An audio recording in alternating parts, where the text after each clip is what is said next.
The Conquest of Granada. This play for the two parts only constitute an entire drama. Betwixt them seems to have been a favourite with Dryden as well as with the public in the essay upon heroic plays, as well as in the dedication. The character of Almanzor is dwelt upon with that degree of complacency which an author experiences in analysing a successful effort of his genius, unquestionably the gross improbability of a hero, by his single arm turning the tide of battle as he lists, did not appear so shocking in the age of Dryden, as in ours. There is no doubt that while personal strength and prowess were of more consequence than military skill, and conduct the feats of a single man were sometimes sufficient to determine the fate of an engagement, more especially when exerted by a knight sheathed in complete mail against the heartless and half-armed mass, which constituted the feudal infantry. Those who have perused Barber's history of Robert Bruce Geoffrey de Vinsauf's account of the wars of Richard Coeur de Lion, or even the battles detailed by Froissart and Joinville, are familiar with instances of breaches defended, and battles decided by the prowess of a single arm. The leader of a feudal army was expected by his followers not only to point out the path to victory, but to lead the way in person. It is true that the military art had been changed in this particular long before the days of Dryden. Complete armour was generally laid aside. Firearms had superseded the use of the lance and battle-axe, and above all the universal institution of standing armies had given discipline and military skill their natural and decisive superiority over untaught strength and enthusiastic valour. But the memory of what had been was still familiar to the popular mind, and preserved not only by numerous legends and traditions, but also by the cast of the fashionable works of fiction. It is indeed curious to remark how many minute remnants of a system of ancient manners can be traced long after it has become totally obsolete, even down to the 18th century. The portrait of every soldier of rank was attired in complete armour, though perhaps he never saw a suit of mail excepting in the Tower of London, and on the same principle of prescriptive custom Addison was the first poet who ventured to celebrate a victorious general for skill and conduct, instead of such feats as are appropriated to Guy of Warwick or Bevis of Hampton, the fashion of attributing mighty effects to individual valour being thus prevalent, even in circumstances when every one knew the supposition to be entirely gratuitous. The same principle, with much greater propriety, continued to be applied in works of fiction, where the scene was usually carried back to times in which the personal strength of a champion really had some efficacy. It must be owned, however, that the authors of the French romances carried the influence of individual strength and courage beyond all bounds of modesty, and reason. In the grand Cyrus Artemines, upon a moderate computation, exterminates with his own hand in the course of the work at least 100,000 fighting men. These monstrous fictions, however, constituted the amusement of the young and the gay one in the age of Charles Roman II, and from one of these very books Dryden admits his having drawn at least in part the character of his Moorish warrior. The public was therefore every way familiarized with such chivalrous exploits as those of Almanzor, and if they did not altogether command the belief, at least they did not revolt the imagination of an audience, and this must certainly be admitted as a fair apology for the extravagance of his heroic achievements. But it is not only the actual effects of Almanzor's valour which appear to us unnatural, but also the extraordinary principles and motives by which those exertions are guided here. Also we must look back to the Gothic romances, and to those of Scudery and Calprenède.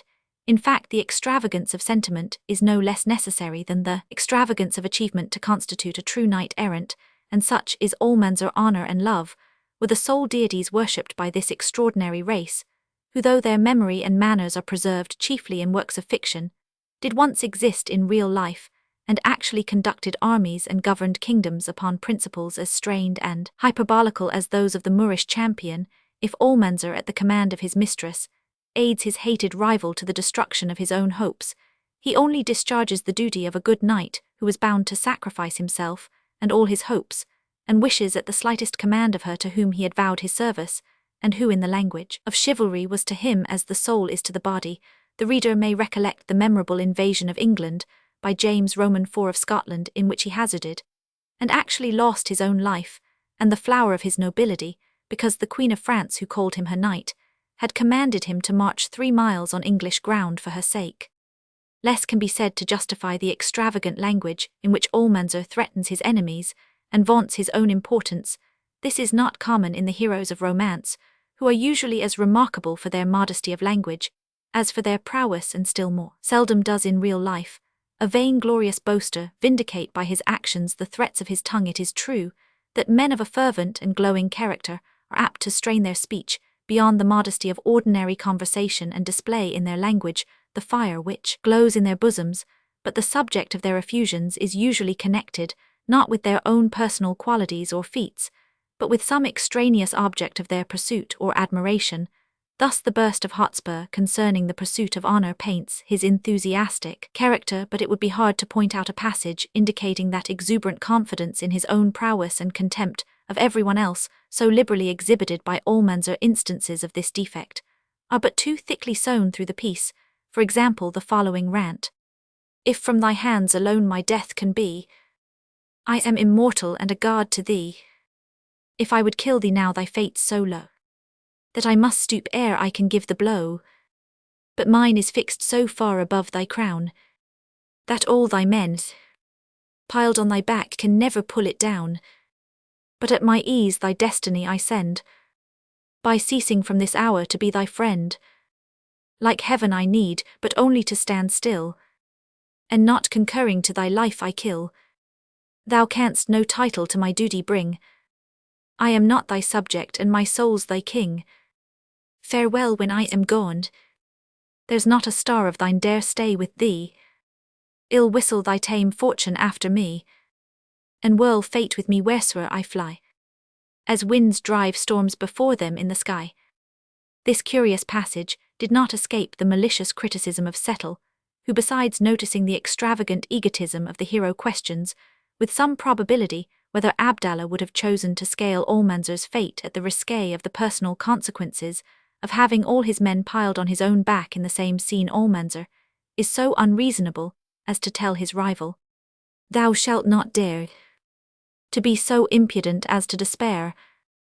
And again, "What are 10,000 subjects such as they? If I am scorned ill, take myself away." Dryden's apology for these extravagancies seems to be that Almanzor is in a passion, but although talking nonsense is a common effect of passion, it seems hardly one of those consequences adapted to show forth the character of a hero in theatrical representation. It must be owned, however, that, although the part of Almanzor contains these and other bombastic passages, there are many also which convey what the poet desired to represent, aspirations of a mind so heroic as almost to surmount the bonds of society, and even the very laws of the universe, leaving us often in doubt whether the vehemence of the wish does not even disguise the impossibility of its accomplishment. "Good heaven, thy book of fate before me lay, but to tear out the journal of this day, or if the order of the world below will not the gap of one whole day allow, give me that minute when she made her vow, that minute even the happy from their bliss might, and those who live in grief a shorter time would live. So small a link, if broke the eternal chain, would like divided waters join again. It wannot be the fugitive is gone, pressed by the crowd of following minutes on, that precious moments out of nature fled, and in the heap of common rubbish laid, of things that once have been and now decayed. In the less inflated parts, the ideas are usually as just as ingenious and beautiful. For example, "No, there is a necessity in fate. Why still the brave bold man is fortunate. He keeps his object ever full in sight, and that assurance holds him firm and right. True, 'tis a narrow path that leads to bliss, but right before there is no precipice. Fear makes men look aside, and then their footing miss." The character of Almanzor is well known as the original of Drockenseer in the rehearsal, into whose mouth parodies of some of Dryden's most extravagant flights have been put by the Duke of Buckingham Shaftesbury, also whose family had smarted under Dryden's satire, attempts to trace the applause bestowed on the conquest of Granada to what he calls the correspondence and relation between our royal theatre and popular circus, or bear garden. For, in the former of these assemblies, 'tis undeniable that at least the two upper regions or galleries contain such spectators as indifferently frequent each place of sport, so that 'tis no wonder we hear such applause resounded on the victories of an Almanzor, when the same parties had possibly no later than the day before bestowed their applause as freely on the victorious butcher, the hero of another stage. Miscellaneous Reflections, Missel 5. The other personages of the drama sink into Lilliputians beside the gigantic Almanzor, although the underplot of the loves of Osman and Benzada is beautiful in itself, and ingeniously managed the virtuous Almahide is a fit object for the adoration of Almanzor, but her husband is a poor pageant of royalty. As for Lindaraxa, her repeated and unparalleled treachery can only be justified by the extreme imbecility of her lovers. The plot of the play is in part taken from history. During the last years of its existence, Granada, the poor remnant of the Moorish Empire in Spain, was torn to pieces with intestine discord, and assailed without by the sword of the Christians. The history of the civil wars of Granada, affirmed to be translated into Spanish from the Arabian, gives a romantic, but not altogether fabulous account of their discord, but a romance in the French taste called Almahide seems to have been the chief source from which our author drew his plot.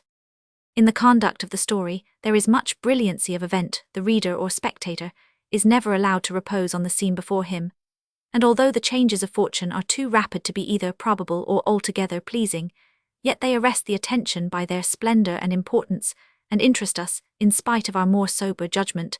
The introduction of the ghost of Almanzor's mother seems to have been intended to show how the hero could support even an interview with an inhabitant of the other world. At least the professed purpose of her coming might have been safely trusted to the virtue of Almahide and her power over her lover.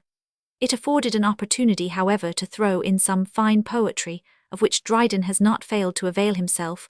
Were it not a peculiar attribute of the heroic drama, it might be mentioned as a defect, that during the siege of the last possession of the Spanish Moors by an enemy hated for his religion, and for his success, the principle of patriotism is hardly once alluded to through the whole piece. The fate, or the wishes of Almahide, Lindaraxa and Benzada, are all that interest the Moorish warriors around them, as if the Christian was not thundering at their gates to exterminate at once their nation and religion. Indeed, so essentially necessary are the encouragements of beauty to military achievement that we find Queen Isabella ordering to the field of battle a corps de reserve of her maids of honor to animate the fighting warriors with their smiles, and counteract the powerful charms of the Moorish damsels.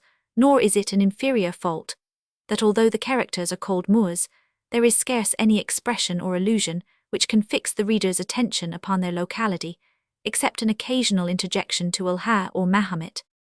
If, however, the reader can abstract his mind from the qualities now deemed essential to a play, and consider the conquest of Granada as a piece of romantic poetry, there are few compositions in the English language which convey a more lively and favourable display of the magnificence of fable, of language and of action proper to that style of composition. Amid the splendid ornaments of the structure, we lose sight of occasional disproportion and incongruity, and at an early age particularly, there are few poems which make a more deep impression upon the imagination than the Conquest of Granada. The two parts of this drama were brought out in the same season, probably in winter 1669 or spring 1670. They were received with such applause that Langbaine conceives their success to have been the occasion of Dryden's undervaluing his predecessors in dramatic writing. The Conquest of Granada was not printed till 1672. Footnote: there is something ludicrous in the idea of a beauty or a gallant of that gay and licentious court poring over a work of 5 or 6 folio volumes by way of amusement, but such was the taste of the age that finds Morrison in his Precepts to Travellers can think no book better for his pupils' discourse than Amadis of Gaul for the Knights Errant, and the ladies of court do therein exchange courtly speeches. To His Royal Highness the Duke 1. Sir, heroic poesy has always been sacred to princes, and to heroes. Thus Virgil inscribed his needs to Augustus Caesar, and of latter ages Tasso and Ariosto dedicated their poems to the house of Est. It is indeed but justice that the most excellent and most profitable kind of writing should be addressed by poets to such persons whose characters have for the most part been the guides and patterns of their imitation, and poets, while they imitate, instruct the feigned hero, inflames the true, and the dead virtue animates the living, since therefore the world is governed by precept and example, and both these can only have influence from those persons who are above us. That kind of poesy which excites to virtue the greatest men is of the greatest use to humankind.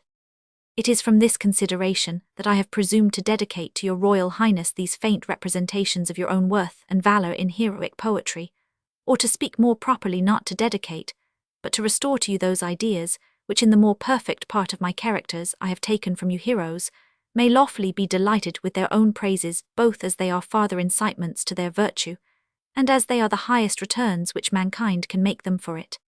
And certainly, if ever nation were obliged either by the conduct, the personal to valour, or the good fortune of a leader, the English are acknowledging in all of them to your Royal Highness your whole life has been a continued series of heroic actions, which you began so early that you were no sooner named in the world. But it was with praise and admiration, even the first blossoms of your youth paid us all that could be expected from a ripening manhood, while you practised but the rudiments of war. You outwent all other captains, and have since found none to surpass but yourself. Alone the opening of your glory was like that of light you shone to us from afar, and disclosed your first beams on distant nations, yet so that the lustre of them was spread abroad, and reflected brightly on your native country. You were then an honour to it, when it was a reproach to itself. When the fortunate usurper sent his arms to Flanders, many of the adverse party were vanquished by your fame, ere they tried your valour. 3. The report of it drew over to your ensigns whole troops and companies of converted rebels, and made them forsake successful wickedness, to follow an oppressed and exiled virtue. Your reputation waged war with the enemies of your royal family, even within their trenches, and the more obstinate or more guilty of them were forced to be spies over those whom they commanded, lest the name of York should disband that army in whose fate it was to defeat the Spaniards and force Dunkirk to surrender. Yet those victorious forces of the rebels were not able to sustain your arms. Where you charged in person, you were a conqueror. It is true they afterwards recovered courage, and wrested that victory from others which they had lost to you. And it was a greater action for them to rally than it was to overcome. Thus, by the presence of your Royal Highness, the English on both sides remained victorious, and that army which was broken by your valour became a terror to those for whom they conquered. Then it was that at the cost of other nations, you informed and cultivated that valour which was to defend your native country, and to vindicate its honour from the insolence of our encroaching neighbours, when the Hollanders, not contented to withdraw themselves from the obedience which they owed their lawful sovereign, affronted those by whose charity they were first protected, and being swelled up to a preeminence of trade, by a supine negligence on our side, and a sordid parsimony on their own, dared to dispute the sovereignty of the seas. The eyes of 3 nations were then cast upon you, and by the joint suffrage of king and people you were chosen to revenge their common injuries, to which, though you had an undoubted title by your birth, you had a greater by your courage. Neither did the success deceive our hopes and expectations. The most glorious victory which was gained by our navy in that war was in the first engagement, wherein, even by the confession of our enemies, who ever palliate their own losses and diminish our advantages, your absolute triumph was acknowledged. You conquered at the Hague as entirely as at London, and the return of a shattered fleet without an admiral left, not the most impudent among them, the least pretence for a false bonfire, or a dissembled day of public thanksgiving. All our achievements against them afterwards, though we sometimes conquered and were never overcome, were but a copy of that victory, and they still fell short of their original. Somewhat of fortune was ever wanting to fill up the title of so absolute a defeat, or perhaps the guardian angel of our nation was not enough concerned when you were absent, and would not employ his utmost vigour for a less important stake than the life and honour of a royal admiral. And if since that memorable day 4 you have had leisure to enjoy in peace the fruits of so glorious a reputation, it was occasion only has been wanting to your courage, for that can never be wanting to occasion. The same ardour still incites you to heroic actions, and the same concernment for all the interests of your king and brother continues to give you restless nights, and a generous emulation for your own glory. You are still meditating on new labours for yourself and new triumphs for the nation, and when our former enemies again provoke us, you will again solicit fate to provide you another navy to overcome and another admiral to be slain. You will then lead forth a nation eager to revenge their past injuries, and like the Romans inexorable to peace till they have fully vanquished. Let our enemies make their boast of a surprise. 5 As the Samnites did of a successful stratagem, but the Firk Cawdin will never be forgiven till they are revenged. I have always observed in your Royal Highness an extreme concernment for the honour of your country. It is a passion common to you with a brother, the most excellent of kings, and in your 2 persons are eminent the characters which Homer has given us of heroic virtue, the commanding part in Agamemnon, and the executive in Achilles, and I doubt not from both your actions, but to have abundant matter to fill the annals of a glorious reign, and to perform the part of a just historian to my royal master, without intermixing with it anything of the poet. In the meantime, while your Royal Highness is preparing fresh employments for our pens, I have been examining my own forces, and making trial of myself, how I shall be able to transmit you to posterity, I have formed a hero, I confess, not absolutely perfect, but of an excessive and overboiling courage. But Homer and Tasso are my precedents. Both the Greek and the Italian poet had well considered that a tame hero who never transgresses the bounds of moral virtue would shine but dimly in an epic poem. The strictness of those rules might well give precepts to the reader, but would administer little of occasion to the writer. But a character of an eccentric virtue is the more exact image of human life, because he is not wholly exempted from its frailties. Such a person is Almanzor, whom I present with all humility to the patronage of your Royal Highness. I designed in him a roughness of character impatient of injuries, and a confidence of himself almost approaching to an arrogance. But these errors are incident only to great spirits. They are moles and dimples which hinder not a face from being beautiful, though that beauty be not regular. They are of the number of those amiable imperfections which we see in mistresses, and which we pass over without a strict examination when they are accompanied with greater graces, and such in Almanzor are a frank and noble openness of nature and easiness to forgive his conquered enemies, and to protect them in distress, and above all an inviolable faith in his affection. This, sir, I have briefly shadowed to your Royal Highness, that you may not be ashamed of that hero, whose protection you undertake. Neither would I dedicate him to so illustrious a name, if I were conscious to myself that he did or said anything which was wholly unworthy of it. However, since it is not just that your Royal Highness should defend or own what possibly may be my error, I bring before you this accused Almanzor in the nature of a suspected criminal. By the suffrage of the most and best, he already is acquitted, and by the sentence of some condemned. But as I have no reason to stand to the award of my enemies, so neither dare I trust the partiality of my friends.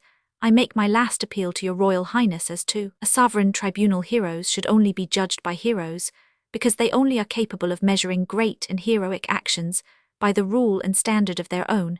If Almanzor has failed in any point of honour, I must therein acknowledge that he deviates from your Royal Highness, who are the pattern of it. But if at any time he fulfills the parts of personal valour and of conduct of a soldier and of a general, or if I could yet give him a character more advantageous than what he has of the most unshaken friend, the greatest of subjects, and the best of masters, I should then draw to all the world a true resemblance of your worth and virtues, at least as far as they are capable of being copied by the mean abilities of, Sir, your Royal Highness, most humble and most obedient servant, John Dryden, James Duke of York, afterwards James Roman II.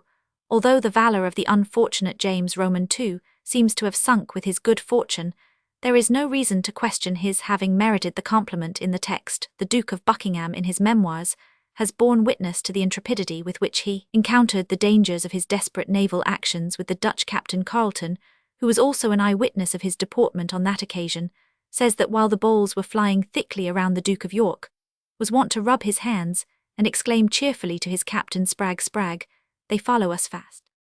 When General Lockhart commanded the troops of the Protector in Flanders, the Duke of York was a volunteer in the Spanish army, and was present at the defeat which the latter received before Dunkirk 17th of June, 1658. The defeat of the Dutch off Harwich 3d June, 1665, in which their Admiral Obdam was blown up, 18 of their ships taken, and 14 destroyed. The author seems to refer to the burning of the English ships at Chatham by the Dutch Admiral de Ruyter. Of heroic plays, an essay. Whether heroic verse ought to be admitted into serious plays is not now to be disputed. It is already in possession of the stage, and I dare confidently affirm that very few tragedies in this age shall be received without it. All the arguments which are formed against it can amount to no more than this, that it is not so near conversation as prose, and therefore not so natural. But it is very clear to all who understand poetry that serious plays ought not to imitate conversation too nearly. If nothing were to be raised above that level, the foundation of poetry would be destroyed. And if you once admit of a latitude that thoughts may be exalted, and that images and actions may be raised above the life, and described in measure without rhyme that leads you insensibly from your own principles to mine, you are already so far onward of your way, that you have forsaken the imitation of ordinary converse, you are gone beyond it. And to continue where you are is to lodge in the open fields betwixt two inns. You have lost that which you call natural, and have not acquired the last perfection of art. But it was only custom which cozened us so long, we thought, because Shakespeare and Fletcher went no farther, that there the pillars of poetry were to be erected, that because they excellently described passion without rhyme, therefore rhyme was not capable of describing it, but time has now convinced most men of that error. It is indeed so difficult to write verse that the adversaries of it have a good plea against many who undertook that task, without being formed by art or nature for it, yet even they who have written worst in it would have written worse without it. They have cozened many with their sound, who never took the pains to examine their sense in fine. They have succeeded, though it is true they have more dishonored rhyme by their good success than they have done by their Roman 99. But I am willing to let fall this argument. It is free for every man to write or not to write in verse, as he judges it to be or not to be his talent, or as he imagines the audience will receive it. For heroic plays in which only I have used it without the mixture of prose, the first light we had of them on the English theatre was from the late Sir William D. Avenant, it being forbidden him in the rebellious times to act tragedies and comedies, because they contained some matter of scandal to those good people, who could more easily dispossess their lawful sovereign, than endure a wanton jest. He was forced to turn his thoughts another way, and to introduce the examples of moral virtue writ in verse, and performed in recitative music, the original of this music, and of the scenes which adorned his work, he had from the Italian operas, but he heightened his characters, as I may probably imagine from the example of Corneille, and some French poets in this condition. Did this part of poetry remain at his Majesty's return, when growing bolder as, being now owned by a public authority, he reviewed his siege of Rhodes, and caused it be acted as a just drama, but as few men have the happiness to begin and finish any new project, so neither did he live to make his design perfect. There wanted the fullness of a plot, and the variety of characters to form it as it ought, and perhaps something might have been added to the beauty of the style, all which he would have performed with more exactness had he pleased to have given us another work of the same nature for myself, and others who come after him. We are bound with all veneration to his memory, to acknowledge what advantage we received from that excellent groundwork which he laid, and since it is an easy thing to add to what already is invented, we ought all of us without envy to him or partiality to ourselves, to yield him the precedence in it. Having done him this justice as my guide, I may do myself, so much as to give an account of what I have performed after him. I observed then, as I said, what was wanting to the perfection of his siege of Rhodes, which was design and variety of characters, and in the midst of this consideration by mere accident, I opened the next book that lay by me, which was Ariosto in Italian, and the very first 2 lines of that poem gave me light to all I could desire. Le don I cavalier l'arme glai amori, le cortesi laudisai imprise io canto Roman 100, for the very next reflection which I made was this, that an heroic play ought to be an imitation in little of an heroic poem, and consequently that love and valour ought to be the subject of it. Both these Sir William D. Avenant had begun to shadow, but it was so as first discoverers draw their maps with headlands and promontories, and some few outlines of somewhat taken at a distance, and which the designer saw not clearly. The common drama obliged him to a plot well formed and pleasant, or as the ancients call it, one entire and great action, but this he afforded not himself in a story which he neither filled with persons, nor beautified with characters, nor varied with accidents. The laws of an heroic poem did not dispense with those of the other, but raised them to a greater height, and indulged him a farther liberty of fancy, and of drawing all things as far above the ordinary proportion of the stage, as that is beyond the common words and actions of human life. And therefore in the scanting of his images and design, he complied not enough with the greatness and majesty of an heroic poem. I am sorry I cannot discover my opinion of this kind of writing, without dissenting much from his whose memory I love and honour, but I will do it with the same respect to him, as if he were now alive and overlooking my paper. While I write, his judgment of an heroic poem was this, that it ought to be dressed in a more familiar and easy shape, more fitted to the common actions and passions of human life, and in short more like a glass of nature, showing us ourselves in our ordinary habits, and figuring a more practicable virtue to us than was done by the ancients or moderns. Thus he takes the image of an heroic poem from the drama or stage poetry, and accordingly intended to divide it into 5 books representing the same number of acts, and every book into several cantos, imitating the scenes which compose our acts. But this, I think, is rather a play in narration, as I may call it, than an heroic poem, if at least you will not prefer the opinion of a single man to the practice of the most excellent authors, both of ancient and latter ages. I am no admirer of quotations, but you shall hear, if you please, one of the ancients delivering his judgment on this question. It is Petronius Arbiter, the most elegant, and one of the most judicious authors of the Latin tongue, who, after he had given many admirable rules for the structure and beauties of an epic poem, concludes all in these following words: Non enim res gest versibus comprehendend, sunt quod lunge melius historici, faciunt, sed per ambiges diorumque ministeria parcipitanos est, liber spiritus ut potius Fiorentis animi vaticinatio, apparit quam religios orationis, sub testibus fids. In which sentence and his own essay of a poem, which immediately he gives you it is thought he taxes Lucan, who followed too much the truth of history crowded sentences together, was too full of points, and too often offered at somewhat, which had more of the sting of an epigram, than of the dignity and state of an heroic poem. Lucan used not much the help of his heathen deities. There was neither the ministry of the gods, nor the precipitation of the soul, nor the fury of a prophet of which my author speaks in his Pharsalia. He treats you more like a philosopher than a poet, and instructs you in verse with what he had been taught by his uncle Seneca, in prose in one word. He walks soberly afoot when he might fly. Yet Lucan is not always this religious historian. The oracle of Appius, and the witchcraft of Erichtho, will somewhat atone for him, who was indeed bound up by an ill-chosen and known argument, to follow truth with great exactness. For my part, I am of opinion that neither Homer, Virgil, Statius, Ariosto, Tasso, nor our English Spenser could have formed their poems half so beautiful without those gods and spirits, and those enthusiastic parts of poetry, which compose the most noble parts of all their writings.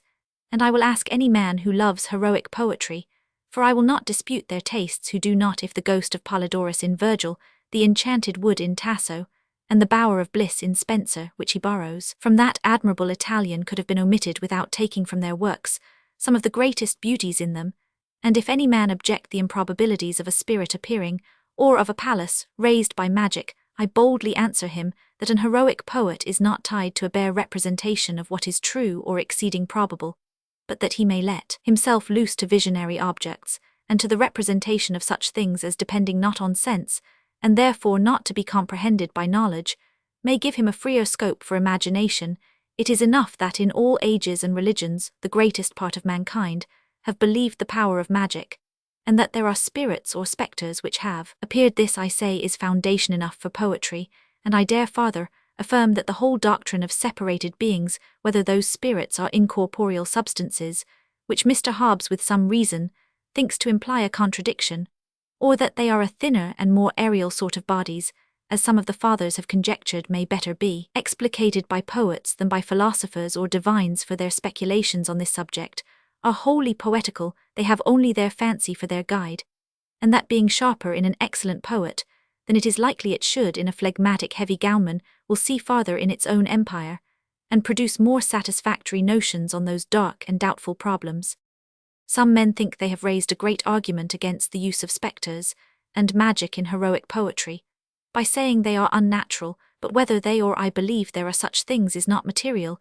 It is enough that, for aught we know, they may be in nature, and whatever is or may be is not properly unnatural. Neither am I much concerned at Mr. Cowley's verses before Gondibert, though his authority is almost sacred to me.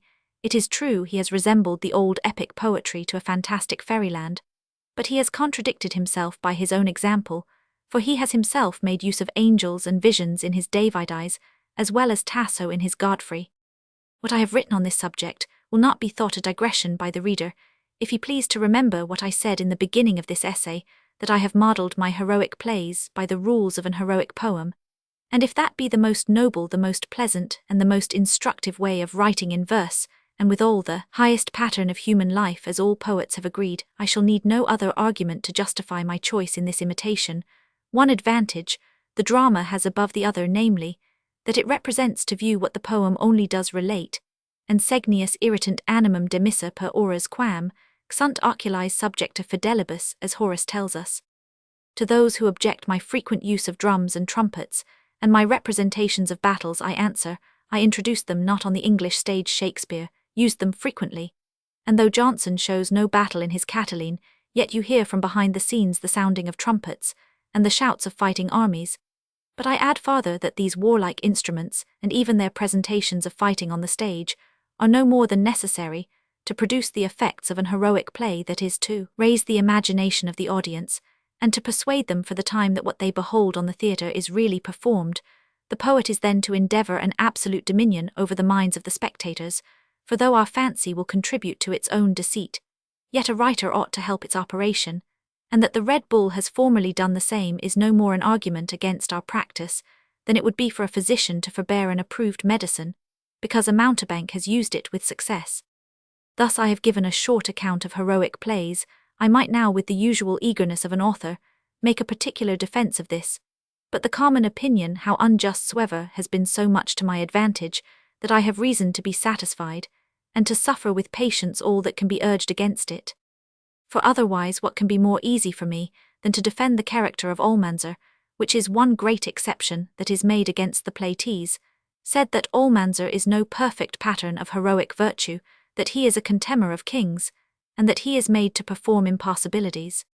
I must therefore avow in the first place from whence I took the character. The first image I had of him was from the Achilles of Homer, the next from Tasso's Rinaldo, who was a copy of the former, and the third from the Artaban of Monsieur Calprand, who has imitated both. The original of these Achilles is taken by Homer for his hero, and is described by him as one who in strength and courage surpassed the rest of the Grecian army, but withal of so fiery, a temper so impatient of an injury even from his king and general, that when his mistress was to be forced from him, by the command of Agamemnon, he not only disobeyed it, but returned him an answer full of contumely, and in the most opprobrious terms.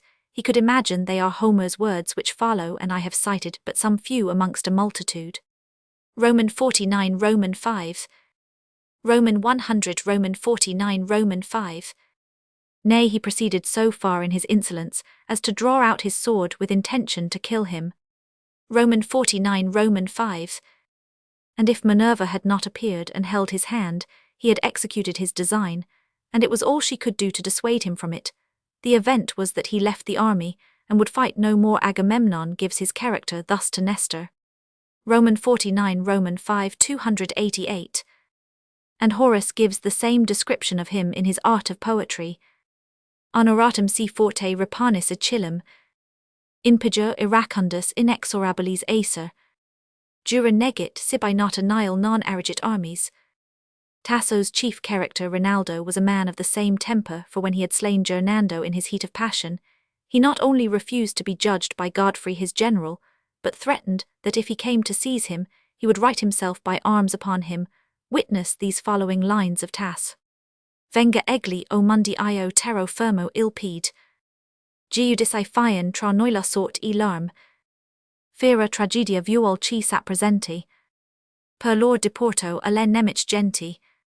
You see how little these great authors did esteem the point of honour, so much magnified by the French, and so ridiculously aped by us. They made their heroes men of honour, but so as not to divest them quite of human passions and frailties, they content themselves to show you what men of great spirits would certainly do when they were provoked, not what they were obliged to do by the strict rules of moral virtue. For my own part I declare myself for Homer and Tasso, and am more in love with Achilles and Rinaldo than with Cyrus and Orondates. I shall never subject my characters to the French standard, where love and honour are to be weighed by drams and scruples, yet where I have designed the patterns of exact virtues, such as in this play are the parts of Almahide of Osman and Benzeda, I may safely challenge the best of theirs. But Almanzor is taxed with changing sides, and what tie has he on him to the contrary? He is not born their subject whom he serves, and he is injured by them to a very high degree. He threatens them, and speaks insolently of sovereign power, but so do Achilles and Rinaldo, who were subjects and soldiers to Agamemnon and Godfrey of Boulogne. He talks extravagantly in his passion, but if I would take the pains to quote 100 passages of Ben Jonson's Cethegus, I could easily show you that the rhodomontades of Almanzor are neither so irrational as his nor so impossible to be put in execution. For Cethegus threatens to destroy nature, and to raise a new one out of it, to kill all the Senate for his part of the action, to look Cato dead, and 1,000 other things as extravagant, he says, but performs not one action in the play. But none of the former calumnies will stick, and therefore it is at last charged upon me that Almanzor does all things, or if you will have an absurd accusation in their nonsense, who make it that he performs impossibilities, they say that being a stranger, he appeases 2 fighting factions when the authority of their lawful sovereign could not. This is indeed the most improbable of all his actions, but it is far from being impossible. Their king had made himself contemptible to his people, as the history of Granada tells us, and Almanzor, though a stranger yet, was already known to them by his gallantry in the Jugo de Toros. his engagement on the weaker side, and more especially by the character of his person and brave actions, given by Abdallah just before and after all the greatness of the enterprise consisted only in the daring, for he had the king's guards to second him. But we have read both of Caesar and many other generals, who have not only calmed a mutiny with a word, but have presented themselves single before an army of their enemies, which upon sight of them has revolted from their own leaders, and come over to their trenches. In the rest of Almanzor's actions, you see him for the most part victorious, but the same fortune has constantly attended many heroes, who were not imaginary, yet you see it no inheritance to him, for in the first place he is made a prisoner, and in the last defeated, and not able to preserve the city from being taken. If the history of the late Duke of Guise be true, he hazarded more and performed not less in Naples than Almanzor is fain to have done in Granada.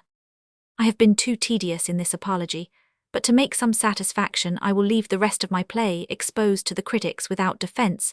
The concernment of it is wholly past from me, and ought to be in them, who have been favourable to it, and are somewhat obliged to defend their opinions.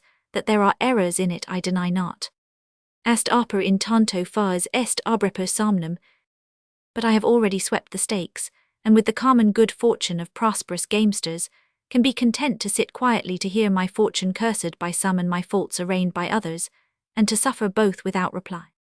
On Mr. Dryden's play, The Conquest of Granada, the applause I gave among the foolish crowd was not distinguished though I clapped aloud, or if it had my judgment had been hid, I clapped for company as others. Roman 999, thence may be told the fortune of your play. Its goodness must be tried another way. Let's judge it then, and if we've any skill, commend what's good though we commend it. Roman 99, there will be praise enough, yet not so much as if the world had never any such. Ben Jonson, Beaumont, Fletcher, Shakespeare are, as well as you, to have a poet's share. You who write after have besides this curse. You must write better, or you else write worse. To equal only what was writ before seems stolen or borrowed from the former store. Though blind as Homer all the ancients be, tease on their shoulders like the lame we see. Then not to flatter th age nor flatter you. Praises though less are greater when they're a true. You're a equal to the best outdone by you. Who had outdone themselves had they lived now? Vaughan 1. Footnote: John Lord Vaughan, eldest surviving son of Richard, Earl of Carbery. Prologue to the first part. Spoken by Mrs. Ellen Gwynn. In a broad-brimmed hat and waist-belt one. This jest was first of the other house's making, and 5 times tried has never failed of taking. For 'twere a shame a poet should be killed under the shelter of so broad a shield. This is that hat whose very sight did win ye to laugh and clap as though the devil were in ye. As then for Noakes, so now I hope y'all be so dull to laugh once more for love of me.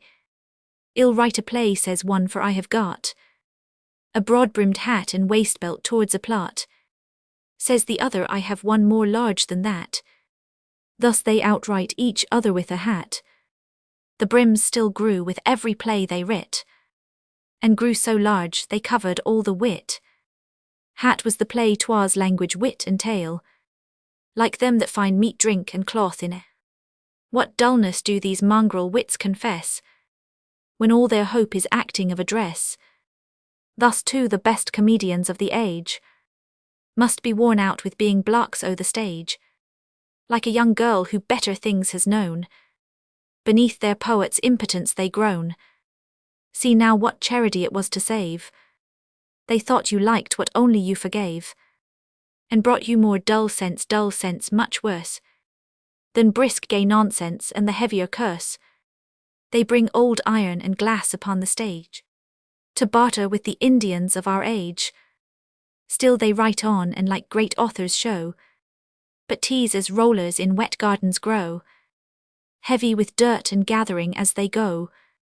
May none who have so little understood to like such trash presume to praise what's good, and may those drudges of the stage whose fate is damned dull farce more dully to translate, fall under that excise the state thinks fit.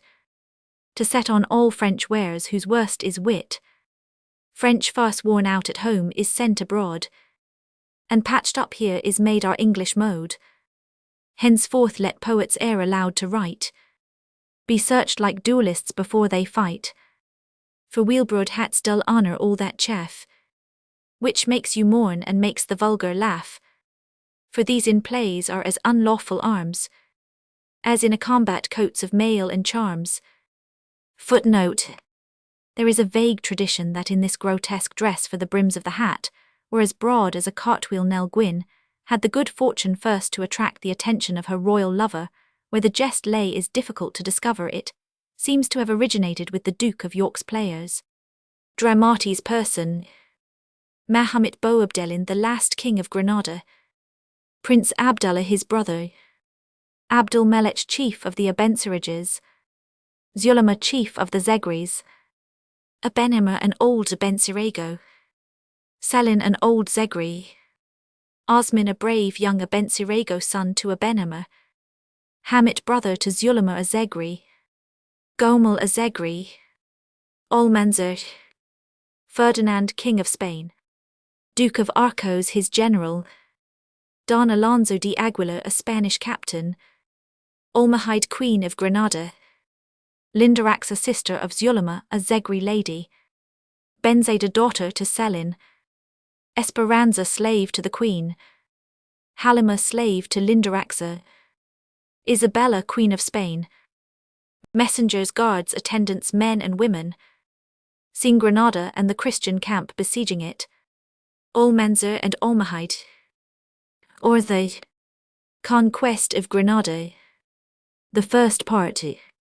Act Roman 1, Scene Roman 1. Enter Boabdellin, Abenema, Abdul Melech and guards. Boab: thus in the triumphs of soft peace I reign, and from my walls defy the powers of Spain.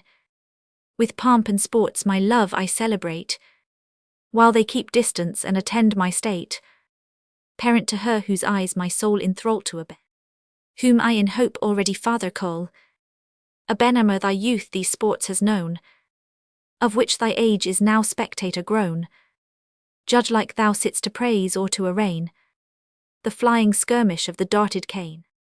But when fierce bulls run loose upon the place, and our bold Moors their loves with danger grace, then heat Nubans thy slackened nerves again, and a short youth runs warm through every vein. Aben, I must confess the encounters of this day warmed me indeed, but quite another way, not with the fire of youth but generous rage, to see the glories of my youthful age so far outdone. Abdelm Castile could never boast in all its pride a pomp so splendid when the lists set wide gave room to the fierce bulls which wildly ran in Sierra Ronda ere the war began, who with high nostrils snuffing up the wind now stood the champion of the savage kind, just opposite within the circled place 10 of our bold Abencerrages race, each brandishing his bull-spear in his hand, did their proud genets gracefully command. On their steeled heads their demolances wore, small pennons which their ladies' colours bore. Before this troop did warlike Osman go, each lady as he rode saluting low. At the chief stands with reverence more profound, his well-taught courser kneeling touched the ground. Thence raised he sidelong bore his rider on, still facing till he out of sight was gone. Boab, you praise him like a friend, and I confess his brave deportment merited no less. Abdel 9 bulls were launched by his victorious arm, whose wary genet shunning still the harm, seemed to attend the shock and then leaped wide. Meanwhile his dexterous rider when he spied the beast just stooping twixt the neck and head, his lance with never-erring fury sped. Aben my son did well, and so did Hamit too, yet did no more than we were wont to do. But what the stranger did was more than man. Abdelm he finished all those triumphs we began. One bull with curled black head beyond the rest, and dewlaps hanging from his brawny chest, with nodding front awhile did daring stand, and with his jetty hoof spurned back the sand. Then leaping forth he bellowed out aloud, The amazed assistants back each other crowd, while monarch-like he ranged the listed field. Some tossed, some gored, some trampling down he killed. The ignobler Moors from far his rage provoke, with woods of darts which from his sides he shook. Meantime your valiant son who had before gained fame rode round to every mirador. Beneath each lady's stand a stop he made, and bowing took the applauses which they paid. Just in that point of time the brave unknown approached the list. Boab I marked him when alone, observed by all himself observing none. He entered first and with a graceful pride his fiery Arab dexterously did guide, who while his rider every stand surveyed, sprung loose and flew into an escapade, not moving forward yet with every bound, pressing and seeming still to quit his ground. What after passed was far from the ventana where I sate, but you were near, and can the truth relate to Abdelm? Abdelm thus while he stood the bull who saw his foe, his easier conquests proudly did forgo, and making at him with a furious bound, from his bent forehead aimed a double wound. A rising murmur ran through all the field, and every lady's blood with fear was chilled. Some shrieked while others with more helpful care cried out aloud, beware, brave youth, beware. At this he turned, and as the bull drew near, shunned and received him on his pointed spear. The lance broke short the beast, then bellowed loud, and his strong neck to a new onset bowed. The undaunted youth then drew, and from his saddle bending low, just where the neck did to the shoulders grow, with his full force discharged a deadly blow. Not heads of poppies when they reap the grain fall with more ease before the labouring swain than fell this head. It fell so quick it did even death prevent, and made imperfect bellowings as it went. Then all the trumpets victory did sound, and yet their clangors in our shouts would drown Roman 500 a confused noise within. Boab the alarm bell rings from our Alhambra walls, and from the streets sound drums and atabals within a bell drums and trumpets. Enter a messenger. How now from whence proceed these new alarms?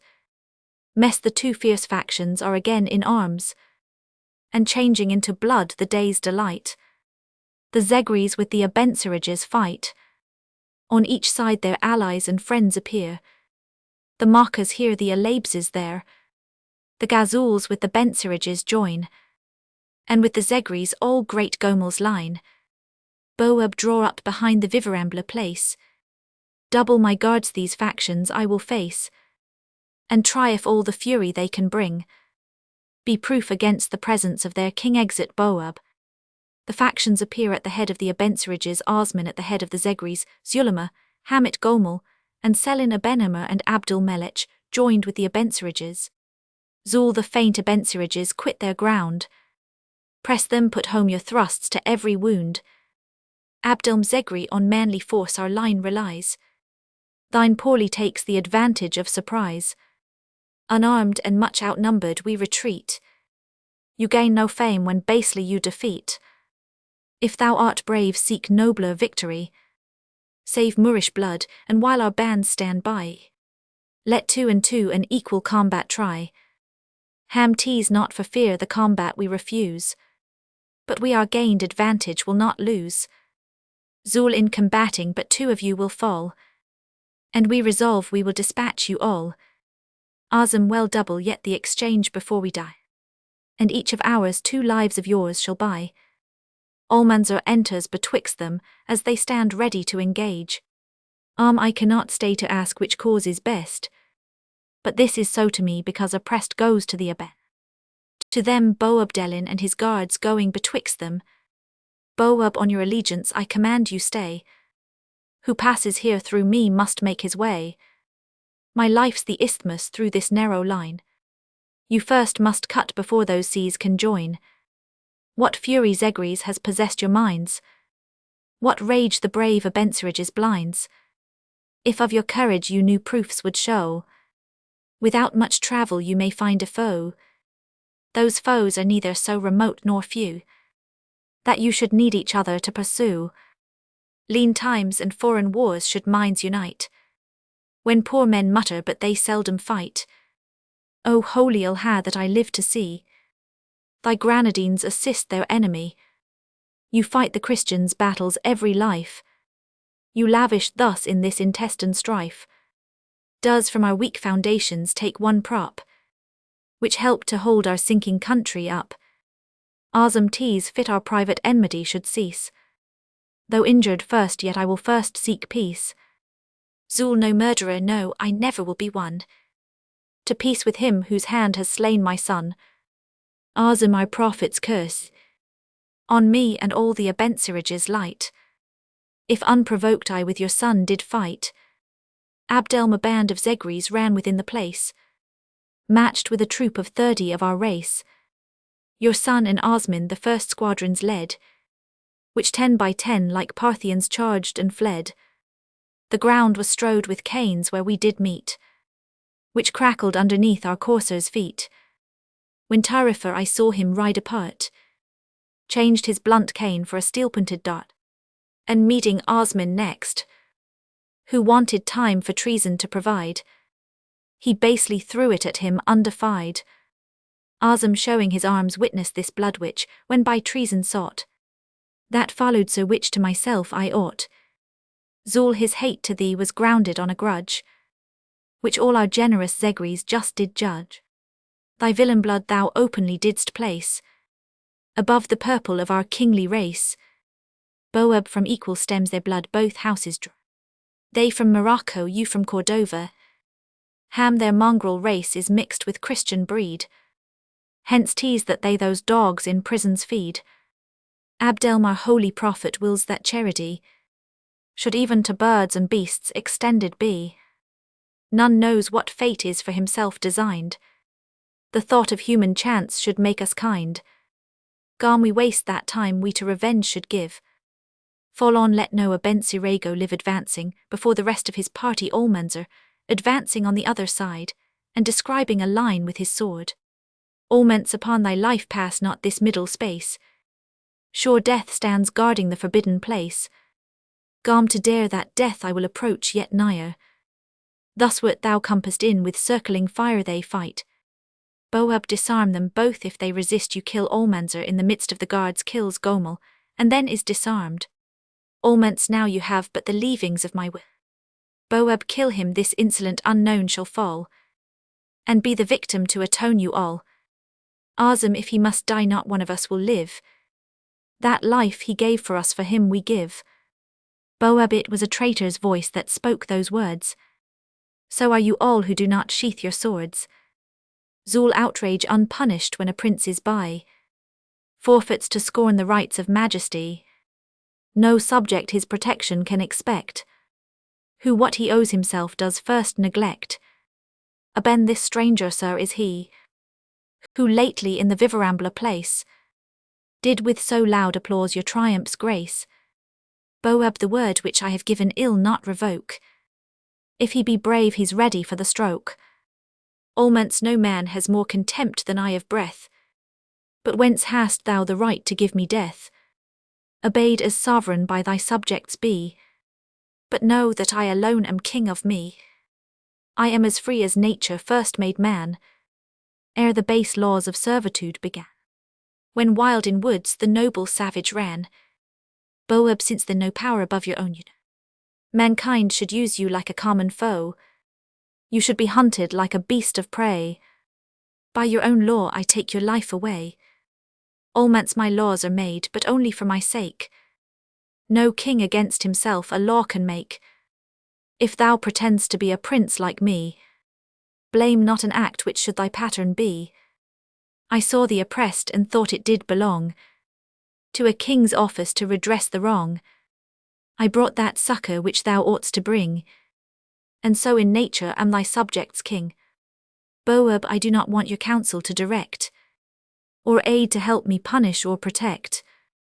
Alments thou wantst them both, or better thou wouldst know, than to let factions in thy kingdom grow.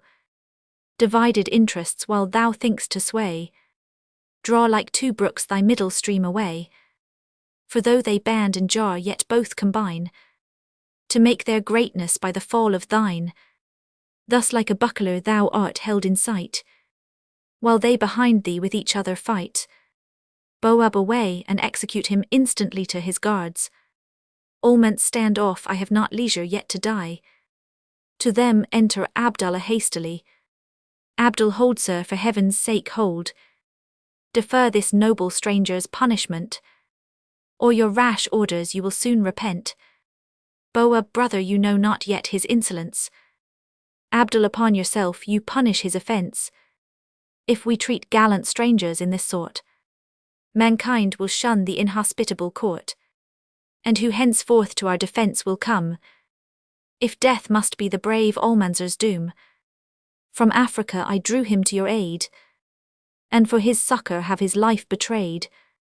Boab, is this the Almanzor whom at Fez you knew, when first their swords the Zerif brothers drew? Abdul, this, sir, is he who for the elder fought, and to the juster cause the conquest brought, till the proud Santo, seated on the throne, disdained the service he had done to own. Then to the vanquished part his fate he led.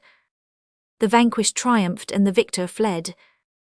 Vast is his courage, boundless is his mind, rough as a storm and humorous as wind. Honours the only idol of his eyes. The charms of beauty like a pest he flies, and raised by valour from a birth unknown, acknowledges no power above his own. Boabdelin, coming to Almanzor. Boab, impute your danger to our ignorance. The bravest men are subject most to chance. Granada much does to your kindness owe, but towns expecting sieges cannot show more honour than to invite you to a foe. Almance I do not doubt, but I have been to blame, but to pursue the end for which I came. Unite your subjects first, then let us go, and pour their common rage upon the foe. Boab, to the factions lay down your arms, and let me beg you cease your enmities. Zul, we will not hear of peace, till we by force have first revenged our slain. Abdelm, the action we have done we will maintain. Selin, then let the king depart, and we will try our cause by arms. Zul, for us and victory. Boab, a king entreats you. Almance, what subjects will precarious kings regard? A beggar speaks too softly to be heard. Lay down your arms, tease, I command you now. Do iter by our prophet's soul I vow. My hands shall write your king on him I seize.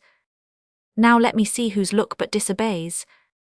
All long live King Mahomet Boabdelin. Almance no more, but hushed as midnight silence go. He will not have your acclamations now. Hence you unthinking crowd the common people, go off on both parties. Empire, thou poor and despicable thing, when such as these make or unmake a king. Abdul, how much of virtue lies in one great soul embracing him, whose single force can multitudes control. A trumpet within. Enter a messenger.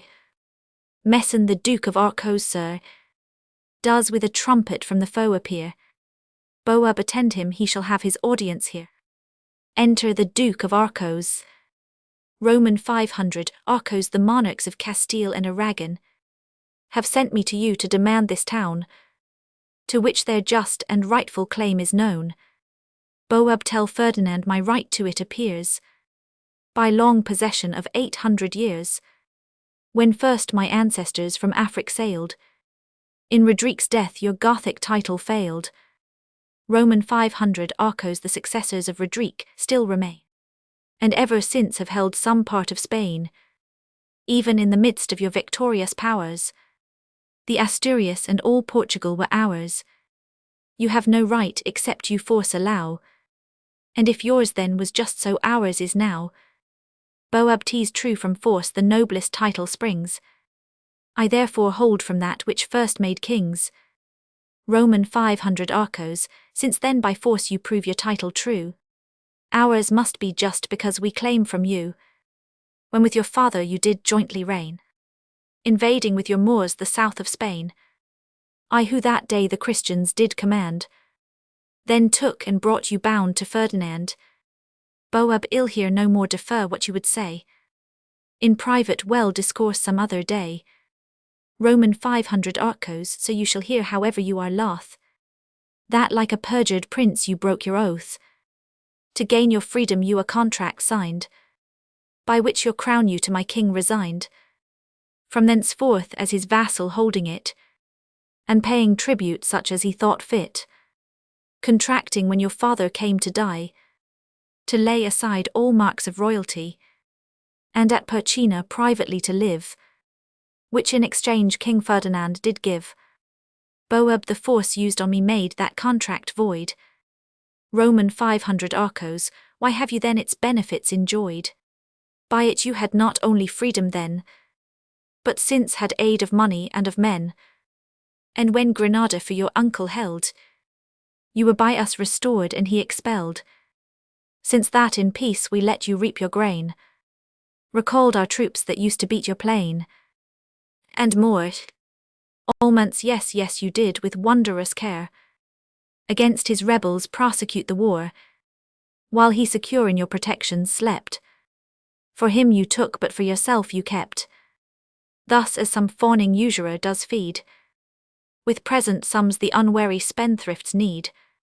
You sold your kindness at a boundless rate, and then o'erpaid the debt from his estate, which mouldering piecemeal in your hands did fall, till now at last you come to swoop it all.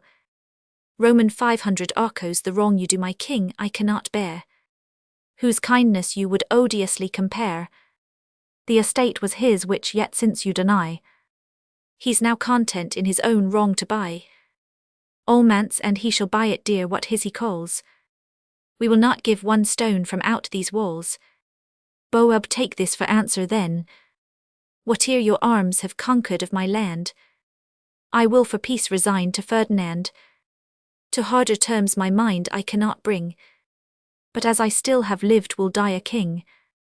Roman 500 arcos, since thus you have resolved henceforth prepare for all the last extremities of war. My king his hope from heaven's assistance draws. Almonts the Moors have heaven and me to assist their cause. Exit arcos. Enter Esperanza. Esper fair Almahide, who did with weeping eyes these discords see, and fears the omen may unlucky be. Prepares a zambra to be danced this night, in hope soft pleasures may your minds unite. Boab my mistress gently chides the fault I made, but tedious business has my love delayed, business which dares the joys of kings invade. Almonts first let us sally out and meet the foe. Abdel led on by you we on to triumph go. Boab then with the day let war and tumult cease, the night be sacred to our love and peace.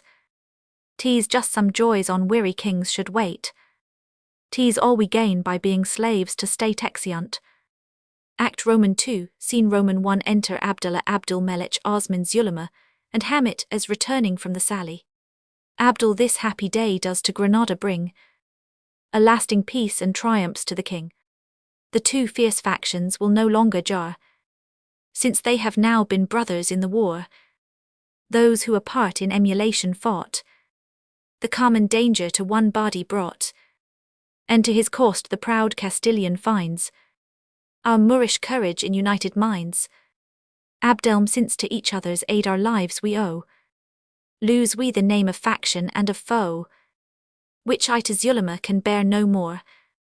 Since Lindarax's beauty I adore, Zul I am obliged to Lindarax's charms, which gain the conquest I should lose by arms, and wish my sister may continue fair, that I may keep a good, of whose possession I should else despair. Azam, while we indulge our common happiness, he is forgot by whom we all possess, the brave Almanzar to whose arms we owe all that we did and all that we shall do, who like a tempest that outrides the wind, made a just battle ere the bodies joined. Abdelm his victories we scarce could keep in view, or polish them so fast as he rough drew. Abdul fate after him below with pain did move, and victory could scarce keep pace above. Death did at length so many slain forget, and lost the tale and took them by the great. Enter Almanzo with the Duke of Arco's prisoner. Hamlet, see here he comes, and leads in triumph him who did command the vanquished army of King Ferdinand. Almance to the Duke. Thus far your master's arms a fortune find, below the swelled ambition of his mind, and Alha shuts a misbeliever's ray from out the best and goodliest part of Spain. Let Ferdinand Calabrian conquests make, and from the French contested Milan take. Let him new worlds discover to the old, and break up shining mountains big with gold. Yet he shall find this small domestic foe still sharp and pointed to his bosom grow. Roman 500 arcos of small advantages too much you boast. You beat the outguards of my master's host. This little loss in our vast body shows, so small that half have never heard the news. Fame's out of breath ere she can fly so far, to tell them all that you have ere made war. Almance, it pleases me your army is so great, for now I know there's more to conquer yet. By heaven ill see what troops you have behind. Ill face this storm that thickens in the wind, and with bent forehead full against it go, till I have found the last and utmost foe.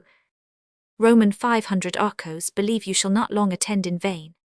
Tomorrow's dawn shall cover all the plain. Bright arms shall flash upon you from afar, a wood of lances and a moving war.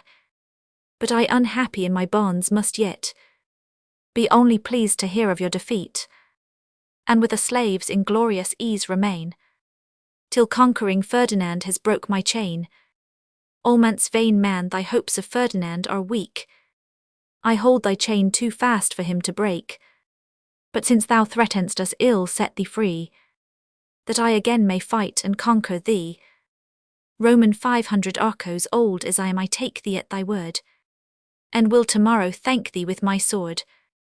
Almance, ill go and instantly acquaint the king, and sudden orders for thy freedom bring. Thou canst not be so pleased at liberty, as I shall be to find thou darest be free. Exeunt Almanza arcos, and the rest excepting only Abdallah and Zulema. Abdallah, of all those Christians who infest this town, this Duke of Arcos is of most renown. Zul, oft have I heard that in your father's reign his bold adventurers beat the neighbouring plain. Then under Ponce Leon's name he fought, and from our triumphs many prizes brought, till in disgrace from Spain at length he went, and since continued long in banishment. Abdul, but see your beauteous sister does appear. Enter Lindaraxa. Zul, by my desire she came to find me here. Zulema and Lindaraxa whisper, then Zul goes out, and Lindar is going after. Abdul, why, fairest Lindaraxa, do you fly staying her? A prince who at your feet is proud to die. Lindar, sir, I should blush to own so rude a thing staying, as 'tis to shun the brother of my king. Abdul, in my hard fortune I some ease should find, did your disdain extend to all mankind. But give me leave to grieve and to complain, that you give others what I beg in vain. Lindar, take my esteem if you on that can live, for frankly, sir, 'tis all I have to give. If from my heart you ask or hope for more, I grieve the place is taken up before. Abdul, my rival merits you. To Abdul Melech I will justice do, for he wants worth who dares not praise a foe. Lindar, that for his virtue, sir, you make defence, shows in your own a noble confidence. But him defending and excusing me, I know not what can your advantage be. Abdul, I fain would ask ere I proceed in this, if as by choice you are by promise his. Lindar, the engagement only in my love does lie, but that's a knot which you can ne'er untie.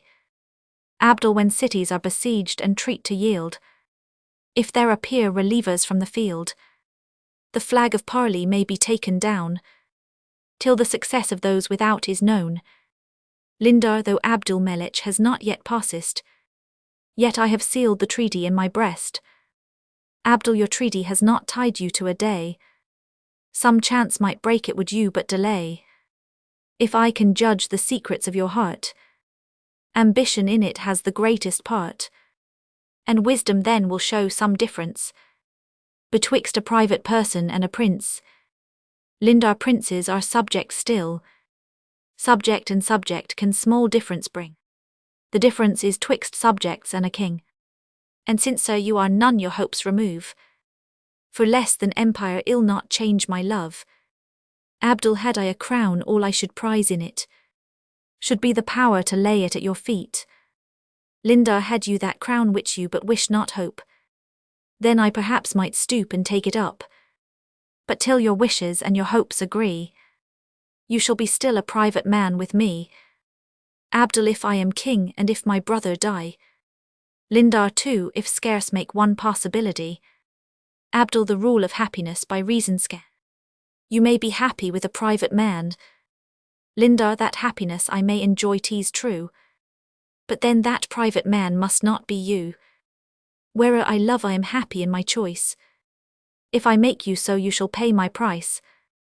Abdul, why would you be so great?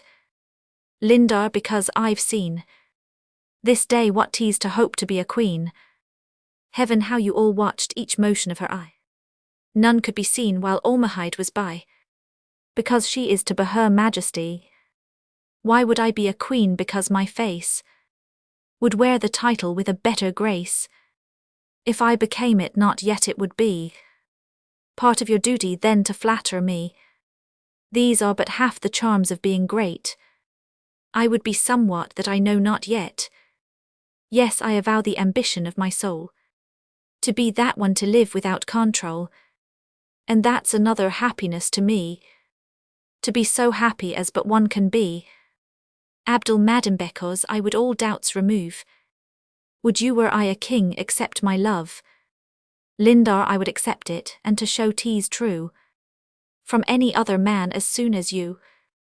Abdul, your sharp replies make me not love you less, but make me seek new paths to happiness. What I design by time will best be seen. You may be mine and yet may be a queen. When you are so, your word your love assures. Lindar, perhaps not love you, but I will be yours. He offers to take her hand and kiss it. Stay, sir, that grace I cannot yet allow, before you set the crown upon my brow. That favour which you seek, or Abdul Melich or a king must have. When you are so, then you may be my slave. Exit, but look smiling back on him. Abdul, howe'er imperious in her words she were, her parting looks had nothing of severe. A glancing smile allured me to command, and her soft fingers gently pressed my hand. I felt the pleasure glide through every part. Her hand went through me to my very heart. For such another pleasure did he. I could my father of a crown deprive. What did I say? Father, that impious thought has shocked my mind. How bold our passions are, and yet how blind. She's gone, and now methinks there is less glory in a crown. My boiling passions settle and go down. Like amber chafed when she is near she acts. When farther oft inclines but not attracts. Enter Zulema. Assist me, Zulema, if thou wouldst be that friend thou seemst. Assist me against me. Betwixt my love and virtue I am tossed. This must be forfeited or that be lost. I could do much to merit thy applause. Help me to fortify the better cause. My honour is not wholly put to flight, but would if seconded renew the fight. Zul, I met my sister, but I do not see what difficulty in your choice can be. She told me all, and 'tis so plain a case. You need not ask what counsel to embrace. Abdul, I stand reproved that I did doubt at all. My waiting virtue stayed but for thy call. 'Tis plain that she who for a kingdom now would sacrifice her love and break her vow, not out of love but interest acts alone, and would even in my arms lie thinking of a throne. Zul, add to the rest this one reflection more. When she is married and you still adore, think then and think what comfort it will bring. She had been mine, had I but only dared to be a king. Abdul, I hope you only would my honour try. I am loth to think you virtue's enemy. Zul, if when a crown and mistress are in place, virtue intrudes with her lean holy face, Virtue's then mine and not I virtue's foe. Why does she come where she has naught to do? Let her with anchorites not with lovers lie. Statesmen and they keep better company. Abdul reason was given to curb our headstrong will. Zul reason but shows a weak physician's skill. Gives nothing while the raging fit does last, but stays to cure it when the worst is past. Reason's a staff for age when nature's gone, but youth is strong enough to walk alone.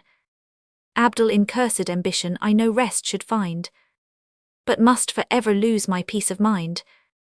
Zul methinks that peace of mind were bravely lost. A crown whate'er we give is worth the cost. Abdul justice distributes to each man his right, but what she gives not should I take by might. Zul if justice will take all and nothing. Justice methinks is not distributive. Abdul had fate so pleased I had been eldest born, and then without a crime the crown had worn. Zul would you so please fate, yet a way would find. Man makes his fate according to his mind. The weak low spirit fortune makes her slave, but she's a drudge when hectored by the brave. If fate weaves common thread hell change the doom, and with new purple spread a nobler loom. Abdul no more I will usurp the royal seat. Thou who hast made me wicked make me great. Zul your way is plain the death of Tarifa does on the king our Zegri's hatred draw. Though with our enemies in show we close, tease but while we to purpose can be foes. Selin who heads us would revenge his son, but favour hinders justice to be done. Proud Osman with the king his power maintains, and in him each Abencerrego reigns. Abdul what face of any title can I bring? Zul the right and eldest son has to be king. Your father was at first a private man, and got your brother ere his reign began. When by his valour he the crown had won, then you were born a monarch's eldest son. Abdul to sharped reason this would seem untrue, but reason I through love's false optics view. Zul love's mighty power has led me captive too. I am in it unfortunate as you. Abdul our loves and fortunes shall together go. Thou shalt be happy when I first am so. Zul the Zegris at old Selin's house are met, where in close council for revenge they sit. There we our common interest will unite. You their revenge shall own and they your right. One thing I had forgot which may import. I met Almanzor coming back from court, but with a discomposed and speedy pace, a fiery colour kindling all his face. The king his prisoner's freedom has denied, and that refusal has provoked his pride. Abdul would he were ours, ill try to gild the injustice of his cause, and court his valour with a vast applause. Zul the bold are but the instruments wise. They undertake the dangers we advise, and while our fabric with their pains we raise, we take the profit and pay them with praise exeunt. Act Roman 3 Scene Roman 1 Enter Almanzor and Abdallah.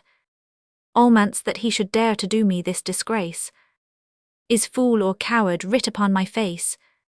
Refuse my prisoner I such means will use. He shall not have a prisoner to refuse. Abdul he said you were not by your promise tied, that he absolved your word when he denied. Almance he break my promise and absolve my vow. 'Tis more than Mahomet himself can do. The word which I have given shall stand like fate, not like the king's that weathercock of state. He stands so high with so unfixed a mind. Two factions turn him with each blast of wind. But now he shall not veer my word is past. Ill take his heart by the roots and hold it fast. Abdul you have your vengeance in your hand this hour. Make me the humble creature of your power.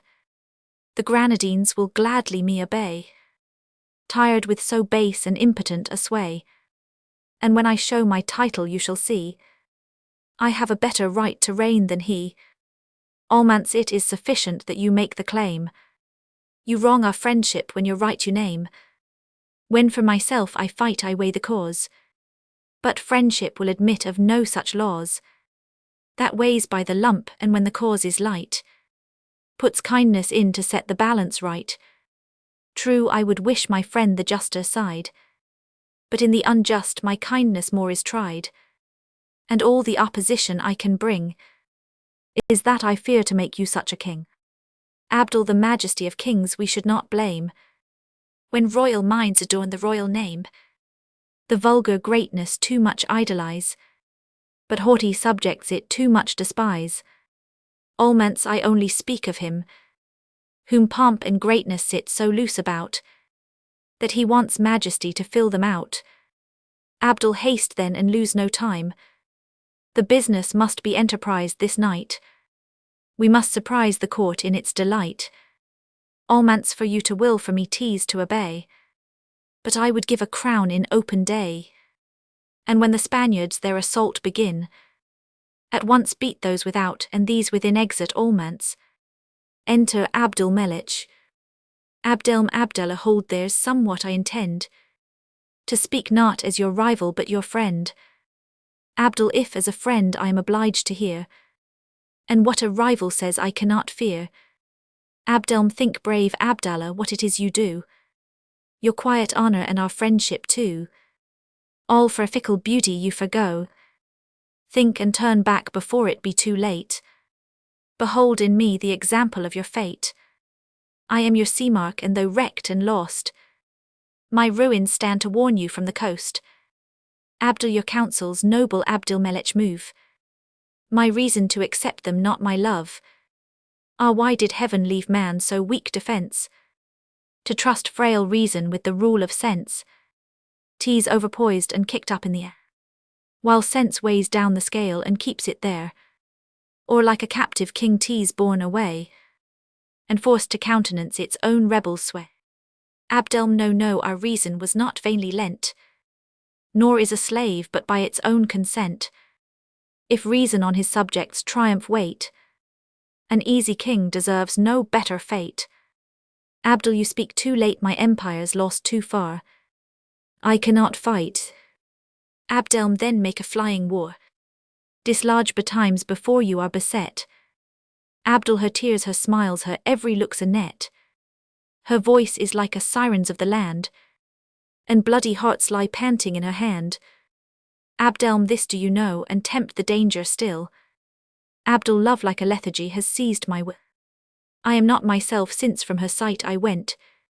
I lean my trunk that way and there stand bent, as one who in some frightful dream would shun his pressing foe, labours in vain to run, and his own slowness in his sleep bemoans, with thick short sighs, weak cries, and tender groans. So I, Abdelm, some friend in charity should shake, and rouse and call you loudly till you wake.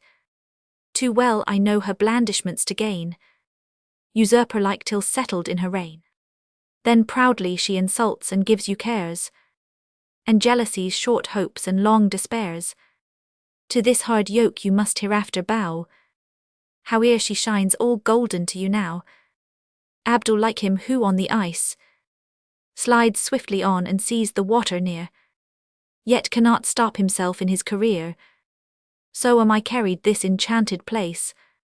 Like Circe's isle is peopled with a race of dogs and swine, yet though their fate I know, I look with pleasure, and am turning to Lindaraxa passes over the stage. Abdelm, fly before the allurements of her face, ere she return with some resistless grace, and with new magic cover all the place. Abdul, I cannot, will not, nay, I would not fly. Ill love be blind, be cozened till I die. And you who bid me wiser counsel take, ill hate, and if I can ill kill you for her sake. Abdelm, even I that counselled you that choice approve. Ill hate you blindly, and her blindly love. Prudence that stemmed the stream is out of breath, and to go down it is the easier death. Lindaraxa re-enters and smiles on Abdallah. Exit Abdallah. Abdelm, that smile on Prince Abdallah seems to say, you are not in your killing mood today.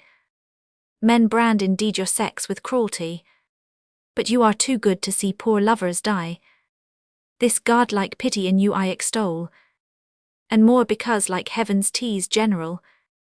Lindar, my smile implies not that I grant his suit, 'Twas but a bare return of his salute. Abdelm, it said you were engaged and I in place, but to please both you would divide the grace. Lindar, you've cause to be contented with your part, when he has but the look and you the heart. Abdelm, in giving but that look you give what's mine, I'll not one corner of a glance resign. All's mine and I am covetous of my store. I have not love enough, I'll tax you more. Lindar, I gave not love, 'twas but civility. He is a prince, that's due to his degree. Abdelm, that prince you smiled on is my rival still, and should if me you loved be treated Roman 99. Lindar, I know not how to show so rude a spite. Abdelm, that is you know not how to love aright, or if you did you would more difference see betwixt our souls than twixt our quality. Mark if his birth makes any difference, if to his words it adds one grain of sense, that duty which his birth can make his due, I'll pay, but it shall not be paid by you. For if a prince courts her whom I adore, he is my rival and a prince no more. Lindar, and when did I my power so far resign, that you should regulate each look of mine? Abdelm, then, when you gave your love you gave that power. Lindar, 'twas during pleasure tease revoked this hour. Now call me false and rail on womankind, 'tis all the remedy you're like to find. Abdelm, yes, there's one more. I'll hate you and this visit is my last. Lindar, dart if you can, you know I hold you fast. Yet for your quiet would you could resign your love as easily as I do mine. Abdelm furies and hell how unconcerned she speaks, with what indifference all her vows she breaks. Curse on me but she smiles. Lindar, that smile's a part of love and all's your due. I take it from the prince and give it you. Abdelm, just heaven must my poor heart your may game prove, to bandy and make children's play in love half crying. Ah, how have I this cruelty deserved, I who so truly and so long have served, and left so easily, O cruel maid. So easily it was too unkindly said. That heart which could so easily remove was never fixed nor rooted deep in love. Lindar, you lodged it so uneasy in your breast, I thought you had been weary of the guest. First I was treated like a stranger there, but when a household friend I did appear, you thought it seems I could not live elsewhere. Then by degrees your feigned respect withdrew. You marked my actions and my guardian grew. But I am not concerned your acts to blame. My heart to yours but upon liking came, and like a bird whom prying boys molest, stays not to breed where she had built her nest. Abdelm, I have done ill, and dare not ask you to be less displeased. Be but more angry and my pain is eased. Lindar, if I should be so kind a fool to take this little satisfaction which you make, I know you would presume some other time upon my goodness and repeat your crime. Abdelm, oh never, never, upon no pretense. My life's too short to expiate this offence. Lindar, no, now I think aunt 'tis in vain to try. 'Tis in your nature and past remedy. You'll still disquiet my too loving heart. Now we are friends, 'tis best for both to part. He takes her hand. Abdelm, by this will you not give me leave to swear? Lindar, you would be perjured if you should, I fear. And when I talk with Prince Abdallah next, I with your fond suspicions shall be vexed. Abdelm, I cannot say ill conquer jealousy, but if you'll freely pardon me, ill try. Lindar, and till you that submissive servant prove, I never can conclude you truly love. To them the King Almahide Abenemer Esperanza guards attendants. Boab, approach my Almahide, my charming fair. Blessing of peace and recompense of war.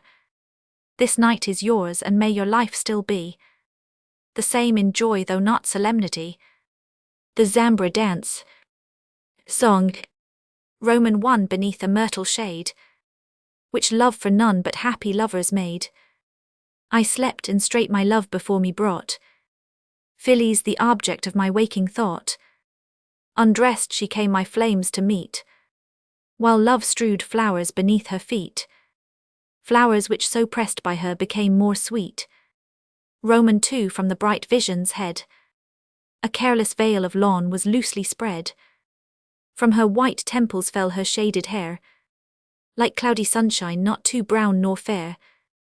Her hands her lips did love inspire, her every grace my heart did fire, but most her eyes which languished with desire.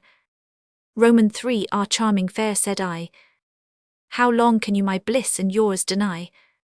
By nature and by love this lonely shade was for revenge of suffering lovers made. Silence and shades with love agree, both shelter you and favour me. You cannot blush because I cannot see.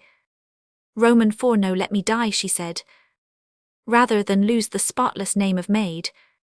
Faintly methought she spoke for all the while. She bid me not believe her with a smile. Then die, said I, she still denied. And is it thus, she cried. You use a harmless my donned, so she died. Roman 5 I waked and straight I knew I loved so well it made my dream prove true. Fancy the kinder mistress of the two. Fancy had done what fillies would not do. Ah, cruel nymph, cease your disdain, while I can dream you scorn in vain. Asleep or waking you must ease my pain. After the dance a tumultuous noise of drums and trumpets. To them Osmin his sword drawn. Osm arm, quickly arm, yet all I fear too late. The enemies already at the gate. Boab the Christians are dislodged, what foe is near? Osm the Zegries are in arms and almost here. The streets with torches shine, with shoutings ring. And Prince Abdallah is proclaimed the king. What man could do I have already done. But bold Almanzor fiercely leads them on. Aben the Alhambra yet is safe in my command to the king. Retreat you thither while there shark we stand. Boab I cannot meanly for my life provide. Ill either perish in't or stem this tide. To guard the palace Osman be your care. If they o'ercome no sword will hurt the fair. Osm ill either die or ill make good the place. Abdelm and I with these will bold Almanzor face exeunt, all but the ladies an alarum with it. Olma, what dismal planet did my triumphs light? Discord the day and death does rule the night. The noise my soul does through my senses wound. Lindar, methinks it is a noble sprightly sound. The trumpet's clangour and the clash of arms. This noise may chill your blood, but mine it warms, shouting and clashing of swords within. We have already passed the Rubicon. The dice are mine now, fortune for a throne, shout within and clashing of swords afar off. The sound goes farther off and faintly dies. Curse of this going back, these ebbing cries. Ye winds waft hither sounds more strong and quick. Beat faster drums and mingle deaths more thick. Ill to the turrets of the palace go, and add new fire to those that fight below. Thence hero like with torches by my side. Far be the omen though my love will guide. No like his better fortune ill appear. With open arms, loose veil and flowing hair. Just flying forward from my rolling sphere. My smiles shall make Abdallah more than man. Let him look up and perish if he can exit. An alarum nearer, then enter Almanzor and Selin at the head of the Zegries Osman prisoner. Almance we have not fought enough, they fly too soon. And I am grieved the noble sport is done. This only man of all whom chance did bring pointing to Osman. To meet my arms was worth the conquering. His brave resistance did my fortune grace. So slow, so threatening forward he gave place. His chains be easy, and his usage fair. Selin, I beg you would commit him to my care. Almance next the brave Spaniard free without delay. And with a convoy send him safe away, exit a guard. To them Hamit and others. Hamit the king by me salutes you, and to show that to your valour he his crown does owe. Would from your mouth I should the word receive, and that to these you would your orders give.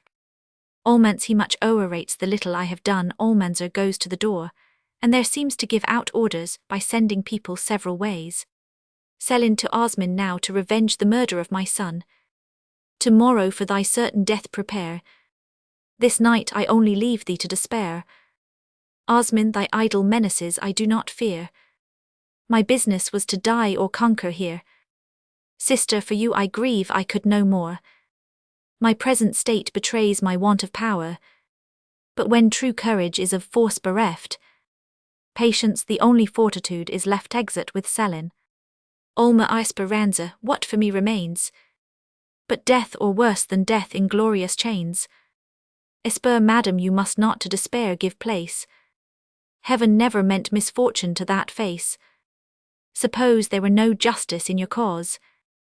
Beauty's a bribe that gives her judges laws. That you are brought to this deplored estate is but the ingenious flattery of your fate. Fate fears her succor like an alms to give. And would you godlike from yourself should live? Olma, mark but how terribly his eyes appear. And yet there's something roughly noble there, which in unfashioned nature looks divine. And like a gem does in the quarry shine. Almanzor returns, she falls at his feet being veiled. Olma, turn, mighty conqueror, turn your face this way. Do not refuse to hear the wretched pray. Olmance, what business can this woman have with me? Olma, that of the afflicted to the deity. So may your arms success in battle find. So may the mistress of your vows be kind. If you have any or if you have none, so may your liberty be still your own. Olmance, yes, I will turn my face but not my mind. You bane and soft destruction of mankind, what would you have with me? Olma, I beg the grace unveiling. You would lay by those terrors of your face, till calmness to your eyes you first restore. I am afraid and I can beg no more. Olmance, looking fixedly on her, well, my fierce visage shall not murder you. Speak quickly, woman, I have much to do. Olma, where should I find the heart to speak one word? Your voice, sir, is as killing as your sword. As you have left the lightning of your eye, so would you please to lay your thunder by. Olmance, I am pleased and pained, since first her eyes I saw, as I was stung with some tarantula. Arms and the dusty field I less admire, and soften strangely in some new desire. Honor burns in me not so fiercely bright, but pale as fires when mastered by the light. Even while I speak and look I change yet more, and now am nothing that I was before. I am numbed and fixed and scarce my eyeballs move. I fear it is the lethargy of love.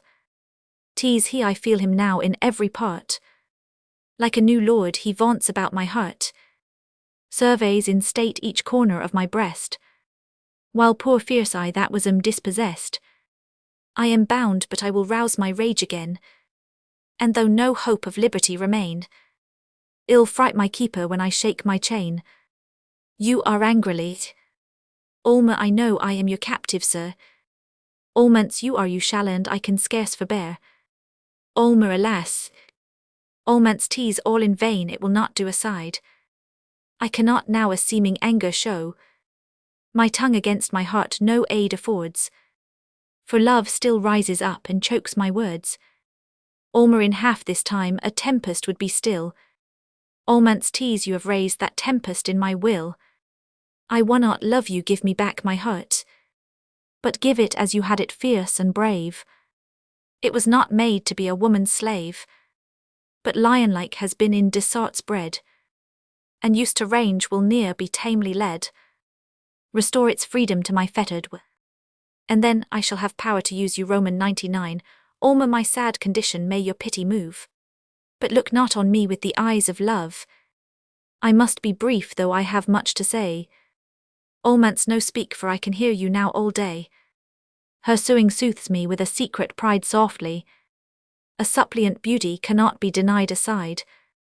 Even while I frown her charms the furrow sees, and I am corrupted with the power to please.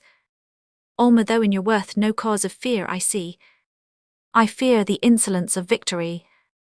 As you are noble, sir, protect me then from the rude outrage of insulting men. Olmance, who dares touch her? I love, I am all o'er love. Nay, I am love, love shot, and shot so fast. He shot himself into my breast at last. Olma, you see before you her who should be queen, since she is promised to Boabdellin. Almonce are you beloved by him, O wretched fate? First that I love at all, then loved too late. Yet I must love. Alma, alas, it is in vain. Fate for each other did not us ordain. The chances of this day too clearly show that heaven took care that it should not be so. Almonce would heaven had quite forgot me this one day. But fate's yet hard. Ill make it take a bent another way. He walks swiftly and discomposedly studying. I bring a claim which does his right remove. You're his by promise, but you're mine by love. 'Tis all but ceremony which is past. The knots to tie which is to make you fast. Fate gave not to Boabdil that power. He wooed you but as my ambassador. Alma, our souls are tied by holy vows above. Almonce he signed but his, but I will seal my love. I love you better with more zeal than he. Alma, this day I gave my faith to him, he his to me. Almonce, good heaven, thy book of fate before me lay. But to tear out the journal of this day, or if the order of the world below will not the gap of one whole day allow, give me that minute when she made her vow, that minute even the happy from their bliss might. And those who live in grief a shorter time would live. So small a link, if broke the eternal chain, would like divided waters join again. It one not be the fugitive is gone, pressed by the crowd of following minutes on, that precious moments out of nature fled, and in the heap of common rubbish laid, of things that once have been and are decayed. Alma, your passion like a fright suspends my pay. It meets o'erpowers and beats mine back again. But as when tides against the current flow, the native stream runs its own course below, so though your griefs possess the upper part, my own have deeper channels in my heart. Almonce, forgive that fury which my soul does move. 'Tis the essay of an untaught first love, yet rude unfashioned truth it does express. 'Tis love just peeping in a hasty dress. Retire, fair creature, to your needful rest. There's something noble labouring in my breast. This raging fire which through the mass does move shall purge my dross, and shall refine my love exeunt Almahide and Esperanza. She goes, and I like my own ghost appear. It is not living when she is not here. To him Abdallah as king attended. Abdul, my first acknowledgments to heaven are due. My next almanzar let me pay to you. Almonce, a poor surprise and on a naked foe. Whatever you confess is all you owe. And I no merit own or understand. That fortune did you justice by my hand. Yet if you will that little service pay, with a great favour I can show the way. Abdul, I have a favour to demand of you. That is to take the thing for which you sue. Almonce, then briefly thus, when I the Albayzin won, I found the beauteous Almahide alone, whose sad condition did my pity move, and that compassion did produce my love.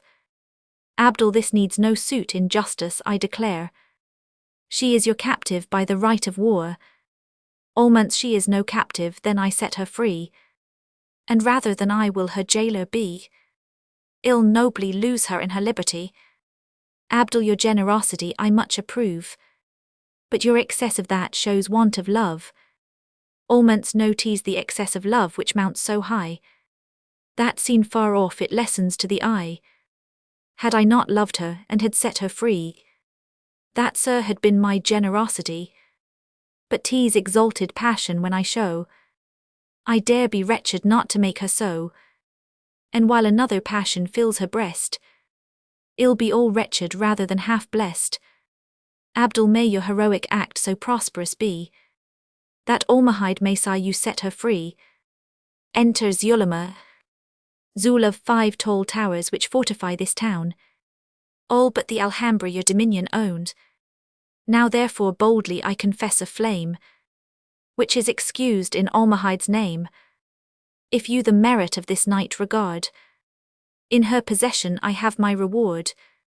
Almonce, she your reward, why she's a gift so great, that I myself have not deserved her yet, and therefore though I won her with my sword, I have with all my sacrilege restored.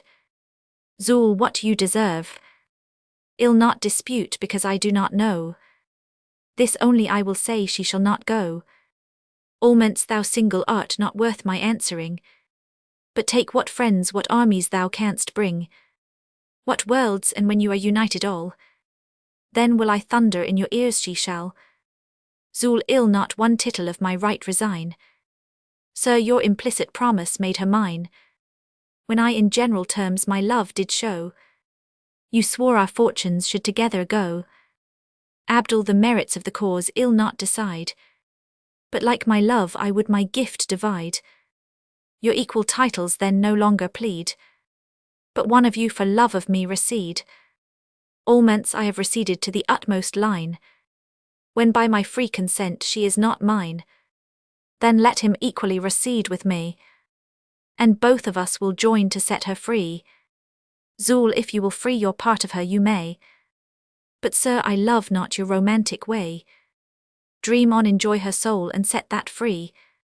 I am pleased her person should be left for me. Alments thou shalt not wish her, thine thou shalt not dare to be so impudent as to despair.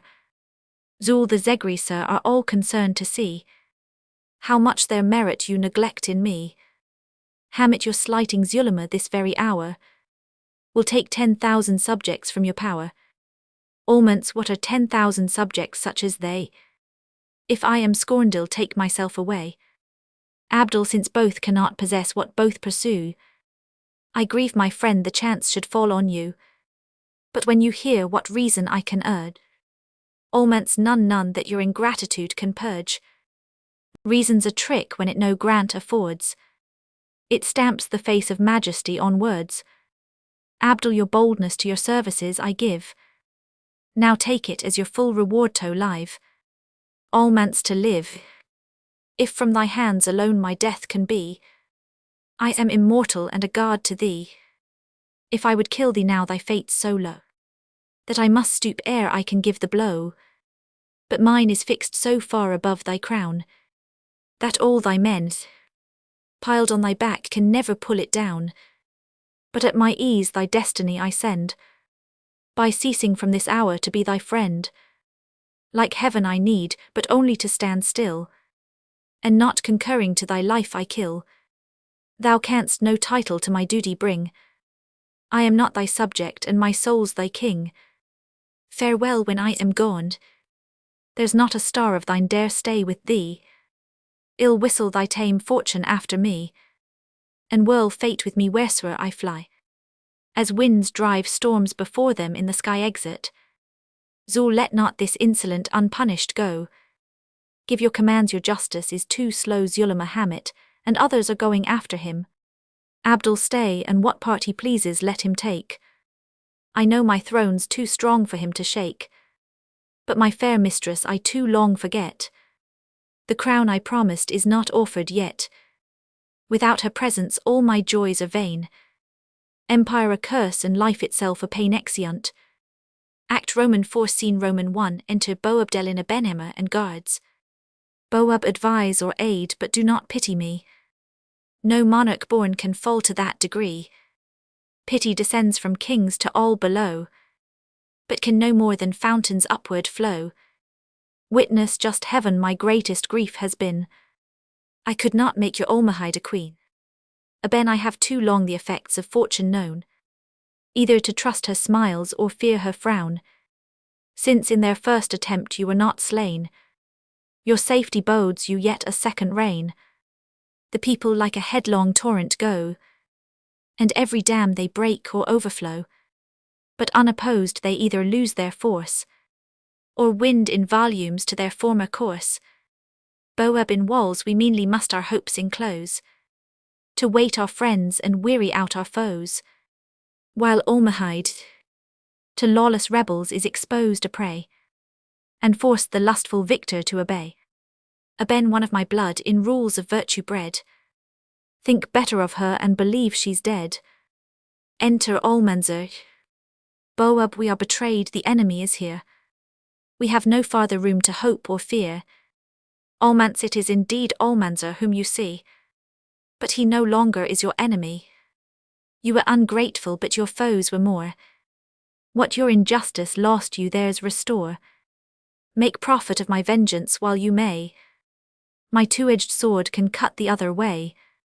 I am your fortune but am swift like her, and turn my hairy front if you defer.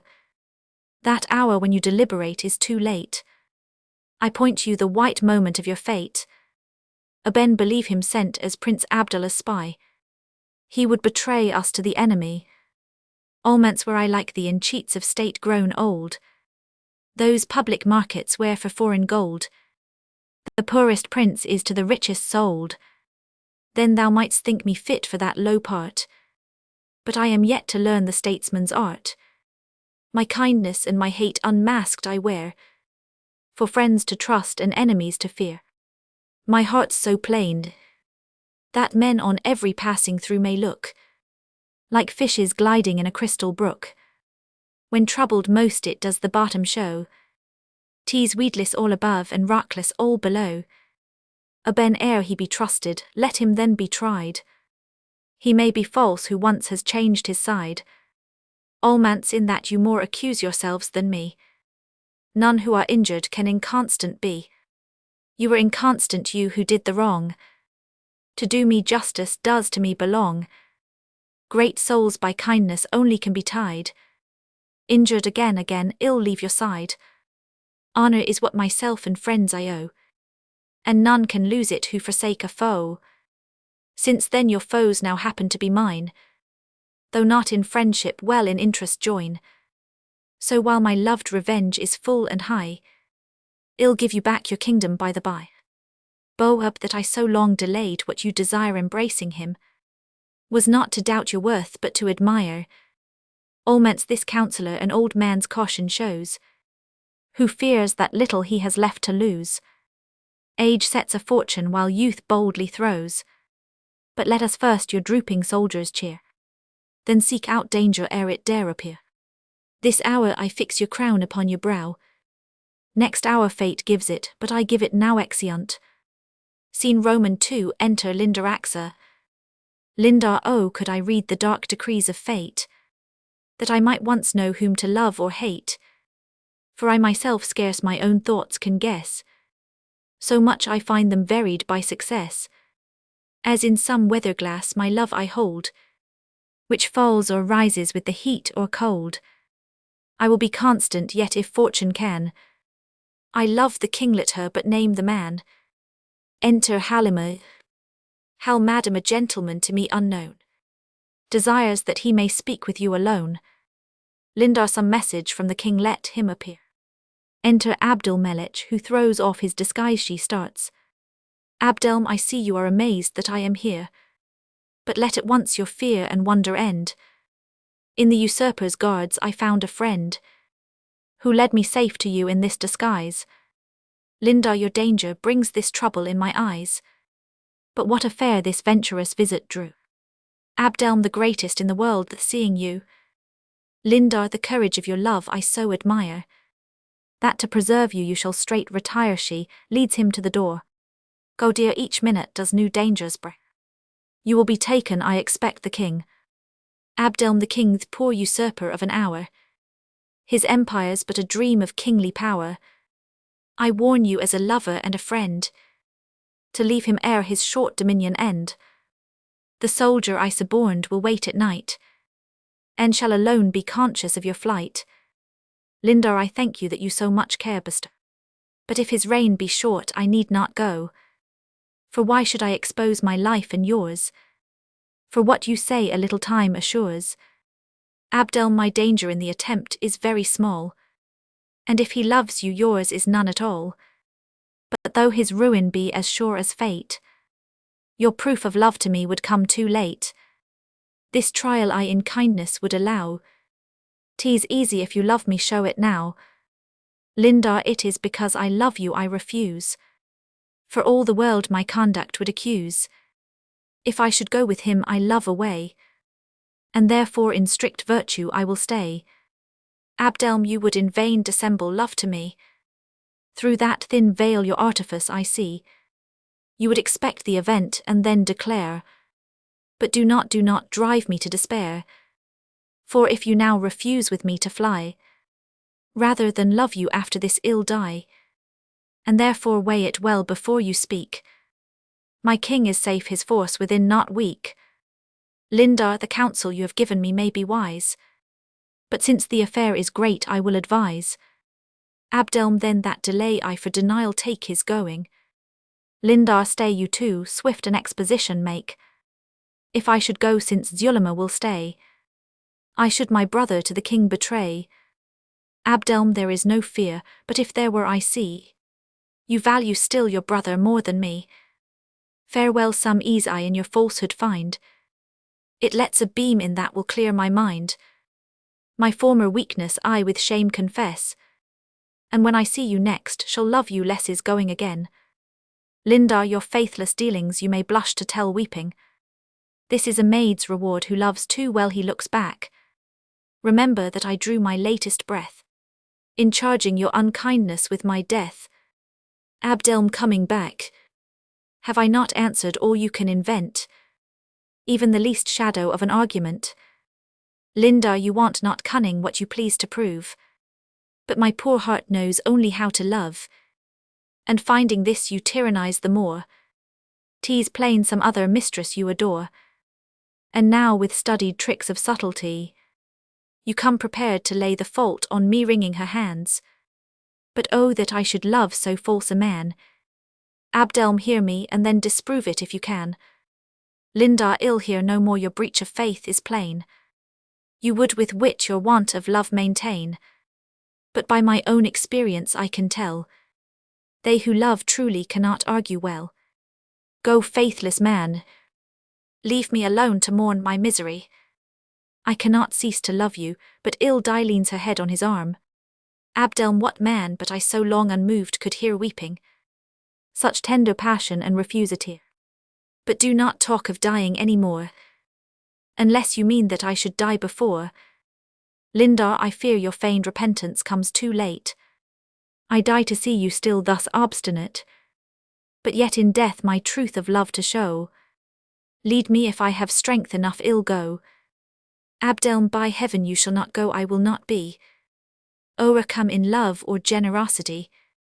All I desire to end the unlucky strife is but a vow that you will be my wife. Lindar, to tie me to you by a vow is hard. It shows my love you as no tie regard. Name anything but that and ill agree. Abdelm, swear then you never will my rivals be. Lindar, nay prithee, this is harder than before. Name anything, good dear, but that thing more. Abdelm, now I too late perceive I am undone. Living and seeing to my death I run. I know you false, yet in your snares I fall. You grant me nothing, and I grant you all. Lindar, I would grant all, but I must curb my will, because I love to keep you jealous still. In your suspicion I your passion find, but I will take a time to cure your mind. Halima, O madam, the new king is drawing near. Lindar, haste quickly hence, lest he should find you here. Abdelm, how much more wretched than I came I more my weakness and your falsehood know, and now must leave you with my greatest foe. Exit, Abdelm. Lindar, go, how I love thee heaven can only tell, and yet I love thee for a subject well. Yet whatsoever charms a crown can bring, a subject's greater than a little king. I will attend till time this throne secure, and when I climb my footing shall be sure music without. Music and I believe are dressed to me. Song. Roman 1. Wherever I am and whatever I do, my Phillies is still in my mind. When angry I mean not to Phillies to go. My feet of themselves the way find. Unknown to myself I am just at her door, and when I would rail I can bring out no more than Phillies too fair and unkind. Roman 2. When Phillies I see my heart bounds in my breast, and the love I would stifle is shown, but asleep or awake I am never at rest. When from my eyes Phillies is gone, sometimes a sad dream does delude my sad mind, but alas, when I wake and no Phillies I find, how I sigh to myself all alone. Roman 3. Should a king be my rival in her I adore, he should offer his treasure in vain. Oh, let me alone to be happy and poor, and give me my fillies again. Let fillies be mine and but ever be kind. I could to a dissart with her be confined, and envy no monarch his reign. Roman for alas I discover too much of my love, and she too well knows her own power. She makes me each day a new martyrdom prove, and makes me grow jealous each hour. But let her each minute torment my poor mind. I had rather love fillies both false and unkind, than ever be freed from her power. Enter Abdallah with guards. Abdul, now madam at your feet a king you see, or rather if you please a sceptred slave. 'Tis just you should possess the power you gave. Had love not made me yours I yet had been, but the first subject to Boabdelin. Thus heaven declares the crown I bring your due, and had forgot my title but for you. Lindar, heaven to your merits will I hope be kind, but sir it has not yet declared its mind. 'Tis true it holds the crown above your head, but does not fix it till your brother's dead. Abdul, all but the Alhambra is within my power, and that my forces go to take this hour. Lindar, when with its keys your brother's head you bring, I shall believe you are indeed a king. Abdul, but since the events of all things doubtful are, and of events most doubtful those of war, I beg to know before if fortune frown, must I then lose your favour with my crown? Lindar, you'll soon return a conqueror again, and therefore so your question is in vain. Abdul, I think to certain victory I move, but you may more assure it by your love. That grant will make my arms invincible. Lindar, my prayers and wishes your success foretell. Go then and fight, and think you fight for me. I wait but to reward your victory. Abdul, but if I lose it must I lose you too? Lindar, you are too curious if you more would know. I know not what my future thoughts will be. Poor women's thoughts are all extempore. Wise men indeed beforehand a long chain of thoughts produce, but ours are only for our present use. Abdul, those thoughts you will not know too well declare. You mean to wait the final doom of war. Lindar, I find you come to quarrel with me now. Would you know more of me than I allow? Whence are you grown that great divinity, that with such ease into my thoughts can pry? Indulgence does not with some tempers suit. I see I must become more absolute. Abdul, I must submit. On what hard terms soe'er my peace be bought. Lindar, submit to you, speak as you are not in fault. 'Tis evident the injury is mine, for why should you my secret thoughts divine? Abdul, yet if we might be judged by reason's law. Lindar, then you would have your reason judge my cause. Either confess your fault or hold your tongue, for I am sure I am never in the wrong. Abdul, then I acknowledge it. Lindar, then I forgive. Abdul, under how hard a law poor lovers live, who like the vanquished must their right release, and with the loss of reason buy their peace aside. Madam, to show that you my power command, I put my life and safety in your hand. Dispose of the Albayzin as you please. To your fair hands I here resign the keys. Lindar, I take your gift because your love it shows, and faithful Selin for Alcade choose. Abdul, Selin, from her alone your orders take.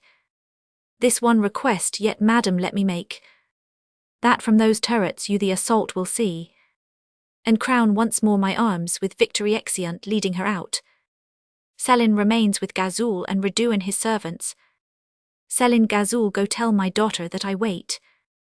You, Reduin, bring the prisoner to his fate exeunt, Gaz and Red. Heir of my charge I will possession take.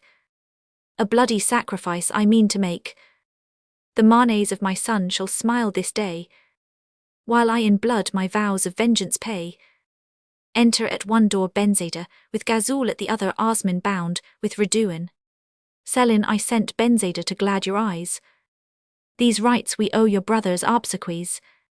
You too to Gaz and Red the cursed Abenserrago bind. You need no more to instruct you in my mind, they bind him to a corner of the stage. Bence, in what sad object am I called to share? Tell me what is it so you here prepare? Selin tease what your dying brother did bequeath. A scene of vengeance and a pomp of death. Bence the horrid spectacle my soul does fright. I want the heart to see the dismal sight.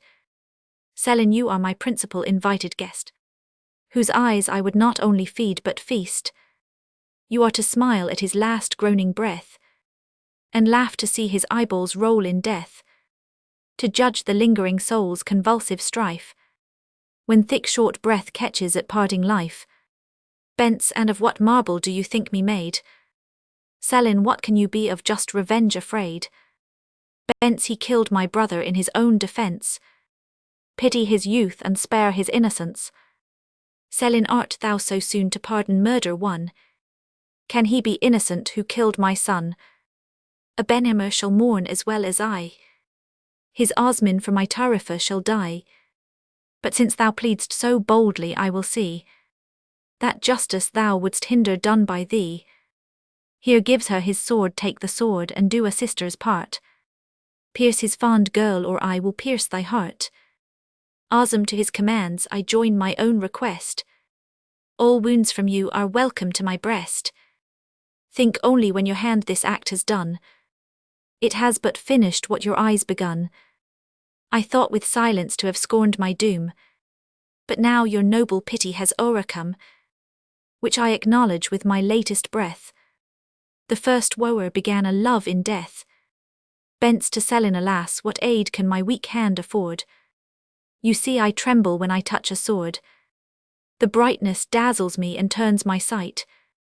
Or if I look tease but to aim less right. Azam, ill guide the hand which must my death convey. My leaping heart shall meet it half the way. Selin to Bence, waste not the precious time in idle breath. Bence, let me resign this instrument of death, giving the sword to her father, and then pulling it back. Ah no, I was too hasty to resign. 'Tis in your hand more mortal than in mine. Enter Hamit. Hamit the king is from the Alhambra beaten back, and now preparing for a new attack, to favour which he wills that instantly you reinforce him with a new supply. Selin to Bence, think not, although my duty calls me hence, that with the breach of yours I will dispense. Ere my return, see my commands you do. Let me find Osman dead and killed by you. Gazul and Reduan attend her still, and if she dares to fail, perform my will exeunt Selin and Hamit. Benzada looks languishing on him with her sword down Gazul, and Reduan standing with drawn swords by her. Azam, defer not, fair Benzada, my death. Looking on you, I should but live to sigh away my breath. My eyes have done the work they had to do. I take your image with me which they drew, and when they close I shall die full of you. Bence, when parents their commands unjustly, children are privileged to disobey. Yet from that breach of duty I am clear, since I submit the penalty to bear. To die or kill you is the alternative. Rather than take your life I will not live. Azam, this shows the excess of generosity. But madam, you have no pretence to die. I should defame the Abensirage's race, to let a lady suffer in my place. But neither could that life you would bestow save mine, nor do you so much pity owe to me, a stranger and your house's foe. Bence, from when ceasewere their hate our houses drew. I blush to tell you I have none for you. 'Tis a confession which I should not make, had I more time to give or you to take. But since death's near and runs with so much force, we must meet first and intercept his course. Azam, oh, how unkind a comfort do you give. Now I fear death again and wish to life were worth taking could I have it now. But 'tis more good than heaven can e'er allow, to one man's portion to have life and you. Bence, sure at our births, death with our meeting planets danced above, or we were wounded by a morning love shouts with it. Read the noise returns and doubles from behind. It seems as if two adverse armies joined. Time presses us.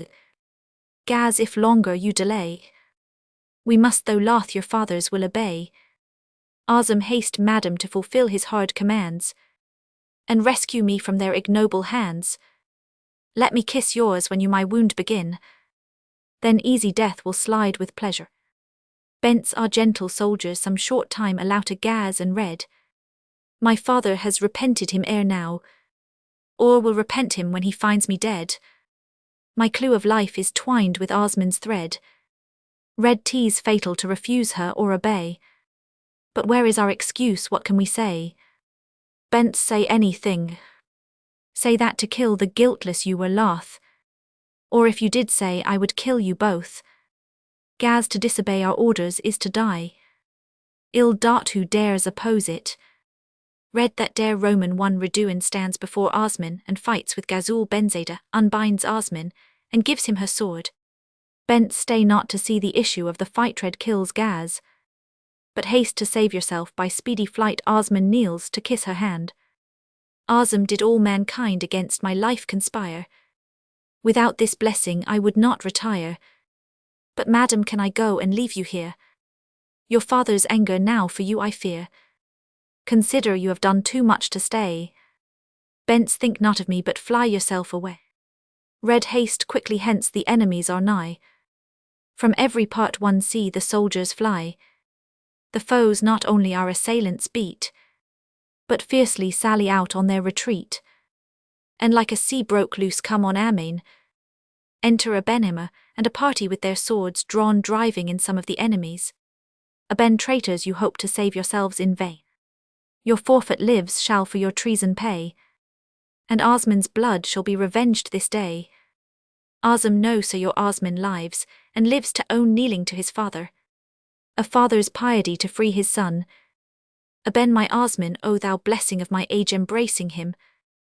And art thou safe from their deluded rage? Whom must I praise for thy deliverance? Was it thy valour or the work of chance? Osm nor chance nor valour could deliver me, but 'twas a noble pity set me free. My liberty and life, and what your happiness you pleased to call, we to this charming beauty owe it all. Ben instruct me, visible divinity, to her. Instruct me by what name to worship thee, for to thy virtue I would altars raise, since thou art much above all human praise. But see, enter Almanzor, his sword bloody leading in Almahide, attended by Esperanza. My other blessing Almahide is here. Ill to the king, and tell him she is near. You Osman on your fair deliverer wait, and with your private joys the public celebrate. Exeunt Ben Osm and Bents. Almance, the work is done, now madam you are free. At least if I can give you liberty. But you have chains which you yourself have chose. And oh that I could free you too from those. But you are free from force and have full power to go and kill my hopes and me this hour. I see then you will go, but yet my toil may he reward it with a looking while. Almanzor can from every subject raise new matter for our wonder and his praise. You bound and freed me, but the difference is that showed your valour, but your virtue this. Almance, madam, you praise a funeral victory, at whose sad pomp the conqueror must die. Alma conquest attends Almanzor everywhere. I am too small a foe for him to fear, but heroes still must be opposed by some, or they would want occasion to o'ercome. Almance, madam, I cannot on bare praises live. Those who abound in praises seldom give. Alma, while I to all the world your worth make known, may heaven reward the pity you have shown. Almance, my love is languishing and starved to death, and would you give me charity and breath? Prayers are the alms of churchmen to the poor. They sends to heaven but drive us from their door. Alma, cease a suit, so vain to you and troublesome to me. If you will have me think that I am free, if I am yet a slave my bonds ill bear. But what I cannot grant I will not hear. Almance, you will not hear, you must both hear and grant. For madam, there's an impudence in want. Alma, your way is somewhat strange to ask relief. You ask with threatening like a begging thief. Once more, Almanzor, tell me, am I free? Almance, madam, you are from all the world but me. But as a pirate when he frees the prize, he took from friends, seized the rich merchandise. and after he has freed it justly buys. So when I have restored your liberty, but then alas I am too poor to buy. Alma, nay, now you use me just as pirates do. You free me but expect a ransom too.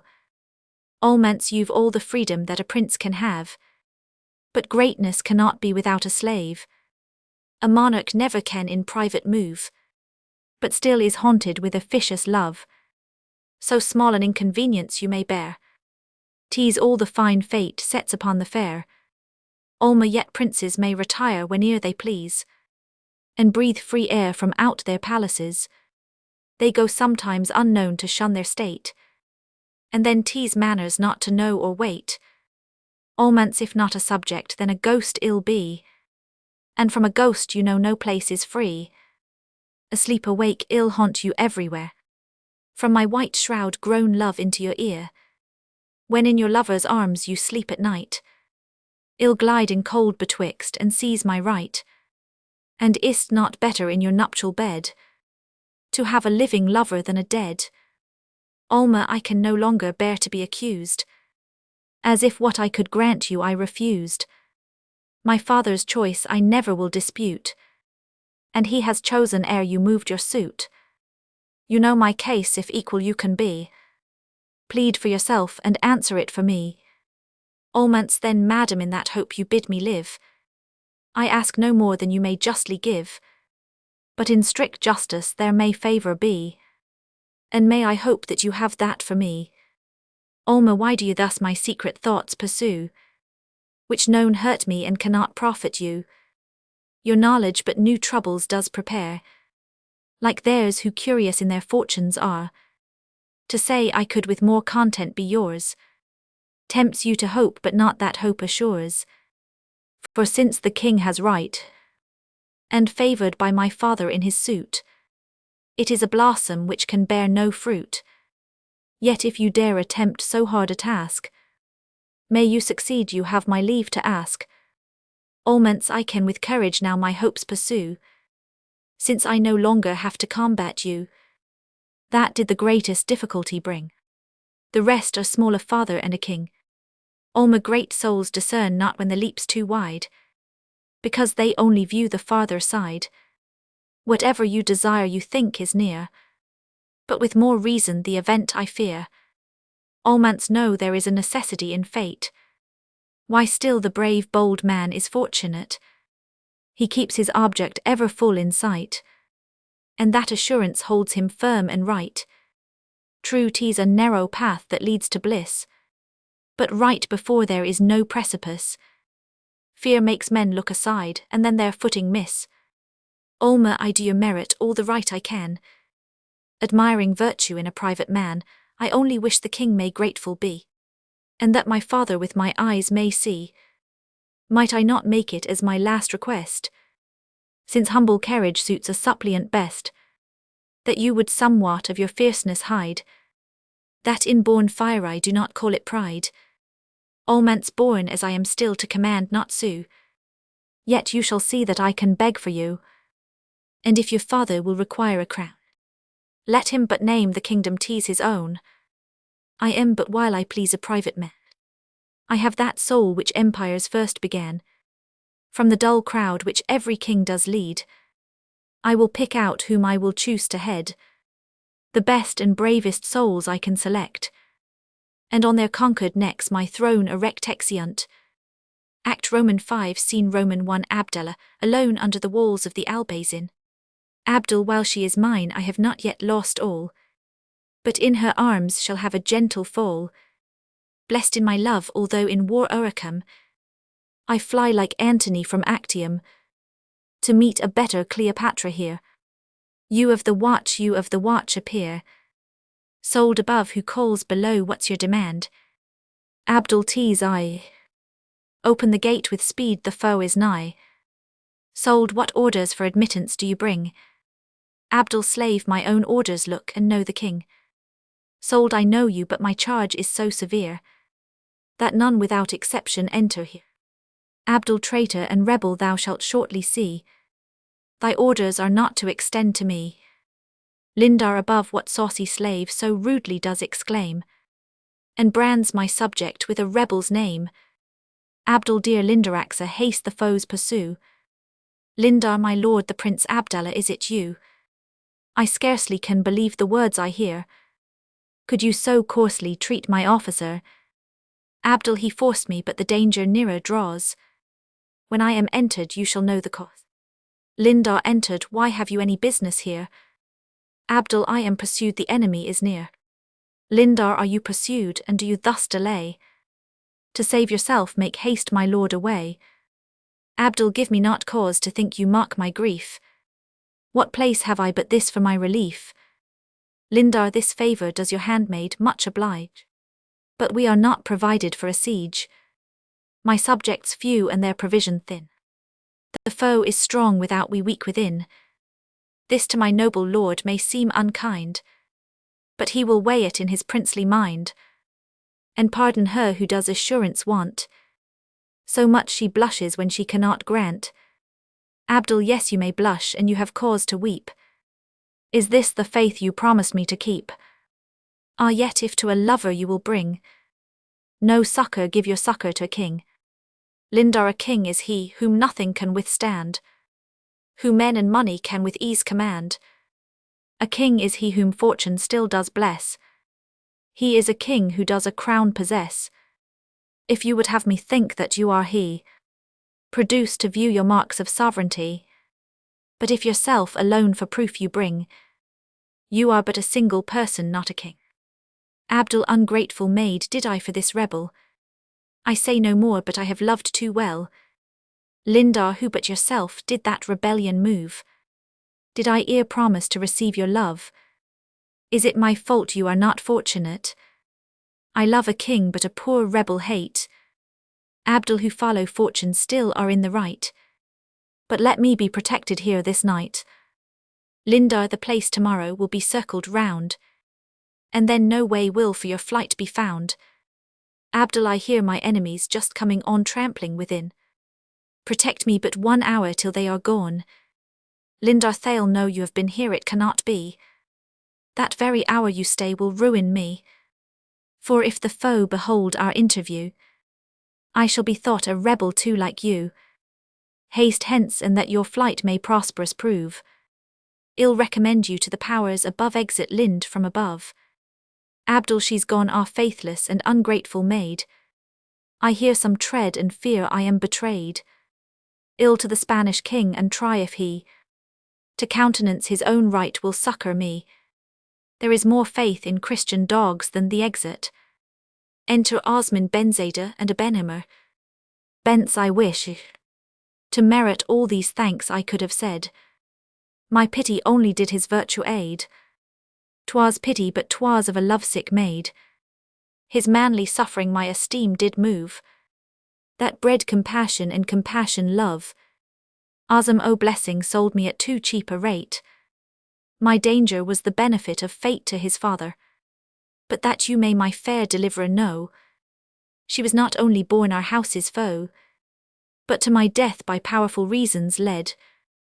At least in justice she might wish me dead. Aben, but why thus long do you her name conceal? Azam, to gain belief for what I now reveal. Even thus prepared you scarce can think it true. The savour of my life from Selin drew her birth, and was his sister whom I slew. Aben, no more it cannot, was not, must not be. Upon my blessing say not it was she, the daughter of the only man I hate. Two contradictions twisted in a fate. Azam, the mutual hate which you and Selin bore, does but exalt her generous pity more. Could she a brother's death forgive to me? And cannot you forget her family? Can you so ill requite the life I owe, to reckon her who gave it still your foe? It lends too great a lustre to her line, to let her virtue hours so much outshine. Aben, thou gav'st her line the advantage which they have, by meanly taking of the life they gave. Grant that it did in her a pity show, but would my son be pitied by a foe? She has the glory of thy act defaced. Thou killedst her brother, but she triumphs last. Poorly for us our enmity would cease, when we are beaten we receive a peace. Bence, if that be all in which you disagree, I must confess 'twas Osman conquered me. Had I beheld him basely beg his life, I should not now submit to be his wife. But when I saw his courage death control, I paid a secret homage to his soul, and thought my cruel father much to blame, since Osman's virtue his revenge did shame. Ben, what constancy canst thou e'er hope to find in that unstable and soon conquered mind? What piety canst thou expect from her who could forgive a brother's murderer? Or what obedience hopest thou to be paid from one who first her father disobeyed? Awesome nature that bids us parents to obey, bids parents their commands by reason weigh, and you her virtue by your praise did own, before you knew by whom the act was done. Ben, your reasons speak too much of insolence. Her birth's a crime past pardon or defence. Know that as Selin was not won by thee, neither will I by Selin's daughter be. Leave her or cease henceforth to be my son. This is my will, and this I will have done. Exit Ben. Awesome, it is a murdering will that whirls along with an impetuous sway, and like chain-shot sweeps all things in its way. He does my honour want of duty call, to that and love he has no right at all. Bence, no Osman, no, it is a much less ill to leave me than dispute a father's will. If I had any title to your love, your father's greater right does mine remove. Your vows and faith I give you back again, since neither can be kept without a sin. Awesome, nothing but death my vows can give me back. They are not yours to give nor mine to take. Bence, nay, think not though I could your vows resign, my love or virtue could dispense with mine. I would extinguish your unlucky fire, to make you happy in some new desire. I can preserve enough for me and you, and love and be unfortunate for two. Awesome, in all that's good and great, you vanquish me so fast that in the end I shall have nothing left me to defend. From every post you force me to remove, but let me keep my last entrenchment, love. Bence, love, then my Osman I will be content giving her hand, to make you wretched by your own consent. Live poor, despised and banished for my sake, and all the burden of my sorrows take. For as for me in whatsoever estate, while I have you I must be fortunate. Awesome, thus then secured of what we hold most dear, each other's love well go I know not where. For where alas should we our flight begin? The foes without our parents are within. Bence, ill fly to you and you shall fly to me. Our flight but to each other's arms shall be. To Providence and chance permit the rest. Let us but love enough and we are blessed. Exeunt. Scene Roman 2. Enter Boabdil, Abenamar, Abdul-Melech guards Zulema and Hamit prisoners. Abdelm, they are Lindaraxis brothers for her sake. Their lives and pardon my request I make. Boab, then Zulema and Hamit live but know your lives to Abdul-Melech suit you owe. Zul, the grace received so much my hope exceeds, that words come weak and short to answer deeds.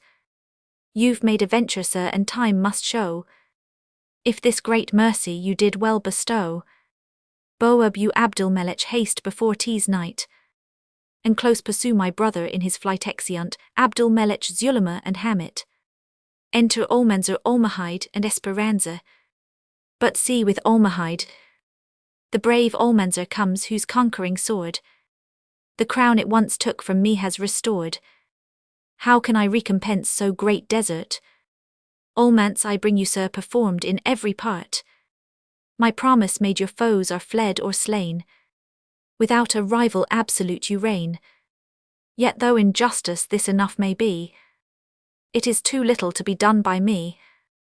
I beg to go where my own courage and your fortune calls, to chase these misbelievers from our walls.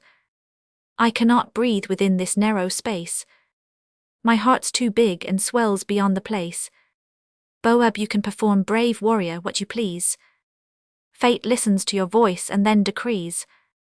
Now I no longer fear the Spanish powers. Already we are free and conquerors. Almonce accept great king tomorrow from my hand, the captive head of conquered Ferdinand. You shall not only what you lost regain, but o'er the Biscayan mountains to the main, extend your sway where never more did reign. Ben what in another vanity would seem, appears but noble confidence in him, no haughty boasting but a manly pride, a soul too fiery and too great to guide. He moves eccentric like a wandering star, whose motions just though tease not regular. Boab it is for you brave man and only you, greatly to speak and yet more greatly do. But if your benefits too far extend, I must be left ungrateful in the end. Yet somewhat I would pay, before my debts above all reckoning grow, to keep me from the shame of what I owe.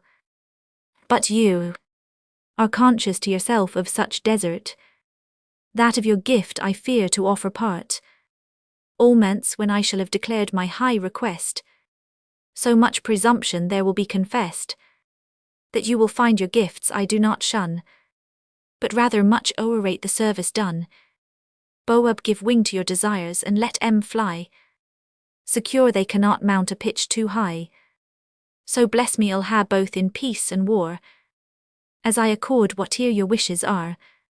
Almonce emboldened by the promise of a prince putting one knee to the ground, I ask this lady now with confidence. Boab you ask the only thing I cannot grant the king and Abenamar look amazedly on each other. But as a stranger you are ignorant of what by public fame my subjects know. She is my mistress, Aben and my daughter too. Almonce believe old man that I her father knew. What else should make Almanzor kneel to you? Nor doubt, sir, but your right to her was known. For had you had no claim but love alone, I could produce a better of my own. Alma softly to him. Almanzor, you forget my last request. Your words have too much haughtiness expressed. Is this the humble way you were to move? Almonce to her. I was too far transported by my love.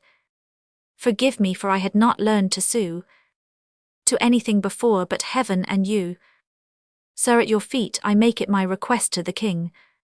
First line kneeling, second rising and boldly. Though without boasting I deserve her best, for you her love with gaudy titles sought, but I her heart with blood and dangers bought. Boab, the blood which you have shed in her defence shall have in time a fitting recompense. Or if you think your services delayed, name but your price and you shall soon be paid. Almonce my price you he king you do not think you deal with one who sets his services to sale. Reserve your gifts for those who gifts regard, and know I think myself above reward. Boab, then sure you are some godhead in our care, must be to come with incense and with prayer. Almonce, as little as you think yourself obliged, you would be glad to dart when next besieged. But I am pleased there should be nothing due, for what I did was for myself, not you. Boab, you with contempt on meaner gifts look down, and aiming at my queen disdain my crown. That crown restored deserves no recompense, since you would rob the fairest jewel thence. Dare not henceforth ungrateful me to call. Whate'er I owed you this has cancelled all. Almonce ill call thee thankless king, and perjured both. Thou swerst by ill hair and hast broke thy oath. But thou dost well, thou tax the cheapest way. Not to own services thou canst not pay. Boab, my patience more than pays thy service past. But now this insolence shall be thy last. Hence from my sight, and take it as a grace. Thou liv'st and art but banished from the place. Almonce, where'er I go there can no exile be. But from Almanzor's sight I banish thee. I will not now if thou wouldst beg me stay, but I will take my Almahide away. Stay thou with all thy subjects here, but know, we leave thy city empty, when we go takes Almahide's hand. Boab, fall on, take, kill the traitor, the guards fall on him, he makes it the king through the midst of them, and falls upon him, they disarm him, and rescue the king. Almonce base and poor, blush that thou art Almanzor's conqueror. Almahide wrings her hands, then turns and veils her face. Farewell, my Almahide. Life of itself will go now thou art gone. Like flies in winter when they lose the sun. Abenamar, whispers the king, a little then speaks aloud. Aben, revenge and taken so secure away are blessings which heaven sends not every day.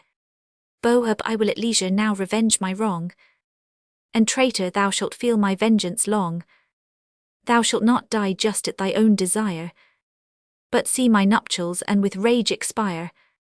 Almonce, thou darest not marry her while I am in sight. With a bent brow thy priest and the ill fright. And in that scene, which all thy hopes and wishes should content, the thought of me shall make the impotent he is led off by guards. Boab, as some fair tulip by a storm oppressed to Alma, shrinks up and folds its silken arms to rest, and bending to the blast all pale and dead, hears from within the wind sing round its head. So shrouded up your beauty disappears. Unveil, my love, and lay aside your fears. The storm that caused your fright is past, and done. Almahide, unveiling and looking round for Almanzor. Alma, so flowers peep out too soon, and miss the sun turning from him. Boab, what mystery in this strange behaviour lies? Alma, let me for ever hide these guilty eyes, which lighted my Almanzor to his tomb, or let them blaze to show me there a room. Boab, heaven lent their lustre for a nobler end. 1,000 torches must their light attend, to lead you to a temple and a crown. Why does my fairest Almahide frown? Am I less pleasing than I was before? Or is the insolent Almanzor more? Alma, I justly own that I some pity have, not for the insolent but for the brave. Aben, though to your king your duty you neglect, no, Almahide, I look for more respect. And if a parent's charge your mind can move, receive the blessing of a monarch's love. Alma, did he my freedom to his life prefer? And shall I wed Almanzor's murderer? No, sir, I cannot to your will submit. Your ways too rugged for my tender feet. Aben, you must be driven where you refuse to go, and taught by force your happiness to know. Alma, to force me, sir, is much unworthy, you smiling scornfully. And when you would impossible to do, if force could bend me, you might think with shame that I debase the blood from whence I came. My soul is soft, which you may gently lay in your loose palm, but when 'tis pressed to stay, like water it deludes your grasp and slips away. Boab, I find I must revoke what I decreed. Almanzor's death my nuptials must precede. Love is a magic which the lover ties, but charms still end when the magician dies. Go, let me hear my hated rivals dead to his guard, and to convince my eyes bring back his head. Alma, go on, I wish no other way to prove that I am worthy of Almanzor's love. We will in death at least united be. I'll show you I can die as well as he. Boab, what should I do when equally I dread Almanzor living and Almanzor dead? Yet by your promise you are mine alone. Alma, how dare you claim my faith and break your own? Aben, this for your virtue is a weak defence. No second vows can with your first dispense. Yet since the king did to Almanzor swear, and in his death ungrateful may appear, he ought in justice first to spare his life, and then to claim your promise as his wife. Alma, whate'er my secret inclinations be, to this since honour ties me I agree. Yet I declare and to the world will own, that far from seeking I would shun the throne, and with Almanzor lead a humble life. There is a private greatness in his wife. Boab, that little love I have I hardly buy. You give my rival all while you deny. Yet Almahide, to let you see your power, your loved Almanzor shall be free this hour. You are obeyed, but 'tis so great a grace, that I could wish me in my rival's place exeunt king and Abenamar. Alma, how blessed was I before this fatal day, when all I knew of love was to obey. 'Twas life becalmed without a gentle breath, though not so cold yet motionless as death. A heavy quiet state, but love all strife. All rapid is the hurricane of life. Had love not shewn me I had never seen an excellence beyond Boabdelin, I had not aiming higher lost my rest, but with a vulgar good been dully blessed. But in Almanzor having seen what's rare, now I have learnt too sharply to compare, and like a favourite quickly in disgrace, just knew the value ere I lost the place. To her Almanzor bound and guarded, Almance I see the end for which I am hither sent, to double by your sight my punishment. There is a shame in bonds I cannot bear, far more than death to meet your eyes I fear. Alma, that shame of long continuance shall not be unbinding him. The king at my entreaty sets you free. Almance the king my wonders greater than before. How did he dare my freedom to restore? He like some captive lion uses me. He runs away before he sets me free, and takes a sanctuary in his court. I'll rather lose my life than thank him for't. Alma, if any subject for your thanks there be, the king expects them not, you owe them me. Our freedoms through each other's hands have passed. You give me my revenge in winning last.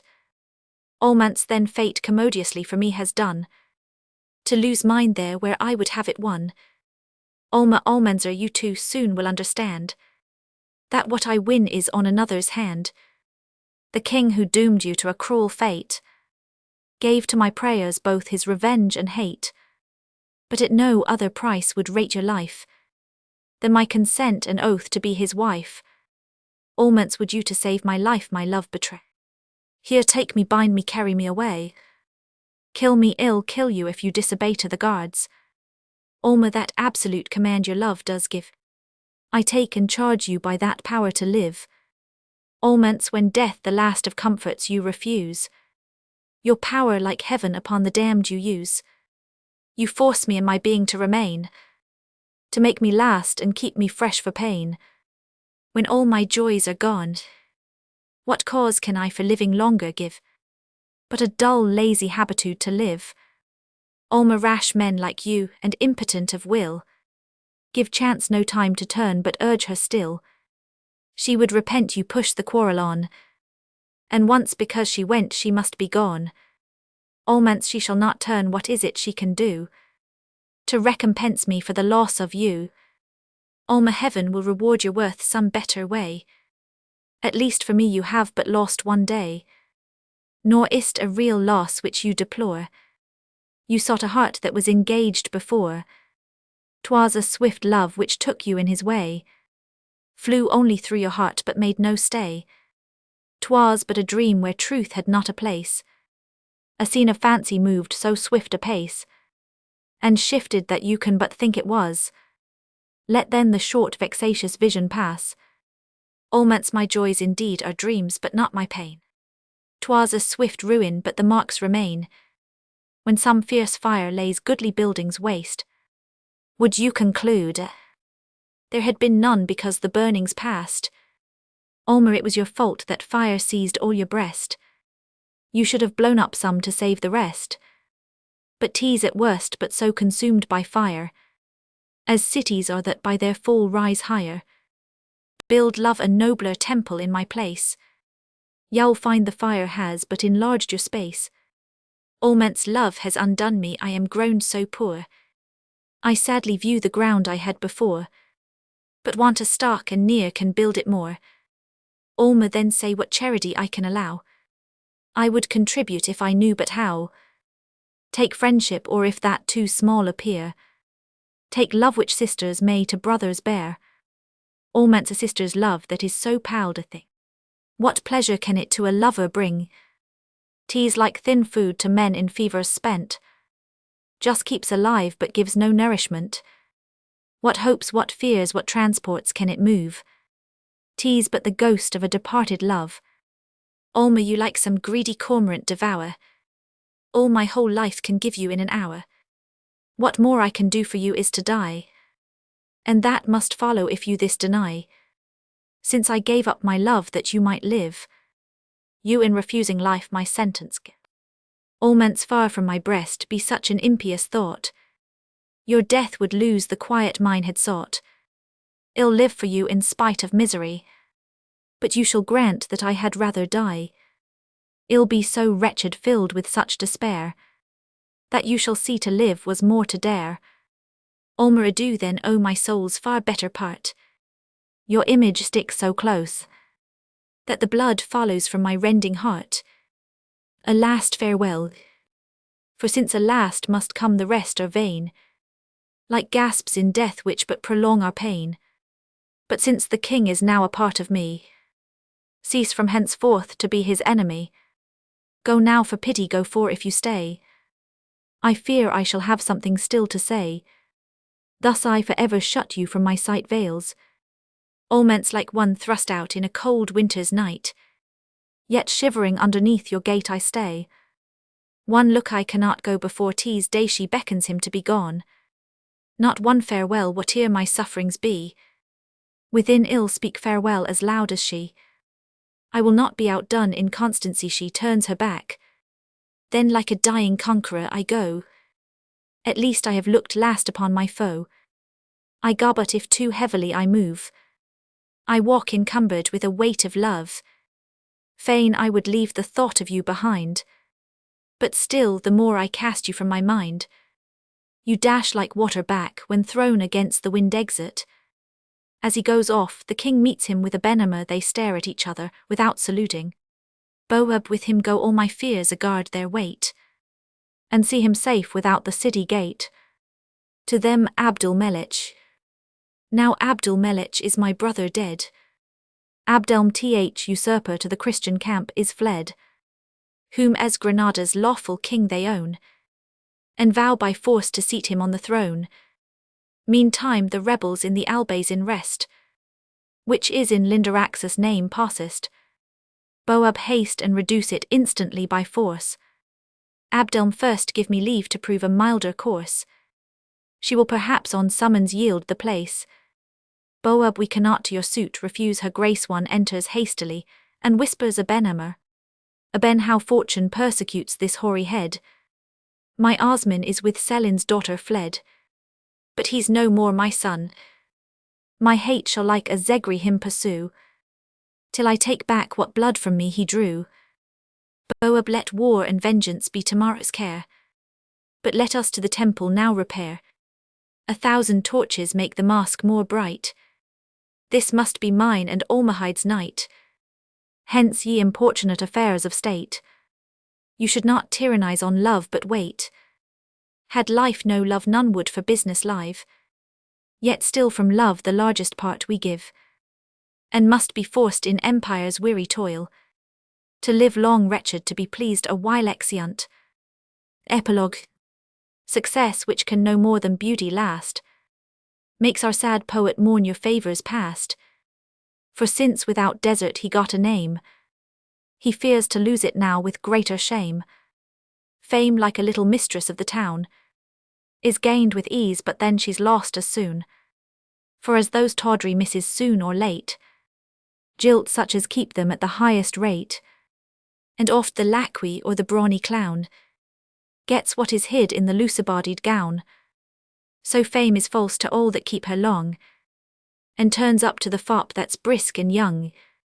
Some wiser poet now would leave fame first, but elder wits are like old lovers cursed, who when the vigour of their youth is spent, still grow more fond as they grow impotent.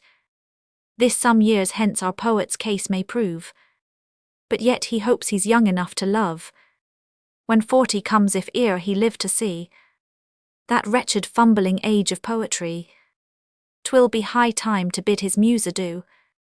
Well may he please himself, but never you. Till then he'll do as well as he began, and hopes you will not find him less a man. Think him not duller for this year's delay. He was prepared the women were away, and men without their parts can hardly play, if they through sickness seldom did appear. Pity the virgins of each theatre, for at both houses 'twas a sickly year. And pity us your servants, to whose cost in one such sickness 9 whole months are lost. Their stay he fears has ruined what he writ. Long waiting both disables love and wit. They thought they gave him leisure to do well, but when they forced him to attend he fell. Yet though he much has failed he begs today, you will excuse his unperforming play. Weakness sometimes great passion does express. He had pleased better had he loved you less. Almanzor and Almahide, or the conquest of Granada by the Spaniards, a tragedy. The second part, Stimulos dedit mulla virtus. Lucan, prologue to the second part. They who write ill and they who near durst write, turn critics out of mere revenge and spite. A playhouse gives them fame and up their starts. From a mean fifth-rate wit a man of parts. So common faces on the stage appear. We take them in and they turn beauties here. Our author fears those critics as his fate, and those he fears by consequence must hate, for they the traffic of all wit invade. As scriveners draw away the banker's trade, howe'er the poet's safe enough today, they cannot censure an unfinished play. But as when vizard mask appears in pit, straight every man who thinks himself a wit perks up and managing his comb with grace, with his white wig sets off his nut-brown face, that done bears up to th prize and views each limb, to know her by her rigging and her trim. Then the whole noise of fops to wagers go. Parks on her tea must be she and no. Just so I prophesy these wits today will blindly guess at our imperfect play, with what new plots our second part is filled, who must be kept alive and who be killed. And as those vizard masks maintain that fashion, to soothe and tickle sweet imagination, so our dull poet keeps you on with masking, to make you think there's something worth your asking. But when 'tis shown that which does now delight you, will prove a dowdy with a face to fright you. Almanzor and Almahide, or the conquest of Granada. The second part, Act I. Scene Roman 1a camp. Enter King Ferdinand, Queen Isabella, Alonso de Aguilar, attendants men and women. K. Ferd, at length the time is come when Spain shall be from the long yoke of Moorish tyrants free. All causes seem to second our design, and heaven and earth in their destruction join. When empire in its childhood first appears, a watchful fate o'ersees its tender years, till grown more strong it thrusts and stretches out, and elbows all the kingdoms round about. The place thus made for its first breathing free, it moves again for ease and luxury, till swelling by degrees it has possessed the greater space and now crowds up the rest, when from behind there starts some petty state, and pushes on its now unwieldy fate. Then down the precipice of time it goes, and sinks in minutes which in ages rose. Q. Isabel should bold Columbus in his search succeed, and find those beds in which bright metals breathe, tracing the sun who seems to steal away, that miser-like he might alone survey the wealth which he in western mines did lay. Not all that shining ore could give my heart, the joy this conquered kingdom will impart, which rescued from these misbelievers' hands, shall now at once shake off its double bands, at once to freedom and true faith restored, its old religion and its ancient lord.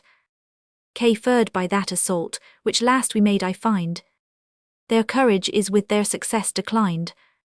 Almanzor's absence now they dearly buy, whose conduct crowned their arms with victory. Alonso their king himself did their last sally guide. I saw him glistering in his armour ride, to break a lance in honour of his bride. But other thoughts now fill his anxious breast, care of his crown his love has dispossessed. To them Abdallah, Q. Isabel but see the brother of the Moorish king. He seems some news of great import to bring. K. Ferd, he brings a spacious title to our side. Those who would conquer must their foes divide. Abdal, since to my exile you have pity shown, and given me courage yet to hope a throne, while you without our common foes subdue. I am not wanting to myself or you, but have within a faction still alive, strong to assist and secret to contrive, and watching each occasion to foment the people's fears into a discontent, which from Almanzor's loss before were great, and now are doubled by their late defeat. These letters from their chiefs, the news assures gives letters to the king. K-Ferd be mine the honour, but the profit yours. To them the Duke of Arcos with Osman and Benzada prisoners. K-Ferd that tertiary of Italians did you guide, to take their post upon the river side. Roman 500 Arcos, all are according to your orders placed. My cheerful soldiers their entrenchments haste. The Mercian foot has ta'en the upper ground, and now the city is beleaguered round. K-Ferd why is not then their leader here again? Roman 500 Arcos the master of Alcantara is slain, but he who slew him here before you stands. It is that Moor whom you behold in bands. K-Ferd a braver man I had not in my host. His murderer shall not long his conquest boast. But Duke of Arcos say how was he slain? Roman 500 Arcos our soldiers marched together on the plain.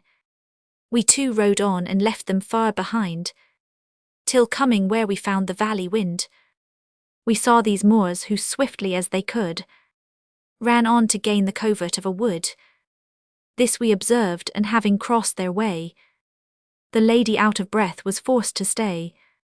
The man then stood and straight his falchion drew, then told us we in vain did those pursue, whom their ill fortune to despair did drive, and yet whom we should never take alive. Neglecting this the master straight spurred on, but the active Moor his horse's shock did shun, and ere his rider from his reach could go, finished the combat with one deadly blow. I to revenge my friend prepared to fight, but now our foremost men were come in sight, who soon would have dispatched him on the place, had I not saved him from a death so base, and brought him to attend your royal doom.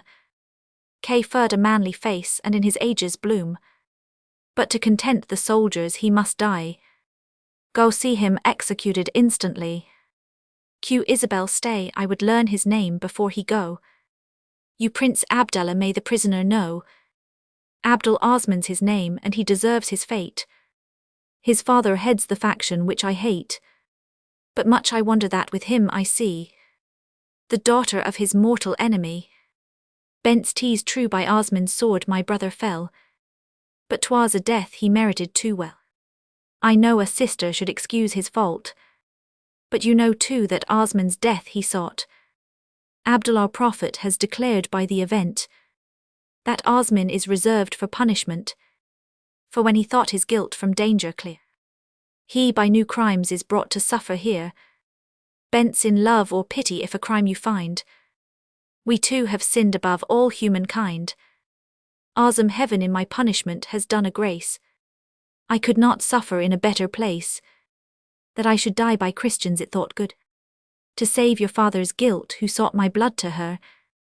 Bence fate aims so many blows to make us fall, that 'tis in vain to think toward them all.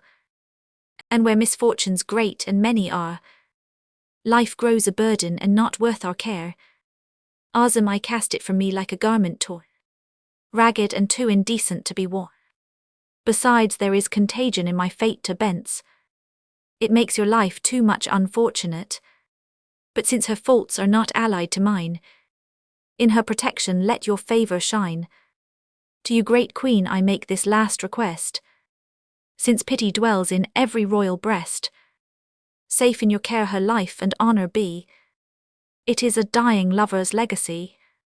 Bence cease Osman cease so vain a suit to move. I did not give you on those terms my love. Leave me the care of me for when you go. My love will soon instruct me what to do. Q Isabel permit me sir these lovers doom to give. My sentence is they shall together live. The courts of kings to all distressed should sanctuaries be, but most to lovers in adversity. Castile and Aragon, which long against each other war did move, My plighted lord and I have joined by love, and if to add this conquest heaven thinks good, I would not have it stained with lovers' blood. Ferd, whatever Isabella shall command, shall always be a law to Ferdinand. Bents the frowns of fate we will no longer fear. Ill fate, great queen, can never find us here. Isabel, your thanks some other time I will receive. Henceforward safe in my protection live. Granada is for noble loves renowned. Her best defence is in her lovers found. Love's an heroic passion which can find no room in any base degenerate mind. It kindles all the soul with honour's fire, to make the lover worthy his desire. Against such heroes I success should fear. Had we not too an host of lovers here, an army of bright beauties come with me. Each lady shall her servant's actions see. The fair and brave on each side shall contest, and they shall overcome who love the best exeunt. Scene Roman 2, the Alhambra. Enter Zulema. Zul, true they have pardoned me, but do they know what folly 'tis to trust a pardoned foe? A blush remains in a forgiven face. It wears the silent tokens of disgrace. Forgiveness to the injured does belong, but they ne'er pardon who have done the wrong. My hopeful fortune's lost, and what's above, all I can name or think my ruined love. Feigned honesty shall work me into trust, and seeming penitence conceal my lust. Let heaven's great eye of providence now take one day of rest and ever after wake. Enter Boabdellin, Abenimer and guards. Boab losses on losses as if heaven decreed Almanzor's valour should alone succeed. Aben, each sally we have made since he is gone serves but to pull our speedy ruin on. Boab of all mankind the heaviest fate he bears, who the last crown of sinking empire wears. No kindly planet of his birth took care, heaven's outcast, and the dross of every star a tumultuous noise with it. Enter Abdul Melich. What new misfortunes do these cries presay? Abdelm, they are the effects of the mad people's rage. All in despair tumultuously they swarm. The fairest streets already take the alarm. The needy creep from cellars underground. To them new cries from tops of garrets sound. The aged from the chimneys seek the cold, and wives from windows helpless infants hold. Boab, see what the many-headed beast demands. Exit Abdelm. Cursed is that king whose honours in their hands in senates either they too slowly grant, or saucily refuse to aid my want. And when their thrift has ruined me in war, they call their insolence my want of care.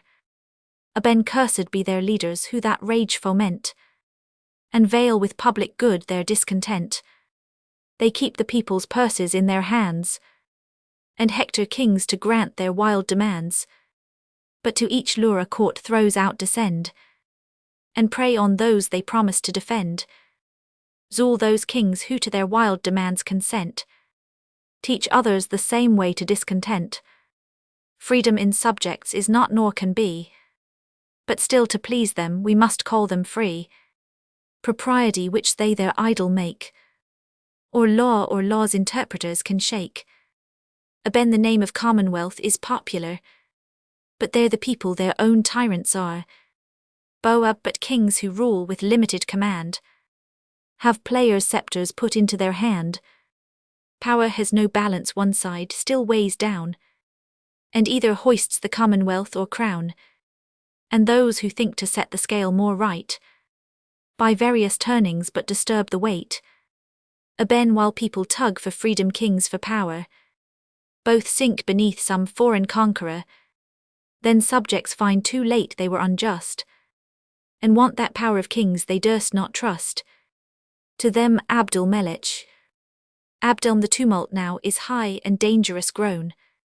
The people talk of rendering up the town, and swear that they will force the king's consent. Boab, what counsel can this rising storm prevent? Abdelm, their fright to no persuasions will give ear. There's a deaf madness in a people's fear. Enter a messenger. Mess their fury now a middle course does take. to yield the town or call Almanzor back. Boab ill rather call my deaths. Go and bring up my guards to my defence. Ill punish this outrageous insolence. Aben since blind opinion does their reason sway. You must submit to cure them their own way. You to their fancies physic must apply. Give them that chief on whom they most rely. Under Almanzor prosperously they fought. Almanzor therefore must with prayers be brought. Enter a second messenger. To mess haste all you can their fury to assuage. You are not safe from their rebellious rage. Enter a third messenger. 3 mess this minute if you grant not their desire. They'll seize your person and your palace fire. Abdulm your danger sir admits of no delay. Boab in tumults people reign and kings obey. Go and appease them with the vow I make, that they shall have their loved Almanzor back. Exit Abdul. Almanzor has the ascendant o'er my fate. I am forced to stoop to one I fear and hate. Disgraced, distressed, in exile and alone. He's greater than a monarch on his throne. Without a realm a royalty he gains. Kings are the subjects over whom he reigns. A shout of acclamations with Aben these shouts proclaim the people satisfied. Boab we for another tempest must provide. To promise his return as I was loth. So I want power now to perform my oath. Ere this for Afric he is sailed from Spain. Aben the adverse winds his passage, yet detain. I heard last night his equipage did stay at a small village short of Malaga. Boab Abenamur this evening thither haste. Desire him to forget his usage past. Use all your rhetoric, promise, flatter, pray. To them Almahide attended. Aben good fortune shows you yet a surer way. Nor prayers nor promises his mind will move. 'Tis inaccessible to all but love. Boab, O thou hast roused a thought within my breast, that will for ever rob me of my rest. Ah, jealousy, how cruel is thy sting! I in Almanzor a loved rival bring, and now I think it is an equal strife. If I my crown should hazard or my wife, where marriage is thy cure which husbands boast, that in possession their desire is lost. Or why have I alone that wretched taste, which gorged and glutted does with hunger last? Custom and duty cannot set me free. Even sin itself has not a charm for me. Of married lovers I am sure the first, and nothing but a king could be so cursed. Alma, what sadness sits upon your royal heart? Have you a grief, and must not I have part? All creatures else a time of love possess. Man only clogs with cares his happiness, and while he should enjoy his part of bliss, with thoughts of what may be destroys what is. Boab, you guess aright I am oppressed with grief, and 'tis from you that I must seek relief to the company. Leave us to sorrow, there's a reverence due. Sad kings like suns eclipsed withdraw from view, the attendants go off, and chairs are set for the king and queen. Almost so two kind turtles when a storm is nigh. Look up and see it gathering in the sky. Each calls his mate to shelter in the groves, leaving in murmur their unfinished loves. Perched on some drooping branch they sit alone, and coo and hearken to each other's moan. Boab, since Almahide you seem so kind a wife, taking her by the hand, what would you do to save a husband's life? Alma, when fate calls on that hard necessity, ill suffer death rather than you shall die. Boab, suppose your country should in danger be, what would you undertake to set it free? Alma, it were too little to resign my breath. My own free hand should give me nobler death. Boab, that hand which would so much for glory do, must yet do more, for it must kill me too. You must kill me for that dear country's sake, or what's all one must call Almanzor back. Alma, I see to what your speech you now direct. Either my love or virtue you suspect. But know that when my person I resigned, I was too noble not to give my mind. No more the shadow of Almanzor fear. I have no room but for your image here. Boab, this Almahide would make me cease to mourn, were that Almanzor never to return. But now my fearful people mutiny, Their clamours call Almanzor back, not Roman won their safety, through my ruin I pursue. He must return and must be brought by you. Alma, that hour when I my faith to you did plight, I banished him for ever from my sight. His banishment was to my virtue due, not that I feared him for myself but you. My honour had preserved me innocent, but I would your suspicion to prevent, which since I see augmented in your mind, I yet more reason for his exile find. Bow up to your entreaties he will yield alone, and on your doom depend my life and throne. No longer therefore my desires withstand, or if desires prevail not my command. Alma in his return too, sadly I foresee the effects of your returning jealousy. But your command I prize above my life. 'Tis sacred to a subject and a wife. If I have power Almanzor shall return. Boab, cursed be that fatal hour when I was born, letting go her hand, and starting up. You love him, and that love reveal by your too quick consent to his repeal. My jealousy had but too just a ground, and now you stab into my former wound. Alma, this sudden change I do not understand. Have you so soon forgot your own command? Boab, grant that I did the unjust injunction lay. You should have loved me more than to obey. I know you did this mutiny design, but ill your love plot quickly countermine. Let my crown go, he never shall return. I like a phnix in my nest will burn. Alma, you please me well that in one common fate you wrap yourself and me and all your state. Let us no more of proud Almanzor here. 'Tis better once to die than still to fear, and better many times to die than be obliged past payment to an enemy. Boab, 'tis better, but you wives have still one way. Whene'er your husbands are obliged you pay. Alma, thou heaven who know'st it, judge my innocence. You, sir, deserve not I should make defence, yet judge my virtue by that proof I gave when I submitted to be made your slave. Boab, if I have been suspicious or unkind, forgive me, many cares distract my mind. Love and a crown, two such excuses no one man e'er had, and each of them enough to make me mad. But now my reason reassumes its throne, and finds no safety when Almanzor's gone. Send for him then, ill be obliged and sue. 'Tis a less evil than to part with you. I leave you to your thoughts, but love me still. Forgive my passion, and obey my will. Exit Boab Delin. Alma, hide solace. My jealous lord will soon to rage return. That fire his fear rakes up does inward burn. But heaven which made me great has chose for me. I must the oblation for my people be. Ill cherish honour then and life despise. What is not pure is not for sacrifice. Yet for Almanzor I in secret mourn. Can virtue then admit of his return? Yes, for my love I will by virtue square.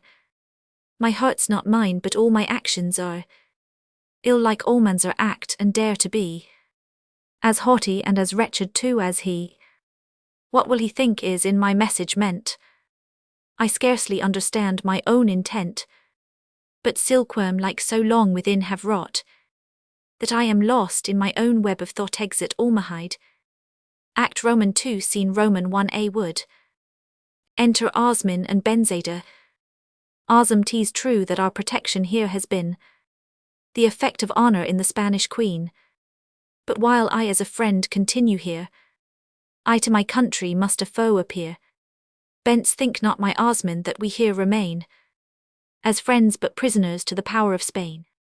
Fortune dispenses with your country's right, but you desert your honour in your flight.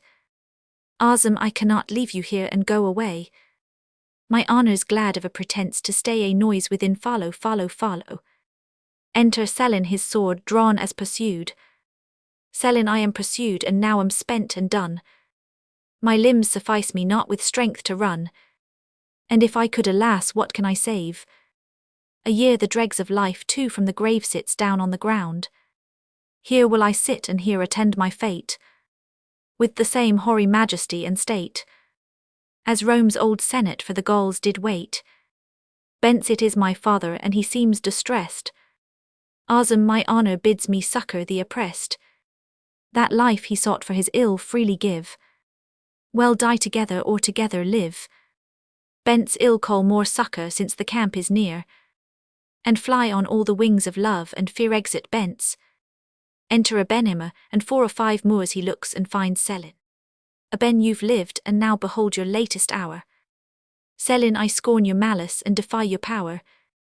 A speedy death is all I ask you now, and that's a favour you may well allow. Azam showing himself, who gives you death shall give it first to me. Fate cannot separate our destiny, knows his father. My father here then heaven itself has laid, the snare in which my virtue is betrayed. Aben, fortune I thank thee thou hast kindly done, to bring me back that fugitive my son. In arms too fighting for my enemy, ill do a Roman justice thou shalt die. Azam, I beg not you my forfeit life would save, yet add 1 minute to that breath you gave. I disobeyed you and deserve my fate, but bury in my grave 2 houses hate. Let Selin live and see your justice done on me while you revenge him for his son. Your mutual malice in my death may cease, and equal loss persuade you both to peace. Aben, yes, justice shall be done on him and thee. Haste and dispatch them both immediately to a soldier. Azam, if you have honour since you nature want, for your own sake my last petition grant, and kill not a disarmed defenceless foe, whose death your cruelty or fear will show. My father cannot do an act so base. My father I mistake, I meant who was. Aben, go then dispatch him first who was my son. Azam, swear but to save his life ill yield my own. Aben, nor tears nor prayers thy life or his shall buy. Azam, then Sir Benzeda's father shall not die putting himself before Selin. And since hell want defence when I am gone, I will to save his life defend my own. Aben, this justice parricides like thee should have Aben, and his party attack them. Both Azam parries his father's thrusts and thrusts at the others. Enter Benzeda with Abdallah, the Duke of Arcos and Spaniards. Bence, oh help my father and my Osman save. Abdul, villains, that death you have deserved is near. Azam, stay prince, and know I have a father here. Stops Abdallah's hand. I were that parricide of whom he spoke. Did not my piety prevent your stroke? Roman 500 Arcos to Aben, depart then, and thank heaven you had a son. Aben, I am not with these shows of duty won. Azam, to his father heaven knows, I would that life you seek resign. But while Benzeda lives it is not mine. Would you yet pardon my unwilling crime? Aben, by no entreaties, by no length of time, will I be won but with my latest breath. Ill curse thee here and haunt thee after death. Exit Aben with his party.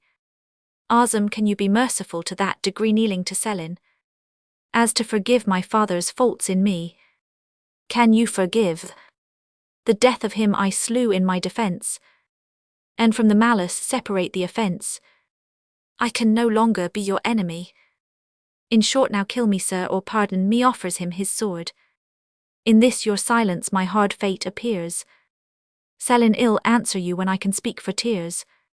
But till I can imagine what must needs be brought to pass, embraces him.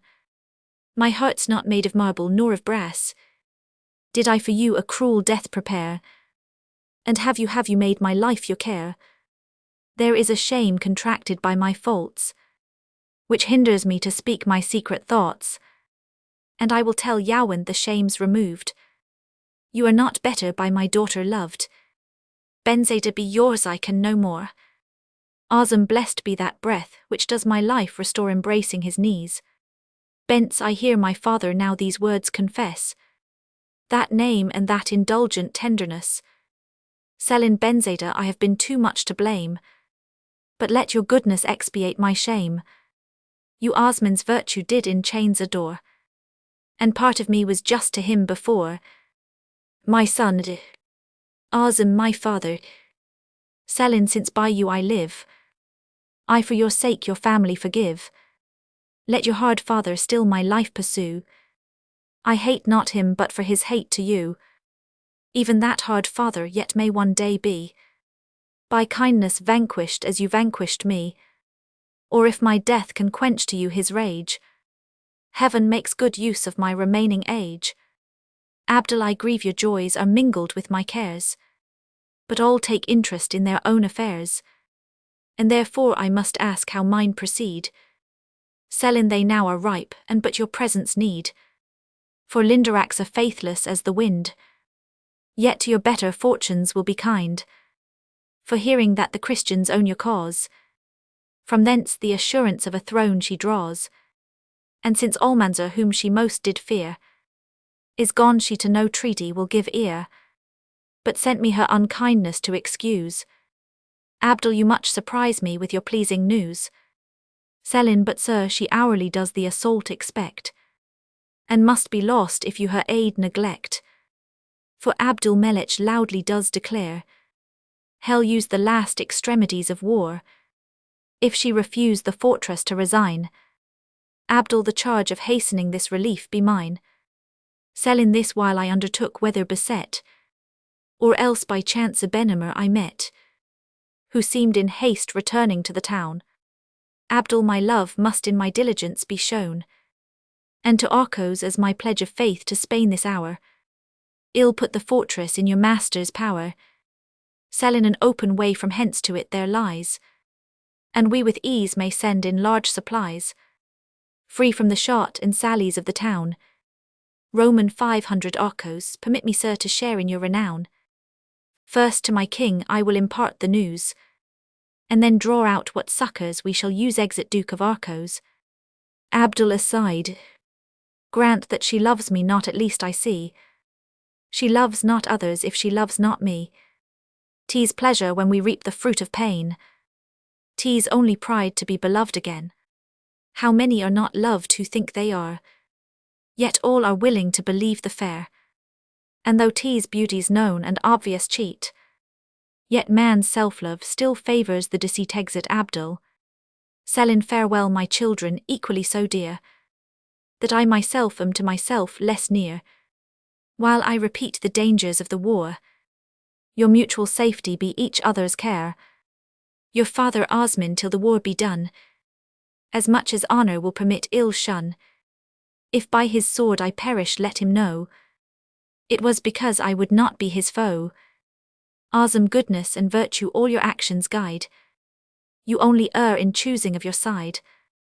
That party I with honour cannot take, but can much less the care of you forsake. I must not draw my sword against my prince, but yet may hold a shield in your defence. Benzeda free from danger here shall stay, and for a father and a lover pray. Bence, no, I gave not on those terms my heart, that from my Osman I should ever part. That love I vowed when you did death attend, 'tis just that nothing but my death should end. What merchant is it who would stay behind his whole stock ventured to the waves and wind? Ill pray for both, but both shall be in sight, and heaven shall hear me pray and see you fight. Selin, no longer Osman combat a design, where so much love and so much virtue join. Azam to Bence, then conquer and your conquest happy be, both to yourself, your father, and to me.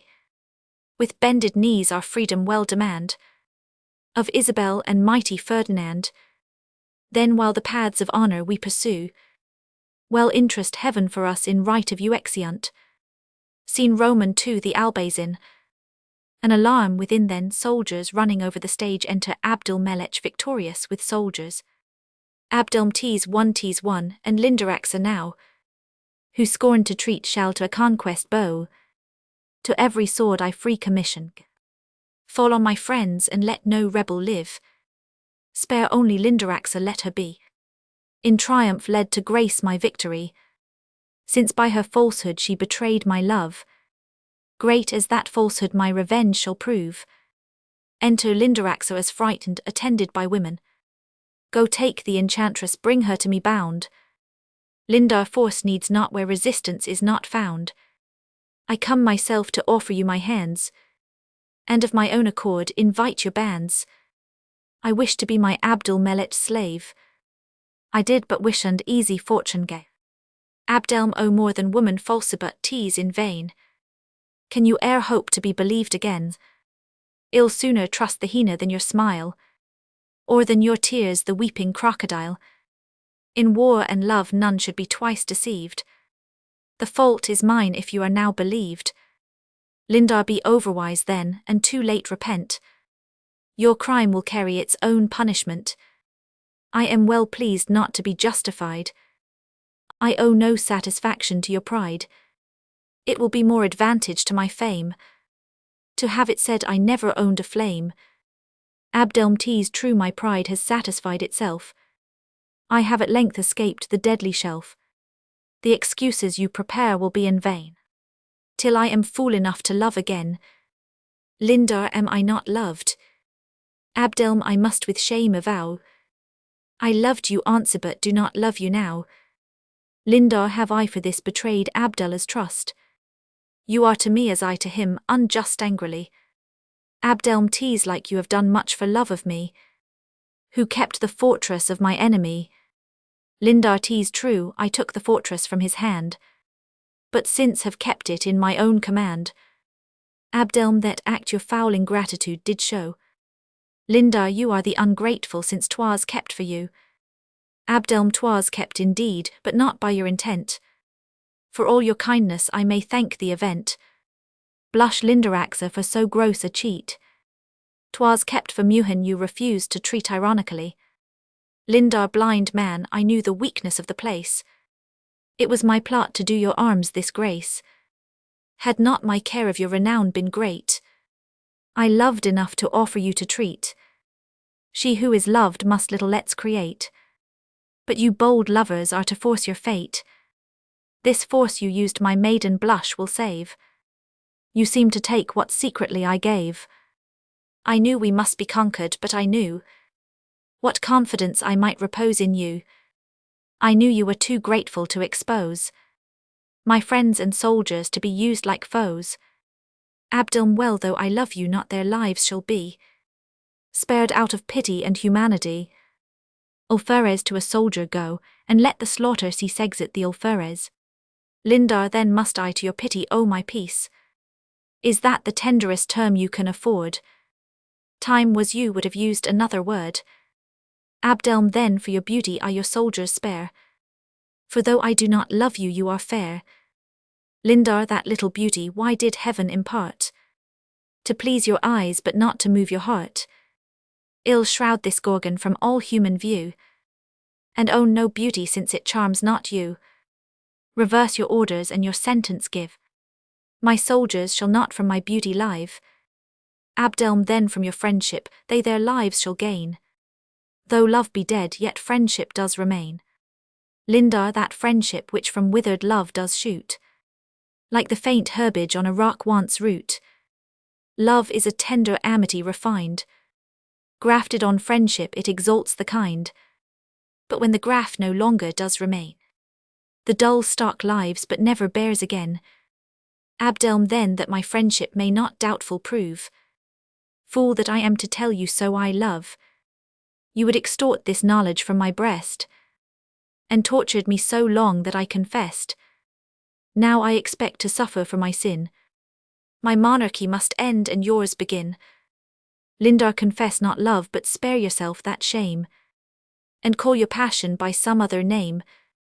Call this assault your malice or your hate. Love owns no acts so disproportionate. Love never taught this insolence you show, to treat your mistress like a conquered foe. Is this the obedience which my heart should move? This usage looks more like a rape than love. Abdelm what proof of duty would you I should give? Lindar T's grace enough to let my subjects live. Let your rude soldiers keep possession still. Spoil rifle pillage anything but kill. In short so use your fortune as you please. Secure my castle and my person seize. Let your true men my rebels hence remove. I shall dream on and think 'tis all your love. Abdelm you know too well my weakness and your power. Why did heaven make a fool a conqueror? She was my slave till she by me was shewn. How weak my force was and how strong her own. Now she has beat my power from every part, made her way open to my naked heart to a soldier.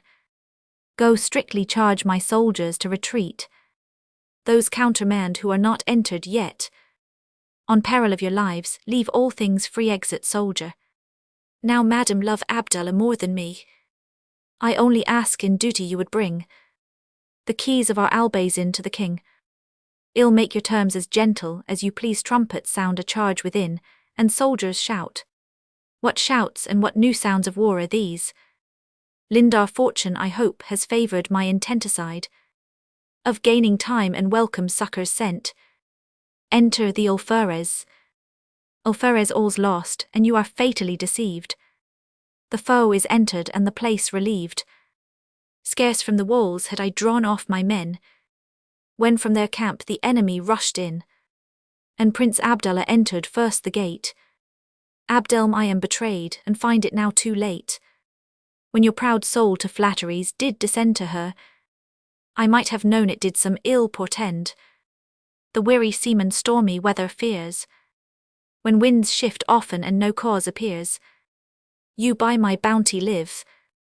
Your brothers too were pardoned for my sake, and this return your gratitude does make. Lindar, my brothers best their own obligement know, without your charging me with what they owe. But since you think the obligement is so great, ill bring a friend to satisfy my debt. Looking behind, Abdelm, thou shalt not triumph in thy base design. Though not thy fort, thy person shall be mine. He goes to take her, she runs and cries out help. Enter Abdallah, Duke of Arcos, and Spaniards. Abdelmelech retreats fighting, and is pursued by the adverse party off the stage, the alarm within. Enter again Abdallah and the Duke of Arcos with Lindaraxa. Roman 500 Arcos, bold Abdelmelech twice our Spaniards faced, though much outnumbered and retreated last. Abdal, your beauty, as it moves no common fire to Lindaraxa, so it no common courage can inspire. As he fought well, so had he prospered too, if madam he like me had fought for you. Lindar, fortune at last has chosen with my eyes, and where I would have given it placed the prize. You see, sir, with what hardship I have kept this precious gage which in my hands you left, but 'twas the love of you which made me fight, and gave me courage to maintain your right. Now by experience you my faith may find, and are to thank me that I seemed unkind, when your malicious fortune doomed your fall. My care restrained you then from losing all. Against your destiny I shut the gate, and gathered up the shipwrecks of your fate. I like a friend did even yourself withstand, from throwing all upon a losing hand. Abdul, my love makes all your acts unquestioned go, and sets a sovereign stamp on all you do. Your love I will believe with hoodwinked eyes. In faith much merit in much blindness lies. But now to make you great as you are fair, the Spaniards an imperial crown prepare. Lindar, that gift's more welcome which with you I share.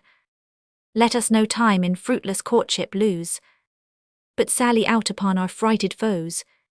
No ornaments of power so please my eyes, as purple which the blood of princes dyes exeunt. Seen Roman 3 the Alhambra, Boabdel Benema Almahide and guards Roman 100, the queen wearing a scarf. Aben, my little journey has successful been.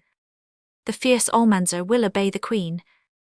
I found him like Achilles on the shore, pensive, complaining much but threatening more. And like that injured Greek he heard our woes, which while I told a gloomy smile arose from his bent brows, and still the more he heard, a more severe and sullen joy appeared. But when he knew we to despair were driven, betwixt his teeth he muttered, thanks to heaven. Boab, how I disdain this aid which I must take, not for my own but Almahide's sake. Aben, but when he heard it was the queen who sent, that her command repealed his banishment, he took the summons with a greedy joy, and asked me how she would his sword employ. Then bid me say her humblest slave would come from her fair mouth with joy to take his doom. Boab, oh that I had not sent you, though it cost my crown, though I and it and all were lost. Ben while I to bring this news came on before. I met with Selin. Boab I can hear no more. Enter Hamit. Hamit Almanzar is already at the gate, and throngs of people on his entrance wait. Boab, thy news does all my faculties surprise. He bears 2 basilisks in those fierce eyes, and that tame demon which should guard my throne shrinks at a genius greater than his own exit. Boab, with a ben and guards. Enter Almanzar, seeing Almahide approach him, he speaks. Almance so Venus moves when to the thunderer, in smiles or tears she would some suit prefer, when with her cestus girt, and drawn by doves she cuts the liquid skies, and kindles gentle fires where'er she flies. To every eye a goddess is confessed, by all the heavenly nation she is blessed, and each with secret joy admits her to his breast. Madam, your new commands I come to know, if yet you can have anywhere I go to her bowing. If to the regions of the dead they be, you take the speediest course to send by me. Alma heaven has not destined you so soon to rest. Heroes must live to succor the distressed. Almance to serve such beauty all mankind should live, and in our service our reward you give. But stay me not in torture to behold, and near in joy as from another's gold. The miser hastens in his own defence, and shuns the sight of tempting excellence. So having seen you once so killing fair, a second sight were but to move despair. I take my eyes from what too much would please, as men in fevers famish their disease. Alma, know you may find your cure an easier way, if you are pleased to seek it in your stay. All objects lose by too familiar view, when that great charm is gone of being new. By often seeing me you soon will find defects so many in my face and mind, that to be freed from love you need not doubt, and as you looked it in you'll look it out. Almance I rather like weak armies should retreat, and so prevent my more entire defeat. For your own sake in quiet let me go, press not too far on a despairing foe. I may turn back and armed against you move, with all the furious train of hopeless love. Alma, your honour cannot to ill thoughts give way, and mine can run no hazard by your stay. Almance, do you then think I can with patience see that sovereign good possessed and not by me? No, I all day shall languish at the sight, and rave on what I do not see all night. My quick imagination will present the scenes and images of your content. Alma, these are the daydreams which wild fancy yields, empty as shadows are that fly o'er fields. Oh, whither would this boundless fancy move? 'Tis but the raging calenture of love. Like a distracted passenger you stand, and see in sea's imaginary land cool groves and flowery meads, and while you think to walk plunge in and wonder that you sink. Almance love's calenture too well I understand, but sure your beauty is no fairyland. Of your own form a judge you cannot be, for glowworm like you shine and do not see. Alma, can you think this, and would you go away? Almance, what recompense attends me if I stay? Alma, you know I am from recompense debarred, but I will grant you merit a reward. Your flame's too noble to deserve a cheat, and I too plain to practice a deceit. I no return of love can ever make, but what I ask is for my husband's sake. He, I confess, has been ungrateful too, but he and I are ruined if you go. Your virtue to the hardest proof I bring, unbribed preserve a mistress and a king. Almance ill stop at nothing that appears so brave. Ill dart, and now I no reward will have. You've given my honour such an ample field, that I may die but that shall never yield. Spite of myself ill stay fight love despair, and I can do all this because I dare. Yet I may own one suit, that scarf which since by you it has been borne, is blessed like relics which by saints were worn. Alma, presents like this my virtue durst not make, but that 'tis given you for my husband's sake gives the scarf. Almance, this scarf to honourable rags ill wear, as conquering soldiers tattered ensigns bear. But oh, how much my fortune I despise, which gives me conquest while she love denies. Exeunt.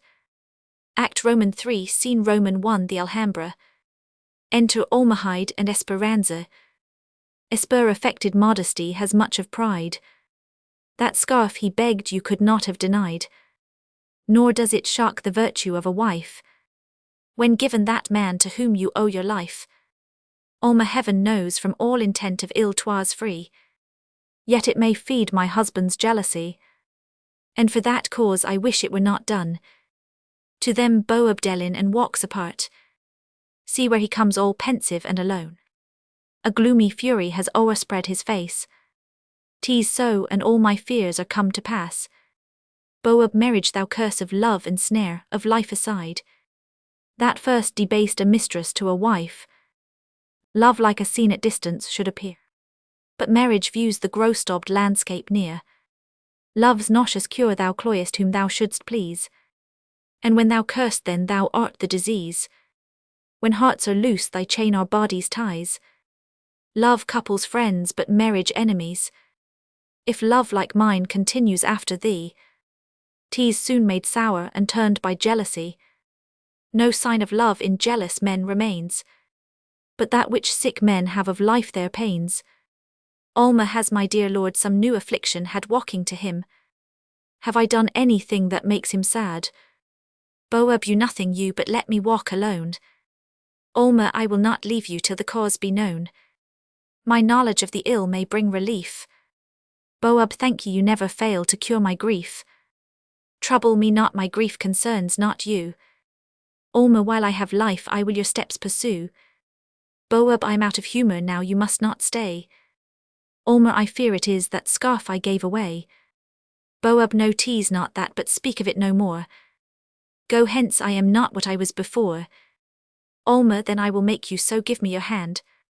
Can you this pressing and these tears withstand? Boab, O heaven, were she but mine or mine alone, sighing and going off from her. Ah, why are not the hearts of women known? False women to new joys unseen can move. There are no prints left in the paths of love. All goods besides by public marks are known, but what we most desire to keep has none. Alma, why will you in your breast your passion crowd, approaching him like unborn thunder rolling in a cloud? Torment not your poor heart, but set it free, and rather let its fury break on me. I am not married to a god, I know. Men must have passions and can bear from you. I fear the unlucky present I have made. Boab, O power of guilt, how conscience can upbraid. It forces her not only to reveal, but to repeat what she would most conceal. Alma, can such a toy, and given in public too? Boab, false woman, you contrived it should be so.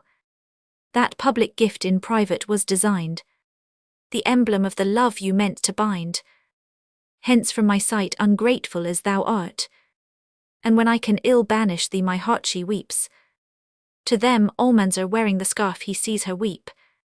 Alments, what precious drops are those, which silently each other's track pursue, bright as young diamonds in their infant dew. Your lustre you should free from tears maintain, like Egypt rich without the help of rain. Now cursed be he who gave this cause of grief, and double cursed who does not give relief.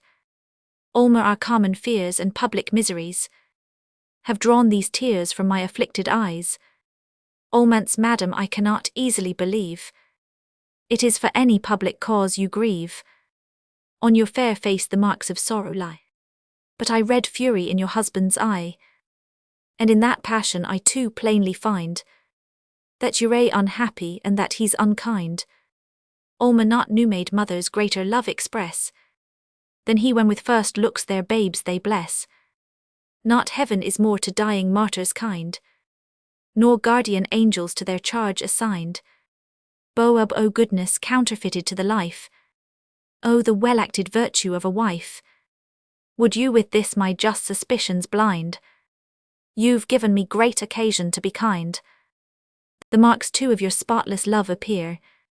Witness the badge of my dishonour, there pointing to Almanzor's scarf. Olmant's unworthy owner of a gem so rare. Heavens, why must he possess and I despair? Why is this miser doomed to all this store? He who has all and yet believes he's poor. Olma to Olmant's. You're much too bold to blame a jealousy.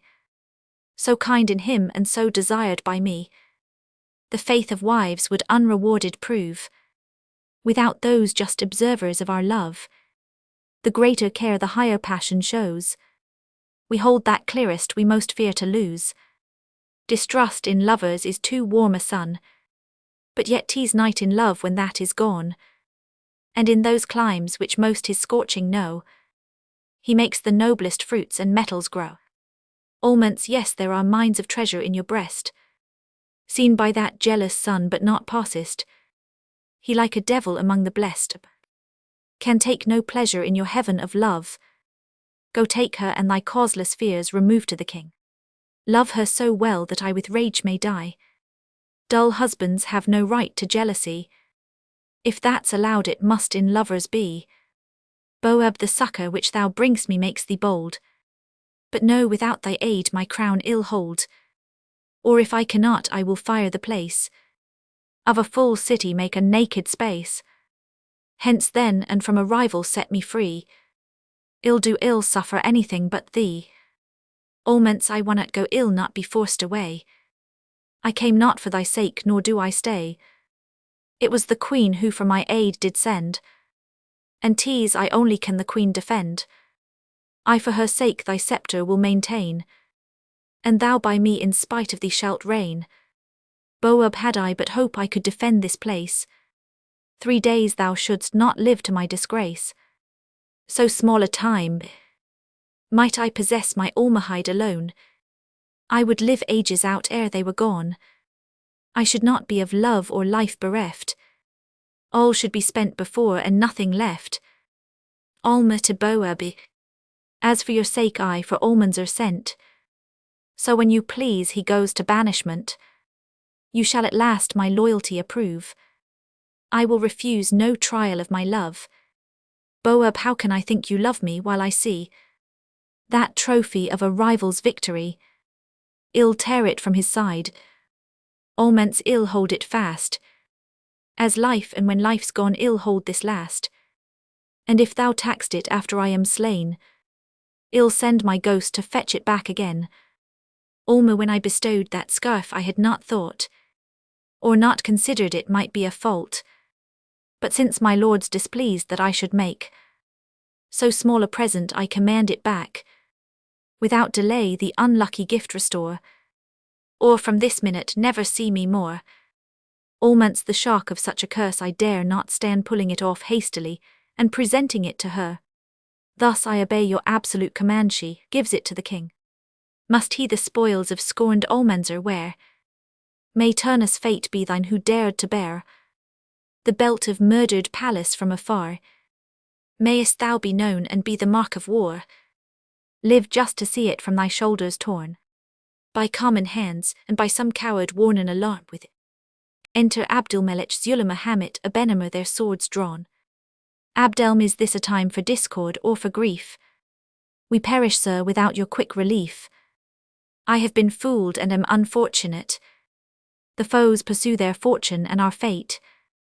Zul, the rebels with the Spaniards are agreed. Boab, take breath, my guards shall to the fight succeed. Aben to Almanzor. Why stay you, sir, the conquering foe is near. Give us their courage and give them our fear. Hamit, take arms, or we must perish in your sight. Olmant's, I care not perish, for I will not fight. I will not lift an arm in his defence, and yet I will not stir 1 foot from hence. I to your king's defence his town resign. This only spot whereon I stand is mine. Madam, be safe and lay aside your fear to the queen. You are as in a magic circle here. Boab, to our own valour our success well owe. Haste, Hamit, with Abenamar to go. You too draw up with all the speed you may. Our last reserves, and yet redeem the day. Exeunt Hamit and Abenamar, one way the king the other, with Abdulmelech Roman 100 alarm within. Enter Abdulmelech, his sword drawn. Abdelm Granada is no more the unhappy king. Venturing too far ere we could succor bring, was by the Duke of Arcos prisoner made, and past relief is to the fort conveyed. Almens heaven thou art, just go now despise my aid. Alma unkind Almenser, how am I betrayed? Betrayed by him in whom I trusted most. But I will ne'er outlive what I have lost. Is this your succor, this your boasted love? I will accuse you to the saints above. Almenser vowed he would for honor fight, and lets my husband perish in my sight. Exeunt Almahide and Esperanza. Almens, oh, I have erred, but fury made me blind, and in her just reproach my fault I find. I promised even for him to fight whom I, but since he's loved by her he must not die. Thus happy fortune comes to me in vain, when I myself must ruin it again. To him Abenamer Hamit Abdulmelech Zulema soldiers. Aben the foe has entered the Vermilion towers, and nothing but the Alhambra now is ours. Almens, even that's too much, except we may have more. You lost it all to that last stake before. Fate now come back, thou canst not farther get. The bounds of thy libration here are set. Thou know'st this place, and like a clock wound up strict here for me.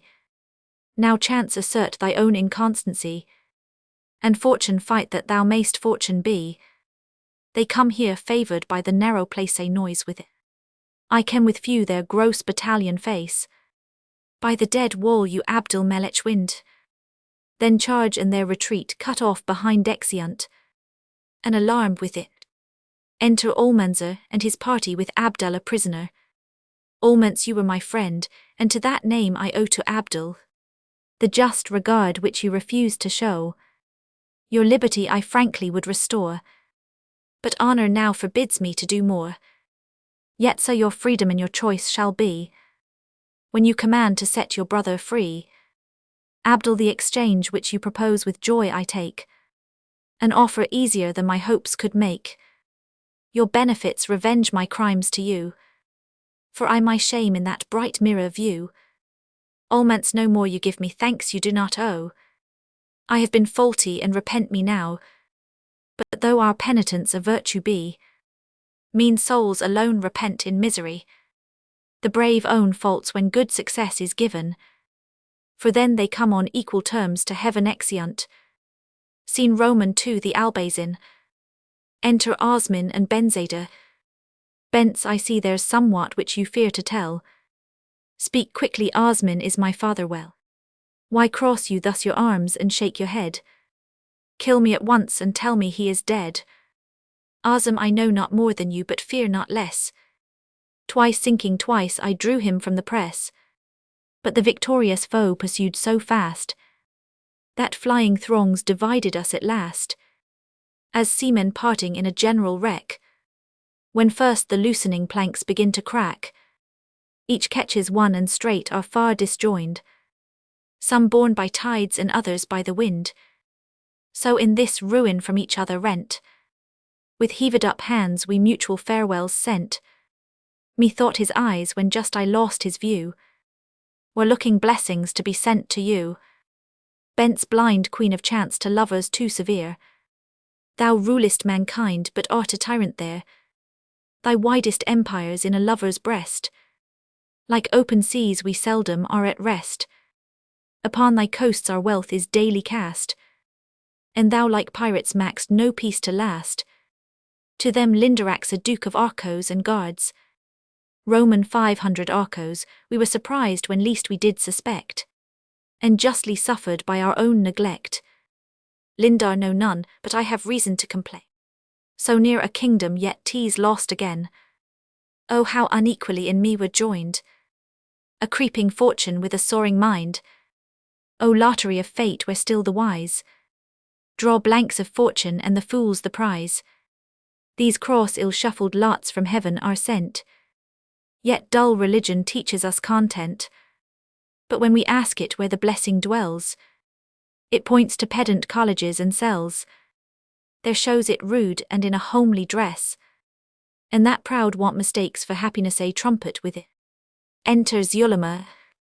Brother, what strange adventure brought you here? Zul, the news I bring will yet more strange appear. The little care you of my life did show has of a brother justly made a foe, and Abdul Melech who that life did save, as justly has deserved that life he gave.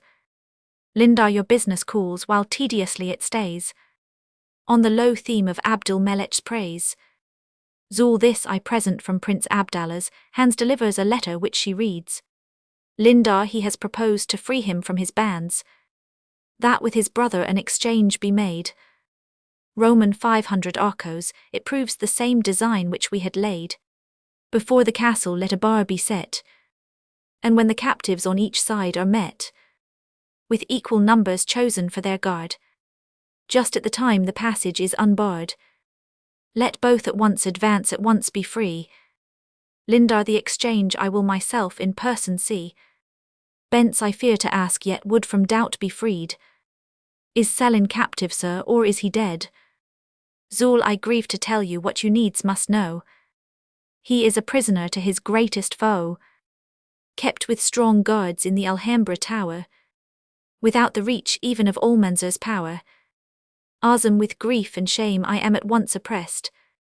Zul, you will be more when I relate the rest. To you I from Abenamur am sent to Osman, and you alone can Selin's death prevent. Give up yourself a prisoner in his stead, or ere tomorrow's dawn believe him dead. Bence, ere that appear I shall expire with grief. Zul, your actions swift, your counsel must be brief. Lindar, while for Abdallah's freedom we prepare, you in each other's breast unload your care exeunt all but Osman and Benzada. Bence, my wishes contradictions must imply. You must not go and yet he must not die. Your reason may perhaps the extremes unite, but there's a mist of fate before my sight. Azam, the two extremes too distant are to close, and human wit can no midway propose. My duty therefore shows the nearest way, to free your father and my own obey.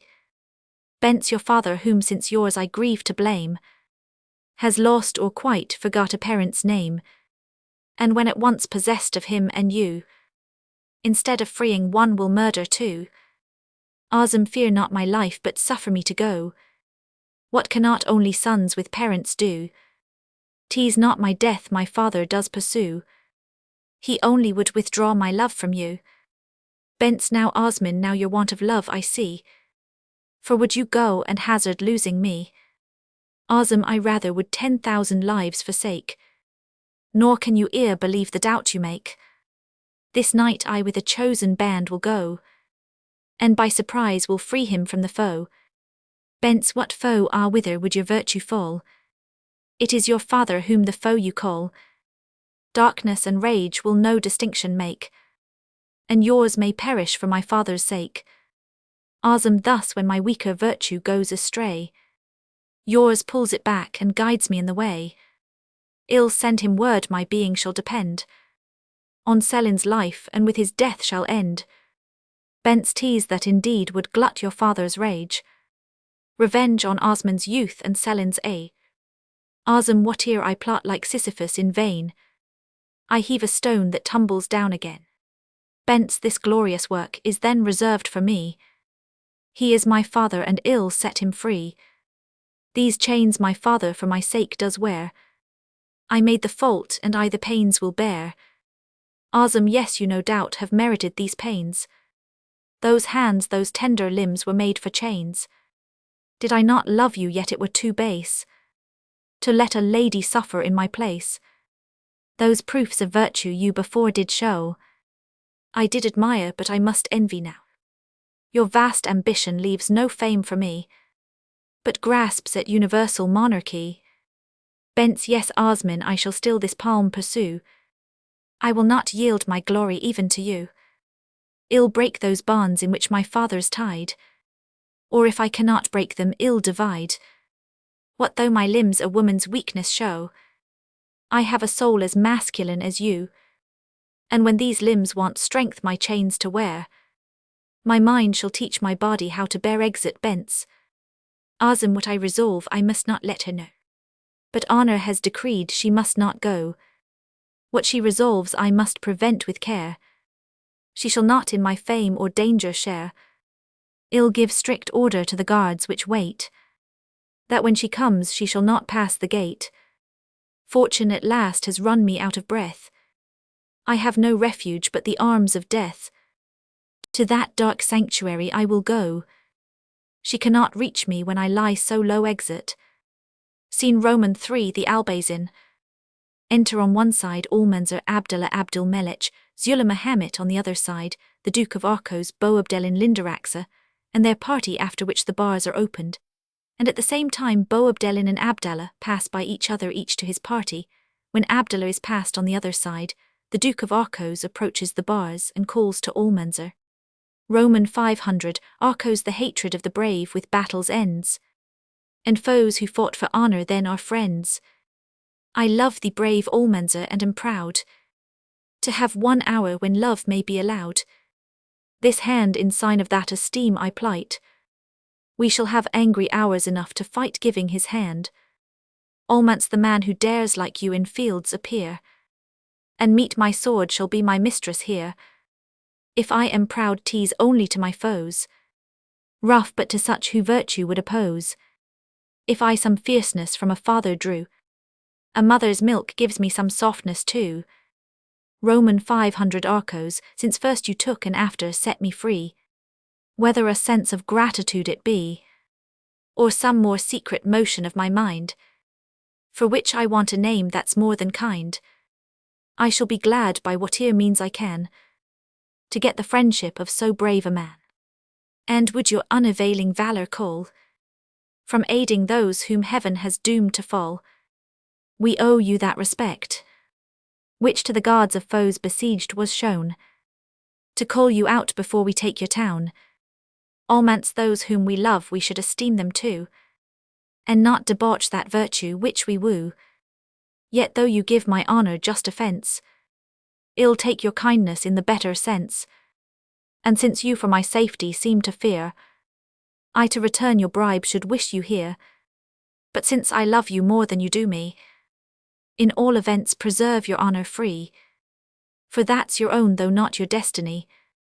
Roman 500 Arcos, were you obliged in honor by a trust, I should not think my own proposals just, but since you fight for an unthankful king, what loss of fame can change of parties bring? Almance it will and may with justice too be thought, that some advantage in that change I sought, and though I twice have changed for wrongs received, that it was done for profit none believed. The king's ingratitude I knew before, so that can be no cause of changing more. If now I stand when no reward can be, 'twill show the fault before was not in me. Roman 500 Arcos, yet there is a reward to valor due, and such it is as may be sought by you, that beauteous queen whom you can never gain, while you secure her husband's life and reign. Almance then be it so, let me have no return here. Lindaraxa comes near and hears them, from him but hatred and from her but scorn. There is this comfort in a noble fate, that I deserve to be more fortunate. You have my last resolve, and now farewell. My boding heart some mischief does foretell, but what it is heaven will not let me know. I am sad to death that I must be your foe. Roman 500 Arcos, heaven, when we meet if fatal it must be, to one spare him and cast the lot on me they retire. Lindar, ah, what a noble conquest with this heart.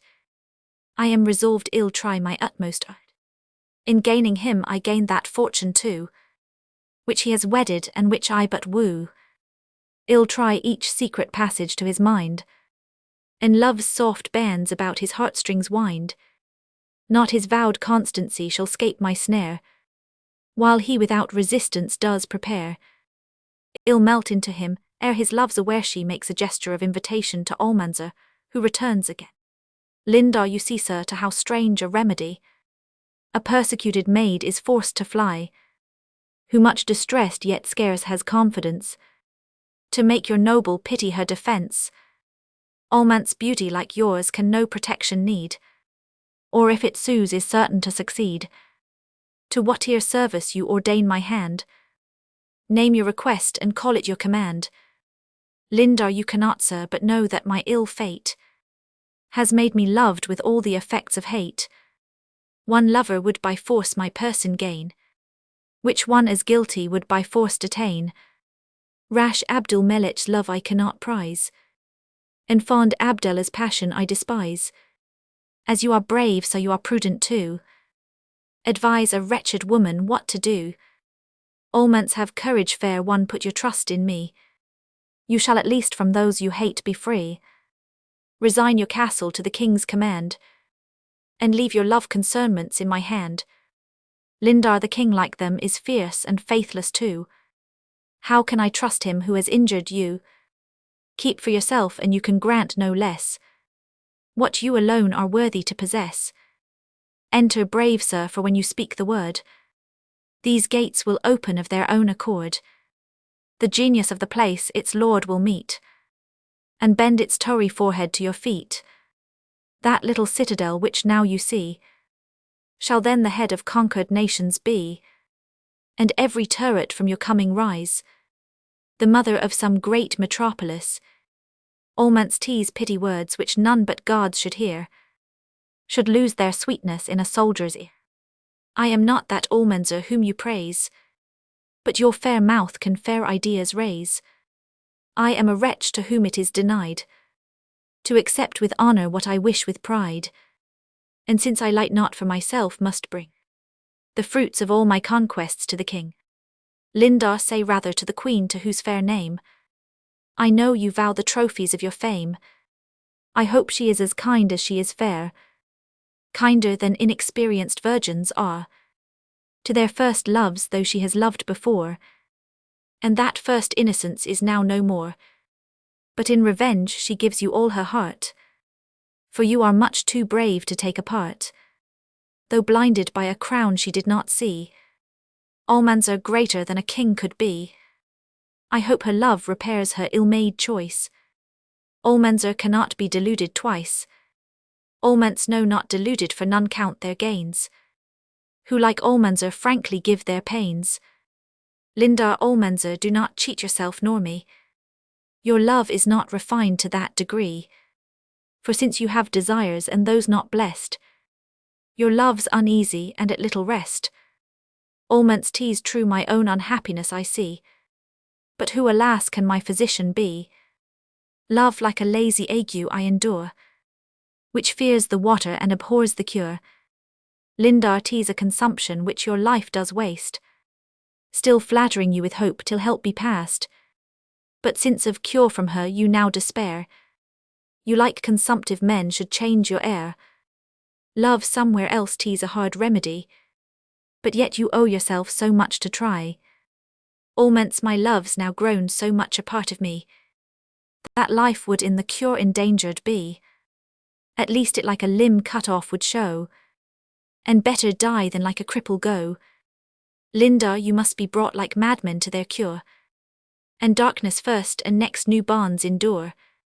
Do you dark absence to yourself ordain, and I in charity will find the chain. Almonts' love is that madness which all lovers have, but yet 'tis sweet and pleasing so to rave. 'Tis an enchantment where the reason's bound, but paradise is in the enchanted ground, a palace void of envy, cares and strife, where gentle hours delude so much of life. To take those charms away and set me free is but to send me into misery, and prudence, of whose cure so much you boast, restores those pains which that sweet folly lost. Lindar, I would not like philosophers remove, but show you a more pleasing shape of love. You a sad sullen froward love did see, ill show him kind and full of gaiety. In short, Almanzor, it shall be my care to show you love for you but saw despair. Almonts I in the shape of love despair did see, you in his shape would show inconstancy. Lindar, there's no such thing as constancy you call. Faith ties not hearts, 'tis inclination or some wit deformed or beauty much decayed. First constancy in love a virtue made, from friendship they that landmark did remove, and falsely placed it on the bounds of love. Let the effects of change be only tried. Court me in jest and call me Almahide, but this is only counsel I impart, for I perhaps should not receive your heart. Almonths fair though you are, as summer mornings and your eyes more bright than stars that twinkle in a winter's night, though you have eloquence to warm and move cold age and praying hermits into love, though Almahide with scorn rewards my care, yet than to change 'tis nobler to despair. My love's my soul, and that from fate is free, 'tis that unchanged and deathless part of me. Lindar, the fate of constancy, your love pursue, still to be faithful to what's false to you turns from him, and goes off angrily. Almonths ye gods, why are not hearts first paired above? But some still interfere in others' love, ere each for each by certain marks are known. You mould them up in haste and drop them down, and while we seek what carelessly you sort, you sit in state and make our pains your sport exeunt on both sides. Act Roman 4 Scene Roman 1, enter a ben Emma and soldier. A ben haste and conduct the prisoner to my sight exit soldier, and immediately enters with Selin bound. A ben, did you according to my orders write to Selin? And have you summoned Osmond to appear? Selin, I am not yet so much a slave to fear, nor has your son deserved so ill of me, that by his death or bonds I would be free. A ben, against thy life thou dost the sentence give. Behold how short a time thou hast to live. Selin, make haste and draw the curtain while you may. You but shut out the twilight of my day. Beneath the burden of my age I bend. You kindly ease me ere my journeys enter them. A soldier with Osmond kneels. A ben, to Selin it is enough my promise makes you free. Resign your bonds and take your liberty. Osm, sir, you are just and welcome are these bands. 'Tis all the inheritance a son demands. Selin, your goodness, O my Osmond, is too great. I am not weary of my fetters yet. Already when you move me to resign, I feel them heavier on your feet than mine. Enter another soldier. Soldier youth attends you in the outer room, who seems in haste and does from Osmond come. A ben, conduct him in. Osm, sent from Benzader, I fear to me. To them Benzader in the habit of a man. Bence my Osmond here. Osm, Benzader, 'tis she. Go youth, I have no business for thee here. Go to the Albazen and attend me there. I'll not be long away, I pray thee go. By all our love and friendship, Bence Osmond, no, I did not take on me this bold disguise, for ends so low to cheat your watchman's eyes. When I attempted this it was to do an action to be envied even by you. But you, alas, have been too diligent, and what I purposed fatally prevent. Those chains which for my father I would bear, I take with less content to find you here. Except your father will that mercy show, that I may wear them both for him and you. A ben, I thank thee fortune thou hast in 1 hour put all I could have asked thee in my power. My own lost wealth thou giv'st not only back, but driv'st upon my coast my pirate's wreck. Selin, with Osmond's kindness I was grieved before, but yours, Benzader, has undone me more. A ben, to a soldier go fetch new fetters and the daughter bind. Osm, be just at least, sir, though you are not kind. Benzader is not as a prisoner brought, but comes to suffer for another's fault. A ben, then Osmond, mark that justice which I do, I as severely will exact from you. The father is not wholly dead in me, or you may yet revive it if it be. Like tapers new blown out the fumes remain, to catch the light and bring it back again. Benzader gave you life and set you free. For that I will restore her liberty. Osm, sir, on my knees I thank you. A ben, Osmond, hold. One part of what I purpose is untold. Consider then it on your part remains, when I have broke not to resume your chains. Like an indulgent father I have paid all debts which you my prodigal have made. Now you are clear, break off your fond design. Renounce Benzader and be wholly mine. Osm, are these the terms, is this the liberty? Ah, sir, how can you so inhuman be? My duty to my life I will prefer, but life and duty must give place to her. Ben, consider what you say, for with one breath you disobey my will and give her death. Azim, our cruel father, what do you propose? Must I then kill Benzada, or must lose? I can do neither in this wretched state. The least that I can suffer is your hate, and yet that's worse than death even while I sue. And choose your hatred, I could die for you. Break quickly heart, or let my blood be spilt by my own hand to save a father's guilt. Bence, hear me, my lord, and take this wretched life, to free you from the fear of Osman's wife. I beg but what with ease may granted be, to spare your son and kill your enemy. Or if my death's a grace too great to give, let me, my lord, without my Osman live, far from your sight and Osman's let me go, and take from him a care from you a foe. Azim, how my Benzada can you thus resign that love which you have vowed so firmly mine? Can you leave me for life and liberty?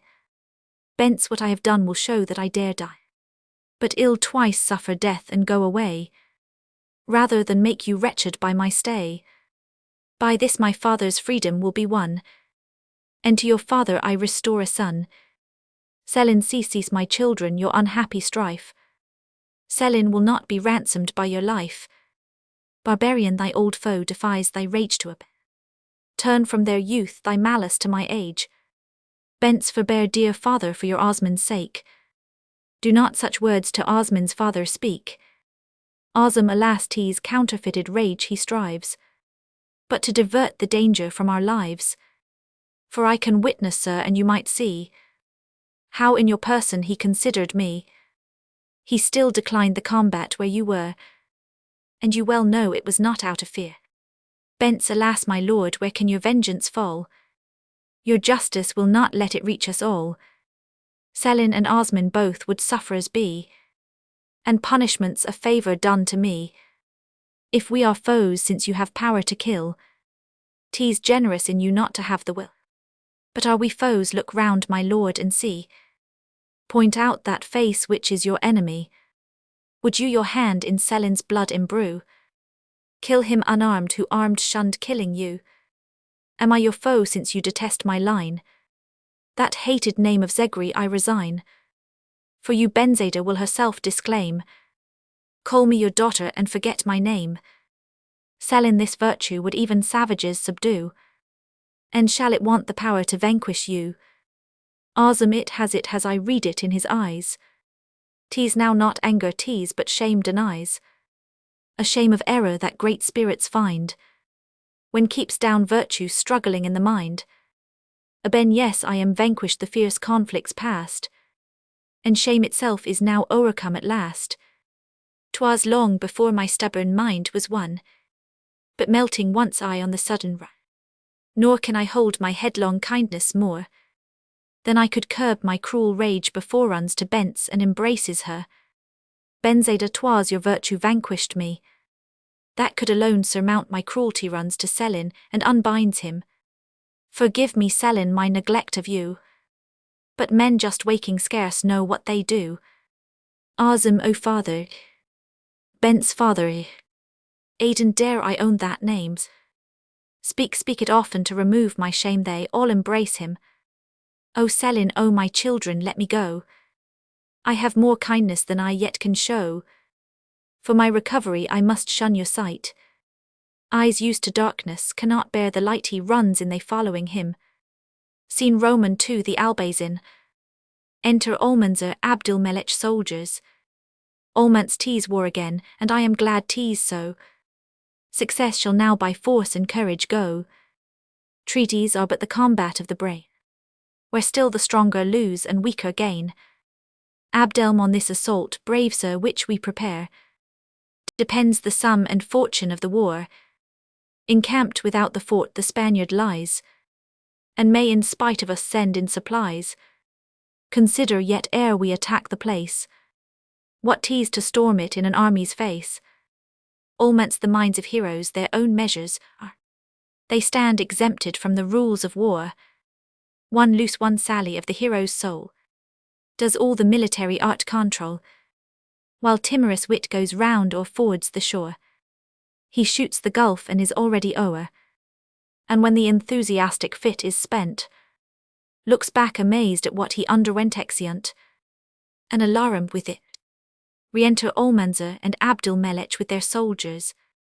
Abdelm they fly, take breath and charge again. Almance, make good your entrance and bring up more men. I feared, brave friend, my aid had been too late. Abdelm, you drew us from the jaws of certain fate. At my approach, the gate was open and the drawbridge down, but when they saw I stood and came not on, they charged with fury on my little band, who much o'erpowered could scarce the shock withstand. Almance, ere night we shall the whole Albayzin gay, but see the Spaniards march along the plain. To its relief you, Abdul Melech, go, and force the rest, while I repulse the foe. Exit Almanzor. Enter Abdallah and some few soldiers who seem fearful. Abdul, turn, cowards, turn, there is no hope in flight. You yet may live if you but dare to fight. Come, you brave few who only fear to fly. We're not enough to conquer but to die. Abdelm, no prince, that mean advantage I refuse. 'Tis in your power a nobler fate to choose. Since we our rivals' honour does command, we should not die but by each other's hand. Retire, and if it prove my destiny to his men to fall I charge, you let the prince go free, the soldiers depart on both sides. Abdul, O Abdul Melech, that I knew some way this debt of honour which I owe to pay, but fate has left this only means for me, to die and leave you Lindaraxa free. Abdelm, he who is vanquished and is slain is blessed. The wretched conqueror can ne'er have rest, but is reserved a harder fate to prove, bound in the fetters of dissembled love. Abdul, now thou art base, and I deserve her more. Without complaint I will to death adore. Darst thou see faults and yet dost love pretend? I will even Lindaraxa's crimes defend. Abdul, maintain her cause, then better than thy ill-got and worse defended throne they fight. Abdallah falls. Abdelm, now ask your life. Abdul, 'tis gone that busy thing. The soul is packing up and just on wing, like parting swallows when they seek the spring. Like them at its appointed time it goes, and flies to countries more unknown than those. Enter Lindaraxa, hastily sees them, and is going out again. Abdul Melech stops her. Abdelm, no, you shall stay and see a sacrifice, not offered by my sword but by your eyes. From those he first ambitious poison drew, and swelled to empire from the love of you. Accursed fair, thy comet blaze portends a prince's fate, and suffering subjects groan beneath thy weight. Abdul, cease, rival, cease. I would have forced you, but it will not be. I beg you now, upbraid her not for me.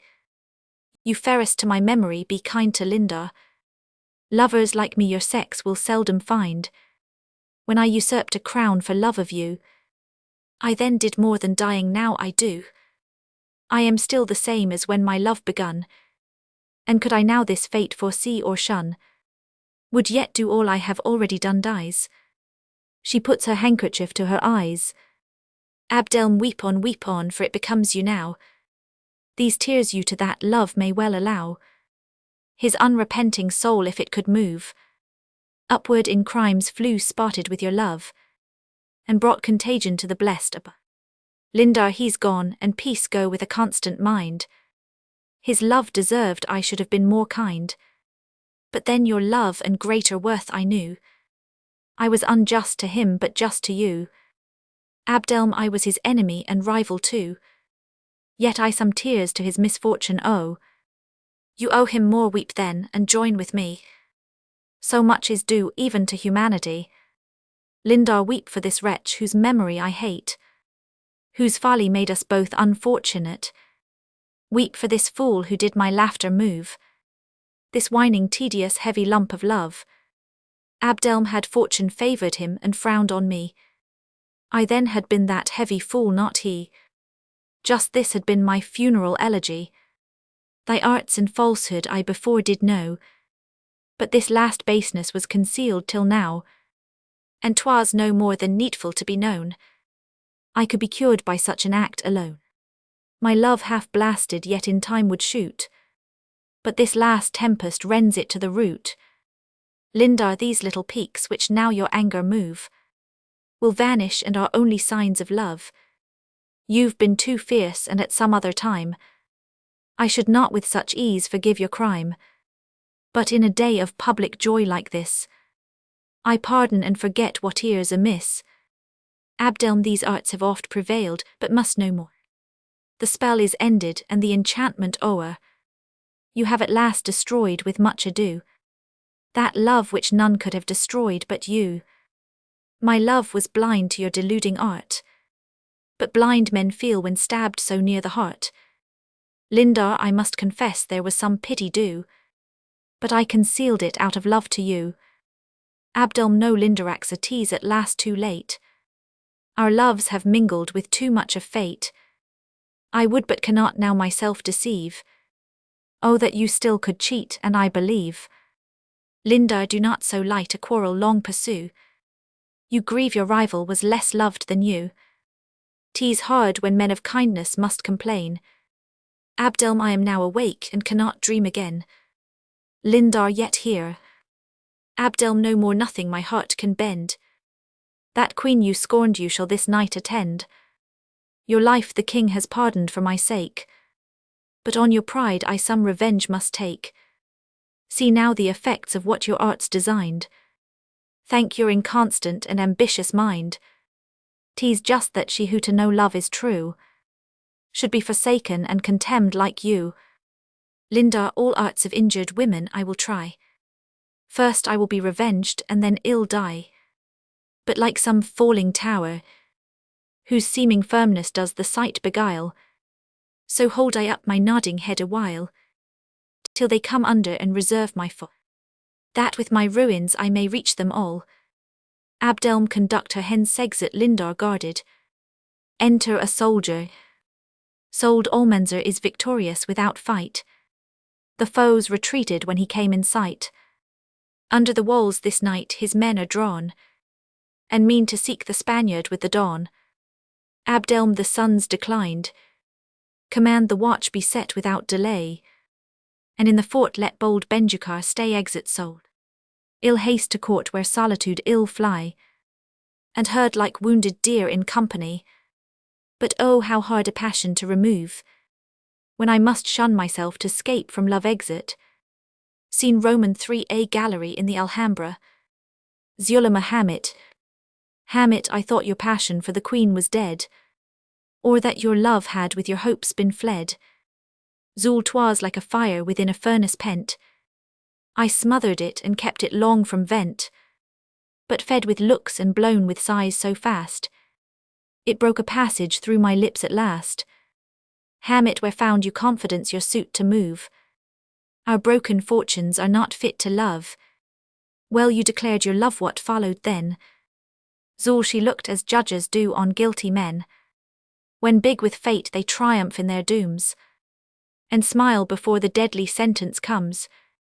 Silent I stood as I were thunderstruck, condemned and executed with a look. Hamit, you must with haste some remedy prepare. Now you are in, you must break through the snare. Zul, she said she would my folly yet conceal, but vowed my next attempt she would reveal.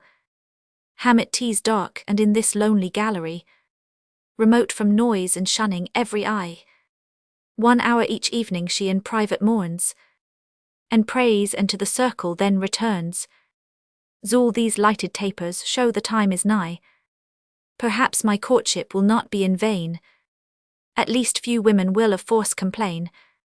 At the other end of the gallery enter Almanzor and Esperanza. Hamit Almanzor, and with him the favourite slave of the Sultana Queen. Zul, ere they approach let us retire unseen, and watch our time when they return again. Then force shall give if favour does deny, and that once done well to the Spaniards, fly. Exeunt Zul and Hamit. Almance, now stand, the apartment of the Queen is near, and from this place your voice will reach her ear. Esperanza goes out. Song in 2 parts. Roman 1. He, how unhappy a lover am I, while I sigh for my fillies in vain. All my hopes of delight are another man's right, who is happy while I am in pain. Roman 2. She, since her honour allows no relief, but to pity the pains which you bear, 'tis the best of your fate, in a hopeless estate, to give o'er and betimes to despair. Roman 3. He, I have tried the false medicine in vain, for I wish what I hope not to win, from without my desire, has no food to its fire, but it burns and consumes me within. Roman 4. She, yet at least 'tis a pleasure to know that you are not unhappy alone, for the nymph you adore is as wretched and more, and counts all your sufferings her own. Roman 5. He, O ye gods, let me suffer for both, at the feet of my fillies ill lie, ill resign up my breath, and take pleasure in deaths, to be pitied by her when I die. Roman 6. She, what her honour denied you in life, in her death she will give to your love, such flame as is true, after fate will renew, for the souls to meet closer above. Enter Esperanza again after the song. All months accept this diamond till I can present something more worthy my acknowledgement. And now farewell, I will attend alone her coming forth and make my sufferings known. Exit Esperanza. A hollow wind comes whistling through that door, and a cold shivering seizes me all o'er. My teeth too chatter with a sudden fright. These are the raptures of too fierce delight, the combat of the tyrant's hope and fear, which hearts for want of field room cannot bear. I grow impatient, this or that's the room. Ill meet her, no, methinks I her come. He goes to the door, the ghost of his mother meets him, he starts back, the ghost stands in the door. Well mayst thou make thy boast whate'er thou art. Thou art the first ear made Almanzor start. My legs shall bear me to thee in their own despite. Ill rush into the covert of thy night, and pull thee backward by the shroud to light, or else ill squeeze thee like a bladder there, and make thee groan thyself away to ere the ghost retires. So thou art gone, thou canst no conquest boast. I thought what was the courage of a ghost. The grudging of my ague yet remains. My blood like icicles hangs in my veins, and does not drop. Be master of that door. We two will not disturb each other more. I erred a little, but extremes may join. That door was hell's, but this is heaven's, and mine goes to the other door, and is met again by the ghost. Again by heaven I do conjure thee, speak. What art thou, spirit, and what dost thou seek? The ghost comes on softly after the conjuration, and Almanzor retires to the middle of the stage. Ghost, I am the ghost of her who gave thee birth, the airy shadow of her mouldering earth. Love of thy father me through seas did guide. On seas I bore thee, and on seas I died. I died, and from my winding sheet a wave I had, and all the ocean for my grave. But when my soul to bliss did upward move, I wandered round the crystal walls above, but found the eternal fence so steeply high, that when I mounted to the middle sky, I flagged and fluttered down and could not fly. Then from the battlements of the heavenly tower, a watchman angel bid me wait this hour, and told me I had yet a task assigned, to warn that little pledge I left behind, and to divert him ere it were too late, from crimes unknown and errors of his fate. Almant, speak, holy shade, thou parent form, speak on bowing. Instruct thy mortal augmented son, for here I wander to myself unknown. But O thou better part of heavenly, teach me, kind spirit, since I am still thy care, my parents' names.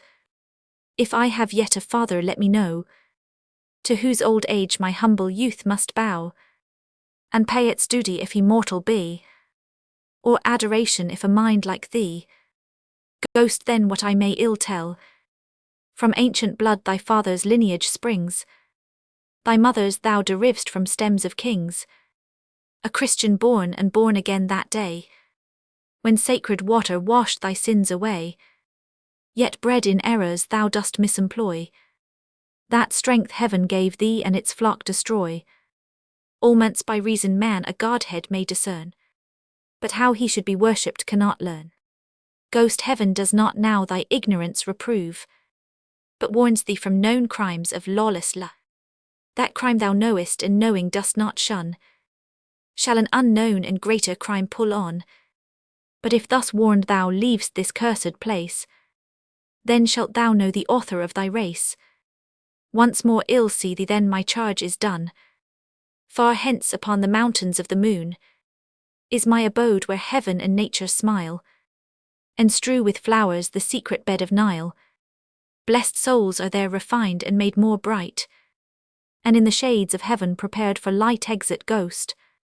Alments, O heaven, how dark are riddles thy decree, which bounds our wills yet seems to leave them free, since thy foreknowledge cannot be in vain. Our choice must be what thou didst first ordain. Thus like a captive in an isle confined, man walks at large a prisoner of the mind, wills all his crimes while heaven the indictment draws, and pleading guilty justifies the laws. Let fate be fate, the lover and the brave are ranked at least above the vulgar slave. Love makes me willing to my death to run, and courage scorns the death it cannot shun. Enter Almahide with a taper. Alma, my light will sure discover those who talk. Who dares to interrupt my private walk? Alments he who dares love, and for that love must die. And knowing this dares yet love on Roman 1 Alma, that love which you can hope, and I can pay, may be received and given in open day. My praise and my esteem you had before, and you have bound yourself to ask no more. Alments, yes, I have bound myself, but will you take the forfeit of that bond which force did make? Alma, you know you are from recompense debarred, but purest love can live without reward. Almants, pure love had need be to itself a feast, for like pure elements 'twill nourish least. Alma, it therefore yields the only pure content, for it like angels needs no nourishment. To eat and drink can no perfection be. All appetite implies necessity. Alments, 'twere well if I could like a spirit live, but do not angels food to mortals give? What if some demon should my death foreshow, or bid me change and to the Christians go? Will you not think I merit some reward, when I my love above my life regard? Alma, in such a case your change must be allowed. I would myself dispense with what you vowed. Alments, were I to die that hour when I possess, this minute shall begin my happiness. Alma, the thoughts of death your passion would remove. Death is a cold encouragement to love. Alments, know from my joys I to my death would run, and think the business of my life well done. But I should walk a discontented ghost, if flesh and blood were to no purpose lost. Alma, you love me not, Almanzar, if you did, you would not ask what honour must forbid. Almants, and what is honour but a love well hid? Alma, yes, 'tis the conscience of an act well done, which gives us power our own desires to shun. The strong and secret curb of headlong will, the self-reward of good and shame of Roman 99.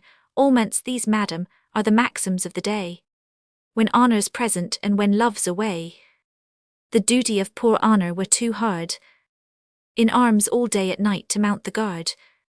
Let him in pity now to rest retire. Let these soft hours be watched by warm desire. Alma, guards who all day on painful duty keep, in dangers are not privileged to sleep. Almants, and with what dangers are you threatened here? Am I, alas, a foe for you to fear? See, madam, at your feet this enemy kneels. Without your pity and your love I die. Alma, rise, rise, and do not empty hopes pursue. Yet think that I deny myself, not you. Almants, a happiness so high I cannot bear.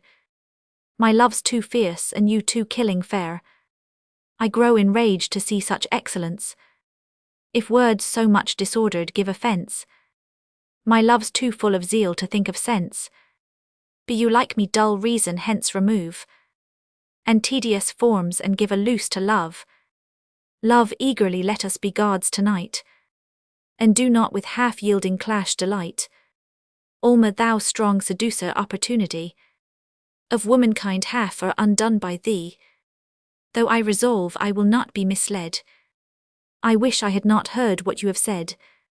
I cannot be so wicked to comply, and yet am most unhappy to deny. Away, Almance, I will not move me from this place. I can take no denial from that face. Alma, if I could yield, but think not that I will. You and myself I in revenge should kill, for I should hate us both when it were done, and would not to the shame of life be won.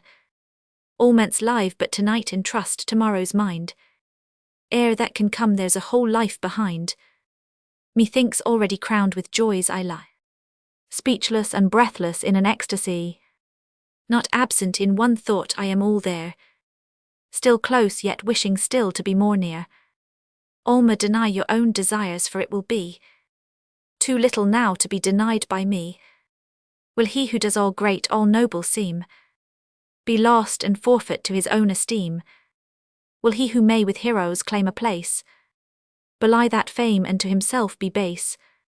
Think how august and godlike you did look, when my defence unbribed you undertook. But when an act so brave you disavow, how little and how mercenary now. Almance, are then my services no higher prized, and can I fall so low to be despised?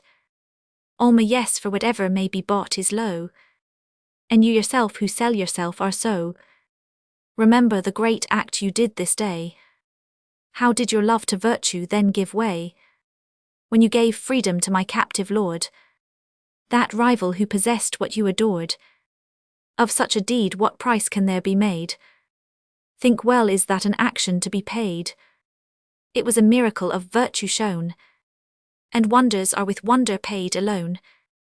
And would you all that secret joy of mind, which great souls only in great actions find, all that for one tumultuous minute lose? Almance, I would that minute before ages choose. Praise is the pay of heaven for doing good, but love's the best return for flesh and blood. Alma, you've moved my heart so much I can deny no move, but no Almancer I can die. Thus far my virtue yields if I have shown more love than what I ought, let this atone. Going to stab herself, Almance fold hold. Such fatal proofs of love you shall not give. Deny me, hate me, both are just but live. Your virtue I will ne'er disturb again, nor dare to ask for fear I should obtain. Alma, 'tis generous to have conquered your desire. You mount above your wish and lose it higher.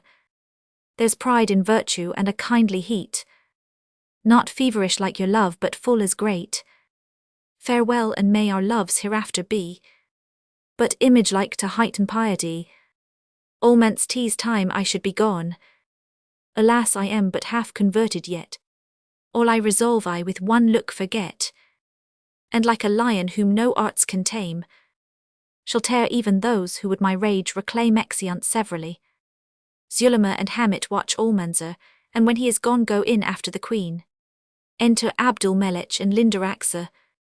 Lindar, it is enough you've brought me to this place. Here stop and urge no further my disgrace.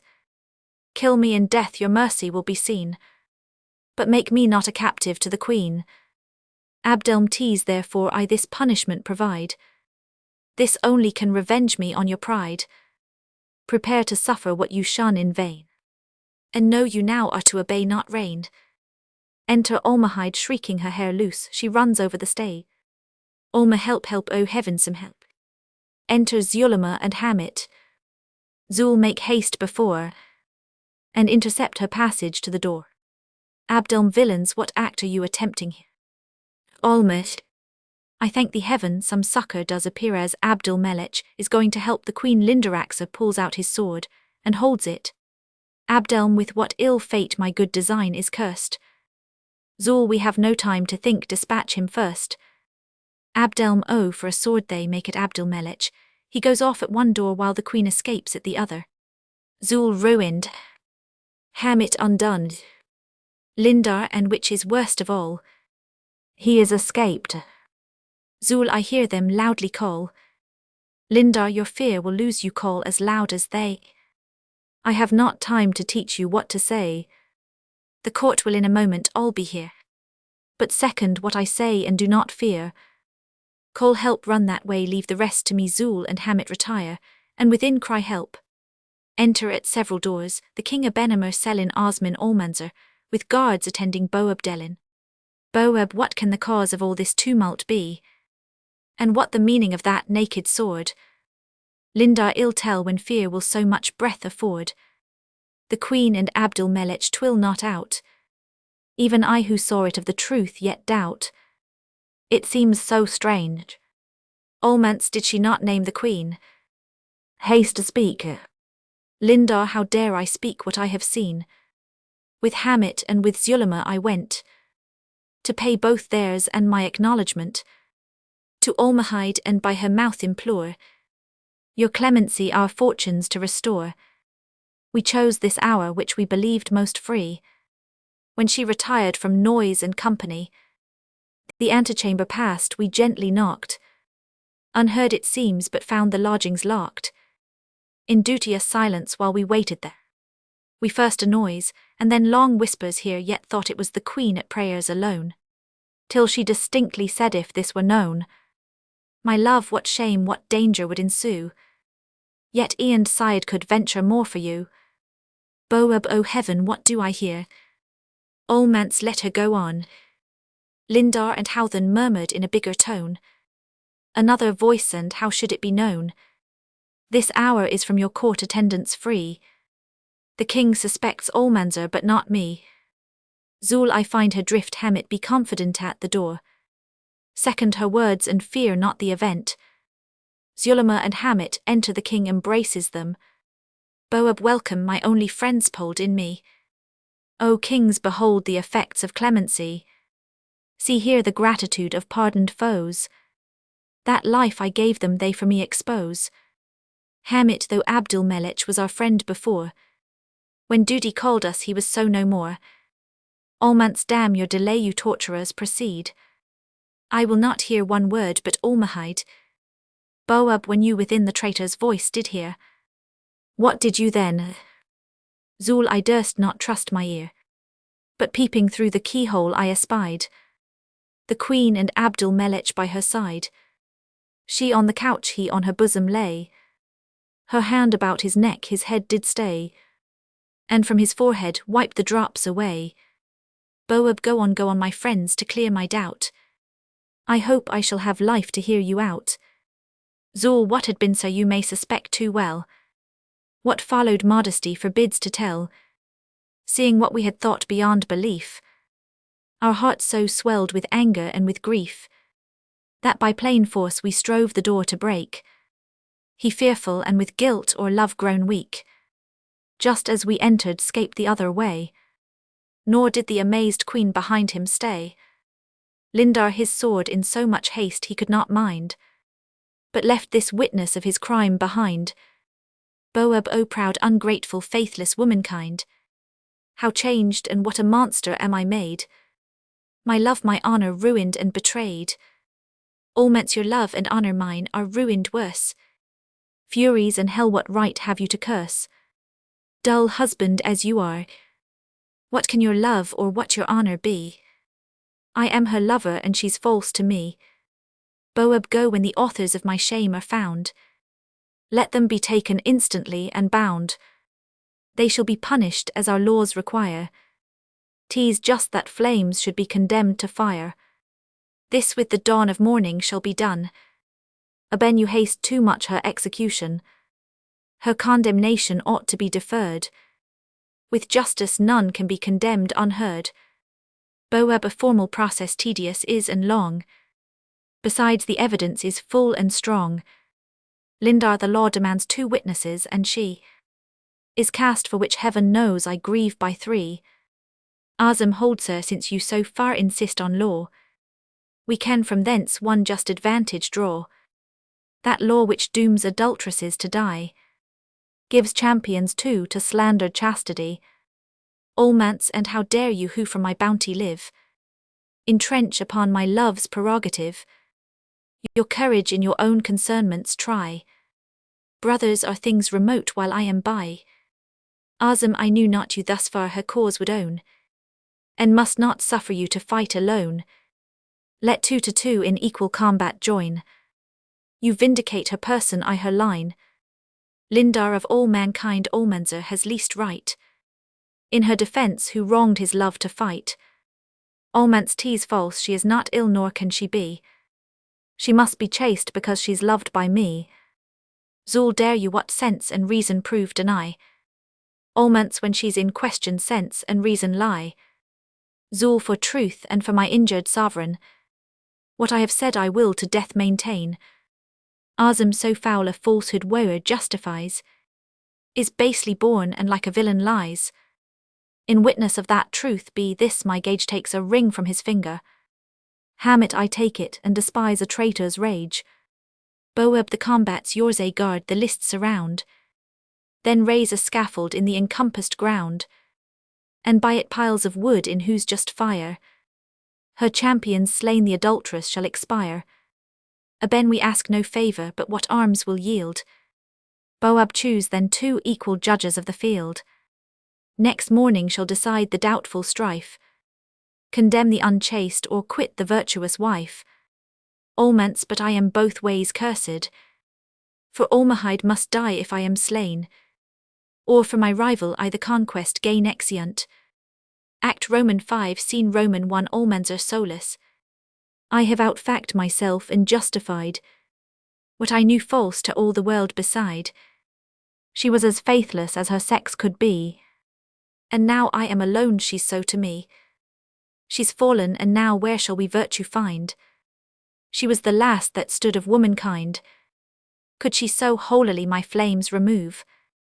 And fall that hour to Abdul Melik's love? Yet her protection I must undertake. Not now for love but for my honour's sake. That moved me first and must oblige me still. My cause is good however hers be Roman 99 ill leave her when she's freed, and let it be. Her punishment she could be false to me. To him Abdul Melik guarded. Abdelm heaven is not heaven nor are there deities. There is some new rebellion in the skies. All that was good and holy is dethroned. And lust and rapine are for justice owned. Almance 'tis true what justice in that heaven can be, which thus affronts me with the sight of thee. Why must I be from just revenge debarred? Chains are thy arms and prisons are thy guard. The death thou deest may to a husband be a satisfaction, but 'tis none to me. My love would justice to itself afford, but now thou creepst to death below my sword. Abdelm this threatening would show better were I free. Almance no wert thou freed I would not threaten thee. This arm should then but now it is too late. I could redeem thee to a nobler fate. As some huge rock, rent from its quarry does the waves divide, so I would souse upon thy guards and dash them wide. Then to my rage left naked and alone, thy too much freedom thou shouldst soon bemoan. Dared like a lark that on the open plain, pursued and cuffed seeks shelter now in vain. So on the ground wouldst thou expecting lie, not daring to afford me victory. But yet thy fate's not ripe it is decreed. Before thou deest that Almahide be freed, my honour first her danger must remove, and then revenge on thee my injured love exeunt severally. Scene Roman 2 The scene changes to the Vivarambla, and appears filled with spectators, a scaffold hung with black. Enter the queen guarded with Esperanza. Alma see how the gazing people crowd the place, all gaping to be filled with my disgrace. A shout with that shout like the hoarse peals of vultures rings, when over fighting fields they beat their wings.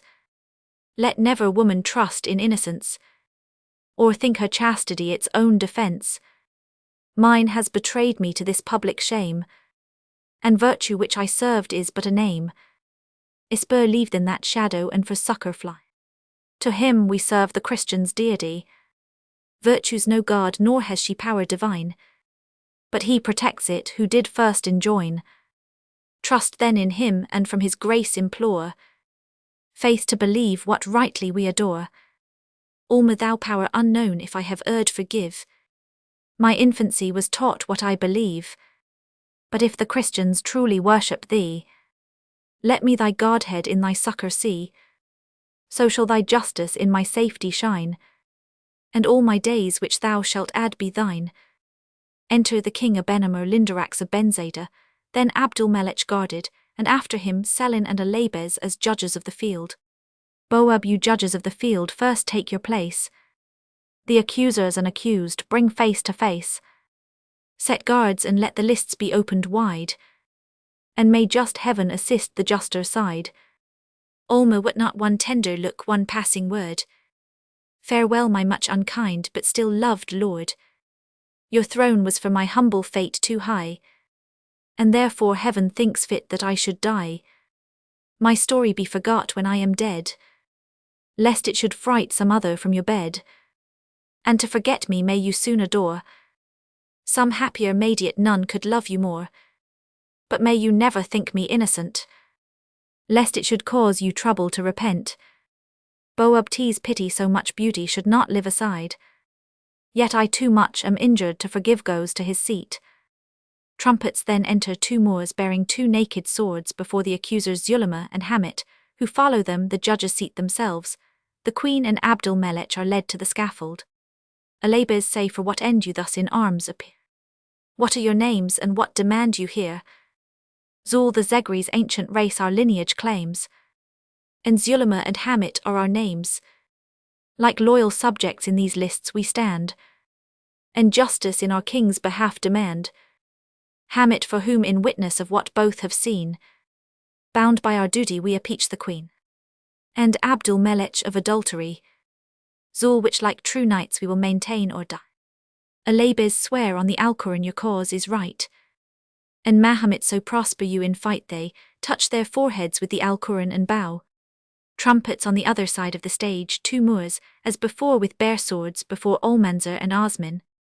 Selin say, for what end you thus in arms appear? What are your names and what demand you here? Almans Osman is his, Almanzor is my name. We come as champions of the queen's fair fame. Azam, to prove these Zegris like false traitors lie, which like true knights we will maintain or die. Selin to Alma, Madam, do you for champions take these two, by their success to live or die? Alma, I do. Selin, swear on the Alquran your cause is right. And Mahomet, so prosper you in fight, they kiss the Alquran. Osman and Benzada embrace and take leave in dumb show, while Lindaraxa speaks to her brother. Lindar, if you o'ercome, let neither of them live, but use with care the advantages I give. One of their swords in fight shall useless be. The bearer of it is suborned by Mishi, and Benzada retire.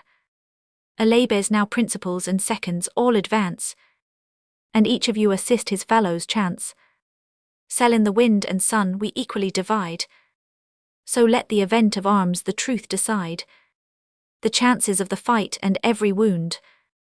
The trumpets on the victor's part resound, the trumpets sound, Almanzor and Zulema meet, and fight Osman and Hamit. After some passes the sword of Osman breaks, he retires defending himself, and is wounded. The Zegri's trumpets sound their advantage. Almanzor in the meantime drives Zulema to the farther end of the stage, till hearing the trumpets of the adverse party, he looks back and sees Osman's misfortune. He makes it Zulema, just as Osman falls in retiring, and Hamit is thrusting at him. Hamit to Osman thrusting, our difference now shall soon determined be. Almans, hold traitor and defend thyself from me. Hamit leaves Osman who cannot rise, and both he and Zulema fall on Almanzor, and press him. He retires, and Hamit advancing first is run through the body, and falls. The queen's trumpet sound, Almanzor pursues Zulema. Lindar, I must make haste some remedy to find. Treason Almanzor, treason, look behind. Almanzor looks behind him to see who calls, and Zulema takes the advantage, and wounds him. The Zegri's trumpet sound, Almanzor turns upon Zulema, and wounds him. He falls. The queen's trumpet sound. Almans, now triumph in thy sister's treachery, stabbing him. Zul, hold, I have enough to make me die, but that I may in peace resign my breath, I must confess my crime before my death. Mine is the guilt, the queen is innocent. I loved her, and to compass my intent, used force which Abdul Melech did prevent. The lie my sister forged, but oh my fate comes on too soon, and I repent too late. Fair queen, forgive, and let my penitence expiate some part of dies. Alma, even thy whole offence, almance to the judges. If aught remains in the Sultana's cause, I here am ready to fulfill the laws. Selim the law is fully satisfied, and we pronounce the queen and Abdul Melech free. Abdelm, heaven thou art just. The judges rise from their seats and go before Almanzor to the queen's scaffold. He unbinds the queen and Abdul Melech, they all go off, the people shouting, and the trumpets sounding the while. Boab, before we pay our thanks or show our joy, let us our needful charity employ. Some skilful surgeon speedily be found, to apply fit remedies to Osman's wound. Bents running to Azam, that be my charge, my linen I will tear, wash it with tears and bind it with my hair. Azam, with how much pleasure I my pains endure, and bless the wound which causes such a cure. Exit Azam, led by Bents and Abe. Boab, some from the place of combat bear the slain. Next Lindarax's death I should ordain, but let her who this mischief did contrive, for ever banished from Granada live. Lindar thou shouldst have punished more, or not at all. By her thou hast not ruined, thou shalt fall. The Zegris shall revenge their branded line, betray their gate, and with the Christians join aside. Exit Lindaraxa with Alabes, the bodies of her brothers are borne after her. Almanzor, Almahide, and Esperanza re-enter to the king. Alma, the thanks thus paid which first to heaven were due, my next Almanzor let me pay to you. Somewhat there is of more concernment too, which 'tis not fit you should in public know. First let your wounds be dressed with speedy care, and then you shall the important secret share. Almance, whene'er you speak, were my wounds mortal they should still bleed on, and I would listen till my life were gone. My soul should even for your last accent stay, and then shout out and with such speed obey. It should not bait at heaven to stop its way. Exit Almance. Boab, 'tis true Almanzor did her honour save, but yet what private business can they have? Such freedom virtue will not sure allow. I cannot clear my heart, but must my brow aside. He approaches Almahide. Welcome again, my virtuous loyal wife. Welcome to love, to honour, and to life. Goes to salute her, she starts back. You seem as if you from a loathed embrace did go. Alma, then briefly will I speak, since you must know what to the world my future acts will show. But hear me first, and then my reasons weigh. 'Tis known how duty led me to obey my father's choice, and how I since did live. You, sir, can best your testimony give. How to your aid I have Almanzor brought, when by rebellious crowds your life was sought. Then how I bore your causeless jealousy, for I must speak, and after set you free, when you were prisoner in the chance of war. These sure are proofs of love. Boab, I grant they are.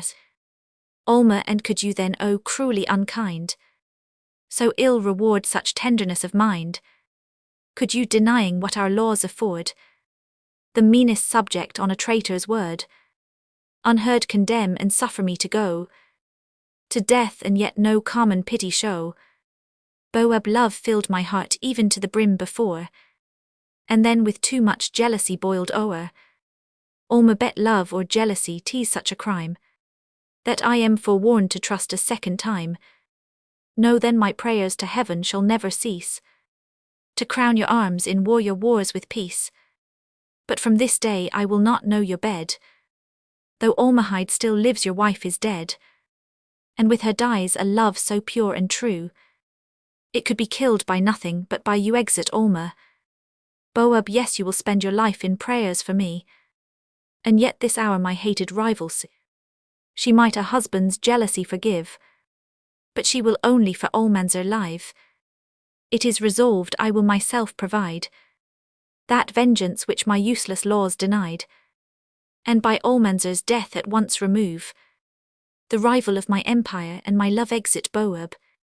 Enter Almahide led by Almanzor, and followed by Esperanza she speaks entering. Alma, how much Almanzor to your aid I owe.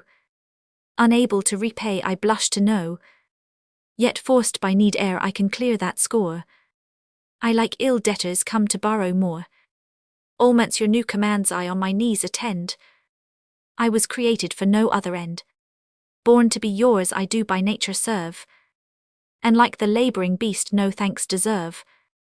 Alma, yet first your virtue to your succour call, for in this hard command you'll need it all.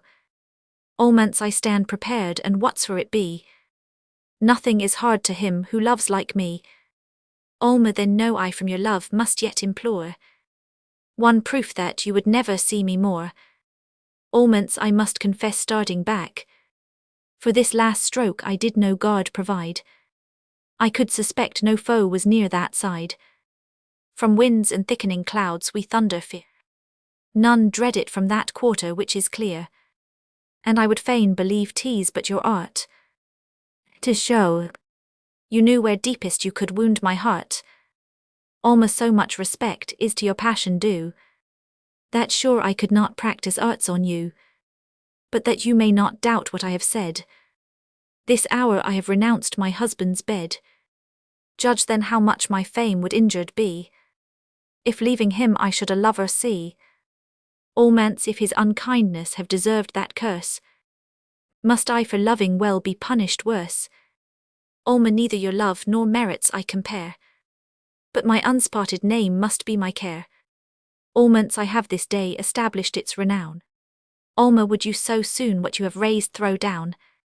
Almance, but madam, is not yours a greater guilt, to ruin him who has that fabric built?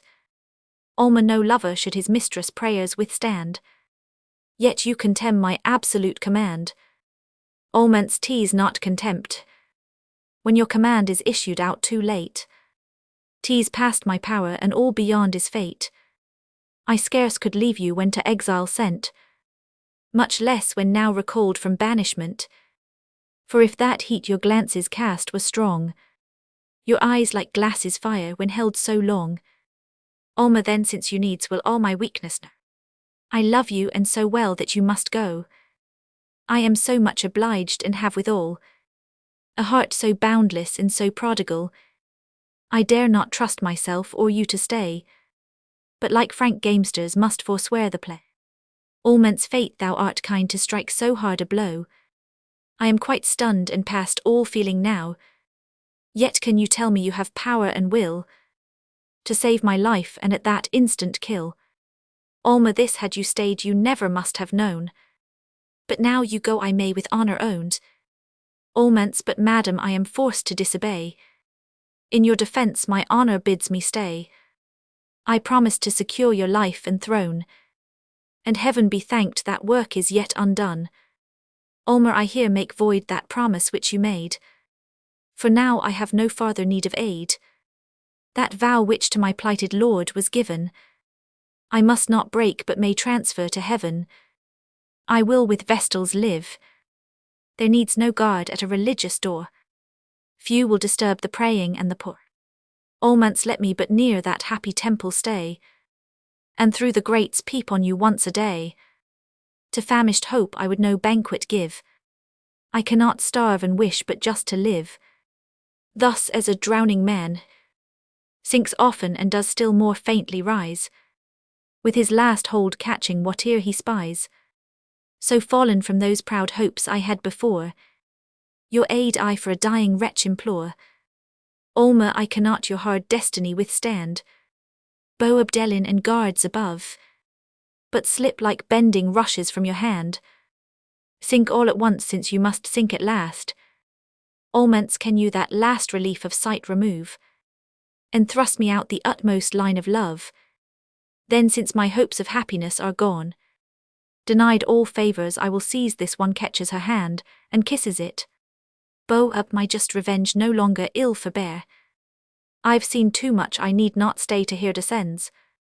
Almance, as a small shower to the parched earth does some refreshment give, so in the strength of this one day ill live. A day a year an age for ever now betwixt each word, He kisses her hand by force, she's struggling. I feel from every touch a new soul flow, she snatches her hand away. My hoped eternity of joy is past. 'Twas insupportable and could not last. Were heaven not made of less or duller joy, 'twould break each minute and itself destroy. Enter king and guards below. Boab, this is he for whom thou didst deny. To share my bed let them together die. Alma, hear me, my lord. Boab, your flattering arts are vain. Make haste and execute what I ordain to the guards. Almance cut piecemeal in this cause. From every wound I should new vigour take, and every limb should new almanzers make. He puts himself before the queen, the guards attack him with the king. Enter Abdul Melich. Abdelm, what angry god to exercise his spite to the king? Has armed your left hand to cut off your right. The king turns, the fight ceases. The foes are entered at the Elvira gate. False Lindaraxa has the town betrayed, and all the Zegris give the Spaniards aid. Boab, O mischief not suspected nor foreseen. Abdelm, already they have gained the Zacatin, and thence the Vivarambla place passest, while our faint soldiers scarce defend the rest. The Duke of Arcos does one squadron head, the next by Ferdinand himself is led.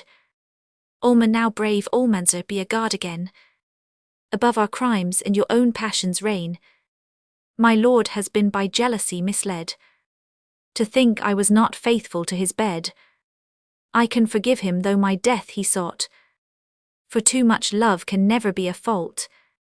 Protect him then, and what to his defence? You not give to clear my innocence. Almance, listen, sweet heaven, and all ye blessed above. Take rules of virtue from immortal love. You've raised my soul, and if it mount more high, tease as the wren did on the eagle fly. Yes, I once more will my revenge neglect, and whom you can forgive I can protect. Boab, how hard a fate is mine, still doomed to shame. I make occasions for my rivals, fame exeunt an alarm within. Enter Ferdinand, Isabella, Don Alonso, de Aguilar, Spaniards and ladies.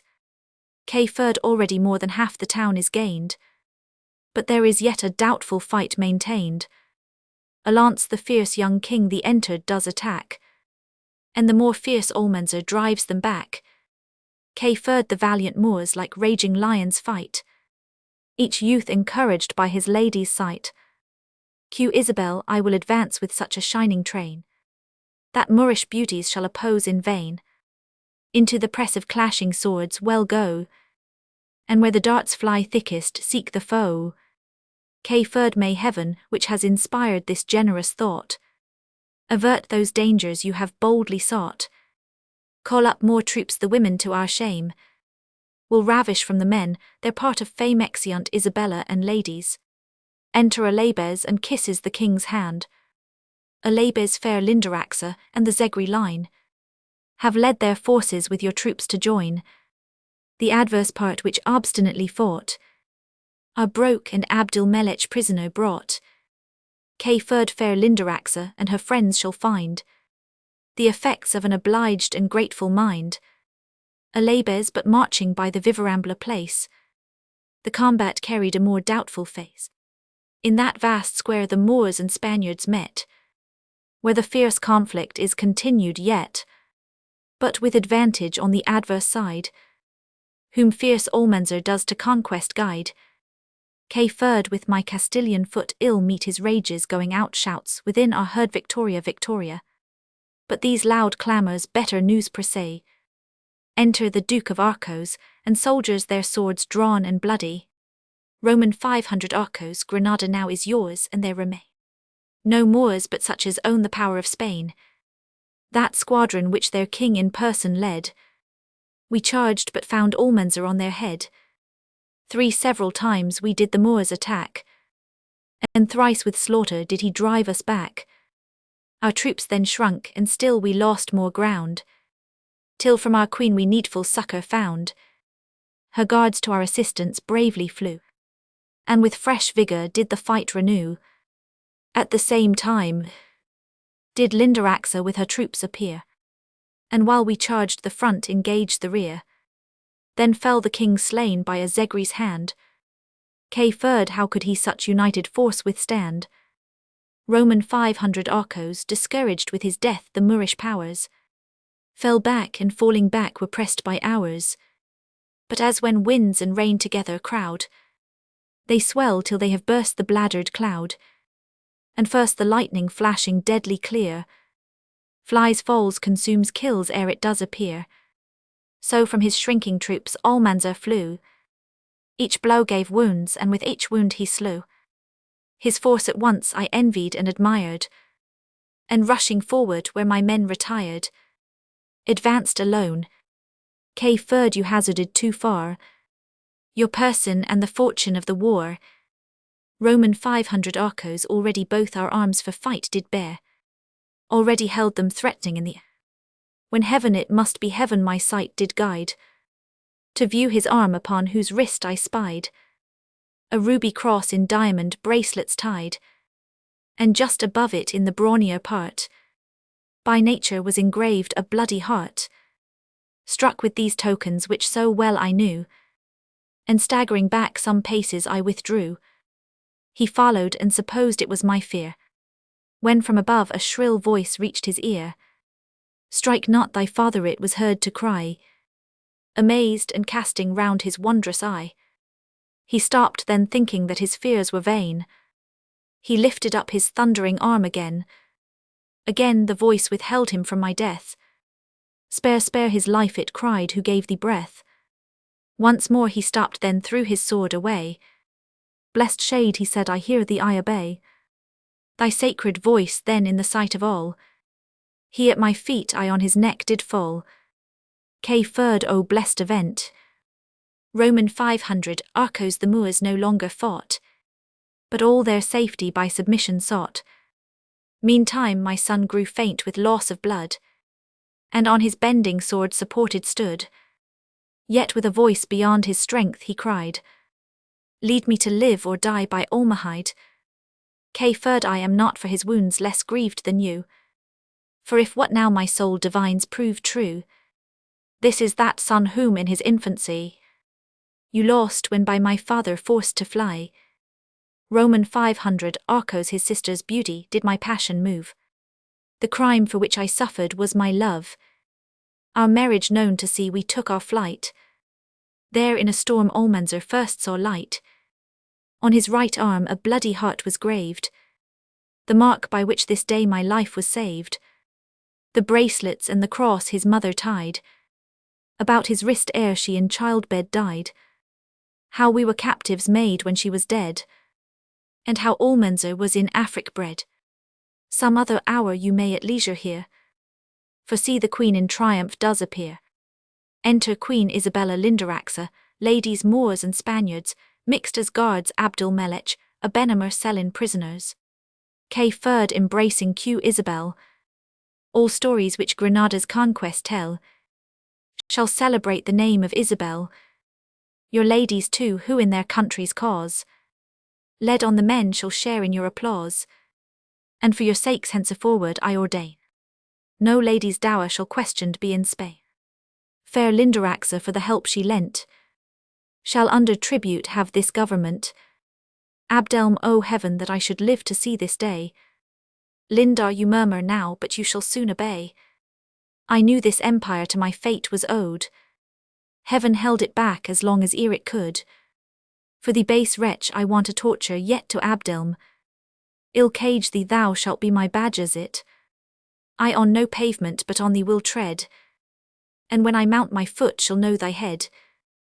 Abdelm stabbing her with a poniard, this first shall know thy heart. Lindar, oh I am slain. Abdelm now boast thy country is betrayed to Spain. K3rd look to the lady sees the murderer. Abdelm stabbing himself. I do myself that justice I did her. Thy blood I to thy ruined country give to Lindar, but love too well thy murder to outlive. Forgive a love excused by its excess, which had it not been cruel had been less. Condemn my passion then, but pardon me, and think I murdered him who murdered thee dies. Lindar, die for us both, I have not leisure now. A crown is come and will not fate allow, and yet I feel something like death is near. My guards, let not that ugly skeleton appear. Sure destiny mistakes this death's not mine. She dotes and meant to cut another line. Tell her I am a queen, but 'tis too late. Dying I charge rebellion on my fate. Bow down, ye slaves, to the Moors. Bow quickly down, and your submission show they bow. I am pleased to taste an empire ere I go dies. Selin she's dead, and here her proud ambition ends. Aben such fortune still such black designs attends. K3rd remove those mournful objects from our eyes, and see performed their funeral obsequies, the bodies are carried off. Enter Almanzor and Almahide, Osman and Benzada. Almahide brought in a chair, Almanzor led betwixt soldiers. Isabella salutes Almahide in dumb show. Roman 500 arcos presenting Almanzor to the king. See here that son whom I with pride call mine, and who dishonors not your royal line. K3rd, I'm now secure, this sceptre which I gain shall be continued in the power of Spain. Since he who could alone my foes defend, by birth and honor is become my friend. Yet I can own no joy nor conquest boast to Almance, while in this blood I see how dear it cost. Almance, this honor to my veins new blood will bring. Streams cannot fail fed by so high a spring, but all court customs I so little know, that I may fail in those respects I owe. I bring a heart which homage never knew, yet it finds something of itself in you, something so kingly that my haughty mind is drawn to yours because 'tis of a kind. Q Isabel, and yet that soul which bears itself so high, if fame be true, admits a sovereignty. This queen in her fair eyes such fetters brings, as chain that heart which scorns the power of kings. Alma, little of charm in these sad eyes appears, if they had any now 'tis lost in tears. A crown and husband ravished in one day, excuse a grief I cannot choose but pay. Q Isabel, have courage, madam, heaven has joys in store to recompense those losses you deplore. Alma, I know your God can all my woes redress. To him I made my vows in my distress, and what a misbeliever vowed this day, though not a queen a Christian yet shall pay. Q Isabel, embracing her, that Christian name you shall receive from me, and Isabella of Granada be. Bence this blessed change we all with joy receive, and beg to learn that faith which you believe. Q Isabel, with reverence for those holy rites prepare, and all commit your fortunes to my care. K3rd to Alma, you madam by that crown you lose may gain, if you accept a coronet of Spain, of which Almanzor's father stands possessed. Q Isabel to Alma, may you in him and he in you be blessed. Alma, I owe my life and honor to his sword, but owe my love to my departed lord. Almance, thus when I have no living force to dread, fate finds me enemies amongst the dead. I am now to conquer ghosts and to destroy the strong impressions of a bridal joy. Alma, you've yet a greater foe than these can be. Virtue opposes you and modesty. Almance, from a false fear that modesty does grow, and thinks true love because 'tis fierce its foe. 'Tis but the wax whose seals on virgins stay. Let it approach love's fire, 'twill melt away. But I have lived too long, I never knew. When fate was conquered, I must combat you. I thought to climb the steep ascent of love, but did not think to find a foe above. 'Tis time to die when you my bar must be, whose aid alone could give me victory.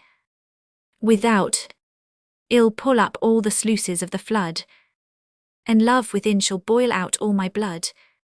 Q Isabel, fear not your love should find so sad success, while I have power to be your patroness. I am her parent now and may command so much of duty as to give her hand gives him, Almahide's hand. Alma, madam, I never can dispute your power, or as a parent or a conqueror, but when my year of widowhood expires, shall yield to your command and his desires. Almance, move swiftly, son, and fly a lover's pace. Leave weeks and months behind thee in thy race. K3rd meantime you shall my victories pursue, the Moors in woods and mountains to subdue. Almance the toils of war shall help to wear each day, and dreams of love shall drive my nights away. Our banners to the Alhambra's turrets bear, then wave our conquering crosses in the air, and cry with shouts of triumph live and reign, great Ferdinand and Isabel of Spain exeunt. Epilogue.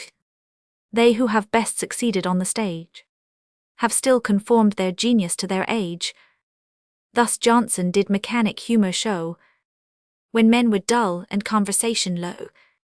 Then comedy was faultless but 'twas coarse.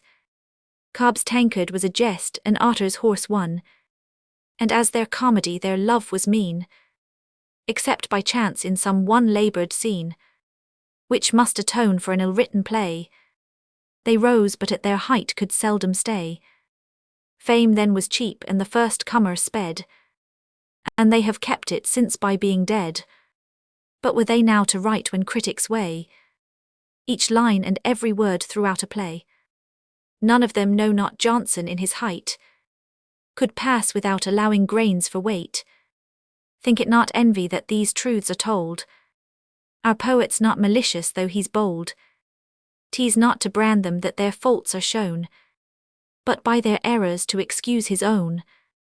If love and honour now are higher raised, 'tis not the poet but the age is praised. Wit's now arrived to a more high degree, our native language more refined and free. Our ladies and our men now speak more wit in conversation than those poets writ.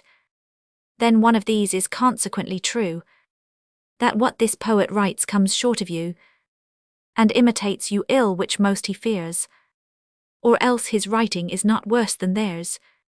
Yet though you judge as sure the critics will, that some before him writ with greater skill, in this one praise he has their fame surpassed, to please an age more gallant than the last.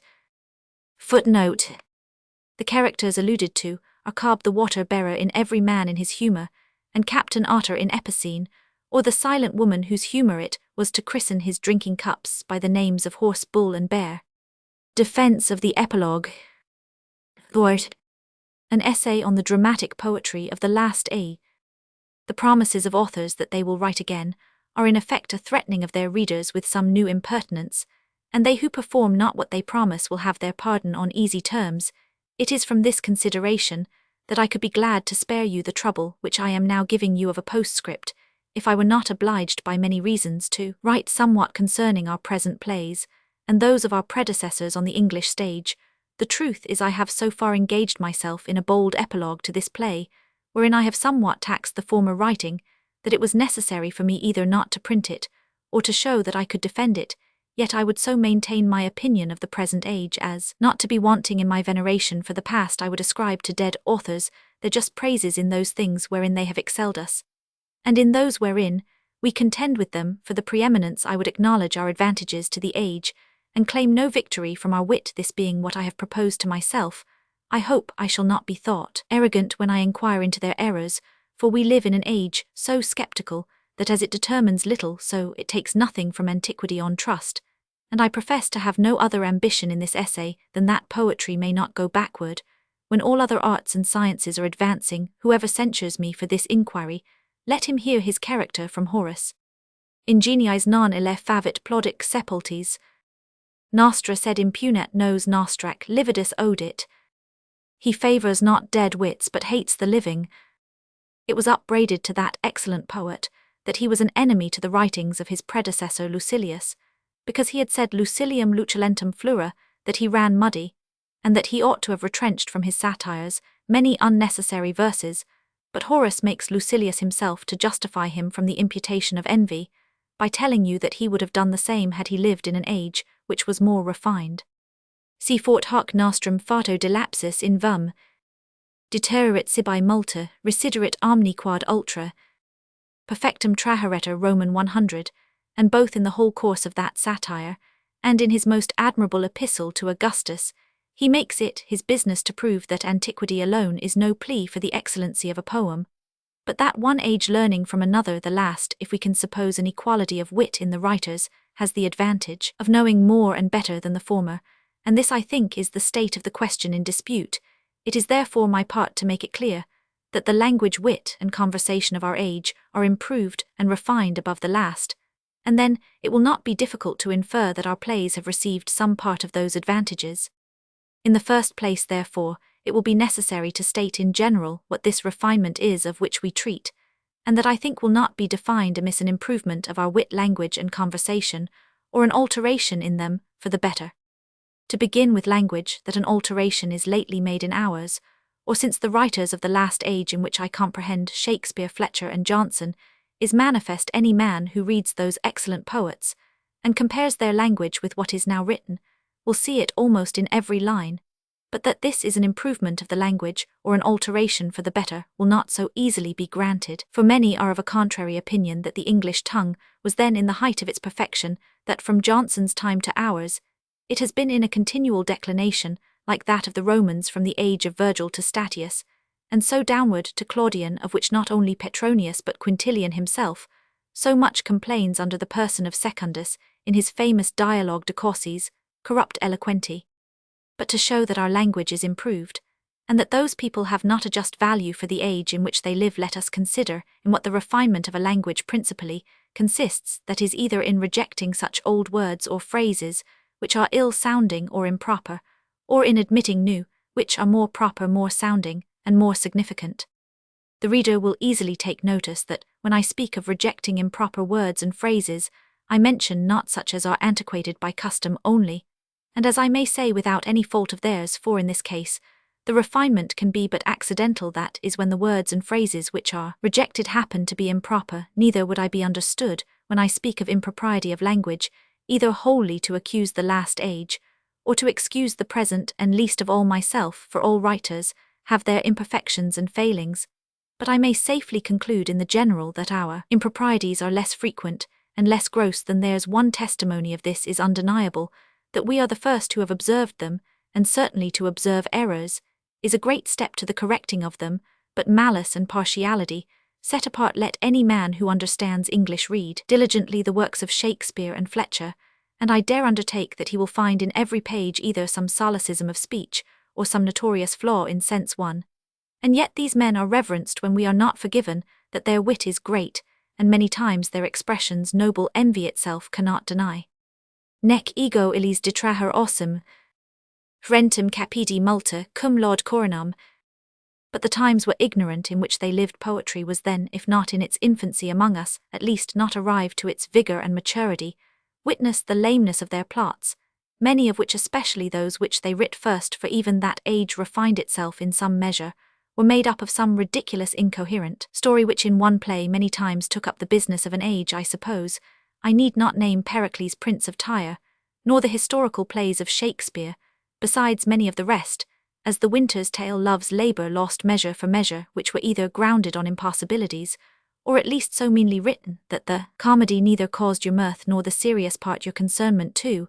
If I would expatiate on this subject, I could easily demonstrate that our admired Fletcher, who wrote after him, neither understood correct plotting, nor that which they call the decorum of the stage. I would not search in his worst plays for examples. He who will consider his Philaster, his humorous lieutenant, his faithful shepherdess, and many others which I could name, will find them much below the applause which is now given them. He will see Philaster wounding his mistress, and afterwards his boy, to save himself, not to mention the clown who enters immediately, and not only has the advantage of the combat against the hero, but diverts you from your serious concernment with his ridiculous and absurd raillery in his humorous lieutenant.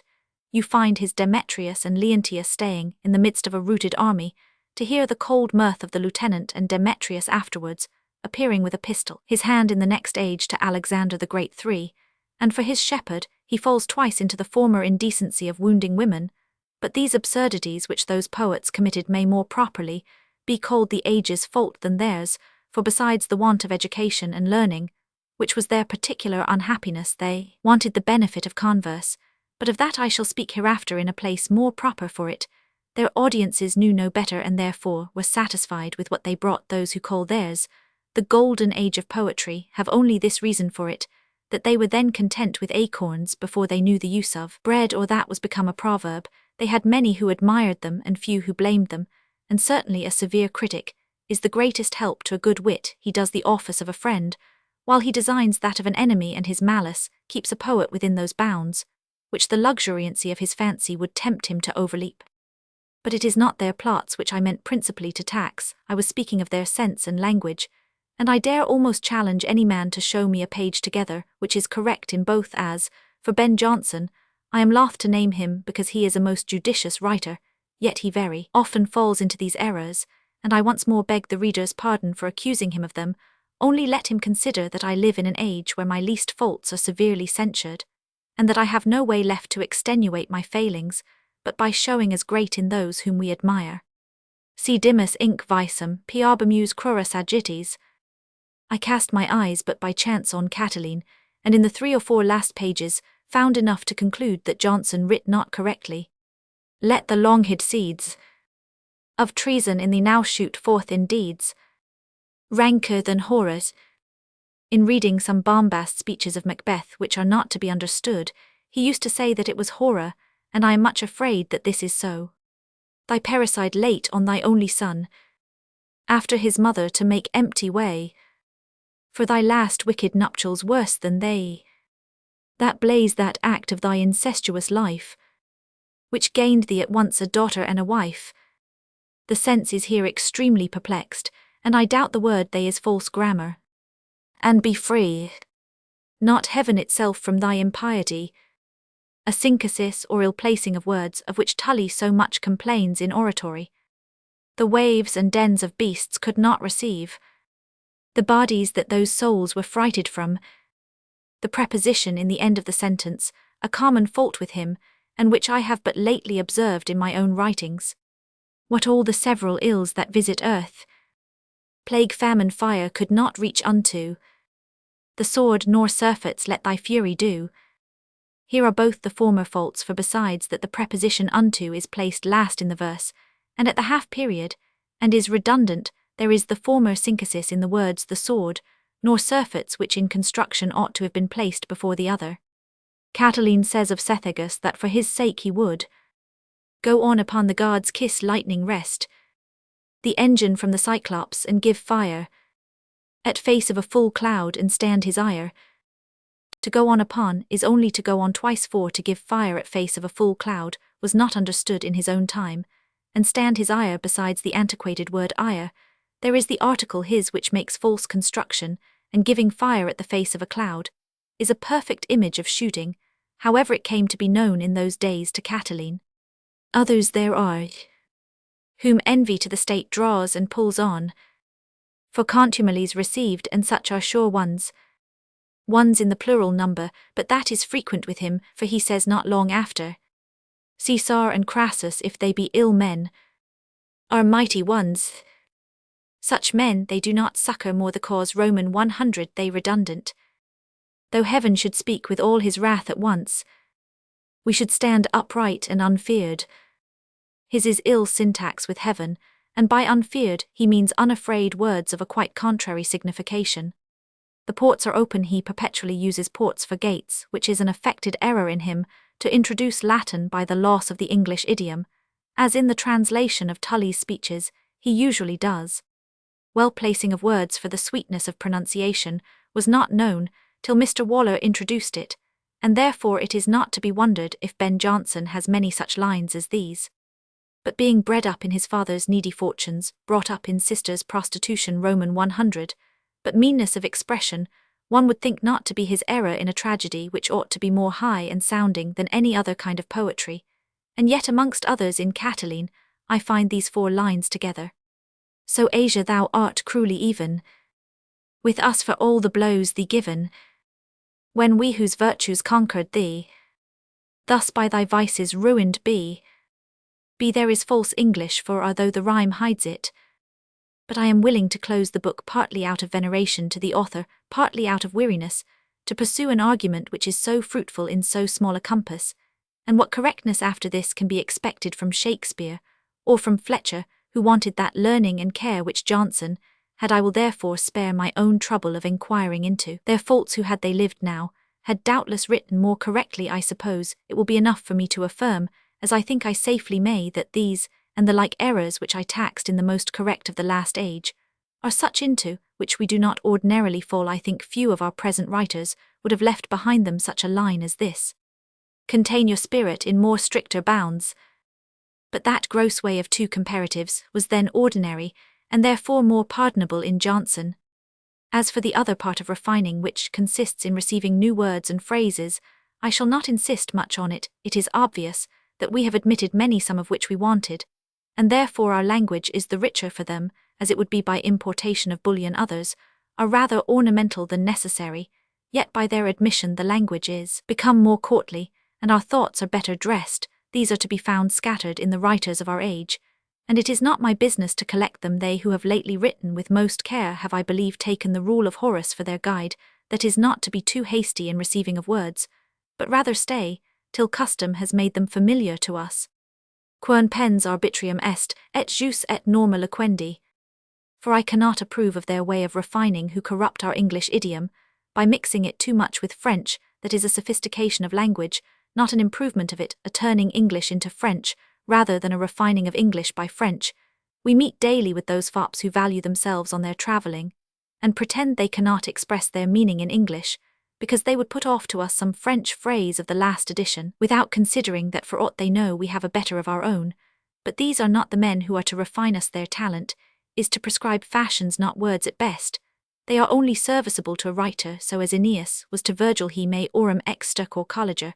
For it is hard, if amongst many insignificant phrases there happen not something worth preserving, though they themselves, like Indians, know not the value of their own commodity. There is yet another way of improving language, which poets especially have practiced in all ages, that is, by applying received words to a new signification, and this, I believe, is meant by Horace in that precept, which is so variously construed by expositors. Dixeris egregi notum si calida verbum, redidurit junctura navum. And in this way he himself had a particular happiness, using all the tropes and particular metaphors with that grace which is observable in his odes, where the beauty of expression is often greater than that of thought, as in that one example amongst an infinite number of others, et vultus nimium lubricus aspici.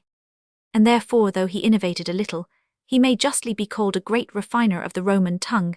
This choice of words and heightening of their natural signification was observed in him by the writers of the following ages, for Petronius says of him, et horita curiosa felicitas. By this graphing, as I may call it on old words, has our tongue been beautified by the three before-mentioned poets, Shakespeare, Fletcher, and Johnson, whose excellencies I can never enough admire, and in this they have been followed especially by Sir John Suckling and Mr. Waller, who refined upon them. Neither have they who succeeded them been wanting in their endeavours to adorn our mother tongue. But it is not so lawful for me to praise my living contemporaries as to admire my dead predecessors. I should now speak of the refinement of wit, but I have been so large on the former subject that I am forced to contract myself in this. I will therefore only observe to you that the wit of the last age was yet more incorrect than their language. Shakespeare, who many times has written better than any poet in any language, is yet so far from writing wit always, or expressing that wit according to the dignity of the subject, that he writes in many places below the dullest writers of ours, or any precedent age. Never did any author precipitate himself from such height of thought to so low expressions as he often does. He is the very Janus of poets. He wears almost everywhere two faces, and you have scarce begun to admire the one ere you despise the other. Neither is the luxuriance of Fletcher, which his friends have taxed in him, a less fault than the carelessness of Shakespeare. He does not well always, and when he does he is a true Englishman, knows not when to give over. If he wakes in one scene, he commonly slumbers in another, and if he pleases you in the first 3 acts, he is frequently so tired with his labour that he goes heavily in the 4th, and sinks under his burden in the 5th. For Ben Jonson, the most judicious of poets, he always writ properly, and as the character required, and I will not contest farther with my friends, who call that wit, it being very certain that even folly itself well represented is wit in a larger signification, and that there is fancy as well as judgment in it, though not so much or noble, because all poetry being imitation, that of folly is a lower exercise of fancy, though perhaps as difficult as the other, for it is a kind of looking downward in the poet, and representing that part of mankind which is below him. In these low characters of vice and folly lay the excellency of that inimitable writer, who when at any time he aimed at wit in the stricter sense that is sharpness of conceit, was forced either to borrow from the ancients, as to my knowledge he did very much from Plautus, or when he trusted himself alone, often fell into meanness of expression. Nay, he was not free from the lowest and most grovelling kind of wit, which we call clenches, of which every man in his humour is infinitely full, and which is worse the wittiest persons in the drama speak them. His other comedies are not exempt from them.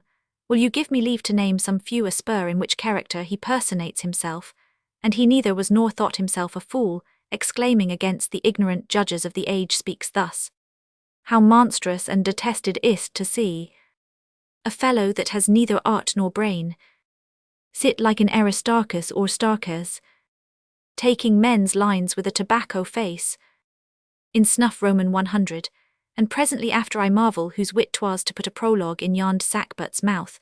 They might well think he would be out of tune, and yet you play upon him too ill. You have another of the same stamp. Oh, I cannot abide these limbs of satin, or rather Satan. But it may be you will object that this was a spur Massillent or Carlo Buffon. You shall therefore hear him speak in his own person, and that in the two last lines, or sting of an epigram, it is inscribed to fine Grand, who he says was indebted to him for many things which he reckons there, and concludes thus: 40 things more, dear Grand, which you know true, for which or pay me quickly or ill pay you. This was then the mode of wit, the vice of the age, and not Ben Jonson's, for you see a little before him that admirable wit Sir Philip Sidney, perpetually playing with his words in his time. I believe it ascended first into the pulpit, where, if you will give me leave to clench to it, yet finds the benefit of its clergy, for they are commonly the first corrupters of eloquence, and the last reformed from vicious oratory, as a famous Italian has observed before me, in his treatise of the corruption of the Italian tongue, which he principally ascribes to priests and preaching friars.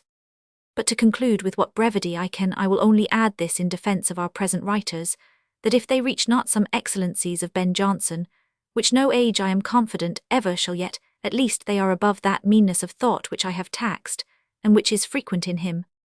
That the wit of this age is much more courtly may easily be proved by viewing the characters of gentlemen, which were written in the last first. For Johnson, Truett in The Silent Woman was his masterpiece, and Truett was a scholar-like kind of man, a gentleman with an allay of pedantry, a man who seems mortified to the world by much reading. The best of his discourse is drawn not from the knowledge of the town, but books, and, in short, he would be a fine gentleman in an university. Shakespeare showed the best of his skill in his Mercutio, and he said himself that he was forced to kill him in the third act to prevent being killed by him.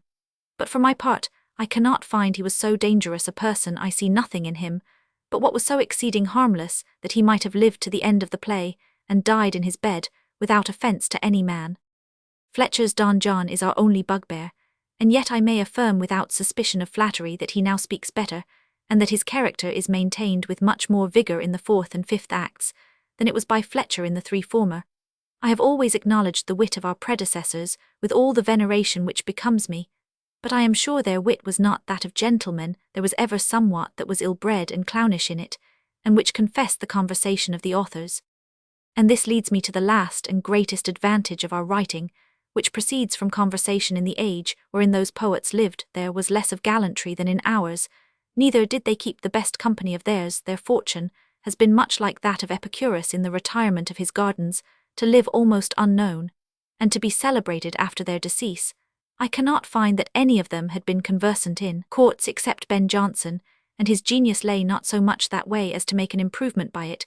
Greatness was not then so easy of access, nor conversation so free as now it is. I cannot therefore conceive it any insolence to affirm that by the knowledge and pattern of their wit who writ before us, and by the advantage of our own conversation, the discourse and raillery of our comedies excel what has been written by them, and this will be denied by none but some few old fellows who value themselves on their acquaintance with the Black Friars, who, because they saw their plays, would pretend a right to judge ours.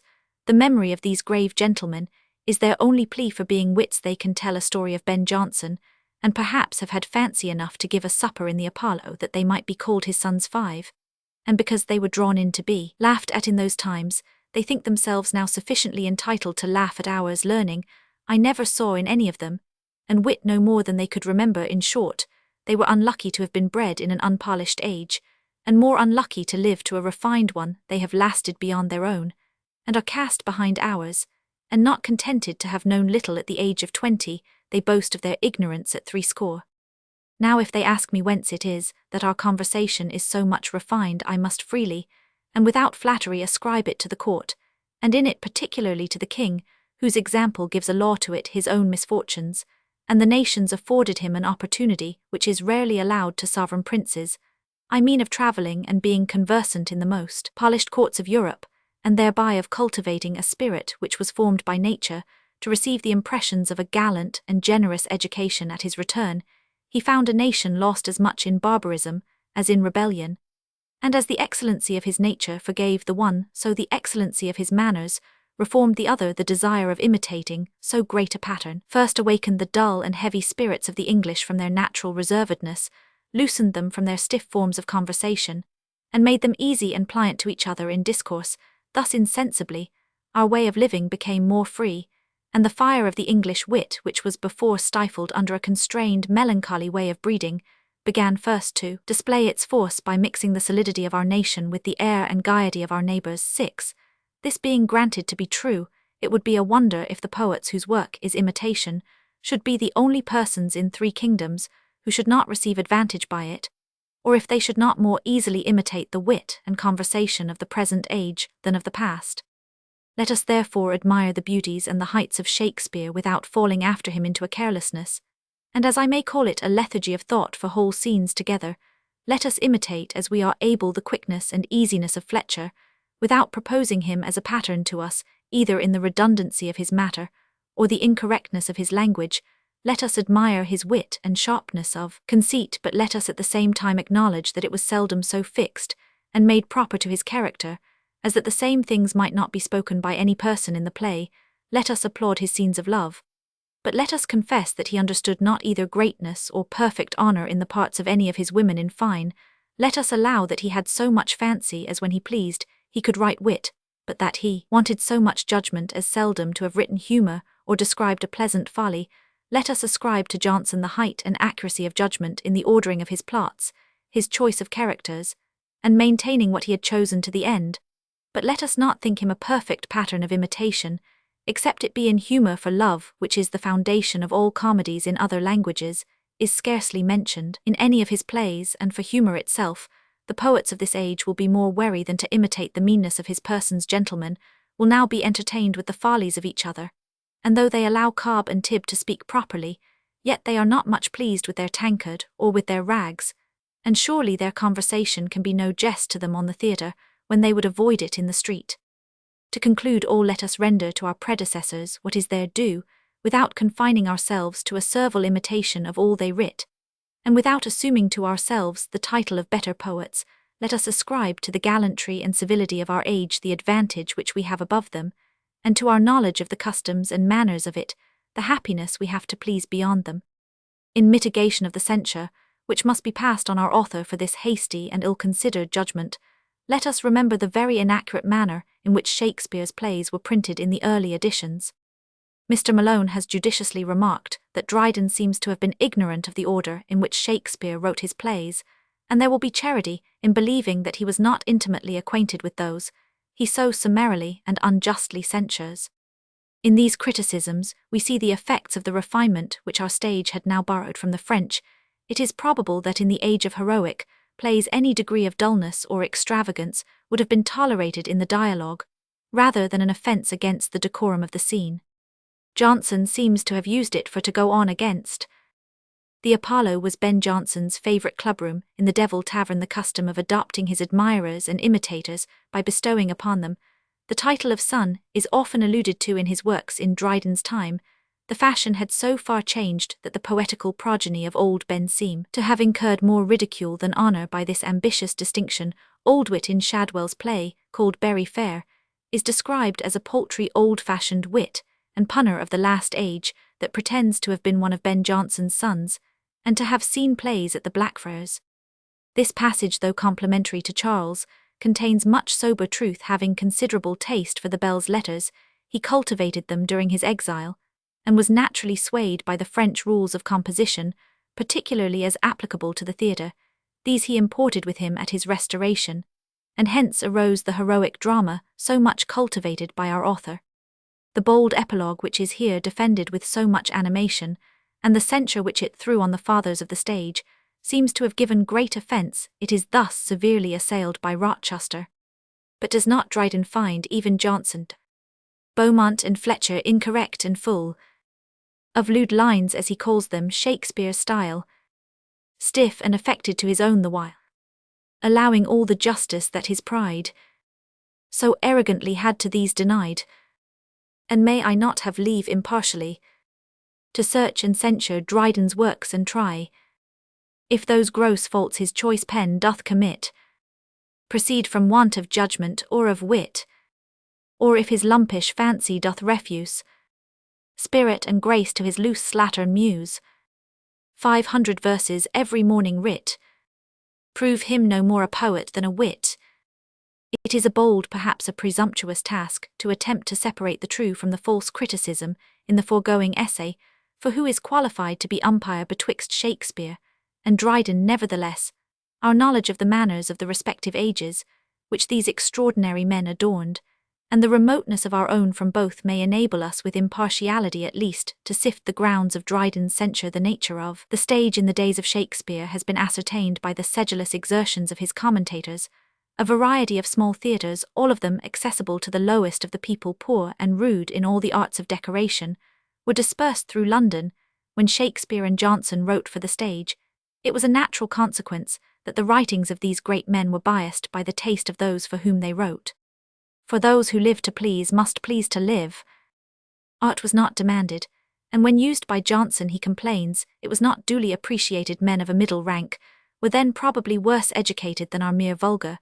But the good old time bore rough and manly spirits, who came prepared with a tribute of tears and laughter to bursts of pathos or effusions of humour, although incapable of receiving the delights which a cultivated mind derives from the gradual development of a story, the just dependence of its parts upon each other, the minute beauties of language, and the absence of everything incongruous or indecorous. Dryden, on the other hand, wrote for a stage patronized by a monarch and his courtiers, who were professed judges of dramatic composition, while the rigour of religious prejudice, and perhaps a just abhorrence of the licentious turn of the drama, banished from the theatres a great proportion of the middle classes, always the most valuable part of an audience, because with a certain degree of cultivation they unite an unhackneyed energy of feeling. Art, therefore, became in the days of Dryden not only a requisite qualification, but even the principal attribute of the dramatic poet. He was to address himself to the heads and judgments of his audience, on the acuteness of which they piqued themselves, not to their feelings, stupefied probably by selfish dissipation. Even the acquisition and exercise of critical knowledge tends to blunt the sense of natural beauties, as a refined harmonist becomes indifferent to the strains of simple melody. Hence the sacrifices which Shakespeare made without being aware to the taste of his age were amply compensated by his being called upon, and as it were compelled by the nature of his audience, to rouse them with his thunder, and to melt them with his dew. I question much if the age of Charles Roman II would have borne the introduction of Othello or Falstaff. We may find something like Dryden's self-complacent opinion, expressed by the editor of Corneille, where he civilly admits Corneille, et oit inégal comme Shakespeare et plein de génie, comme lui mais le génie de Corneille, et oit à celui de Shakespeare si qu'un seigneur est à l'égard d'un homme de pupil ni avec le même esprit que lui. In other words, the works of the one retain the rough, bold tints of nature and originality, while those of the other are qualified by the artificial restraints which fashion imposes upon the harmed condition. It is therefore unjustly that Dryden dwells so long on Shakespeare's irregularities, amongst which I cannot help suspecting he includes some of his greatest beauties.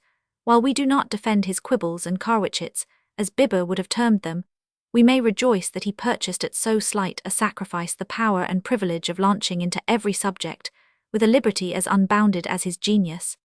As there is music uninformed by art, in those wild notes which with a merry heart the birds in unfrequented shades express, which better taught at home yet please us less. Marriage a lamode, a comedy, quicquid sum ego quamvis, infra lucili sensum ingenium tamen me, cum magnis vixis in vita fatebater usque, invidia et fragili querens illidir dentum, offendit solido, horet sermdi. Marriage a la mode. Marriage a la mode was one of Dryden's most successful comedies, a venerable praiser of the past time in a curious letter, printed in the Gentleman's Magazine, for 1745, gives us this account of its first representation. This comedy, acted by His Majesty's servants at the Theatre Royal, made its first appearance with extraordinary lustre. Divesting myself of the old man, I solemnly declare that you have seen no such acting, no, not in any degree, since the players were then, 1673, on a court establishment, 17 men and 8 women, Gent Mag Vol Roman 15 p. 99. From a copy of verses to which this letter is annexed, we learn the excellence of the various performers by whom the piece was first presented. They are addressed to a young actress. Henceforth in livelier characters excel, though 'tis great merit to act folly well. Take from Dryden's hand Melantha's part, the gaudy effort of luxuriant art, in all imagination's glitter dressed, what from her lips fantastic Montfort caught, and almost moved the thing the poet thought. These scenes the glory of a comic age, it decency could blanch each sullied page, peruse, admire, and give unto the stage. Or thou, or beauteous Woffington, display what Dryden's self with pleasure might survey, even he before whose visionary eyes Melantha, robed in evervarying dyes, gay fancy's work appears actor renowned, like Roscius with theatric laurels crowned. Cibber will smile applause and think again of Hart and Mohun and all the female train, Cox Marshall, Dryden's Reeve, Bet Slade, and Charles Rain.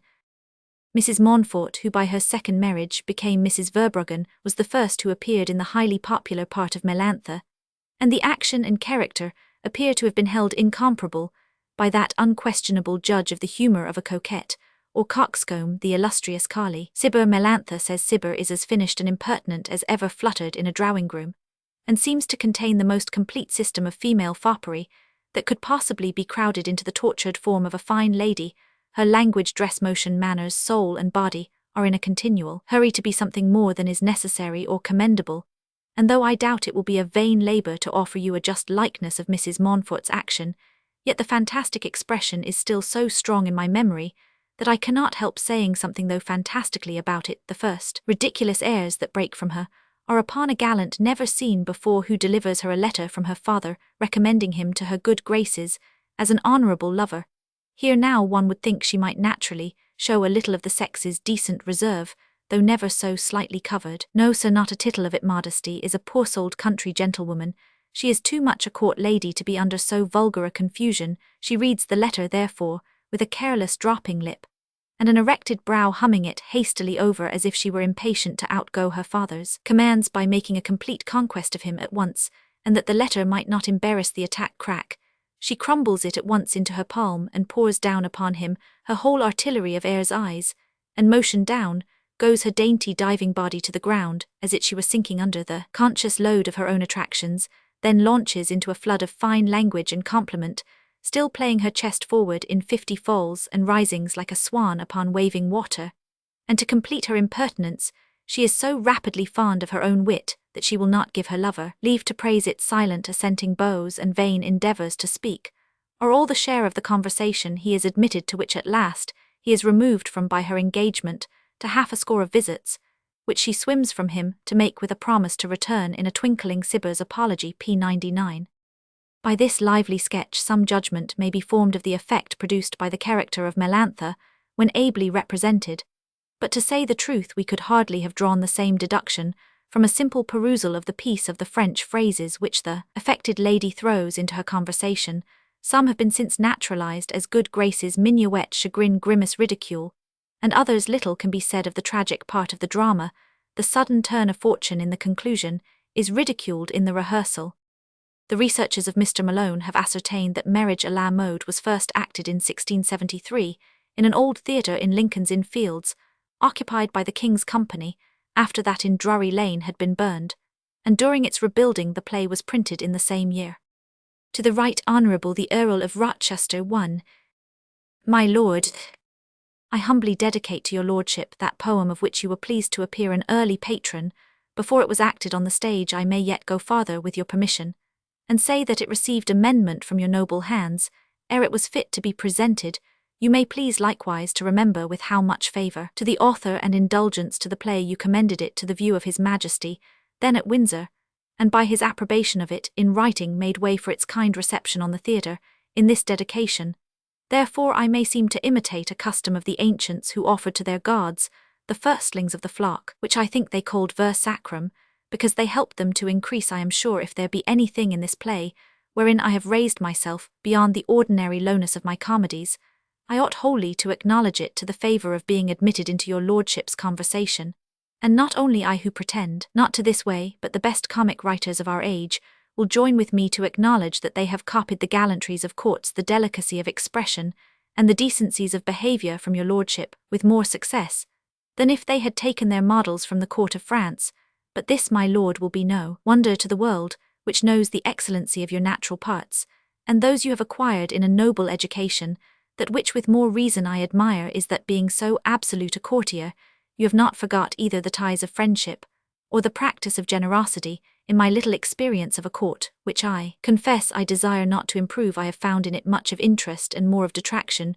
Few men there have that assurance of a friend, as not to be made ridiculous by him, when they are absent. There are a middling sort of courtiers, who become happy by their want of wit, but they supply that want by an excess of malice to those who have it, and there is no such persecution as that of fools.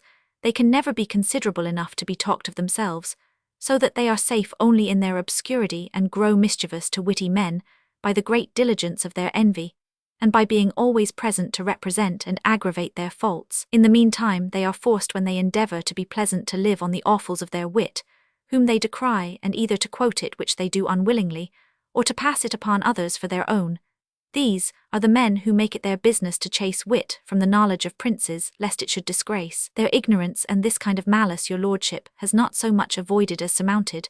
But if by the excellent temper of a royal master, always more ready to hear good than ill, if by his inclination to love you, if by your own merit and address, if by the charms of your conversation, the grace of your behaviour, your knowledge of greatness and habitude in courts, you have been able to preserve yourself with honour in the midst of so dangerous a course, yet at least the remembrance of those hazards has inspired you with pity for other men, who being of an inferior wit and quality to you, are yet persecuted for being that in which your lordship is in great too, for the quarrel of those people extends itself to anything of sense, and if I may be so vain to own it amongst the rest of the poets, has sometimes reached to the very borders of it, even to me, so that, if our general good fortune had not raised up your lordship to defend us, I know not whether anything had been more ridiculous in court than writers it is to your lordship's favour.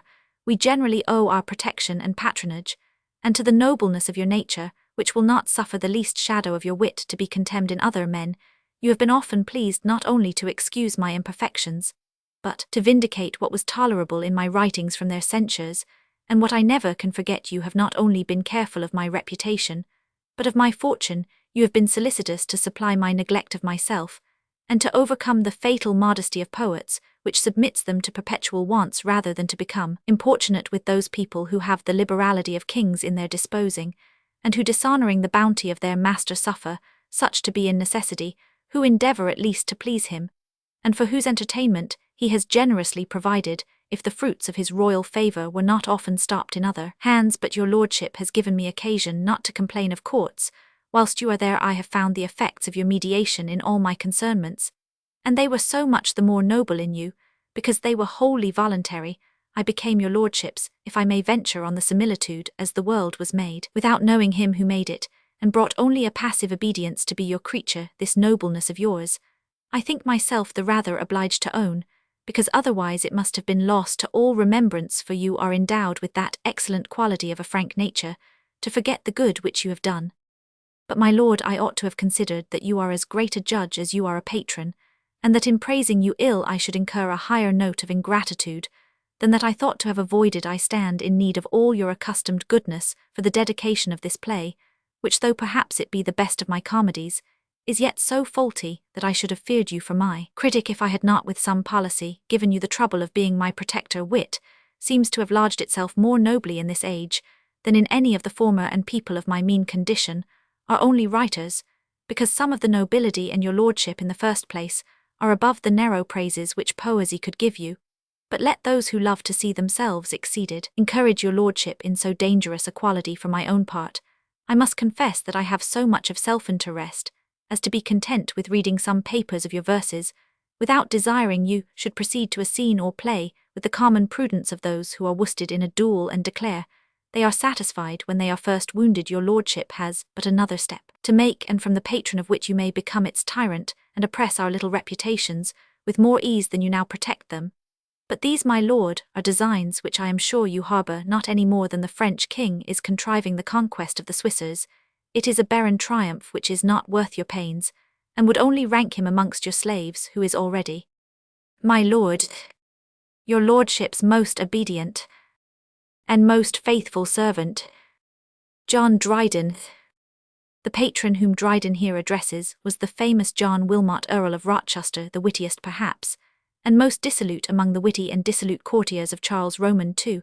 It is somewhat remarkable, and may be considered as a just judgment upon the poet, that he was a few years afterwards waylaid and severely beaten by bravos, whom Lord Rochester employed to revenge the share which Dryden is supposed to have had in the essay on satire. The reader is referred to the life of the author for the particulars of this occurrence, which is here recalled to his recollection as a striking illustration of the inutility, as well as meanness of ill-applied praise, since even the eulogy of Dryden, however liberally bestowed and beautifully expressed, failed to save him from the most unmanly treatment at the hands of the worthless and heartless object on whom it was wasted. It is melancholy to see Dryden, as may be fairly inferred from his motto, piquing himself on being admitted into the society of such men as Rochester and enjoying their precarious favour. Mr. Malone has remarked that even in the course of the year 1673, when this dedication came forth, Rochester entertained the perverse ambition of directing the public favour not according to merit, but to his own caprice. Accordingly, he countenanced Settle in his impudent rivalry of Dryden, and wrote a prologue to the Empress of Morocco when it was exhibited at Whitehall. Perhaps, joined to a certain envy of Dryden's talents, the poet's intimacy with Sheffield, Earl of Mulgrave, gave offence to Rochester. It is certain they were never afterwards reconciled, and even after Rochester's death Dryden only mentions his once valued patron as a man of quality, whose ashes he will not disturb. Essay on the Origin and Progress of Satire, prefixed to Juvenal. It would seem, however, that this dedication was very favourably received by Rochester, since a letter of Dryden's to that nobleman is still extant, in which he acknowledges a flattering return of compliment from his lordship in exchange for it. When this play was acted for the first time in 1673, but about 1675, Rochester contrived to give such offence as even the excellent temper of his royal master was unable to digest. This was by writing a lampoon called The Insipids, in which the person and character of Charles are treated with most merciless and irreverent severity. It begins thus: Chaste, pious, prudent Charles II, the miracle of thy restoration may like to that of quails be reckoned, reigned on the Israelitish nation. The wished for blessing from heaven sent became their curse and punishment. For this satiric effusion the author was banished from the court. Prologue. Lord, how reformed and quiet are we grown, since all our braves and all our wits are gone. Fopcorner now is free from civil war. Whitewig and vizard make no longer jar. France and the fleet have swept the town so clear that we can act in peace and you can hear. 'Twas a sad sight before they marched from home, to see our warriors in red waistcoats come, with hair tucked up into our tiring groom. But 'twas more sad to hear their last adieu. The women sobbed and swore they would be true, and so they were as long as ere they could. But powerful Guinea cannot be withstood, and they were made of playhouse flesh and blood. Fate did their friends for double use ordain. In wars abroad they grinning honour gain, and mistresses for all that stay maintain. Now they are gone, 'tis dead vacation, for neither friends nor enemies appear. Poor pensive punk now peeps ere plays begin, sees the bare bench and dares not venture in, but manages her last half-crown with care, and trudges to the mall on foot for air. Our city friends so far will hardly come, they can take up with pleasures nearer home, and see gay shows and gaudy scenes elsewhere. for we presume they seldom come to hear. But they have now ta'en up a glorious trade, and cutting moorcraft one struts in masquerade. There's all our hope, for we shall show today a masking bowl to recommend our play, nay, to endear them more and let them see we scorn to come behind in courtesy. Well, follow the new mode which they begin, and treat them with a room and couch within, for that's one way how ere the play fall short, to oblige the town, the city, and the court. Footnote: in the conclusion of Beaumont and Fletcher's play of the scornful Lady Moorcraft, an usurer turns a cutter, or as we now say a buck. Dryden seems to allude to Ravenscroft's play of the citizen turned gentleman, a transmigration somewhat resembling that of cutting moorcraft. This play was now acting by the Duke's company in Dorset Gardens, which from its situation, says Mr. Malone, was much frequented by citizens, as here insinuated. Dramatis person, Polydamas usurper of Sicily, Leonidas the rightful prince unknown, Argillan favourite to Polydamas, Hermogenes foster-father to Leonidas, Eubulus his friend and companion, Rhodophil captain of the guards, Palame de courtier, Palmyra daughter to the usurper, Amalthea sister to Argillan, Dorylis wife to Rhodophil, Melantha an affected lady, Philodes woman to Melantha, Belisa woman to Dorylis, Artemis a court lady, Scene Sicily, marriage a lamode. Act Roman 1 Scene Roman 1 walks near the court. Enter Dorylis and Belisa. Dor Belisa, bring the lute into this arbour, the walks are empty, I would try the song the Princess Amalthea bade me learn. They go in and sing. Roman 1 Why should a foolish marriage which long ago was made, oblige us to each other now, when passion is decayed? We loved and we loved as long as we could, till our love was loved out in us both. But our marriage is dead when the pleasure is fled. 'Twas pleasure first made it an oath.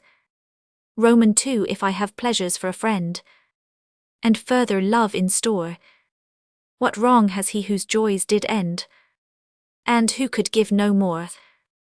'Tis a madness that he should be jealous of me, or that I should bar him of another, for all we can gain is to give ourselves pain, when neither can hinder the other. Enter Palamed in a ridding habit, and here's the song. Re-enter Dorylis and Belisa. Bell Madam a stranger. Dor I did not think to have had witnesses of my bad singing. Parlour if I have erred, madam, I hope y'all pardon the curiosity of a stranger, for I may well call myself so after 5 years' absence from the court, but you have freed me from one error. Dor what's that, I beseech you? Parlour I thought good voices and ill faces had been inseparable, and that to be fair and sing well had been only the privilege of angels. Dor and how many more of these fine things can you say to me? Parlour very few, madam, for if I should continue to see you some hours longer you look so killingly, that I should be mute with wonder. Dor this will not give you the reputation of a wit with me. You travelling messieurs live upon the stock you have got abroad for the first day or two to repeat with a good memory, and apply with a good grace, is all your wit, and commonly, your gullets are sewed up like cormorants when you have regorged what you have taken in you, are the leanest things in nature. Parlour then, madam, I think you had best make that use of me. Let me wait on you for 2 or 3 days together, and you shall hear all I have learnt of extraordinary in other countries, and one thing which I never saw till I came home, that is a lady of a better voice, better face, and better wit, than any I have seen abroad, and after this, if I should not declare myself most passionately in love with you, I should have less wit than yet you think I have. Dor a very plain and pithy declaration. I see, so you have been travelling in Spain, or Italy, or some of the hot countries, where men come to the point immediately. But are you sure these are not words of course? For I would not give my poor heart an occasion of complaint against me, that I engaged it too rashly, and then could not bring it off. Parlour your heart may trust itself with me safely. I shall use it very civilly while it stays, and never turn it away without fair warning to provide for itself. Dor first then, I do receive your passion with as little consideration on my part, as ever you gave it me on yours, and now see what a miserable wretch you have made yourself. Parlour who I miserable, thank you for that, give me love enough and life enough, and I defy fortune, Dor know then, thou man of vain imagination, know to thy utter confusion that I am virtuous. Parla such another word, and I give up the ghost. Dor then to strike you quite dead know that I am married too.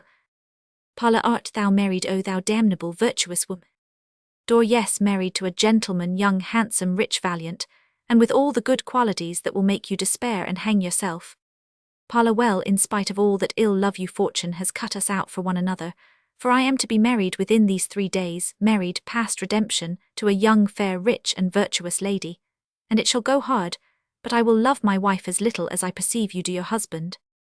Dor remember, I invade no propriety, my servant you are only till you are married. Parla in the meantime you are to forget you have a husband. Dor and you that you are to have a wife. Bell aside to her lady, O madam, my lords, just at the end of the walks, and if you make not haste will discover you. Dor some other time, new servant, well talk further of the premises in the mean, while break not my first commandment, that is not to follow me. Parla but where then shall I find you again? Dor at court yours for 2 days, sir. Parla and nights I beseech you, madam, exeunt Doralis and Belize. Parla well ill say that for thee thou art a very dexterous executioner, thou hast done my business at one stroke, yet I must marry another, and yet I must love this, and if it lead me into some little inconveniencies, as jealousies and duels and death, and so for thee it, while sweet love is in the case, fortune do thy worst, and avaunt mortality. Enter Rhodophil, who seems speaking to one within. Ro leave em with my lieutenant, while I fetch new orders from the king how palamed. Seize palamed. Parla Rhodophil. Ro who thought to have seen you in Sicily. Parla who thought to have found the court so far from Syracuse. Ro the king best knows the reason of the progress, but answer me I beseech you what brought you home from travel. Parla the commands of an old rich father. Ro and the hopes of burying him.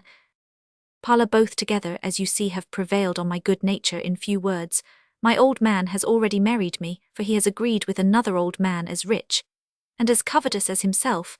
The articles are drawn, and I have given my consent for fear of being disinherited, and yet know not what kind of woman I am to marry. Ro sure your father intends you some very ugly wife, and has a mind to keep you in ignorance till you have shot the gulf. Parla I know not that, but obey I will and must. Ro then I cannot choose but grieve for all the good girls and courtesans of France, and Italy. They have lost the most kind-hearted, doting, prodigal, humble servant in Europe. Parla all I could do in these 3 years, I stayed behind you, was to comfort the poor creatures for the loss of you, but what's the reason that in all this time, a friend could never hear from you? Ro, alas dear palamed, I have had no joy to write nor indeed to do anything in the world. To please me the greatest misfortune imaginable is fallen upon me. Parla prithee what's the matter? Ro in one word I am married, wretchedly married, and have been above these 2 years, yes faith, the devil has had power over me, in spite of my vows and resolutions to the contrary. Parla I find you have sold yourself for filthy lucre, she's old or ill-conditioned. Ro no none of these I am sure she's young, and for her humour she laughs, sings and dances eternally, and which is more we never quarrel about it, for I do the same. Parla you're very unfortunate, indeed then the case is plain she is not handsome. Ro a great beauty too, as people say. Parla as people say, why you should know that best yourself. Ro ask those who have smelt to a strong perfume, 2 years together what's the scent. Parla but here are good qualities enough for one woman. Ro I too many palamed, if I could put them into 3 or 4 women, I should be content. Parla oh now I have found it you dislike her for no other reason, but because she's your wife. Ro and is not that enough? All that I know of her perfections now, is only by memory. I remember indeed that about 2 years ago I loved her passionately, but those golden days are gone palamed, yet I loved her a whole half-year, double the natural term of any mistress, and I think in my conscience I could have held out another quarter, but then the world began to laugh at me, and a certain shame of being out of fashion seized me. At last we arrived at that point that there was nothing left in us to make us new to one another, yet still, I set a good face upon the matter, and am infinite fond of her before company. But when we are alone we walk like lions in a room, she one way, and I another, and we lie with our backs to each other so far distant, as if the fashion of great beds was only invented to keep husband and wife sufficiently asunder. Parla the truth is your disease is very desperate, but though you cannot be cured you may be patched up a little. You must get you a mistress, Rhodophil, that indeed is living upon cordials, but as fast as one fails, you must supply it with another like a gamester who has lost his estate. Yet in doing that you have learned the advantages of play, and can arrive to live upon. Truth is I have been thinking on't, and have just resolved to take your counsel and faith considering the damned disadvantages of a married man, I have provided well enough for a poor humble sinner, that is not ambitious of great matters. Parla, what is she for a woman? One of the stars of Syracuse, I assure you, young enough, fair enough, and but for one quality just such a woman as I could wish. Parla, oh friend, this is not an age to be critical in beauty, when we had good store of handsome women, and but few chapmen you might have been more curious in your choice, but now the price is enhanced upon us, and all mankind set up for mistresses, so that poor little creatures without beauty birth or breeding, but only impudence go off at unreasonable rates, and a man in these hard times snaps at them, as he does at broad gold, never examines the weight, but takes light or heavy as he can get it. But my mistress has one fault that's almost unpardonable for being a town lady, without any relation to the court. Yet she thinks herself undone if she be not seen there 3 or 4 times a day with the Princess Amalthea, and for the king she haunts and watches him so narrowly in a morning, that she prevents even the chemists who beset his chamber to turn their mercury into his gold. Parla, yet hitherto, methinks you are no very unhappy man.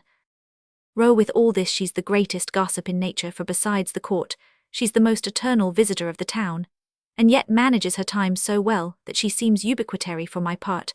I can compare her to nothing but the sun, for like him she takes no rest, nor ever sets in one place, but to rise in another.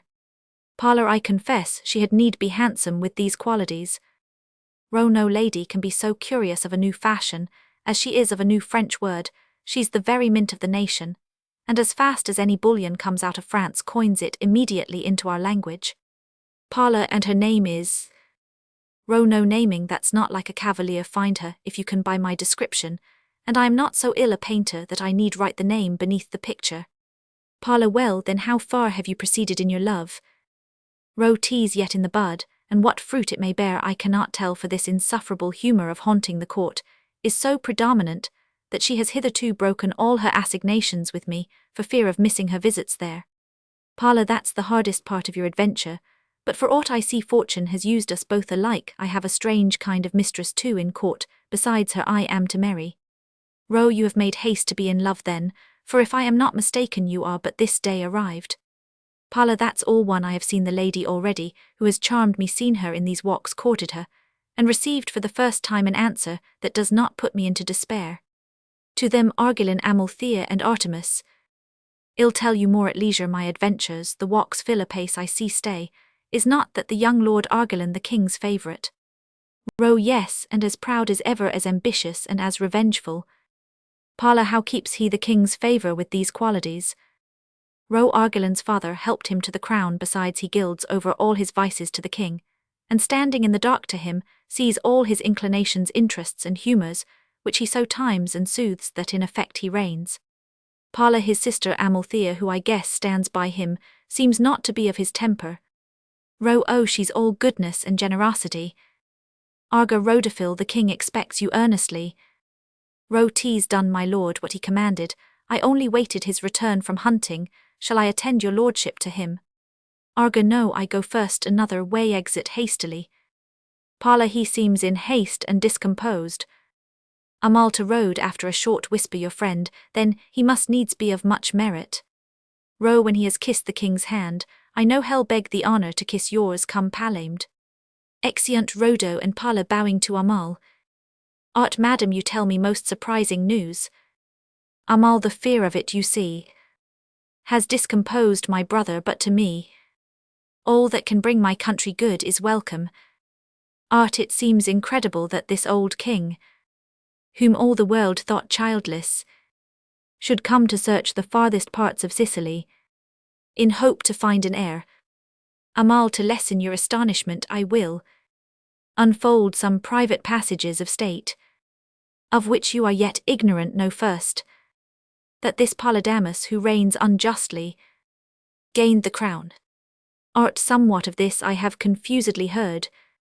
Amal, I'll tell you all in brief. Thegins, our last great king, had by his queen one only son, an infant, of 3 years old called after him Thegens. The general this Polydamas then married, the public feasts for which were scarcely past, when a rebellion in the heart of Sicily called out the king to arms. Polydamas had then a just excuse to stay behind. Amal his temper was too warlike to accept it. He left his bride and the new joys of marriage, and followed to the field. In short they fought. The rebels were overcome, but in the fight the too bold king received a mortal wound. When he perceived his end approaching, he called the general to whose care he left. His widow queen and orphan son then died. Then false Polydamas betrayed his trust. Amal he did, and with my father's help, for which heaven pardon him, so gained their soldiers' hearts, that in a few days he was saluted king. And when his crimes had impudence enough to bear the eye of day, he marched his army back to Syracuse. But see how heaven can punish wicked men. In granting their desires, the news was brought him that day he was to enter it, that Eubulus, whom his dead master had left governor, was fled, and with him bore away the queen and royal orphan. But what more amazed him, his wife now big with child and much detesting her husband's practices, had willingly accompanied their flight. How I admire her virtue. Amal, what becames of her and them since that was never known. Only some few days since a famous robber was taken with some jewels of vast price, which when they were delivered to the king, he knew had been his wife's, with these a letter, much torn and sullied, but which yet he knew to be her writing. Sure from hence he learned he had a son. Amal, it was not left so plain. The paper only said she died in childbed, but when it should have mentioned son or daughter, just there it was torn off. Madam the king. To them Polydamas Argilan guard and attendants. Arga the robber, though thrice racked, confessed no more, but that he took those jewels near this place. Poly, but yet the circumstances strongly argue that those for whom I search are not far off. Arga, I cannot easily believe it. No, you would not have it so aside. Poly, those I employed have in the neighbouring hamlet, amongst the fishers' cabins, made discovery of some young persons whose uncommon beauty and graceful carriage make it seem suspicious. They are not what they seem. I therefore sent the captain of my guards this morning early, with orders to secure and bring them to me. Enter Rhodophil and Palamed. Here he is. Have you performed my will? Sir, those whom you commanded me to bring are waiting in the walks. Poly, conduct them hither. First give me leave to beg your notice of this gentleman. Poly, he seems to merit it, his name and quality. Palamed, son to Lord Cleodemus of Palermo, and new returned from travel. Palamed approaches and kneels to kiss the king's hand. Poly, you are welcome. I knew your father well, he was both brave and honest. We two once were fellow soldiers in the last civil wars. Poly, I bring the same unquestioned honesty and zeal to serve your majesty, the courage you were pleased to praise in him. Your royal prudence and your people's love will never give me leave to try like him. In civil wars I hope it may enfor. Poly, attend the court, and it shall be my care to find out some employment worthy you. Go Rhodophil and bring in those without exeunt Ro and Pala. Rhodophil returns again immediately, and with him enter Hermogenes, Leonidas and Palmyra. Behold two miracles looking earnestly on Leon and Palmyra, of different sexes but of equal form, so matchless both that my divided soul can scarcely ask the gods a son or daughter, for fear of losing one if from your hands. You powers, I shall this day receive a daughter. Argilan, she is yours, but if a son, then Amalthea's love shall make him happy. Arga, grant heaven this admirable nymph may prove that issue which he seeks. Amal Venus Urania, if thou art a goddess, grant that sweet youth may prove the prince of Sicily. Pali, tell me, old man, and tell me true, from whence to whom had you that youth and maid? Her from whence you had your sceptre, sir? I had them from the gods. Pali, the gods then have not such another gift. Say who their parents were. Her my wife and Roman one Arga. It is not likely a virgin of so excellent a beauty should come from such a stock. Amal, much less that such a youth so sweet, so graceful, should be produced from peasants. Her why nature is the same in villages, and much more fit to form a noble issue, where it is least corrupted. Pali, he talks too like a man that knew the world, to have been long a peasant, but the rack will teach him other language hence, with him as the guards are carrying him away his peruke falls off. Sure I have seen that face before, Hermogenes. 'Tis he who fled away with Eubulus, and with my dear Eudoxia. Her, yes sir, I am Hermogenes, and if to have been loyal be a crime, I stand prepared to suffer. Pali, if thou wouldst live, speak quickly. What is become of my Eudoxia? Where is the queen and young Thegens? Where Eubulus, and which of these is mine? Pointing to Leon and Palm. Her Eudoxia is dead, so is the queen, the infant king her son, and Eubulus. Pali, traitor, 'tis false, produce them, or her once more. I tell you they are dead, but leave to threaten, for you shall know no further. Pali, then prove indulgent to my hopes, and be my friend for ever. Tell me, good Hermogenes, whose son is that brave youth? Her, sir, he is yours. Pali, fool that I am, thou seest that so I wish it, and so thou flatterest me. Her, by all that's holy. Pali, again thou canst not swear too deeply. Yet hold, I will believe thee, yet I doubt. Her, you need not, sir. Arga, believe him not, he sees you credulous, and would impose his own base issue on you, and fix it to your crown. Amal, behold his goodly shape and feature, sir. Methinks he much resembles you. Arga, I say, if you have any issue here, it must be that fair creature. By all my hopes I think so. Amal, yes brother, I believe you by your hopes, for they are all for her. Pali, call the youth nearer. Her, Leonidas, the king would speak with you. Pali, come near, and be not dazzled with the splendor and greatness of a court.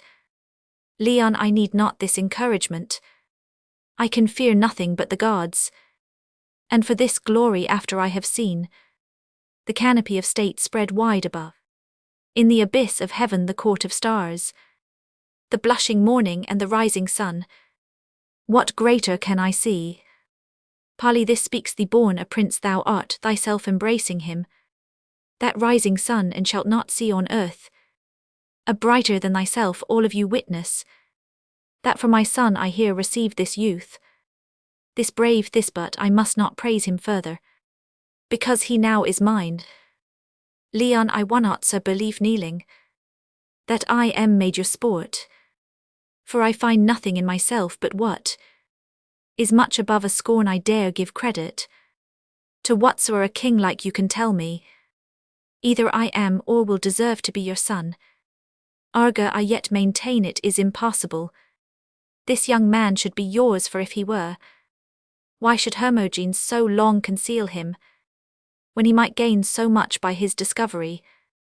Her, I stayed a while to make him worthy, sir, of you to the king, but in that time I found somewhat within him which so moved my love, I never could resolve to part with him.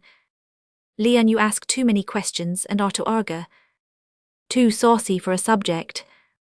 Arga, you rather overact your part, and are too soon a prince. Leon, too soon y'all find me one. Pali, enough argulins. I have declared him mine, and you, Leonidas, live well with him I loves. Arga, sir, if he be your son, I may have leave to think your queen had twins look on this virgin. Hermogenes would enviously deprive you of half your treasure. Her, sir, she is my daughter, I could perhaps thus aided by this lord prefer her to be yours, but truth forbid. I should procure her greatness by a lie. Parley, come hither, beauteous maid, are you not sorry? Your father will not let you pass for mine.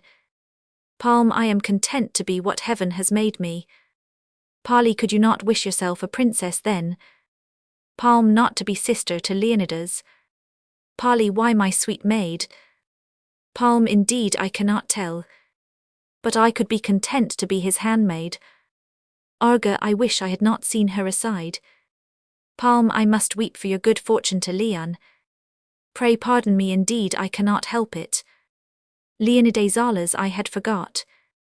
Now I must call you prince, but must I leave you? Leon, I dare not speak to her, for if I should, I must weep too aside. Parley, no, you shall live at court, sweet innocence, and see him there Hermogenes. Though you intended not to make me happy, yet you shall be rewarded for the event. Come, my Leonidas, let's thank the gods.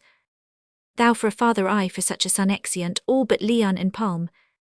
Leon, my dear Palmyra, many eyes observe me, and I have thoughts so tender that I cannot in public speak them to you some hours hence. I shall shake off these crowds of fawning courtiers, and then exit Leon. Palm, fly swift, you hours, you measure time for me in vain, till you bring back Leonidas again. Be shorter now, and to redeem that wrong, when he and I are met, be twice as long. Exit. Act Roman 2, Scene Roman 1. Enter Melantha and Philotes. Phil, Count Rhodophil's a fine gentleman indeed, madam, and I think deserves your affection. Mel, let me die, but he's a fine man, he sings and dances en Francois, and writes the billets due to a miracle. Phil, and those are no small talents to a lady that understands and values the French air, as your ladyship does. Mel, how charming is the French air, and what an étourdi bêtise is one of our untravelled islanders, when he would make his court to me, let me die. But he is just Sarp's ass that would imitate the courtly French in his addresses, but instead of those comes pawing upon me, and doing all things so maladroitly. Phil, 'tis great pity, Rhodophil's a married man, that you may not have an honourable intrigue with him. Mel, intrigue, Philotes, that's an old phrase, I have laid that word by, a more sounds better, but thou art heir to all my cast words, as thou art to my old wardrobe. O Count Rhodophil, our moan share, I could live and die with him. Enter Palamed and a servant. Serve, sir, this is my lady. Parla, then, this is she that is to be divine and nymph and goddess, and with whom I am to be desperately in love. Bows to her delivering a letter. This letter, madam, which I present you from your father, has given me both the happy opportunity and the boldness to kiss the fairest hands in Sicily. Mel, came you lately from Palermo, sir? Parla, but yesterday, madam. Mel, reading the letter, daughter, receive the bearer of this letter as a gentleman, whom I have chosen to make you happy. O Venus, a new servant sent me, and let me die. But he has the air of a gallant harm. His father is the rich Lord Cleodmus, our neighbour, I suppose. You'll find nothing disagreeable in his person or his converse, both which he has improved by travel. The treaty is already concluded, and I shall be in town within these 3 days, so that you have nothing to do, but to obey your careful father. To Palliser, my father, for whom I have a blind obedience, has commanded me to receive your passionate addresses, but you must also give me leave to avow that I cannot merit them from so accomplished a cavalier. Parla, I want many things, madam, to render me accomplished, and the first and greatest of them is your favour. Mel, let me die, Philotes, but this is extremely French, but yet Count Rhodophil, a gentleman, sir, that understands the grand monde so well, who has haunted the best conversations, and who in short has voyaged, may pretend to the good graces of a lady. Parlour aside, heyday, grand monde conversation, voyaged and good graces, I find my mistress is one of those that run mad in new French words. Mel, I suppose, sir, you have made the tour of France, and having seen all that's fine, there will make a considerable reformation in the rudeness of our court, for let me die, but an unfashioned, untravelled mere Sicilian is a bêtise, and has nothing in the world of an honeyed harm. Parla, I must confess, madam, that Mel, and what new minuets have you brought over with you? Their minuets are to a miracle, and our Sicilian jigs are so dull and sad to them. Parla, for minuets, madam. Mel, and what new plays are there in vogue, and who danced best in the last grand ballet? Come, sweet servant, you shall tell me all. Parla aside, tell her all, why she asks all, and will hear nothing to answer in order, madam, to your demands. Mel, I am thinking what a happy couple we shall be, for you shall keep up your correspondence abroad, and everything that's new writ in France and fine, I mean all that's delicate and by en tourne, we will have first. Parla, but madam, our fortune. Mel, I understand you, sir, you'll leave that to me for the manage of a family.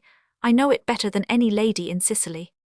Parla, alas, madam, Mel, then we will never make visits together nor see a play, but always apart. You shall be every day at the king's levee, and I at the queen's, and we will never meet but in the drawing-room. Phil, madam, the new prince is just passed by the end of the walk. Mel, the new prince, sayest thou adieu, dear servant? I have not made my court to him these 2 long hours. Oh, it is the sweetest prince, so obligant, charmant, ravissant, that well ill, make haste to kiss his hands, and then make 50 score visits more and be with you again in a twinkling. Exit running with Phil. Parla solus, now heaven of thy mercy bless me from this tongue, it may keep the field against a whole army of lawyers, and that in their own language French gibberish it is true in the daytime it is tolerable, when a man has field room to run from it, but to be shut up in a bed with her like 2 cocks in a pit, humanity cannot support it. I must kiss all night in my own defence, and hold her down like a boy at cuffs, and give her the rising blow every time she begins to speak. Enter Rhodophil. But here comes Rhodophil. It is pretty odd that my mistress should so much resemble his, the same newsmonger, the same passionate lover of a court, the same but baster, since I must marry her, ill say nothing, because he shall not laugh at my misfortune. Ro, well palamed, how go the affairs of love? You have seen your mistress. Parla, I have so. Ro, and how has the old Cupid your father chosen well, for you? Is he a good woodman? Parla, she's much handsomer than I could have imagined. In short, I love her, and will marry her. Ro, then you are quite off from your other mistress. Parla, you are mistaken. I intend to love them both as a reasonable man ought to do, for since all women have their faults and imperfections, it is fit that one of them should help out the other. Ro, this were a blessed doctrine indeed if our wives would hear it, but they are their own enemies if they would suffer us. But now and then, to make excursions, the benefit of our variety would be theirs, instead of one continued lazy, tired love, they would in their turns have 20 vigorous, fresh and active lovers. Parla, and I would ask any of them, whether a poor narrow brook half dry the best part of the year, and running ever one way be to be compared to a lusty stream that has ebbs and flows. Ro, I, or is half so profitable for navigation. Enter Doralus walking by and reading. Parla, odds my life, Rhodophil, will you keep my counsel? Ro, yes, where's the secret? Parla, there it is showing. Dor, I may tell you, as my friend Subsigillo, Roman 100, this is that very lady with whom I am in love. Ro, by all that's virtuous, my wife aside. Parla, you look strangely. How do you like her? Is she not very handsome? Ro, sure he abuses me aside. Why the devil do you ask my judgment? Parla, you are so dogged now, you think no man's mistress handsome, but your own. Come, you shall hear her talk too, she has wit, I assure you. Ro, this is too much palamed going back. Parla, prithee do not hang back so of an old tried lover, thou art the most bashful fellow. Pulling him forward. Dor, were you so near, and would not speak, dear husband, looking up. Parla, husband, quoth, or I have cut out a fine piece of work for myself aside. Ro, pray spouse, how long have you been acquainted with this gentleman? Dor, who I acquainted with this stranger to my best knowledge, I never saw him before. Enter Melantha at the other end. Parla, thanks fortune thou hast helped me aside. Ro, palamed, this must not pass, so I must know your mistress a little better. Parla, it shall be your own fault, else come ill introduce you. Ro, introduce me where? Parla, there to my mistress, pointing to Melantha, who swiftly passes over the stage. Ro, who Melantha? O heavens, I did not see her. Parla, but I did. I am an eagle where I love. I have seen her this half hour. Dor, aside, I find he has wit, he has got off so readily, but it would anger me if he should love Melantha. Ro, aside, now I could even wish it were my wife he loved. I find he's to be married to my mistress. Parla, shall I run after and fetch her back again to present you to her? Ro, no, you need not. I have the honour to have some small acquaintance with her. Parla, aside, O Jupiter, what a blockhead was I not to find it out. My wife, that must be, is his mistress. I did a little suspect it before. Well, I must marry her, because she's handsome, and because I hate to be disinherited by a younger brother, which I am sure I shall be if I disobey, and yet I must keep in with rhetorical, because I love his wife to row. I must desire you to make my excuse to your lady, if I have been so unfortunate to cause any mistake, and withal to beg the honour of being known to her. Row, oh, that is but reason. Hark, you spouse, pray look upon this gentleman as my friend, whom to my knowledge you have never seen before this hour. Dor, I am so obedient a wife, sir, that my husband's commands shall ever be a law to me. Enter Melantha again hastily, and runs to embrace Doralice. Mel, oh my dear, I was just going to pay my devoirs to you. I had not time this morning for making my court to the king, and our new prince, well, never nation was so happy, and all that in a young prince, and he is the kindest person in the world to me. Let me die if he is not. Dor, he has been bred up far from court, and therefore— Mel, that imports not, though he has not seen the grand monde, and all that. Let me die, but he has the air of the court most absolutely. Parlour, but yet, madam, he— Mel, oh servant, you can testify that I am in his good graces. Well, I cannot stay long with you, because I have promised him this afternoon to— But hark you, my dear, I'll tell you a secret.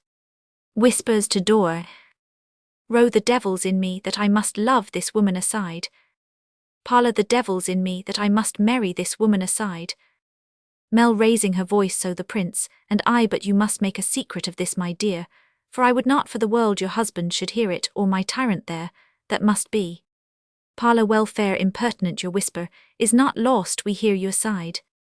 Dor, I understand then that— Mel, I'll tell you, my dear, the prince took me by the hand, and pressed it a la Derby, because the king was near made the do you to me, and in suit said 1,000 gallantries, or let me die, my dear. Dor, then I am sure you— Mel, you are mistaken, my dear. Dor, what before I speak? Mel, but I know your meaning. You think, my dear, that I assumed something of fiat into my countenance to rebute him, but quite contrary, I regarded him, I know not how to express it in our dull Sicilian language, ed an air enjow, and said nothing, but add orter, and that it was all grimace and would not pass upon me. Enter Artemis. Melantha sees her, and runs away from Doralice. To Artemis, my dear, I must beg your pardon, I was just making a loose from Doralice, to pay my respects to you. Let me die, if I ever pass time so agreeably as in your company, and if I would leave it for any ladies in Sicily. Art, the Princess Amalthea is coming this way. Enter Amalthea. Melantha runs to her. Mel, oh dear madam, I have been at your lodging in my new Gaelic, so often to tell you of a new amour betwixt two persons, whom you would little suspect for it, that let me die, if one of my coach horses be not dead, and another quite tired and sunk under the fatigue. Amal, oh Melantha, I can tell you news, the prince is coming this way. Mel, the prince, oh sweet prince, he and I, atoned I forgot it, your pardon, sweet madam, for my abruptness. Adieu, my dear servant, rhetorical, servant, all. Exit running. Amal, rhetorical, a word with you, whispers. Dor to Parlour, why do you not follow your mistress, sir? Parlour, follow her, why at this rate shall be at the Indies within this half hour. Dor, however, if you cannot follow her all day, you will meet her at night, I hope. Parlour, but can you in charity suffer me to be so mortified, without affording me some relief if it be, but to punish that sign of a husband there, that lazy matrimony, that dull insipid taste, who leaves such delicious fare at home to dine abroad on worse meat, and pay dear for it into the bargain? Dor, all this is in vain, assure yourself. I will never admit of any visit from you in private. Parlour, that is to tell me, in other words, my condition is desperate. Dor, I think you in so ill a condition that I am resolved to pray for you this very evening in the close walk behind the terrace, for that's a private place, and there I am sure nobody will disturb my devotions, and so good night, sir. Exit. Parlour, this is the newest way of making an appointment I ever heard of. Let women alone, to contrive the means. I find we are but dunces to them. Well, I will not be so profane a wretch as to interrupt her devotions, but to make them more effectual, ill down upon my knees, and endeavour to join my own with them. Exit. Amal, to row, I know already they do not love each other, and that my brother acts but a forced obedience to the king's commands, so that if a quarrel should arise betwixt the prince and him, I were most miserable on both sides. Row, there shall be nothing wanting in me, madam, to prevent so sad a consequence. Enter the king and Leonidas. The king whispers Amalthea. To himself, I begin to hate this Palamed because he is to marry my mistress, yet break with him. I dare not for fear of being quite excluded from her company. It is a hard case when a man must go by his rival to his mistress. but it is at worst but using him like a pair of heavy boots in a dirty journey, after I have fouled him all day ill throw him off at night. Exit. Amal, to the king this honour is too great for me to hope. Parley, you shall this hour have the assurance of it. Leonidas, come hither, you have heard. I doubt not that the father of this princess was my most faithful friend while I was yet a private man, and when I did assume this crown he served me in the high attempt. You see then to what gratitude obliges me. Make your addresses to her. Leon, sir, I am yet too young to be a courtier. I should too much betray my ignorance and want of breeding to so fair a lady. Amal, your language speaks you not bred up in desarts, but in the softness of some Asian court, where luxury and ease invent kind words to cozen tender virgins of their hearts. Parley, you need not doubt, but in what words soe'er a prince can offer his crown and person, they will be received. You know my pleasure and you know your duty. Leon, yes, sir, I shall obey in what I can. Parley, in what you can, Leonidas, consider. He's both your king and father who commands you. Besides, what is there hard in my injunction? Leon, 'tis hard to have my inclination forced. I would not marry, sir, and when I do, I hope y'all give me freedom in my choice. Parley, view well this lady, whose mind as much transcends her beauteous face as that excels all others. Amal, my beauty as it near could merit love, so neither can it beg, and so you may believe that what the king has offered you, I should refuse did I not value more your person than your crown. Leon, think it not pride, or my new fortunes swell me to contemn you. Think less that I want eyes to see your beauty, and least of all think duty wanting in me, to obey a father's will. But, Parley, but what, Leonidas? For I must know your reason and be sure it be convincing too. Leon, sir, ask the stars, which have imposed love on us like a fate, why minds are bent to one and fly another. Ask why all beauties cannot move all hearts. For though there may be made a rule for colour or for feature, there can be none for liking. Parley, Leonidas, you owe me more than to oppose your liking to my pleasure. Leon, I owe you all things, sir, but something too I owe myself. Parley, you shall dispute no more. I am a king, and I will be obeyed. Leon, you are a king, sir, but you are no god, or if you were you could not force my will. Parley, aside, but you are justy gods, oh you are just in punishing the crimes of my rebellion with a rebellious son, yet I can punish him as you do me. Leonidas, there is no jesting with my will. I near had done so much to gain a crown, but to be absolute in all things. Amal, oh sir, be not so much a king as to forget you are a father. Soft indulgence becomes that name, though nature gives you power to bind his duty tease with silken bonds. Command him then as you command yourself. He is as much a part of you as are your appetite and will, and those you force not, but gently bend and make them pliant to your reason. Parley, it may be I have used too rough a way. Forgive me, my Leonidas, I know I lie as open to the gusts of passion as the bare shore to every beating surge. I will not force thee now, but I entreat thee, absolve a father's vow to this fair virgin, a vow which hopes of having such a son first caused. Leon, show not my disobedience by your prayers, for I must still deny you, though I now appear more guilty to myself than you.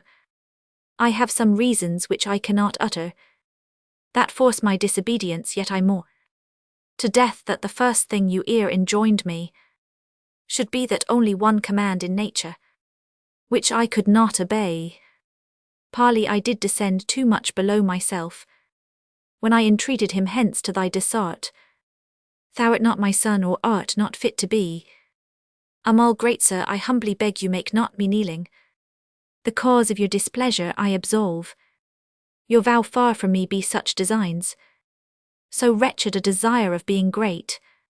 By making him unhappy you may see something so noble in the prince's nature, as grieves him more not to obey than you, that you are not obeyed. Parley then for your sake. Ill give him 1 day longer to consider, not to deny, for my resolves are firm, as fate that cannot change exeunt king and Amal, Leon, and so are mine. This beauteous princess, charming as she is, could never make me happy. I must first be false to my Palmyra, and then wretched. But then of father's anger, suppose he should recede from his own vow, he never would permit me to keep mine. Into Palmyra Argillan, following her a little after. See, she appears. Ill think no more of anything but her. Yet I have 1 good hour ere I am wretched. But O Argillan follows her so night, treads on the footsteps of a winter's sun, and stalks all black behind him. Palm, O Leonidas, for I must call you still by that dear name. Free me from this bad man. Leon, I hope he dares not be injurious to you. Arga, I rather was injurious to myself than her. Leon, that must be judged when I hear what you said. Arga, I think you need not give yourself that trouble. It concerned us alone. Leon, you answer saucily and indirectly. What interest can you pretend in her? Arga, it may be, sir, I made her some expressions, which I would not repeat because they were below my rank to one of hers. Leon, what did he say, Palmyra? Palm, I'll tell you all. First he began to look, and then he sighed, and then he looked again. At last he said my eyes wounded his heart, and after that he talked of flames and fires, and such strange words that I believed he conjured. Leon, oh my heart, leave me Argillans. Arga, comes sweet Palmyra. I will instruct you better in my meaning. You see he would be private. Leon, go yourself, and leave her here. Arga, alas, she's ignorant, and is not fit to entertain a prince. Leon, first learn what's fit for you, that's to obey. Arga, I know my duty is to wait on you. A great king's son like you ought to forget such mean converse. Leon, what a disputing subject. Hence, or my sword shall do me justice on thee. Arga, yet I may find a time going. Leon, what's that you mutter, going after him? To find a time. Arga, to wait on you again. In the meanwhile I'll watch you softly. Exit and watches during the scene. Leon, how precious are the hours of love in courts, in cottages where love has all the day. Full and at ease he throws it half away. Time gives himself and is not valued there, but sells at mighty rates each minute here. There he is lazy, unemployed, and slow. Here he's more swift and yet has more to do. So many of his hours in public move, that few are left for privacy and love. Palm, the sun methinks shines faint and dimly here. Light is not half so long nor half so clear. But oh, when every day was yours and mine, how early up, what haste he made to shine. Leon, such golden days no prince must hope to see, whose every subject is more blessed than he. Palm, do you remember when their tasks were done, how all the youth did to our cottage run, while winter winds were whistling loud without? Our cheerful hearth was circled round about, with strokes in ashes maids their lovers drew, and still you fell to me and I to you. Leon, when love did of my heart possession take, I was so young my soul was scarce awake. I cannot tell when first I thought you fair, but sucked in love insensibly as air. Palm, I know too well when first my love began, when at our wake you for the chaplet ran. Then I was made the lady of the May, and with the garland at the goal did stay. Still as you ran I kept you full in view. I hoped and wished and ran me thought for you. As you came near I hastily did rise, and stretched my arm outright that held the prize. The custom was to kiss whom I should crown. You kneeled and in my lap your head laid down. I blushed and did the kiss delay. At last my subjects forced me to obey. But when I gave the crown and then the kiss, I scarce had breath to say take that and this. Leon, I felt the while a pleasing kind of smart. That kiss went tingling to my very heart. When it was gone the sense of it did stay. The sweetness clinged upon my lips all day, like drops of honey loth to fall away. Palm life like a prodigal gave all his store to my first youth and now can give no more. You are a prince and in that high degree no longer must converse with humble me. Leon, 'twas to my loss the gods that title gave. A tyrant's son is doubly born a slave. He gives a crown but to prevent my life from being happy loads it with a wife. Palm, speak quickly, what have you resolved to do? Leon, to keep my faith inviolate to you. He threatens me with exile and with shame, to lose my birthright and a prince's name. But there's a blessing which he did not mean, to send me back to love and you again. Palm, why was not I a princess for your sake? But heaven no more such miracles can make. And since that cannot, this must never be. You shall not lose a crown for love of me. Live happy and a nobler choice pursue. I shall complain of fate but not of you. Leon, can you so easily without me live? Or could you take the counsel which you were you a princess would you not be true? Palm, I would but cannot merit it from you. Leon, did you not merit as you do my heart? Love gives esteem and then it gives desert. But if I basely could forget my vow, poor helpless innocence, what would you do?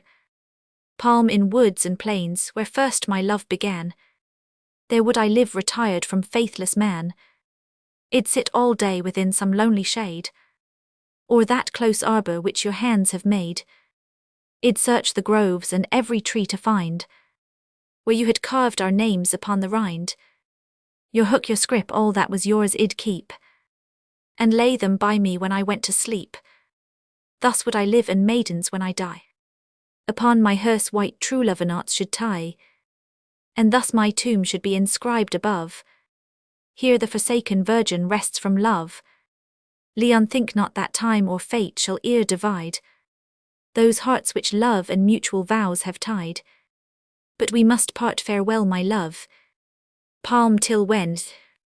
Leon, till the next age of ours we meet again. Meantime we may, when near each other we in public stand, contrive to catch a look or steal a hand. Fancy will every touch and glance improve, and draw the most spirituous parts of love. Our souls sit close and silently with it, and their own web from their own entrails spin. And when eyes meet far off, our sense is such that spider-like we feel the tenderest touch. Exeunt. Act Roman 3, Scene Roman 1. Enter Rhodophil meeting Dorylis, and Artemis Rhodophil, and Dorylis embrace. Ro, my own dear heart. Dor, my own true love. She starts back. I had forgot myself to be so kind. Indeed, I am very angry with you, dear. You are come home an hour after you appointed. If you had stayed a minute longer, I was just considering whether I should stab, hang, or drown myself. Embracing him. Ro, nothing but the king's business could have hindered me, and I was so vexed that I was just laying down my commission, rather than have failed my dear. Kisses her hand. Art, why this is love as it should be betwixt man and wife. Such another couple would bring marriage into fashion again. But is it always thus betwixt you? Ro, always thus. This is nothing, I tell you. There is not such a pair of turtles in Sicily. There is such an eternal cooing and kissing betwixt us, that indeed it is scandalous before civil company. Dor, well, if I had imagined I should have been this fond fool, I would never have married the man I loved. I married to be happy, and have made myself miserable by overloving. Nay, and now my case is desperate, for I have been married above these 2 years, and find myself every day worse and worse in love. Nothing but madness can be the end on't. Art dote on to the extremity, and you are happy. Dor, he deserves so infinitely much that the truth is there can be no doting in the matter, but to love well, I confess, is a work that pays itself. 'Tis telling gold, and after taking it for one's pains. Ro, by that I should be a very covetous person, for I am ever pulling out my money, and putting it into my pocket again. Dor, oh dear Rhodophil. Ro, O sweet Doralis, embracing each other. Art aside, nay, I am resolved ill never interrupt lovers ill, leave them as happy as I found them. Steals away. Ro, what is she gone looking up? Dor, yes, and without taking leave. Ro, then there's enough for this time parting from her. Dor, yes, sure the scene is done, I take it. They walk contrary ways on the stage, he with his hands in his pockets whistling, she singing a dull melancholy tune. Ro, parks oyer dull tune, a man can't think for you. Dor, parks oyer damned whistling, you can neither be company to me yourself, nor leave me to the freedom of my own fancy. Ro, well thou art the most provoking wife. Dor, well thou art the dullest husband, thou art never to be provoked. Ro, I was never thought dull, till I married thee, and now thou hast made an old knife of me, thou hast whetted me so long till I have no edge left. Dor, I see you are in the husband's fashion, you reserve all your good humours for your mistresses, and keep your ill for your wives.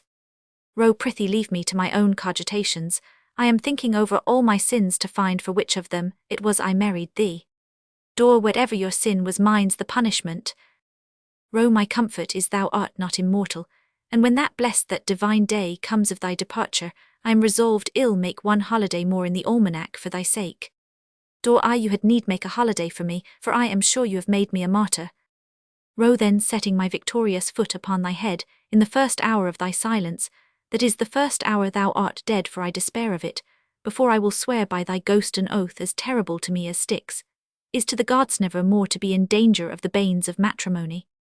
Dor, and I am resolved to marry the very same day thou deest, if it be, but to show how little I am concerned for thee. Ro, pray thee, Doralis, why do we quarrel thus a day's this is but a kind of heathenish life, and does not answer the ends of marriage. If I have erred, propound what reasonable atonement may be made before we sleep, and I will not be refractory, but withal consider I have been married these 3 years, and be not too tyrannical. Dor, what should you talk of a peace abed, when you can give no security for performance of articles? Ro, then since we must live together, and both of us stand upon our terms as to matters of dying, first let us make ourselves as merry as we can with our misfortunes. Why, there's the devil on't if thou couldst make my enjoying thee but a little easy or a little more unlawful, thou shouldst see what termagant lover I would prove. I have taken such pains to enjoy thee, Doralis, that I have fancied thee all the fine women of the townto help me out. But now there's none left for me to think on, my imagination is quite jaded, thou art a wife, and thou wilt be a wife, and I can make thee another no longer. Exit Ro. Dor, well, since thou art a husband and wilt be a husband, ill try, if I can find out another tease. A pretty time we women have on't to be made widows. While we are married, our husbands think it reasonable to complain that we are the same and the same to them, when we have more reason to complain that they are not the same to us, because they cannot feed on one dish. Therefore we must be starved tease enough that they have a sufficient ordinary provided, and a table ready spread for them, if they cannot fall to and eat heartily.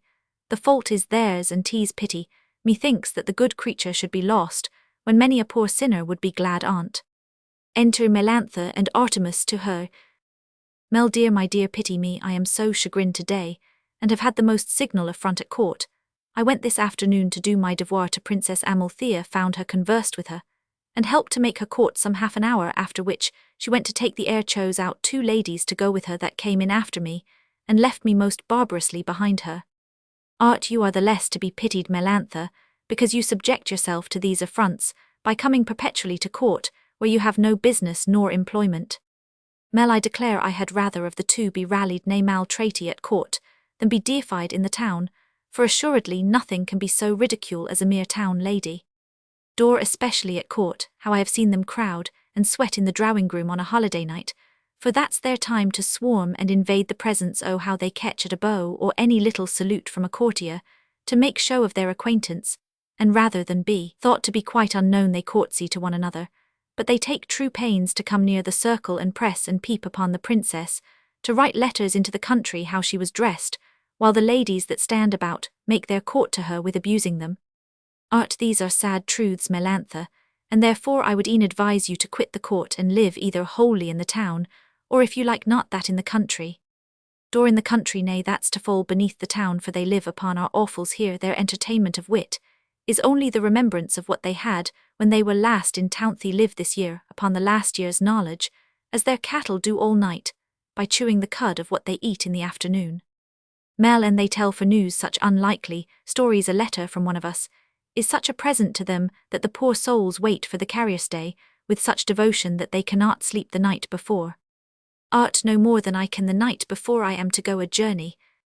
Door or I before I am to try on a new ga. Mel, a song that's stale here will be new there a 12-month hence, and if a man of the town by chance come amongst them, he's reverenced for teaching them the tune. Door, a friend of mine who makes songs, sometimes came lately out of the west, and vowed he was so put out of countenance with a song of his, for at the first country gentleman's he visited, he saw 3 tailors cross-legged upon the table in the hall who were tearing out as loud as ever they could sing. After the pangs of a desperate lover Roman 100, and that all day he heard of nothing else but the daughters of the house and the maids humming it over in every corner, and the father whistling it. Art indeed, I have observed of myself that, when I am out of town, but a fortnight I am so humble that I would receive a letter from my tailor or mercer for a favour. Mel, when I have been at grass in the summer, and am new come up again, methinks I am to be turned into ridicule by all that see me, but when I have been once or twice at court, I begin to value myself again, and to despise my country acquaintance. Art, there are places where all people may be adored, and we ought to know ourselves so well as to choose them. Door, that's very true, your little courtier's wife who speaks to the king, but once a month need but go to a town lady, and there she may vapour and cry the king, and I at every word your town lady who is laughed at in the circle takes her coach into the city, and there she's called your honour and has a banquet from the merchant's wife whom she laughs at for her kindness, and as for my finical sit she removes, but to her country house and their insults over the country gentlewoman that never comes up who treats her with furmedy and custard, and opens her dear bottle of mirabilis beside for a gill glass of it at parting. Art, at last I see we shall leave Melantha, where we found her, for by your description of the town and country, they are become more dreadful to her than the court where she was affronted, but you forget we are to wait on the Princess Amalthea cum Doralis. Door, farewell Melantha. Mel, adieu my dear. Art, you are out of charity with her, and therefore I shall not give your service. Mel, do not omit it, I beseech you, for I have such a tender for the court that I love it even from the drawing-room to the lobby, and can never be rebuty by any usage. But hark you, my dears, one thing I had forgot of great concernment. Door, quickly then, we are in haste. Mel, do not call it my service, that's too vulgar, but do my bays mains to the Princess Amalthea, that is spiritual. Door, to do you service, then we will prender the carrosse to court, and do your bays mains to the Princess Amalthea in your phrase spiritual. Exeunt Artemis and Doralis. Enter Philaudes with a paper in her hand. Mel, oh, are you there, minion? And well, are not you a most precious damsel to retard all my visits for want of language, when you know you are paid so well for furnishing me with new words for my daily conversation? Let me die, if I have not run the risque already to speak like one of the vulgar, and if I have one phrase left in all my store that is not threadbare et use and fit for nothing, but to be thrown to peasants. Phil, indeed, madam, I have been very diligent in my vocation, but you have so drained all the French plays and romances that they are not able to supply you with words for your daily expense. Mel, drained, what are words there? Epuisy, you sought you come produce your morning's work. Phil, tease here, madam, shows the paper. Mel, oh my Venus, 14 or 15 words to serve me a whole day. Let me die at this rate, I cannot last. Till night come, read your works 20 to 1/2 of them, will not pass muster neither. Phil, sottises reads. Mel, sottises barn, that's an excellent word to begin withal, as for example, he or she said 1,000 sottises to me proceed. Phil, figure, as what a figure of a man is there naive and naivete. Mel, naive as how? Phil, speaking of a thing that was naturally said, it was so naive or such an innocent piece of simplicity, 'twas such a naivete. Mel, truce with your interpretations, make haste. Phil, foible, chagrin, grimace, embarrass, double entendre, equivoque, éclaircissement, suit, bevu, facon, penchant, coup d'étourdi, and ridicule. Mel, hold, how did they begin? Phil, they began at sottises and ended en ridicule. Mel, now give me your paper in my hand, and hold you my glass while I practice my postures for the day. Melantha laughs in the glass. How does that laugh become my face? Phil, sovereignly well, madam. Mel, sovereignly, let me die, that's not amiss, that word shall not be yours, ill invent it, and bring it up myself, my new point gorget, shall be yours upon't not a word of the word I charge you. Phil, I am dumb, madam. Mel, that glance how suits it with my face looking in the glass again. Phil, 'tis so languissant. Mel, languissant, that word shall be mine too, and my last Indian gown then fought that sigh. Looks again. Phil, 'twill make a man sigh, madam, 'tis a mere incendiary. Mel, take my gimp petticoat for that truth, if thou hast most of these phrases let me die, but I could give away all my wardrobe, and go naked for them. Phil, go naked, then you would be a Venus, madam, O Jupiter, what had I forgot this paper was given me by Rhodophil's pay. Mel, reading the letter, beg the favour from you gratify my passion so fair assignation in the grotto pine the terrace clock this evening well, for the billets do there is no man in Sicily, must dispute with Rhodophil. They are so French, so gallant, and so tender that I cannot resist the temptation of the assignation. Now go you away. Philaudes, it imports me to practice what to say to my servant, when I meet him exit Philaudes Rhodophil, y'all wonder at my assurance to meet you here let me die, I am so out of breath with coming that I can render you no reason of it then, he will make this repartee madam, I have no reason to accuse you for that which is so great a favour to me then I reply. But why have you drawn me to this solitary place let me die, but I am apprehensive of some violence from you then, says he solitude madam is most fit for lovers, but by this fair hand nay now I vow you a rude sir o fi. I hope y'all be honourable you'd laugh at me, if I should madam what do you mean to throw me down thus me rrr. Enter Polydamas Leonidas and guards. O Venus the king and court let me die, but I fear they have found my foible and will turn me into ridicule. Exit running. Leon sir I beseech you. Poly do not urge my patience. Leon ill not denies. But what your spies informed you of is true. I loved the fair Palmyra, but I loved her before I knew your title to my blood. Enter Palmyra guarded. See here she comes and looks amidst her guards, like a weak dove under the falcon's gripe. O heaven, I cannot bear it. Parley maid, come hither. Have you presumed so far as to receive my son's affections? Palm, alas, what shall I answer to confess it? Will raise a blush upon a virgin's face. Yet I was ever taught 'twas base to lie. Polly, you've been too bold, and you must love no more. Palm, indeed I must, I cannot help my love. I was so tender when I took the bent, that now I grow that way. Polly, he is a prince, and you are meanly born. Leon, love either finds equality or makes it. Like death he knows no difference in degrees, but planes and levels are. Palm, alas, I had not rendered up my heart. Had he not loved me first, but he preferred me above the maidens of my age and rank, still shunned their company and still sought mine. I was not won by gifts, yet still he gave, and all his gifts, though small, yet spoke his love. He picked the earliest strawberries in woods, the clustered filberds and the purple grapes. He taught a prating stare to speak my name, and when he found a nest of nightingales or callow linnets he would show them me, and let me take them out. Parley, this is a little mistress meanly born, fit only for a prince's vacant hours, and then to laugh at her simplicity, not fix a passion there. Now hear my sentence. Leon, remember ere you give it 'tis pronounced against us both. Parley, first in her hand there shall be placed a player's painted sceptre, and on her head a gilded pageant crown. Thus shall she go, with all the boys attending on her triumph. That done, be put alone into a boat, with bread and water only for 3 days. So on the sea she shall be set adrift, and who relieves her dies. Palm, I only beg that you would execute the last part first. Let me be put to sea. The bread and water for my 3 days' life I give you back. I would not live so long, but let me scape the shame. Leon, look to me piety, and you, O gods, look to my piety. Keep me from saying that which misbecomes a son, but let me die before I see this done. Parley, if you for ever will abjure her sight, I can be yet a father, she shall live. Leon, here, O you powers, is this to be a father? I see 'tis all my happiness and quiet. You aim at, sir, and take them. I will not save even my Palmyra's life, At that ignoble price, but ill die with her.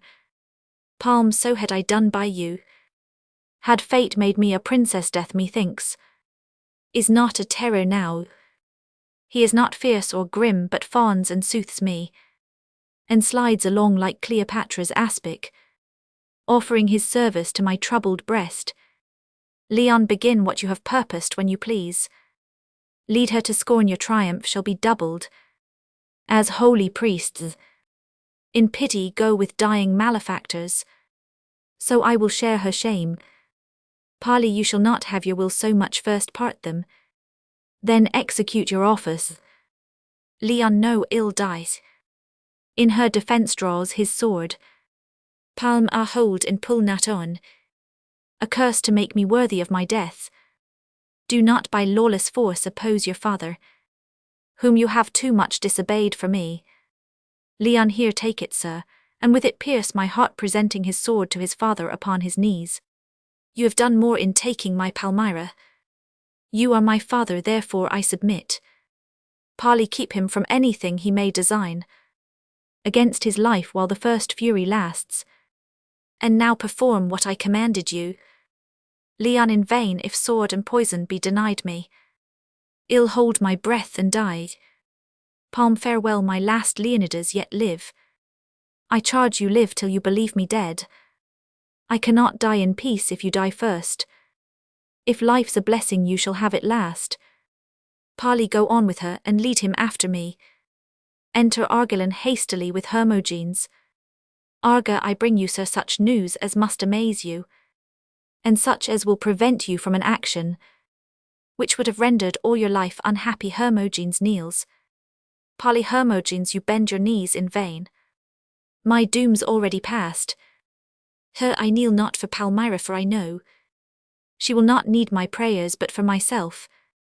With a feigned tale I have abused your ears, and therefore merit death, but since unforced, I first accuse myself. I hope your mercy.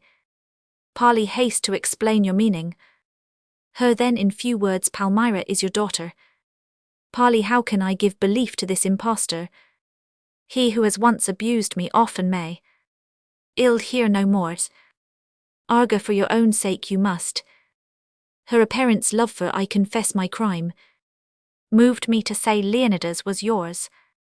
But when I heard Palmyra was to die, the fear of guiltless blood so stung my conscience that I resolved even with my shame to save your daughter's life. Parley, but how can I be certain but that interest which moved you first to say your son was mine does not now move you too to save your daughter? Her you had, but then my word I bring you now. Authentic testimony, sir, in short, delivers on his knees a jewel and letter. If this will not convince you, let me suffer.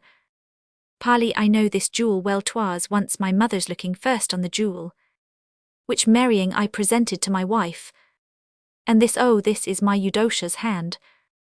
This was the pledge of love given to Eudocia Reeds, who dying to her young Palmyra leaves it. And this when you, my dearest lord, receive, own her and think on me dying Eudocia. Take it, 'tis well, there is no more to read to Arga. My eyes grow full and swim in their own light. He embraces Palm. Palm, I fear, sir, this is your intended pageant. You sport yourself at poor Palmyra's cost. But if you think to make me proud, indeed I cannot be so. I was born with humble thoughts and lowly like my birth.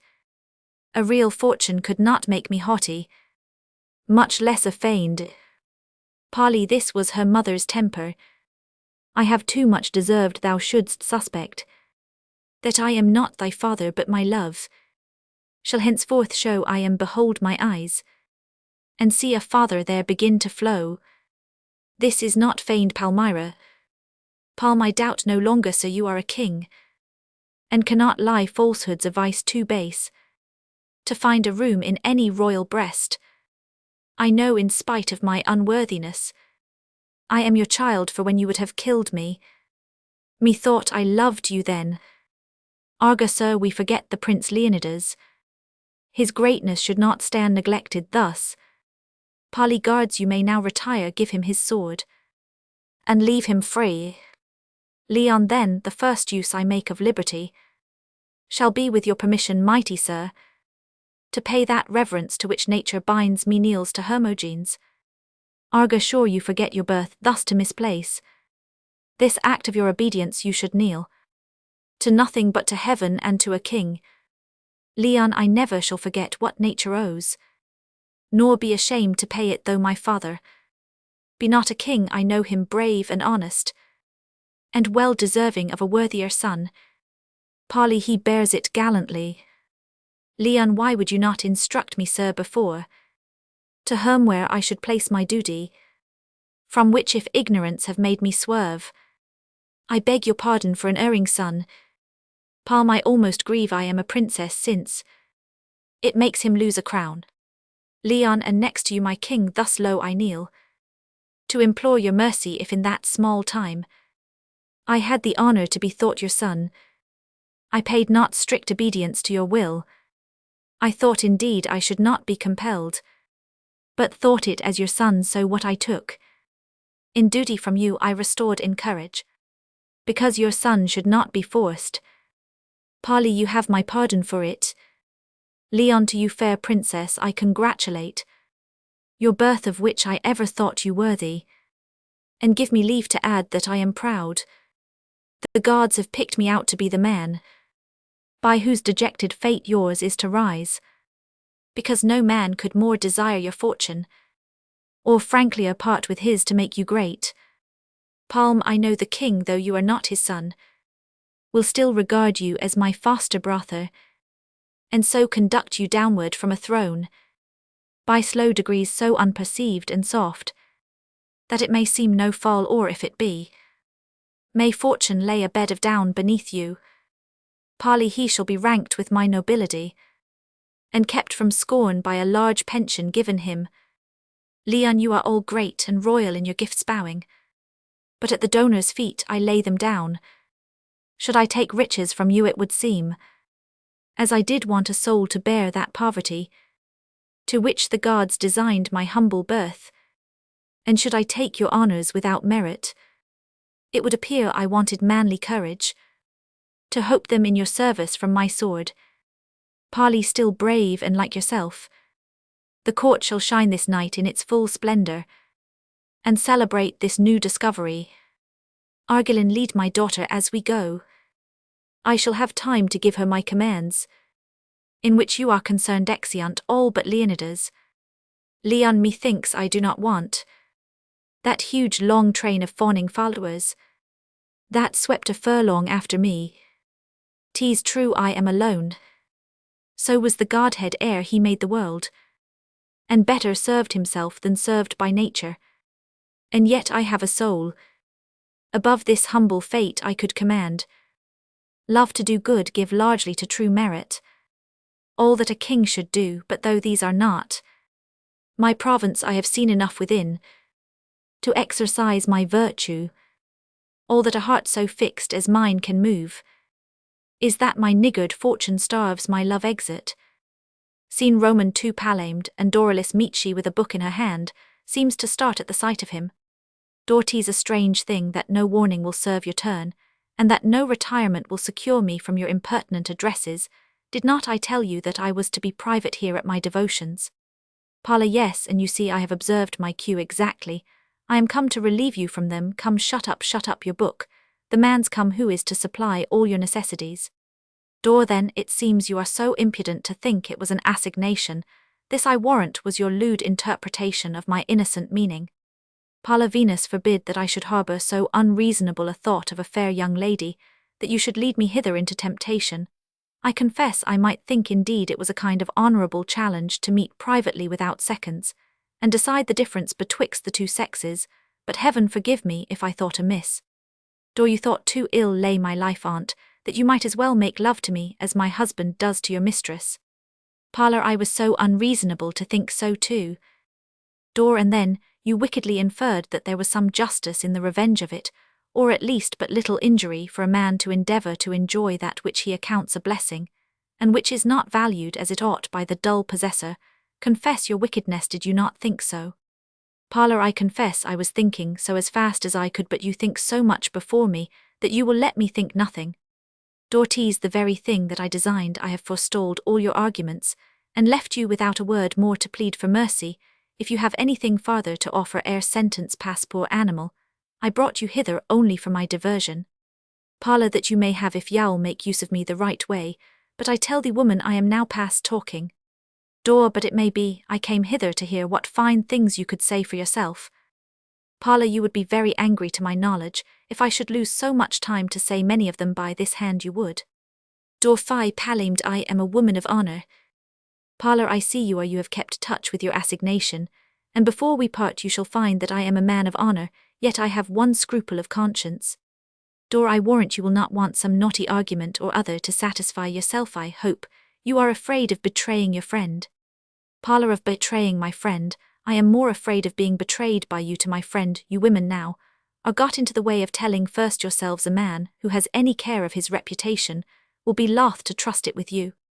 Dor, oh, you charge your faults upon our sex. You men are like cocks, you never make love, but you clap your wings and crow when you have done. Parlour, nay, rather you women are like hens, you never lay, but you cackle an hour after to discover your nest, but ill venture it for once. Dor, to convince you that you are in the wrong, ill retire into the dark grotto to my devotion, and make so little noise that it shall be impossible for you to find me. Parlour, but if I find you. Dor, I, if you find me but ill put you to search in more corners than you imagine. She runs in and he after her. Enter Rhodophil and Melantha. Mel, let me die, but this solitude and that grotto are scandalous ill. Go no further. Besides, you have a sweet lady of your own. Ro, but a sweet mistress now, and then makes my sweet lady so much more sweet. Mel, I hope you will not force me. Ro, but I will if you desire it. Parlour, within where the devil are you, Madam Esteth? I begin to be weary of this hide, and seek if you stay a little longer till the fits over ill hide in my turn, and put you to the finding me. He enters and sees Rhodophil and Melantha. How Rhodophil and my mistress? Mel, my servant to apprehend me. This is surprenant O'Dernier. Ro, I must on, there's nothing but impudence can help me out. Parlour, Rhodophil, how came you hither in so good company? Ro, as you see, palamed an effect of pure friendship, I was not able to live without you. Parlour, but what makes my mistress with you? Ro, why, I heard you were here alone, and could not in civility but bring her to you. Mel, you'll pardon the effects of a passion, which I may now avow for you, if it transported me beyond the rules of biennience. Parlour, but who told you I was here? They that told you that may tell you more for aught I know. Ro, oh, for that matter we had intelligence. Parlour, but let me tell you we came hither so very privately, that you could not trace us. Ro, us what us you are alone. Parlour, us the devil's in me for mistacking me. I meant or us that is you are me or I you, as we are friends that's us. Dor, palamed within. Ro, I should know that voice who's within there that calls you. Parlour, faith, I can't imagine, I believe the place is haunted. Dor, palamed, all cocks hidden within. Parlour, Lord, what shall I do? Well, dear friend, to let you see I scorn to be jealous, and that I dare trust my mistress with you, take her back, for I would not willingly have her frighted, and I am resolved to see who's there ill not be daunted with a bugbear, that's certain. Prithee dispute it not, it shall be so. Nay, do not put me to swear, but go quickly, there's an effort of pure friendship for you now. Enter Doralis and looks amazed seeing them. Ro, Doralis, I am thunderstruck to see you here. Parlour, so am I quite thunderstruck. Was it you that called me within? I must be impudent. Ro, how came you hither, spouse? Parlour, I, how came you hither, and which is more, how could you be here without my knowledge? Dor, to her husband, O gentlemen, have I caught you? Ifaith, have I broke forth in ambush upon you? I thought my suspicions would prove true. Ro, suspicions, this is very fine, spouse. Prithee, what suspicions? Dor, oh, you feign ignorance. Why, of you and Melantha here have I stayed these 2 hours waiting with all the rage of a passionate loving wife, but infinitely jealous to take you two in the manner, for hither I was certain you would come. Ro, but you are mistaken, spouse, in the occasion, for we came hither on purpose to find palamed on intelligence. He was gone before. Parlour, ill be hanged then, if the same party who gave you intelligence I was here did not tell your wife you would come hither now. I smell the malice on't on both sides. Dor, was it so? Think you, nay then ill confess my part of the malice too. As soon as ever I spied my husband and Melantha come together, I had a strange temptation to make him jealous in revenge, and that made me call palamed, as though there had been an intrigue between us. Nay, I avow there was an appearance of an intrigue between us two. Parlour to see how things will come about. And was it only thus my dear Doralus embrace? And did I wrong known Rhodophil, with a false suspicion embracing him? Parlour aside now I am confident, we had all four the same design. 'Tis a pretty odd kind of game, this where each of us plays for double stakes. This is just thrust and parry with the same motion. I am to get his wife, and yet to guard my own mistress. But I am vilely suspicious that, while I conquer in the right wing, I shall be routed in the left, for both our women will certainly betray their party, because they are each of them for gaining of two as well as we, and I much fear. If their necessities and ours were known, they have more need of two than we of one. Exeunt embracing one another. Act Roman 4 Scene Roman 1 Enter Leonidas, musing Amalthea following him. Amal yonder he is, and I must speak or die. And yet 'tis death to speak, yet he must know. I have a passion for him and may know it, with a less blush because to offer it to his low fortunes shows I loved before, his person not his greatness. Leon first scorned and now commanded from the court. The king is good, but he is wrought to this by proud Argilan's malice. What more disgrace can love and fortune join? To inflict upon one man I cannot now. Behold my dear Palmyra, she perhaps too is grown ashamed of a mean ill-placed love. Amal, assist me Venus, for I tremble when I am to speak, but I must force myself aside. Sir, I would crave but one short minute with you, and some few words. Leon, the proud Argilan's sister, sighed. Amal, alas, it will not out, shame stops my mouth aside.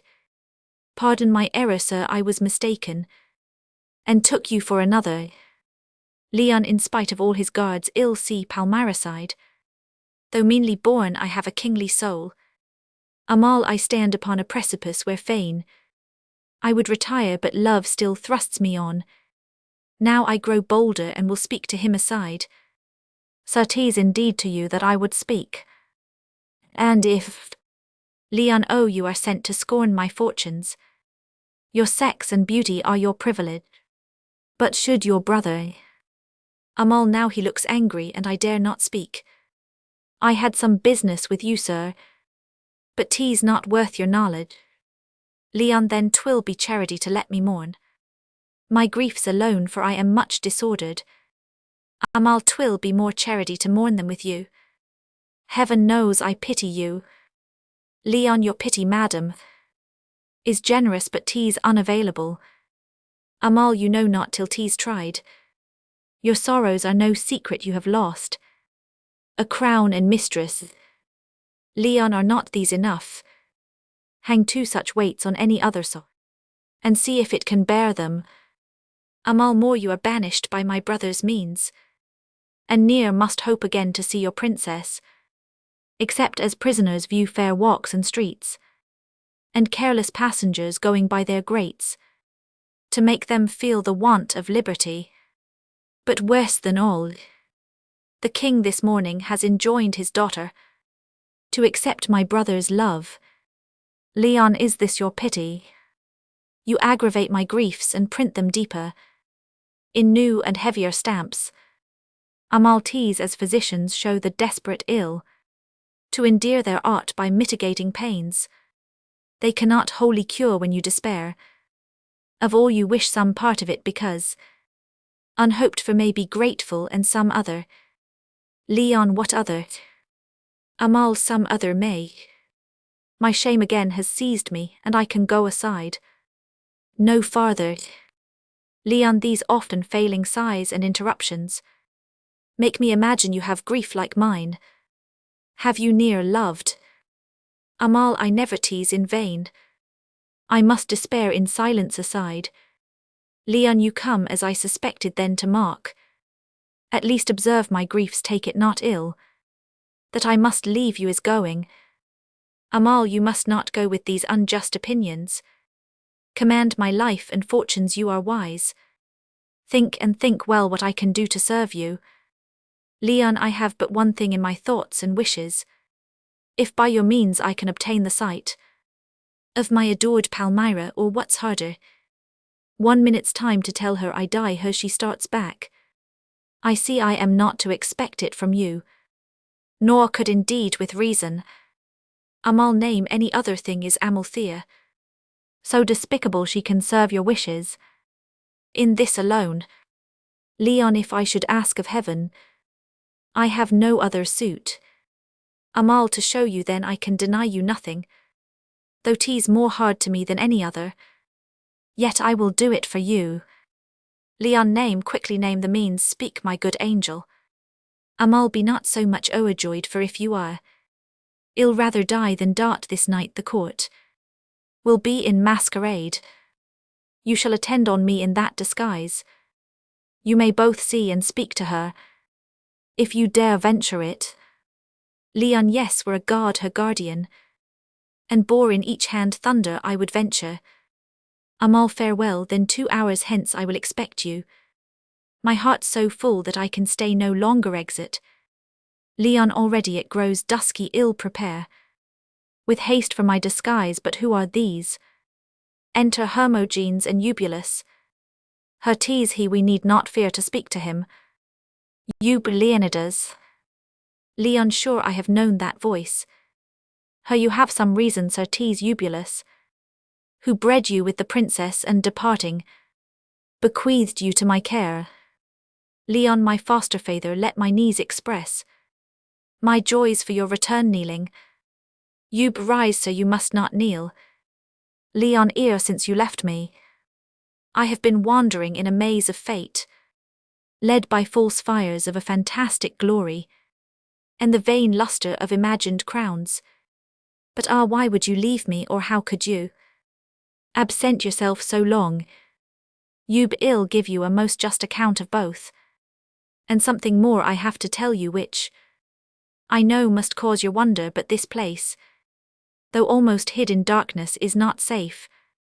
Already I discern some coming towards us, torches appear, with lights, who may discover me. Hermogenes, your lodgings are hard by and much more private. There you may freely speak. Leon, let us make haste, for some affairs and of no small importance. Call me another way, exeunt. Scene Roman 2, enter Palamed and Rhodophil with visor masks in their hands and torches before them. Pala, we shall have noble sport tonight. Rhodophil, this masquerading is a most glorious invention. I believe it was invented first by some jealous lover, to discover the haunts of his jilting mistress, or perhaps by some distressed servant, to gain an opportunity with a jealous man's wife. Pala, no, it must be the invention of a woman, it has so much of subtlety and love in it. I am sure 'tis extremely pleasant, for to go unknown is the next degree to going invisible. Pala, what with our antic habits and feigned voices do you know me and I know you? Methinks we move and talk just like so many overgrown puppets. Masquerade is only visor mask improved, a heightening of the same fashion. Pala, no, masquerade is visor mask in debauch, and I like it the better for with a visor mask we fool ourselves into courtship for the sake of an eye that glanced or a hand that stole itself out of the glove, sometimes to give us a sample of the skin, but in masquerade there is nothing to be known, she's all terra incognita, and the bold discoverer leaps ashore, and takes his lot among the wild Indians and savages, without the vile consideration of safety to his person, or of beauty or wholesomeness in his mistress. Enter Belizza. Belizza, what make you here? Belsa, my lady sent me after you to let you know, she finds herself a little indisposed, so that she cannot be at court, but is retired to rest in her own apartment, where she shall want the happiness of your dear embraces tonight. A very fine phrase, Belizza, to let me know my wife desires to lie alone. Pala, I doubt, Rhodophil, you take the pains sometimes to instruct your wife's woman in these elegancies. Tell my dear lady that since I must be so unhappy as not to wait on her tonight, I will lament bitterly for her absence. True, I shall be at court, but I will take no divertisement there. And when I return to my solitary bed, if I am so forgetful of my passion as to sleep, I will dream of her, and betwixt sleep and waking, put out my foot towards her side for midnight consolation, and not finding her I will sigh and imagine myself a most desolate widower. Bell, I shall do your commands, sir, exit. Aside, she's sick as aptly for my purpose, as if she had contrived it so well if ever woman was a helpmate for man my spouse, is so, for within this hour I received a note from Melantha, that she would meet me this evening in masquerade in boy's habit to rejoice with me, before she entered into fetters, for I find she loves me better than Palamed only because he's to be her husband. There's something of antipathy in the word marriage to the nature of love. Marriage is the mere ladle of affection that cools it when tea's never so fiercely boiling over. Pala dear Rhodophil, I must needs beg your pardon, there is an occasion fallen out, which I had forgot. I cannot be at court tonight. Ro dear Palamed, I am sorry, we shall not have one course together at the herd, but I find your game lies single good fortune to you with your mistress. Exit. Pala, he has wished me good fortune with his wife. There's no sin in this then. There's fair leave given well. I must go visit the sick. I cannot resist the temptations of my charity. Oh, what a difference will she find betwixt a dull resty husband and a quick vigorous lover. He sets out like a carrier's horse, plodding on because he knows he must, with the bells of matrimony chiming so melancholy about his neck in pain, till he's at his journey's end, and despairing to get thither, he is fain to fortify imagination with the thoughts of another woman. I take heat after heat like a well-breathed courser. And but hark what noise is that swords clashing of swords within. Nay then, have with you. Exit parlour. Re-enter Palamed with Rhodophil and Doralis in man's habit. Ro, friend, your relief was very timely, otherwise I had been oppressed. Pala, what was the quarrel? Ro, what I did was in rescue of this youth. Pala, what cause could he give them? Dor, the cause was nothing, but only the common cause of fighting in masquerades. They were drunk as I was sober. Ro, have they not hurt you? Dor, no, but I am exceeding ill with the fright aunt. Pala, let's lead him to some place where he may refresh himself. Ro, do you conduct him then? Pala, aside, how cross this happens to my design of going to Doralis, for I am confident she was sick on purpose that I should visit her. Hark you, Rhodophil, could not you take care of the stripling? I am partly engaged tonight. Ro, you know I have business, but come youth if it must be so. Daughter Ro, no good sir, do not give yourself that trouble. I shall be safer and better pleased with your friend here. Ro, farewell, then once more I wish you a good adventure. Pala, damn this kindness, now must I be troubled with this young rogue, and miss my opportunity with Doralis. Exit Ro alone. Pala with Dor. Scene Roman 3. Enter Polydamas. Pali, Argilan counselled well to banish him. He has I know not what of greatness in his looks and of high fate. That almost awes me, but I fear my daughter, who hourly moves me for him, and I marked. She sighed when I but named Argilan to her. But see the maskers, hence my cares this night. At least take truce and find me on my pillow. Enter the princess in masquerade, with ladies at the other end, Argilan and gentlemen in masquerade. Then Leonidas leading Amalthea the king sits a dance after the dance. Amal to Leon, that's the princess. I saw the habit ere she put it on. Leon, I know her by 1,000 other signs. She cannot hide so much divinity. Disguised and silent, yet some graceful motion breaks from her and shines round her like a glory goes to Palmyra. Amal, thus she reveals herself and knows it not. Like love's dark lanthorn I direct his steps, and yet he sees not that which gives him light. Palm, I know you, but alas, Leonidas, why should you tempt this danger on yourself? Leon, madam, you know me not if you believe. I would not hazard greater for your sake. But you, I fear, are changed. Palm, no, I am still the same. But there are many things became Palmyra, which ill become the princess. Leon, I ask nothing, which honour will not give you leave to grant. 1 hour's short audience at my father's house. You cannot sure refuse me. Palm, perhaps I should did I consult strict virtue. But something must be given to love and you. When would you I should come? Leon, this evening with the speediest opportunity. I have a secret to discover to you, which will surprise and please you. Palm, tease enough. Go now, for we may be observed and known. I trust your honour give me not occasion to blame myself or you. Leon, you never shall repent your good opinion. Kisses her hand and exit. Arga, I cannot be deceived, that is the princess. One of her maids betrayed the habit to me. But who was he with whom she held discourse? 'Tis one she favours, for he kissed her hand. Our shapes are like our habits near the same. She may mistake and speak to me for him. I am resolved ill satisfy my doubts, though to be more tormented. Song. Roman 1. Whilst Alexis lay pressed in her arms he loved best, with his hands round her neck, and his head on her breast, he found the fierce pleasure too hasty to stay, and his soul in the tempest just flying away. Roman 2. When Clea saw this, with a sigh and a kiss, she cried, "Oh my dear, I am robbed of my bliss. 'Tis unkind to your love and unfaithfully done, to leave me behind you and die all alone." Roman 3. The youth, though in haste, and breathing his last, in pity died slowly while she died more fast, till at length she cried, "Now, my dear, now let us go. Now die my Alexis, and I will die too." Roman 4. Thus in trance they did lie, till Alexis did try to recover new breath that again he might die. Then often they died, but the more they did so, the nymph died more quick, and the shepherd more slow. Another dance after it, Argilan re-enters and stands by the princess.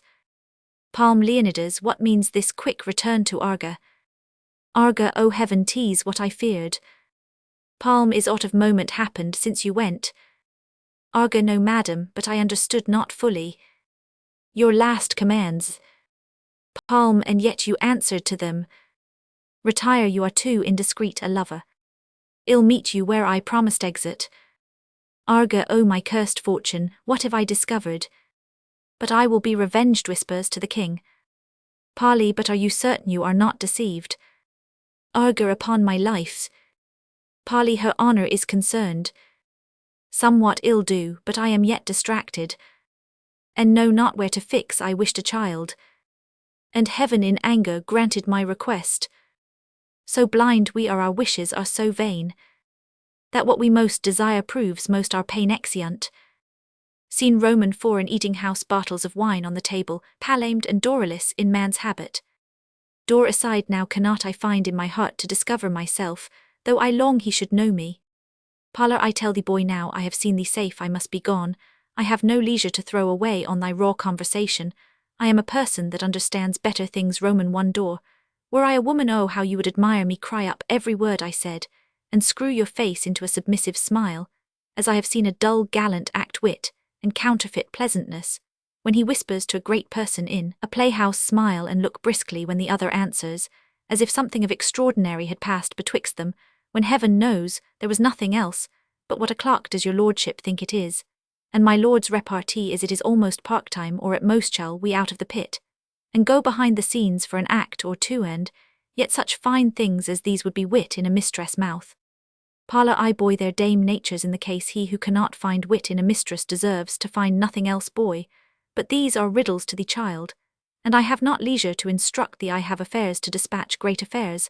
I am a man of business. Door, come, you shall not go, you have no affairs, but what you may dispatch here to my knowledge.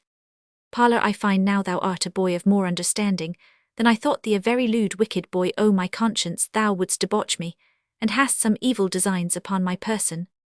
Door, you are mistaken, sir. I would only have you show me a more lawful reason why you would leave me than I can why you should not and ill not stay you, for I am not so young. But I understand the necessities of flesh and blood, and the pressing occasions of mankind as well as you. Parlour, a very forward and understanding boy, thou art in great danger of a page's wit, to be brisk at 14 and dull at 20, but ill give thee no further account. I must and will go. Door, my life on it, your mistress is not at home. Parlour, this imp will make me very angry. I tell the young sir she is at home, and at home for me, and which is more, she is abed for me and sick for me.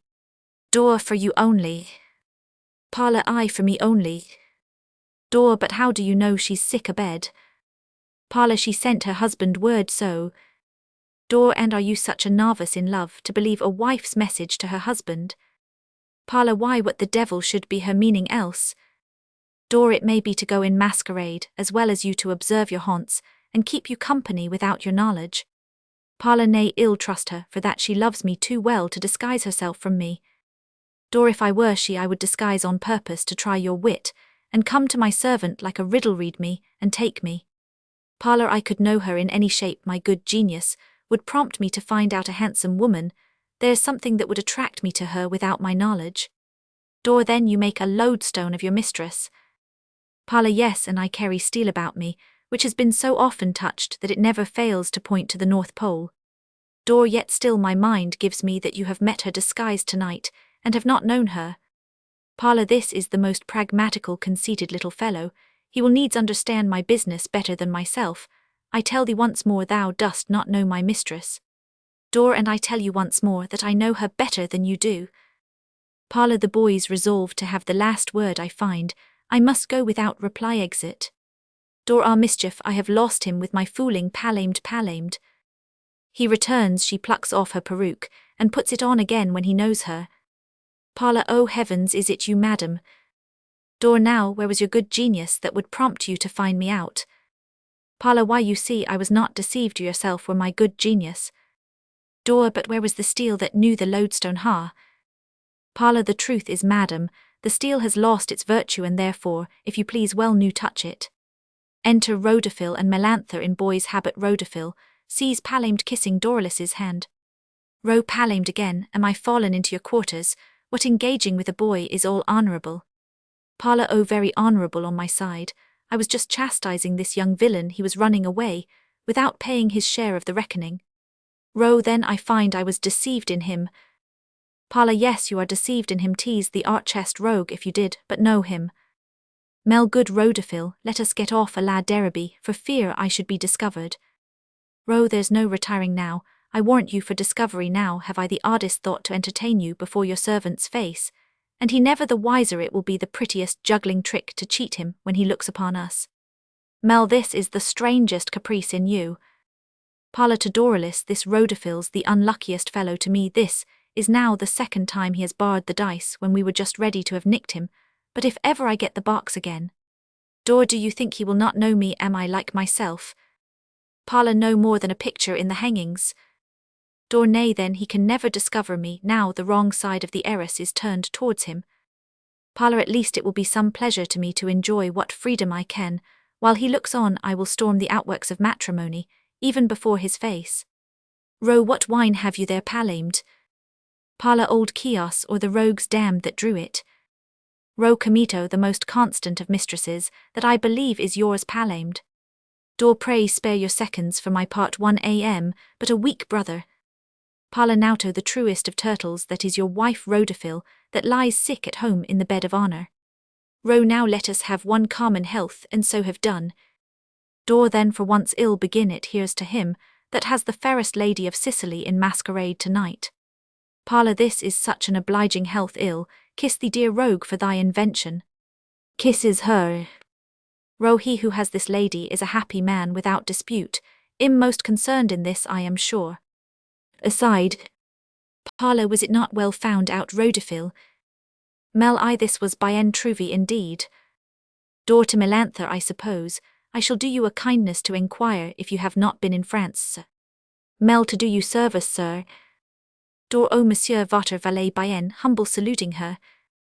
Mel votre esclave monsieur de tout moan, returning the salute. Dor I suppose sweet sir you are the hope and joy of some thriving citizen, who has pinched himself at home to breed you abroad where you have learned your exercises, as it appears most awkwardly, and are returned with the addition of a new-laced bosom, and a clap to your good old father who looks at you with his mouth, while you spout French with your man monsieur. Parla let me kiss thee again for that dear rogue. Mel and you I imagine are my young master, whom your mother durst not trust upon salt water, but left you to be your own tutor at 14, to be very brisk and entreprenant to endeavour to be debauched, ere you have learned the knack of it to value yourself upon a clap, before you can get it, and to make it the height of your ambition to get a player for your mistress. Ro embracing Melantha O dear young bully, thou hast tickled him with a repartee i'faith. Mel you are one of those that applaud our country plays, where drums and trumpets and blood and wounds are wit. Ro again, my boy, let me kiss thee most abundantly. Dor you are an admirer of the dull French poetry, which is so thin that it is the very leaf gold of wit, the very wafers, and whipped cream of sense, for which a man opens his mouth and gapes to swallow nothing. And to be an admirer of such profound dullness, one must be endowed with a great perfection of impudence and ignorance. Parla, let me embrace thee most vehemently. Mel ill sacrifice my life for French poetry advancing. Dor ill die upon the spot for our country wit. Row to Melantha, hold young Mars, Palame, draw back your hero. Parla, 'tis time, I shall be drawn in for a second else at the wrong weapon. Mel, oh that I were a man for thy sake. Dor you'll be a man as soon as I shall. Enter a messenger to Rhodophyll. Messer, the king has instant business with you. I saw the guard drawn up by your lieutenant, before the palace gate ready to march. Ro, 'tis somewhat sudden, say that I am coming, exit messenger. Now Palamed, what think you of this sport? This is some sudden tumult, will you along? Parla, yes, I will go, but the devil take me if ever I was less in humour. Why the pox could they not have stayed their tumult till tomorrow? Then I had done my business and been ready for them. Truth is, I had a little transitory crime to have committed first, and I am the worst man in the world at repenting till a sin be thoroughly done. But what shall we do with the two boys? Ro, let them take a lodging in the house till the business be over. Dor, what lie with a boy? For my part I own it, I cannot endure to lie with a boy. Parla, the more is my sorrow, I cannot accommodate you with a better bedfell. Mel, let me die if I enter into a pair of sheets with him that hates the French. Dor, pish, take no care for us, but leave us in the streets. I warrant you as late as it is ill find my lodging, as well as any drunken bully of them all. Ro, ill light in mere revenge and wreak my passion on all that spoil this hopeful assignation aside. Parla, I am sure we light in a good quarrel. Rogues may pretend religion and the laws, but a kind mistress is the good old cause exeunt. Scene Roman 5, enter Palmyra, Eubulus and Hermogenes. Palm, you tell me wonders that Leonidas is Prince Thegenes, the late king's son. Eub, it seems as strange to him as now to you. Before I had convinced him, but besides his great resemblance to the king his father, the queen his mother lives secured by me in a religious house, to whom each year I brought the news of his increasing virtues. My last long absence from you both was caused by wounds which in my journey I received. When set upon by thieves I lost those jewels and letters which your dying mother left. Herm, the same he means which since brought to the king, made him first know he had a child alive.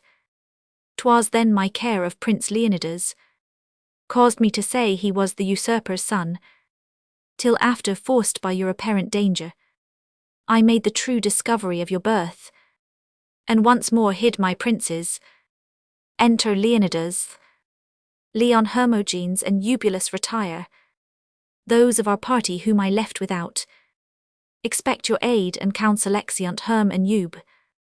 Palm, I should Leonidas congratulate this happy change of your exalted fate. But as my joy so you my wonder move. Your looks have more of business than of love, and your last words some great design did show. Leon, I frame not any to be hid from you. You in my love all my designs may see. But what have love and you designed for me? Fortune once more has set the balance right. First equalled us in lowness, then in height.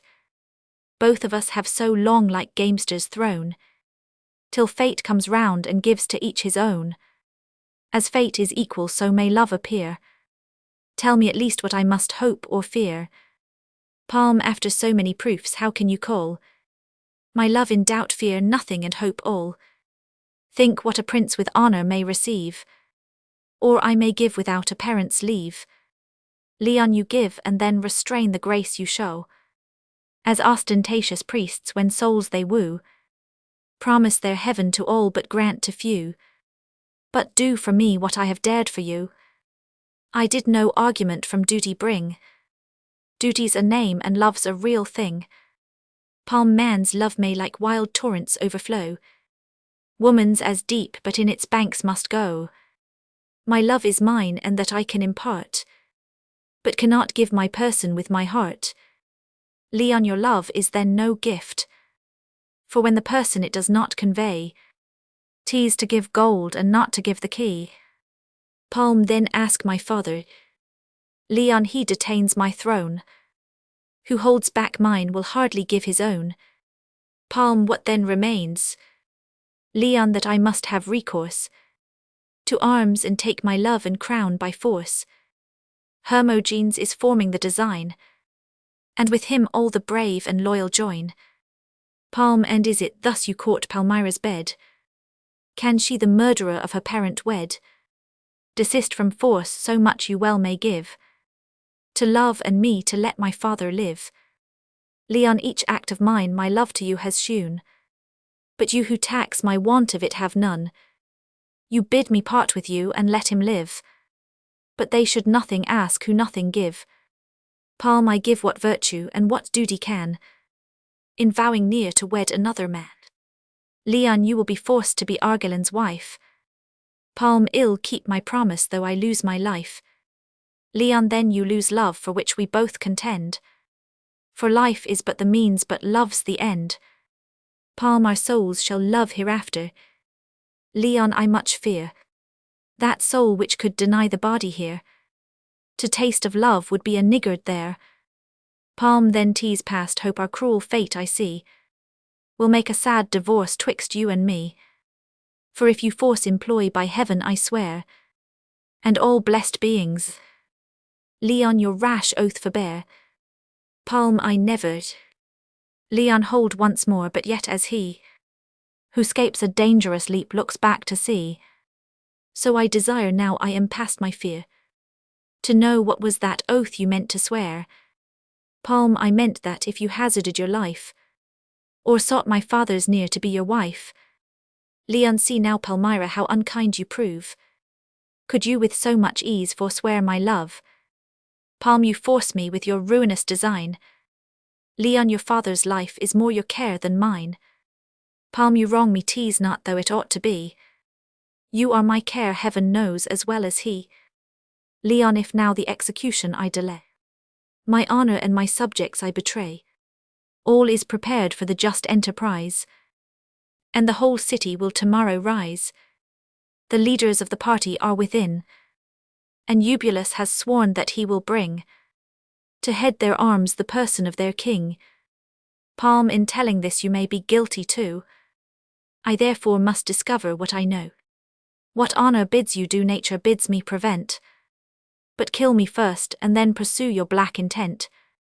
Leon Palmyra know you shall not heed to die, yet ill not trust so strict a piety. Within there enter Eubulus. Eubulus a guard prepare. Here I commit this prisoner to your care. Kisses Palmyra's hand, then gives it to Eubulus. Palm Leonidas I never thought these bands could e'er be given me by a lover's hands. Leon Palmyra thus your judge himself arraigns kneeling. He who imposed these bands still wears your chains, when you to love or duty false must be, or to your father guilty or to me. These chains alone remain to set you free. Noise of swords clashing, parley within. Secure these first then search the inner room. Leon from whence do these tumultuous clamours come? Enter Hermogenes hastily. We are betrayed and there remains alone this comfort that your person is not known. Enter the king Argilan Rhodophil, palamed guards, some like citizens as prisoners. Parley what mean these midnight consultations here, where I like an unsummoned guest appear? Leon sir, Arga there needs no excuse. 'Tis understood you were all watching for your prince's good. Parley my reverend city friends you are well met. On what great work were your grave wisdoms set? Which of my actions were you scanning here? What French invasion have you found to fear? Leon they are my friends and come sir with intent to take their leaves before my banishment. Parley your exile in both sexes friends can find. I see the ladies like the men are kind. Seeing Palmyra. Palm alas I came but kneeling. Parley add not to your crimes. A lie ill here you speak some other time. How Eubulus nor time nor thy disguise can keep thee undiscovered from my eyes. A guard there sees them all. Row yield, sir, what use of valour can be shewn. Parla won, and unarmed against a multitude. Leon O for a sword he reaches at one of the guards' halberds, and is seized behind. I wannot lose my breath in fruitless prayers, but beg a speedy death. Palm O spare Leonidas and punish me. Parley, mean girl, thou want'st an advocate for thee. Now the mysterious knot will be untied, whether the young king lives or where he died. Tomorrow's dawn shall the dark riddle crown all my joys and dissipate my Phyrexiant. Act Roman 5 Scene Roman 1, Palamed Strato palamed with a letter in his hand. Parla, this evening sayest thou will they both be here? Stra, yes sir, both my old master, and your mistress father, the old gentleman, ride hard this journey they say. It shall be the last time they will see the town, and both of them are so pleased with this marriage, which they have concluded for you, that I am afraid they will live some years longer to trouble you with the joy of it. Parla, but this is such an unreasonable thing to impose upon me, to be married tomorrow tease, hurrying a man to execution, without giving him time to say his prayers. Stra, yet if I might advise you, so you should not delay it, for your younger brother comes up with them, and is got already into their favours. He has gained much upon my old master, by finding fault with innkeepers' bills, and by starving us and our horses to show his frugality, and he is very well with your mistress father, by giving him recipes for the spleen, gout, and scurvy, and other infirmities of old age. Parla ill rout him, and his country education parks on him. I remember him, before I travelled he had nothing in him, but mere jockey, used to talk loud and make matches, and was all for the crack of the field. Sense and wit were as much banished from his discourse, as they are when the court goes out of town to a horse race. Go now, and provide your master's lodgings. Straw, I go, sir, exit. Parla, it vexes me to the heart to leave all my designs with Doralis, unfinished, to have flown her so often to a mark, and still to be barbed at retrieve. If I had once enjoyed her, though I could not have satisfied my stomach, with the feast at least I should have relished my mouth a little, but now. Enter Philaudes. Phil, oh sir, you are happily met, I was coming to find you. Parla, from your lady, I hope. Phil, partly from her, but more especially from myself. She has just now received a letter from her father, with an absolute command to dispose herself to marry you tomorrow. Parla, and she takes it to the death. Phil, quite contrary, the letter could never have come in a more lucky minute, for it found her in an ill humour with a rival of yours, that shall be nameless, about the pronunciation of a French word. Parla, Count Rodafil, never disguise it, I know the amour, but I hope you took the occasion to strike in for me. Phil, it was my good fortune to do you some small service in it. For your sake I discommended him, all over clothes, person, humour, behaviour, everything. And to sum up all, told her it was impossible to find a married man that was otherwise, for they were all so mortified at home, with their wives' ill humours, that they could never recover themselves to be company abroad. Parla, most divinely urged. Phil, then I took occasion to commend your good qualities, as the sweetness of your humour, the comeliness of your person, your good mien, your valour, but above all your liberality. Parla, I vow to Gad, I had like to have forgot that good quality in myself, if thou hadst not remembered me of it. Here are 5 pieces for thee. Phil, Lord, you have the softest hand, sir, it would do a woman good to touch it. Count Rodafil's is not half so soft, for I remember I felt it once, when he gave me 10 pieces for my New Year's gift. Parla, oh, I understand you, madam, you shall find my hand as soft again as Count Rodafil's. There are 20 pieces for you. The former was but a retaining fee. Now I hope y'all plead for me. Phil, your own merits speak enough. Be sure only to ply her with French words, and ill warrant y'all do your business. Here are a list of her phrases for this day. Use them to her upon all occasions, and foil her at her own weapon, for she's like one of the old Amazons' shell, never merry except it be the man who has first conquered her. Parla, ill, be sure to follow your advice, but y'all forget to further my design. Phil, what do you think? Ill, be ungrateful, but however, if you distrust my memory, put some token on my finger, to remember it by that diamond, there would do admirably. Parla, there 'tis, and I ask your pardon heartily, for calling your memory into question. I assure you ill trust it another time, without putting you to the trouble of another token. Enter Palmyra and Artemis. Art, madam, this way, the prisoners are to pass here. You may see Leonidas. Palm, then here ill stay, and follow him to death. Enter Melantha hastily. Mel, oh, here's her highness. Now is my time to introduce myself, and to make my court to her in my new French phrases stay, let me read my catalogue sweet figure chagrin naivete, and let me die for the parenthesis of all. Parlour aside do persecute her and ill, persecute thee as fast in thy own dialect. Mel madam the princess let me die, but this is a most horrid spectacle to see a person who makes so grand a figure in the court, without the suite of a princess, and entertaining your chagrin all alone naivete should have been there, but the disobedient word would not come in. Aside. Palm what is she Artemis? Art an impertinent lady madam very ambitious of being known to your highness. Parla to Melantha let me die madam, if I have not waited you here these 2 long hours, without so much as the suite of a single servant to attend me entertaining myself with my own chagrin, till I had the honour of seeing your ladyship, who are a person that makes so considerable a figure in the court. Mel truce with your douceurs, good servant, you see I am addressing to the princess, pray, do not embarrass me, what a delicious French word, do you make me lose upon you too to the princess your highness madam, will please to pardon the bevue which I made in not sooner finding you out to be a princess, but let me die if this eclaircissement which is made this day of your quality does not ravish me, and give me leave to tell you. Parla but first give me leave to tell you madam that I have so great a tender for your person, and such a penchant to do you service that. Mel what must I still be troubled with your sottises, there's another word lost that I meant for the princess with a mischief to you, but your highness madam. Parla but your ladyship madam. Enter Leonidas guarded and led over the stage. Mel out upon him how he looks madam now, he's found no prince, he is the strangest figure of a man, how could I make that coup de tordi to think him one? Palm away impertinent me dear Leonidas. Leon my dear Palmyrus. Palm death shall never part us my destiny is yours he is led off she follows. Mel impertinent oh I am the most unfortunate person this day, breathing that the princess should thus romper en viciere without occasion let me die, but ill follow her to death till I make my peace. Parla holding her and let me die, but ill follow you to the infernals till you pity me.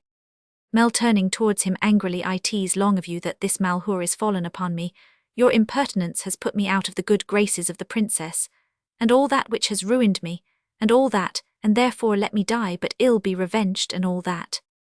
Parla facon you must and shall love me, and all that for my old man is coming up, and all that and I am desesper O'Dernier, and will not be disinherited and all that. Mel how durst you interrupt me so mal apropos, when you knew I was addressing to the princess? Parla but why would you address yourself so much a contretemps then? Mel malpest. Parla gen rage. Phil redaucisses vous de grace madame vous eats bien en cola, pour peu de chose vous n'entendez, par la raillerie galante.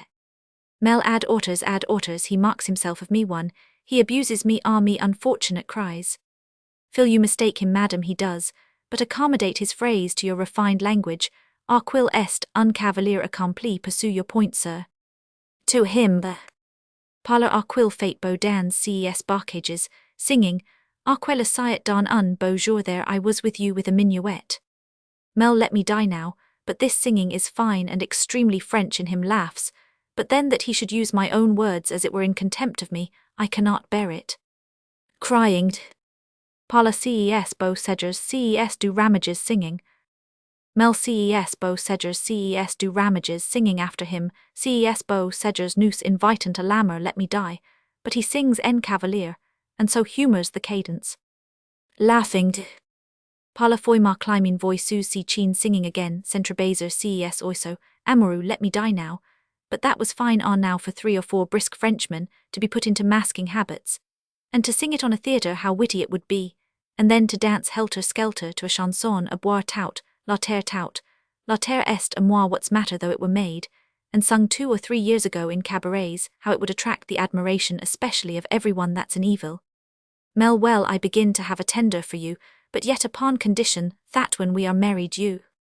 Pal sings while she speaks.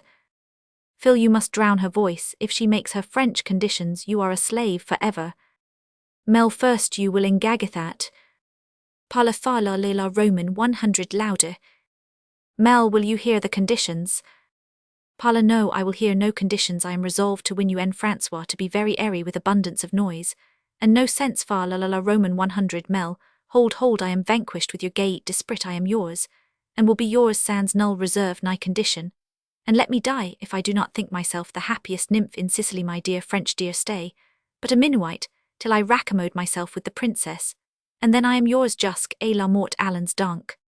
Exeunt Melville. Palus Solus fanning himself with his hat. I never thought before that wooing was so laborious an exercise.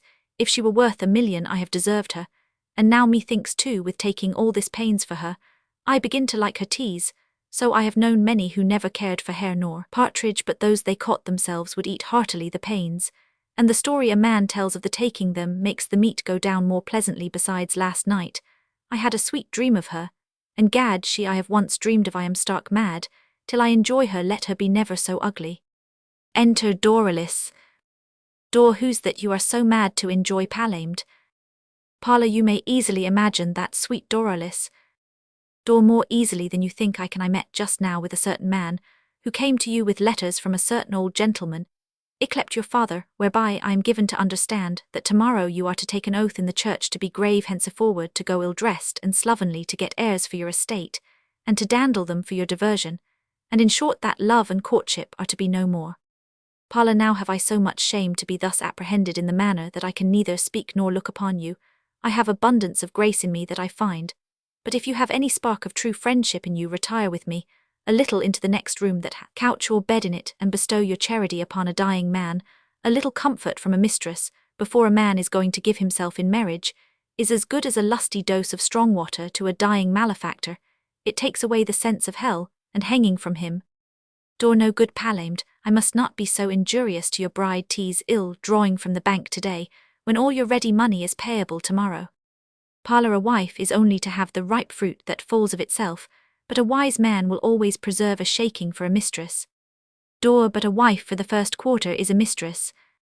Parla, but when the second comes. Dor, when it does come, you are so given to variety that you would make a wife of me in another quarter. Parla, no, never, except I were married to you. Married people can never oblige one another, for all they do is duty, and consequently there can be no thanks, but love is more frank and generous than he is honest. He's a liberal giver, but a cursed paymaster. Dor, I declare I will have no gallant, but if I would he should never be a married man. A married man is but a mistress half-servant, as a clergyman is but the king's half-subject. For a man to come to me that smells of the wife's life, I would as soon wear her old gown after her, as her husband. Parla, yet 'tis a kind of fashion to wear a princess cast shoes. You see the country ladies buy them to be fine in them. Dor, yes, a princess shoes may be worn after her, because they keep their fashion by being so very little used, but generally a married man is the creature of the world. The most out of fashion his behaviour is, dumpish his discourse, his wife and family his habit, so much neglected it looks as if that were married too. His hat is married, his peruke is married, his breeches are married, and if we could look within his breeches, we should find him married there too. Parla, am I then to be discarded for ever? Pray do, but mark how that word sounds, for ever. It has a very damned sound. Doralis. Dor, I, for ever, it sounds as hellishly to me as it can do to you, but there's no help for it.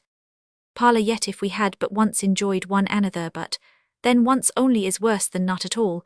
It leaves a man with such a lingering after it.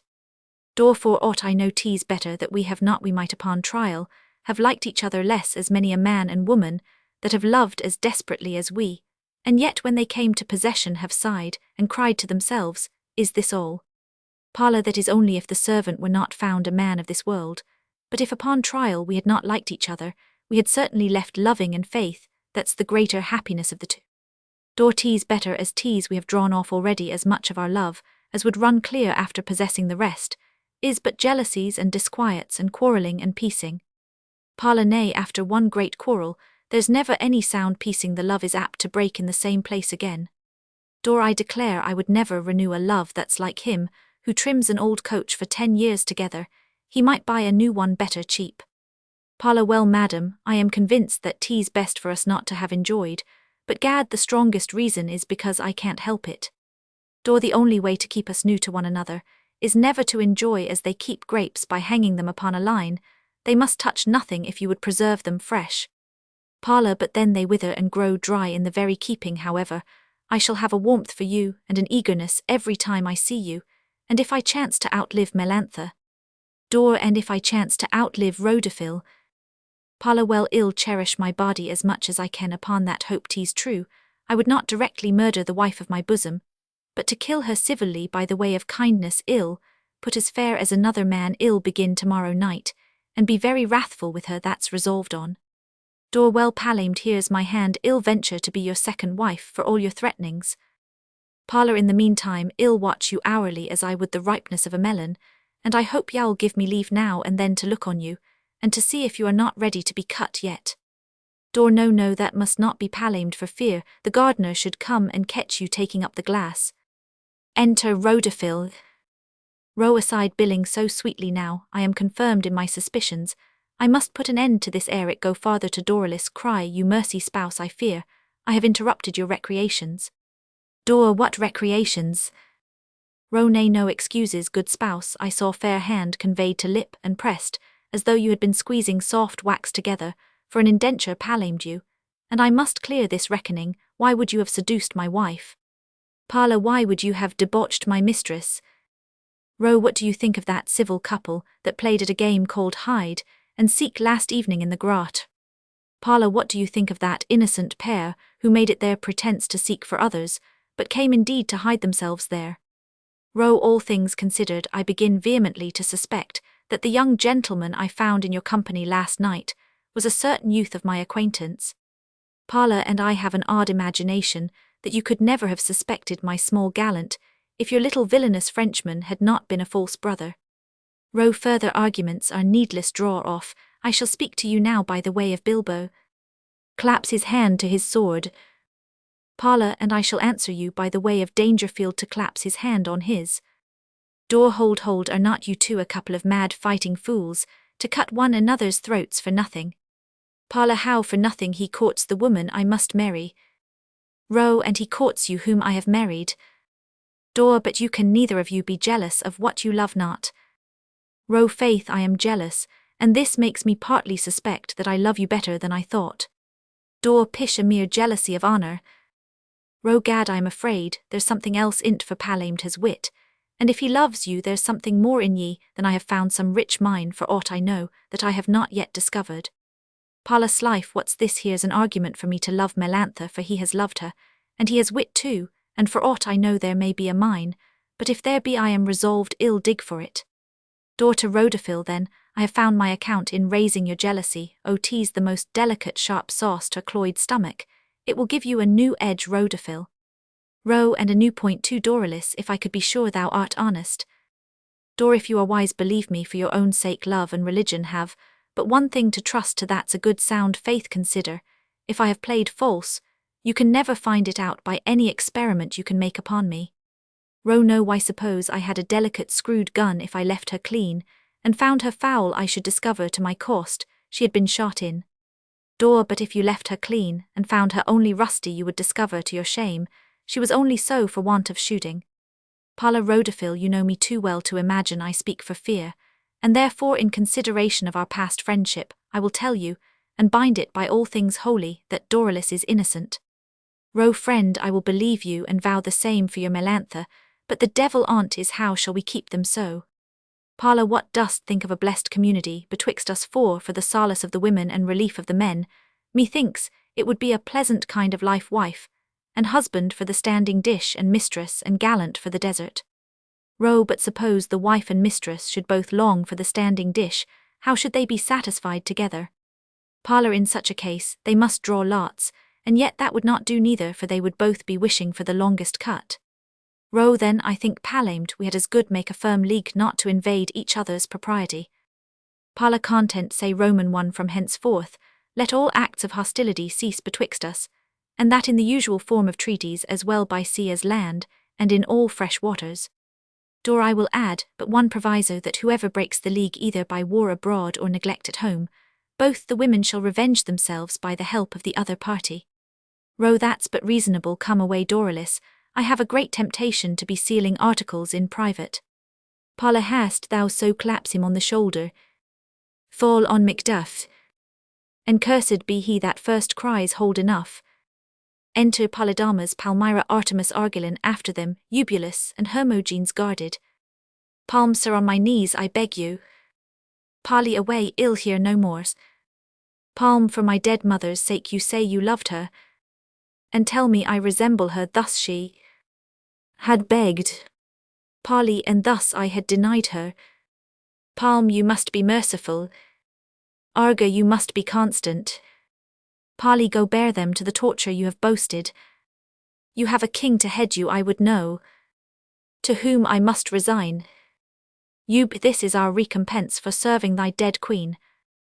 And education of thy daughter.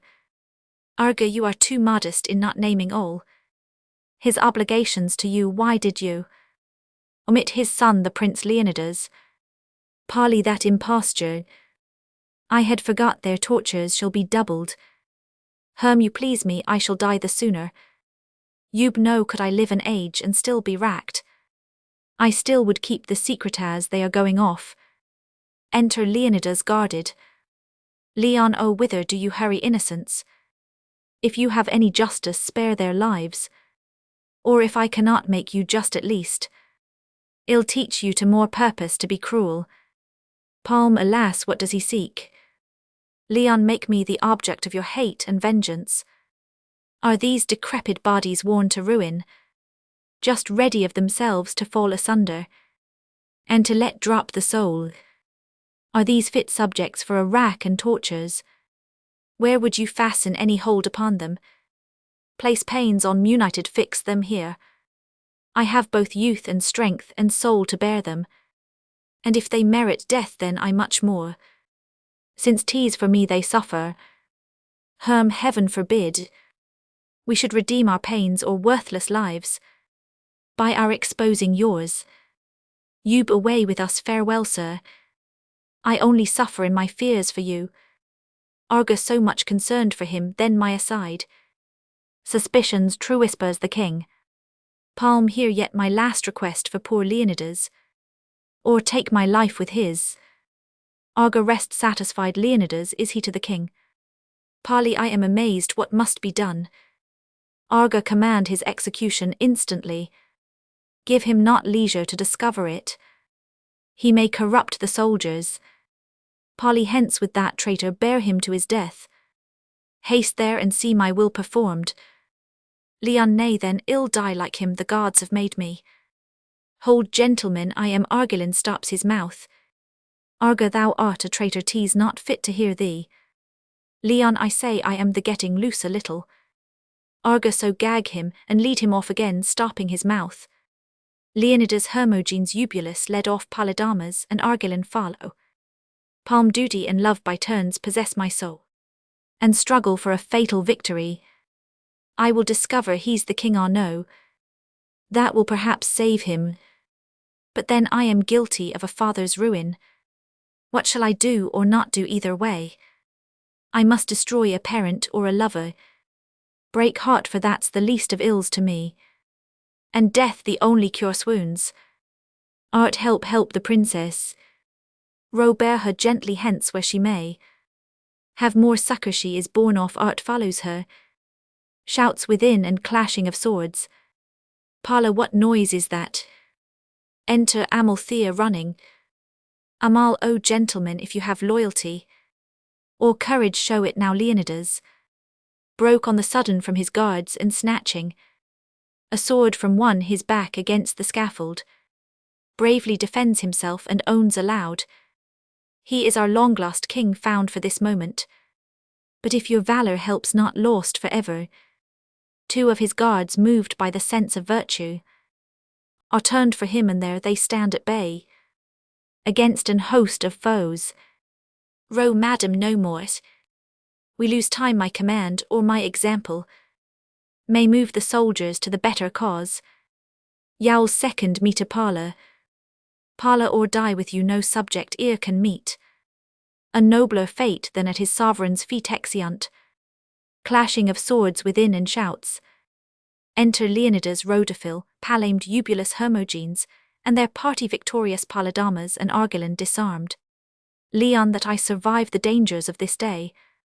Next to the gods, brave friends, be yours the honour, and let heaven witness for me that my joy is not more great for this my right restored, than 'tis that I have power to recompense your loyalty and valour. Let mean princes of abject souls fear to reward great actions. I mean to show that whatsoe'er subjects like you dare merit, a king like me dares give. Row you make us blush, we have deserved so little. Parlor and yet instruct us how to merit more. Leon, and as I would be just in my rewards, so should I in my punishments these two. This the usurper of my crown, the other of my Palmyra's love deserve that death, which both designed for me. Parley, and we expect it. Arger, I have too long been happy to live wretched. Parley, and I too long have governed to desire a life without an empire. Leon, you are Palmyra's father, and as such, though not a king, shall have obedience paid from him who is one father in that name. All injuries forgot and duty owned embraces him. Parley, oh, had I known you could have been this king, thus godlike, great and good, I should have wished to have been dethroned before 'tis now I live, and more than rain now all my joys flow pure, unmixed with cares and undisturbed by conscience. Enter Palmyra, Amalthea, Artemis, Dorylis, and Melantha. Leon, see my Palmyra comes, the frighted blood scarce yet recalled to her pale cheeks, like the first streaks of light broke loose from darkness, and dawning into blushes. Sir, you said to Parley, your joys were full, oh, would you make mine so? I am but half restored without this blessing. Parley, the gods and my Palmyra make you happy, as you make me. Gives her hand to Leonidas. Palm, now all my prayers are heard. I may be dutiful and yet may love. Virtue and patience have at length unravelled the knots which fortune tied. Mel, let me die, but ill congratulate his majesty, how admirably well his royalty becomes him, becomes that is Louis Cid, but our damned language expresses nothing. Parla, how does it become him? Already 'twas, but just now you said he was such a figure of a man. Mel, true, my dear, when he was a private man he was a figure, but since he is a king, methinks, he has assumed another figure, he looks so grand and so august. Going to the king. Parla, stay, ill present you, when it is more convenient I find, I must get her a place at court, and when she is once there, she can be no longer ridiculous, for she is young enough and pretty enough, and fool enough and French enough to bring up a fashion there to be affected. Leon to Rodolphe. Did she then lead you to this brave attempt? To Amalthea, to you fair Amalthea, what I am, and what all these from me we jointly owe. First therefore to your great desert we give your brother's life, but keep him under guard, till our new power be settled. What more grace he may receive shall from his future carriage be given as he deserves. Arga, I neither now desire nor will deserve it. My loss is such as cannot be repaired, and to the wretched life can be no mercy. Leon, then be a prisoner always thy ill fate, and pride will have it so, but since in this I cannot, instruct me, generous Amalthea, how a king may serve you. Amal, I have all I hoped, and all I now must wish. I see you happy. Those hours I have to live which heaven in pity will make but few, I vow to spend with vestals, the greatest part in prayers for you, the rest in mourning my unworthiness. Press me not farther to explain myself, 'twill not become me and may cause your trouble. Leon, too well I understand her secret grief aside, but dare not seem to know it. Come, my fairest, to Palmyra. Beyond my crown I have one joy in store, to give that crown to her whom I adore. Exeunt. He mocks himself of me, Melantha, like some modern coxcombs, uses the idiom as well as the words of the French language. Dangerfield, a dramatic bully whose sword and habit became proverbial, this gentleman, appearing with his mustachios, according to the Turkish manner, corduby hat and strange out-of-the-way clothes, just as if one had been dressed up to act Captain Dangerfield in the play Roman 100 Life of Sir Dudley North. Epilogue.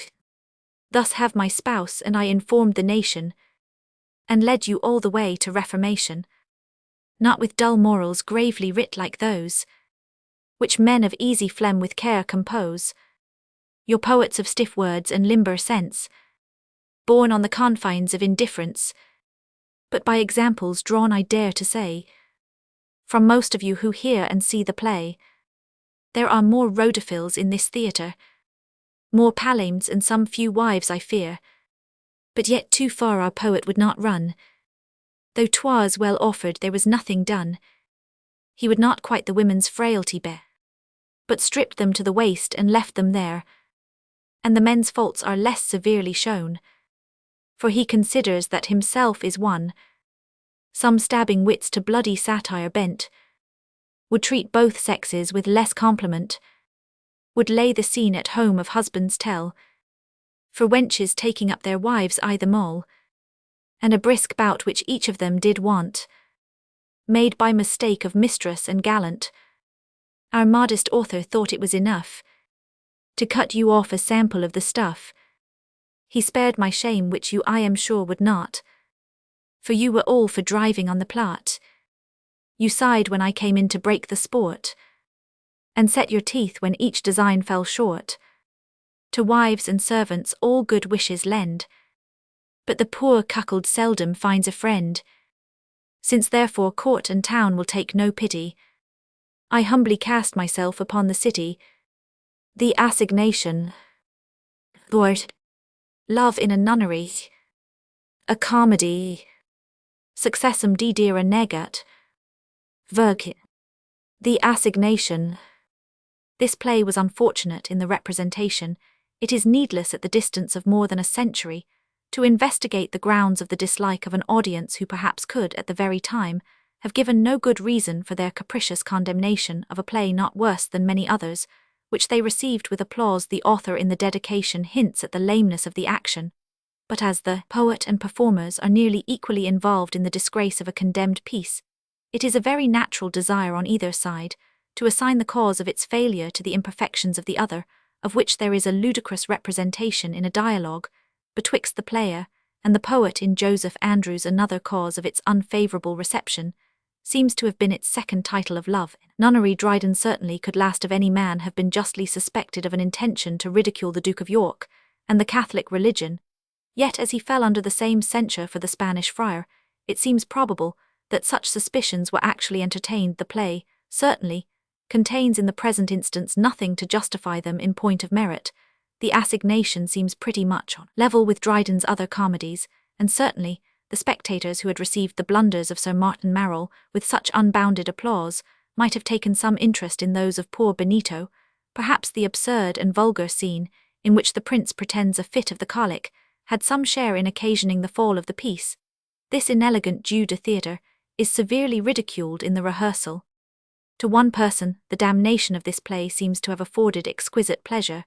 This was Edward Ravenscroft, once a member of the Middle Temple, an ingenious gentleman of whose taste it may be held a satisfactory instance that he deemed the tragedy of Titus Andronicus too mild for representation, and generously added a few more murders, rapes, and parricides to that charnel house of horrors, won his turn for comedy, being at least equal to his success in the blood-stained buskin. Mr. Ravenscroft translated and mangled several of the more farcical French comedies, which he decorated with the lustre of his own great name. Amongst others, which he thus appropriated, were the most extravagant and buffoon scenes in Molière's Bourgeois Gentilhomme, in which Monsieur Jourdain is with much absurd ceremony created a Turkish paladin, and where Molière took the opportunity to introduce an entrée de ballet danced and sung by the mufti dervises, and others in Eastern habits. Ravenscroft's translation, entitled The Citizen Turned Gentleman, was acted in 1672, and printed in the same year.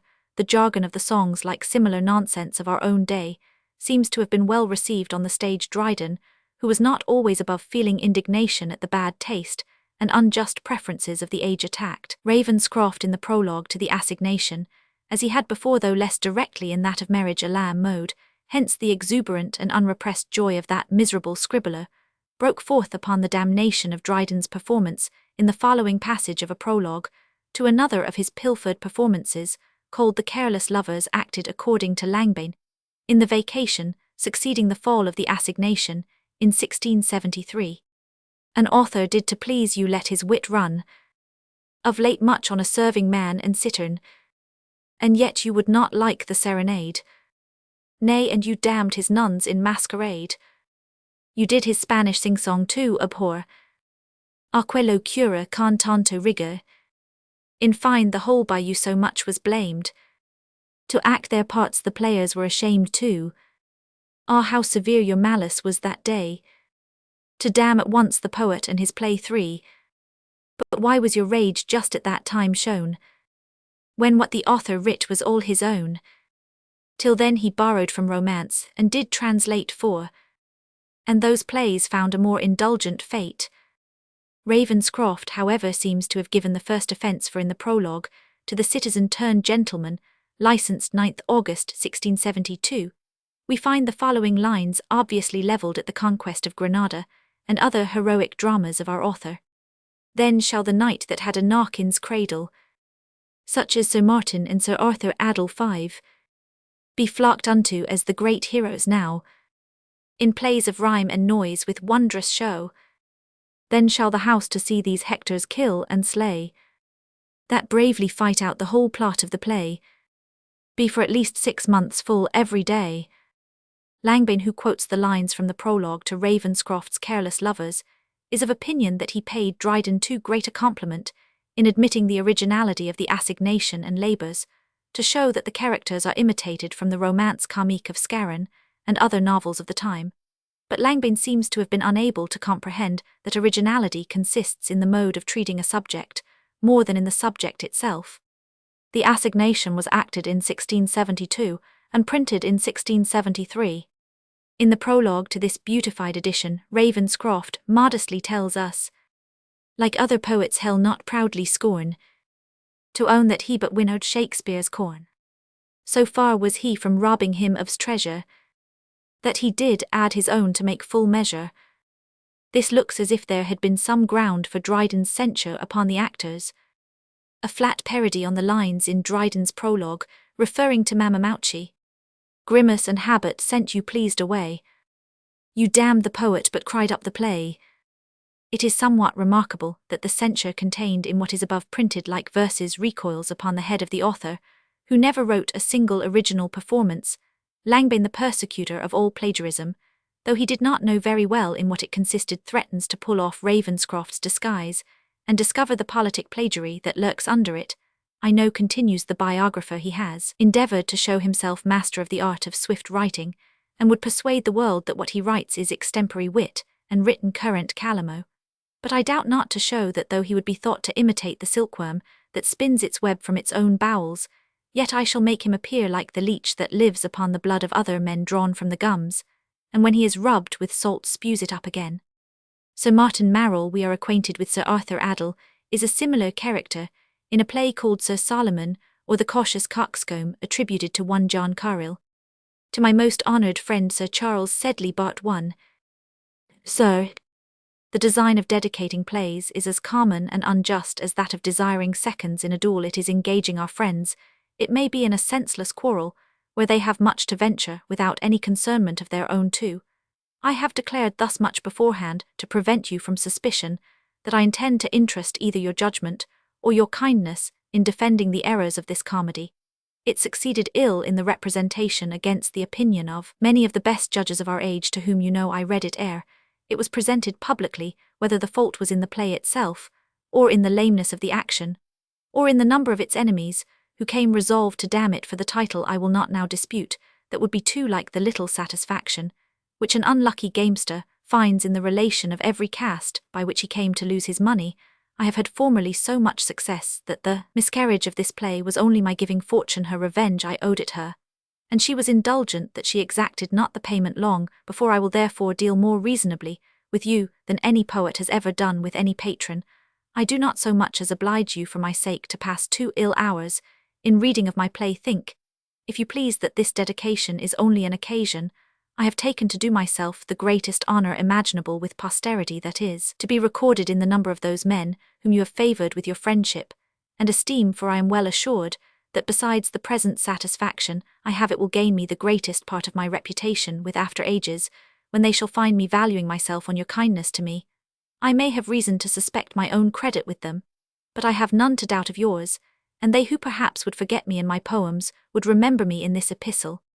This was the course which has formerly been practised by the poets of that nation who were masters of the universe, Horace and Ovid, who had little reason to distrust their immortality.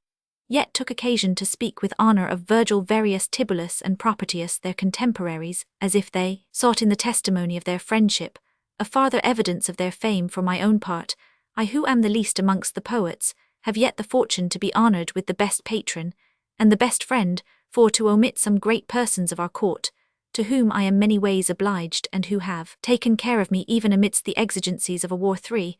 I can make my boast to have found a better Maecenas in the person of my Lord Treasurer, Clifford. 4. And a more elegant Tibullus, in that of Sir Charles Sedley. I have chosen that poet to whom I would resemble you not only because I think him at least equal if not superior to Ovid in his elegies, nor because of his quality, for he was a Roman knight as well as Ovid, but for his candour, his wealth, his way of living, and particularly because of this testimony, which is given him by Horace, which I have 1,000 times in my mind, applied to you. Non tu corpus eras, sine pector die tibi formum, die tibi divicias dederant artem fruendi. Quid vovet dulci nutricula magis alumno, quam saperet fari possit cessentiat et cui, gratia forma valitudo contingat abund, et mundus victus non deficient crumina. Certainly the poets of that age enjoyed much happiness in the conversation and friendship of one another. They imitated the best way of living, which was to pursue an innocent and inoffensive pleasure, that which one of the ancients called eruditum voluptatum. We have like them our genial nights, where our discourse is neither too serious nor too light but always pleasant, and for the most part instructive, the raillery neither too sharp upon the present nor too censorious on the absent, and the cups only such as will raise the conversation of the night, without disturbing the business of the morrow. 5. And thus far not only the philosophers, but the fathers of the Church have gone without lessening their reputation of good manners, or of piety. For this reason, I have often laughed at the ignorant and ridiculous descriptions which some pedants have given of the wits, as they are pleased to call them, which are a generation of men as unknown to them, as the people of Tartary or the Terra Australia are to us, and therefore as we draw giants and anthropophagi in those vacancies of our maps, where we have not travelled to discover better, so those wretches paint lewdness, atheism, folly, ill reasoning, and all manner of extravagancies amongst us for want of understanding what we are. Oftentimes it so falls out that they have a particular pique to some one amongst us, and then they immediately interest heaven in their quarrel, as it is an usual trick in courts, when one designs the ruin of his enemy, to disguise his malice with some concernment of the king's, and to revenge his own cause, with pretence of vindicating the honour of his master. Such wits, as they describe, I have never been so unfortunate as to meet in your company, but have often heard much better reasoning at your table than I have encountered in their books. The wits they describe are the fops we banish for blasphemy and atheism, if they were neither sin nor ill manners, are subjects so very common and worn so threadbare that people who have sense avoid them for fear of being suspected to have none. It calls the good name of their wit in question, as it does the credit of a citizen when his shop is filled with trumperies and painted titles instead of wares. We conclude them bankrupt to all manner of understanding, and that to use blasphemy is a kind of applying pigeons to the soles of the feet. It proclaims their fancy, as well as judgment, to be in a desperate condition. I am sure for your own particular, if any of these judges had once the happiness to converse with you, to hear the candour of your opinions, how freely you commend that wit in others of which you have so large a portion yourself, how unapt you are to be censorious, with how much easiness you speak so many things, and those so pointed that no other man is able to excel or perhaps to reach by study, would instead of your accusers become your proselytes. They would reverence so much sense and so much good nature in the same person, and come like the satyr to warm themselves at that fire of which they were ignorantly afraid when they stood at a distance. But you have too great a reputation to be wholly free from censure. It is a fine which fortune sets upon all extraordinary persons, and from which you should not wish to be delivered. Until you are dead, I have been used by my critics much more severely, and have more reason to complain, because I am deeper taxed for a less estate. I am ridiculously enough accused to be a contemner of universities, that is, in other words, an enemy of learning, without the foundation of which I am sure no man can pretend to be a poet. And if this be not enough, I am made a detractor from my predecessors, whom I confess to have been my masters in the art. But this latter was the accusation of the best judge and almost the best poet in the Latin tongue. You find Horace complaining that for taxing some verses in Lucilius, he himself was blamed by others, though his design was no other than mine now, to improve the knowledge of poetry. And it was no defence to him amongst his enemies, any more than it is for me that he praised Lucilius where he deserved it pagina. Laudator idem. It is for this reason I will be no more mistaken for my good meaning.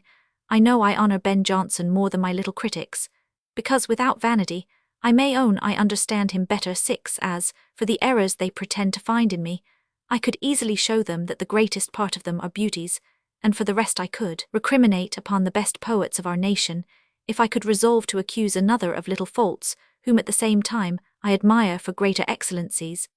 But I have neither concernment enough upon me to write anything in my own defence, neither will I gratify the ambition of two wretched scribblers, who desire nothing more than to be answered. I have not wanted friends even among strangers who have defended me more strongly than my contemptible pedant could attack me. 7. For the other, he is only like Fungoso in the play, who follows the fashion at a distance, and adores the fastidious brisk of Oxford.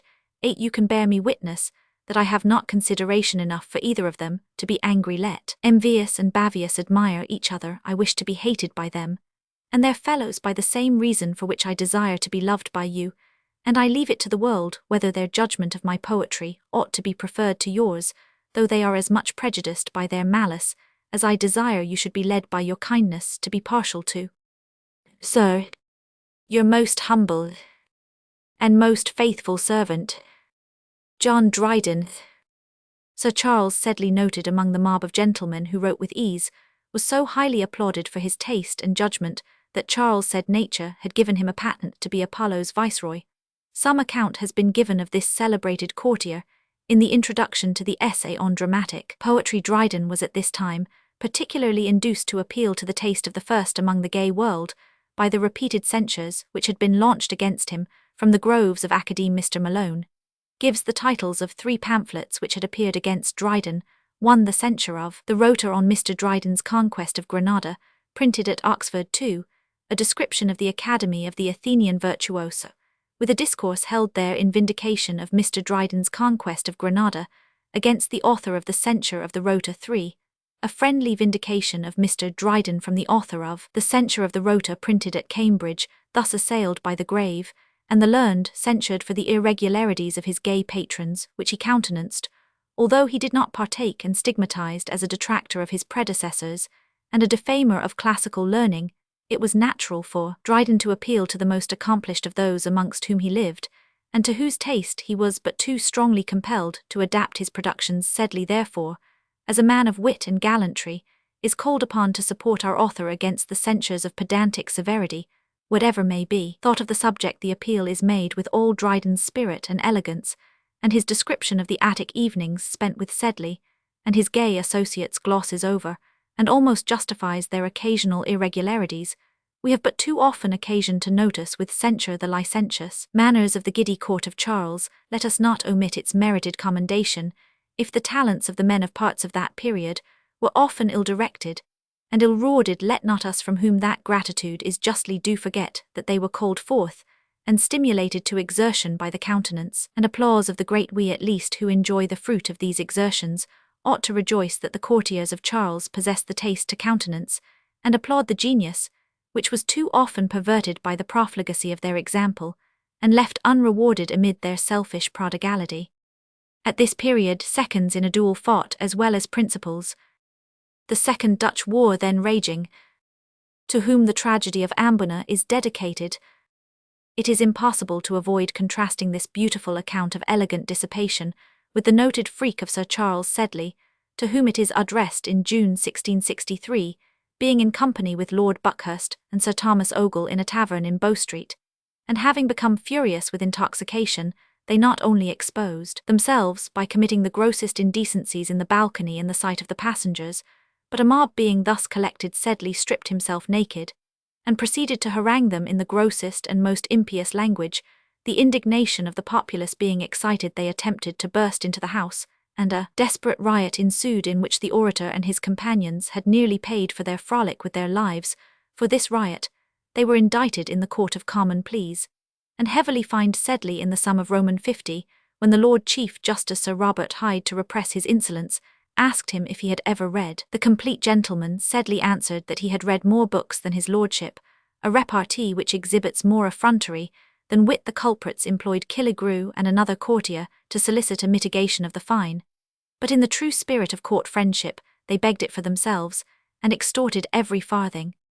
Our author here shortly repeats what he has said at more length in his defence of the epilogue, to the second part of the conquest of Granada.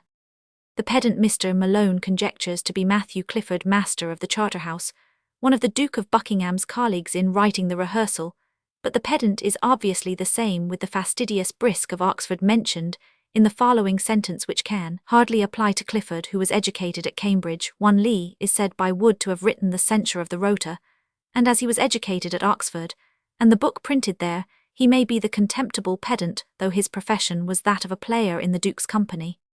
Fungoso and Sir Fastidious Brisk are two characters in Every Man Out of His Humour, the former of whom is represented as copying the dress and manners of the latter. Dryden seems only to mean that one of those pamphleteers was the servile imitator of the other. Prologue.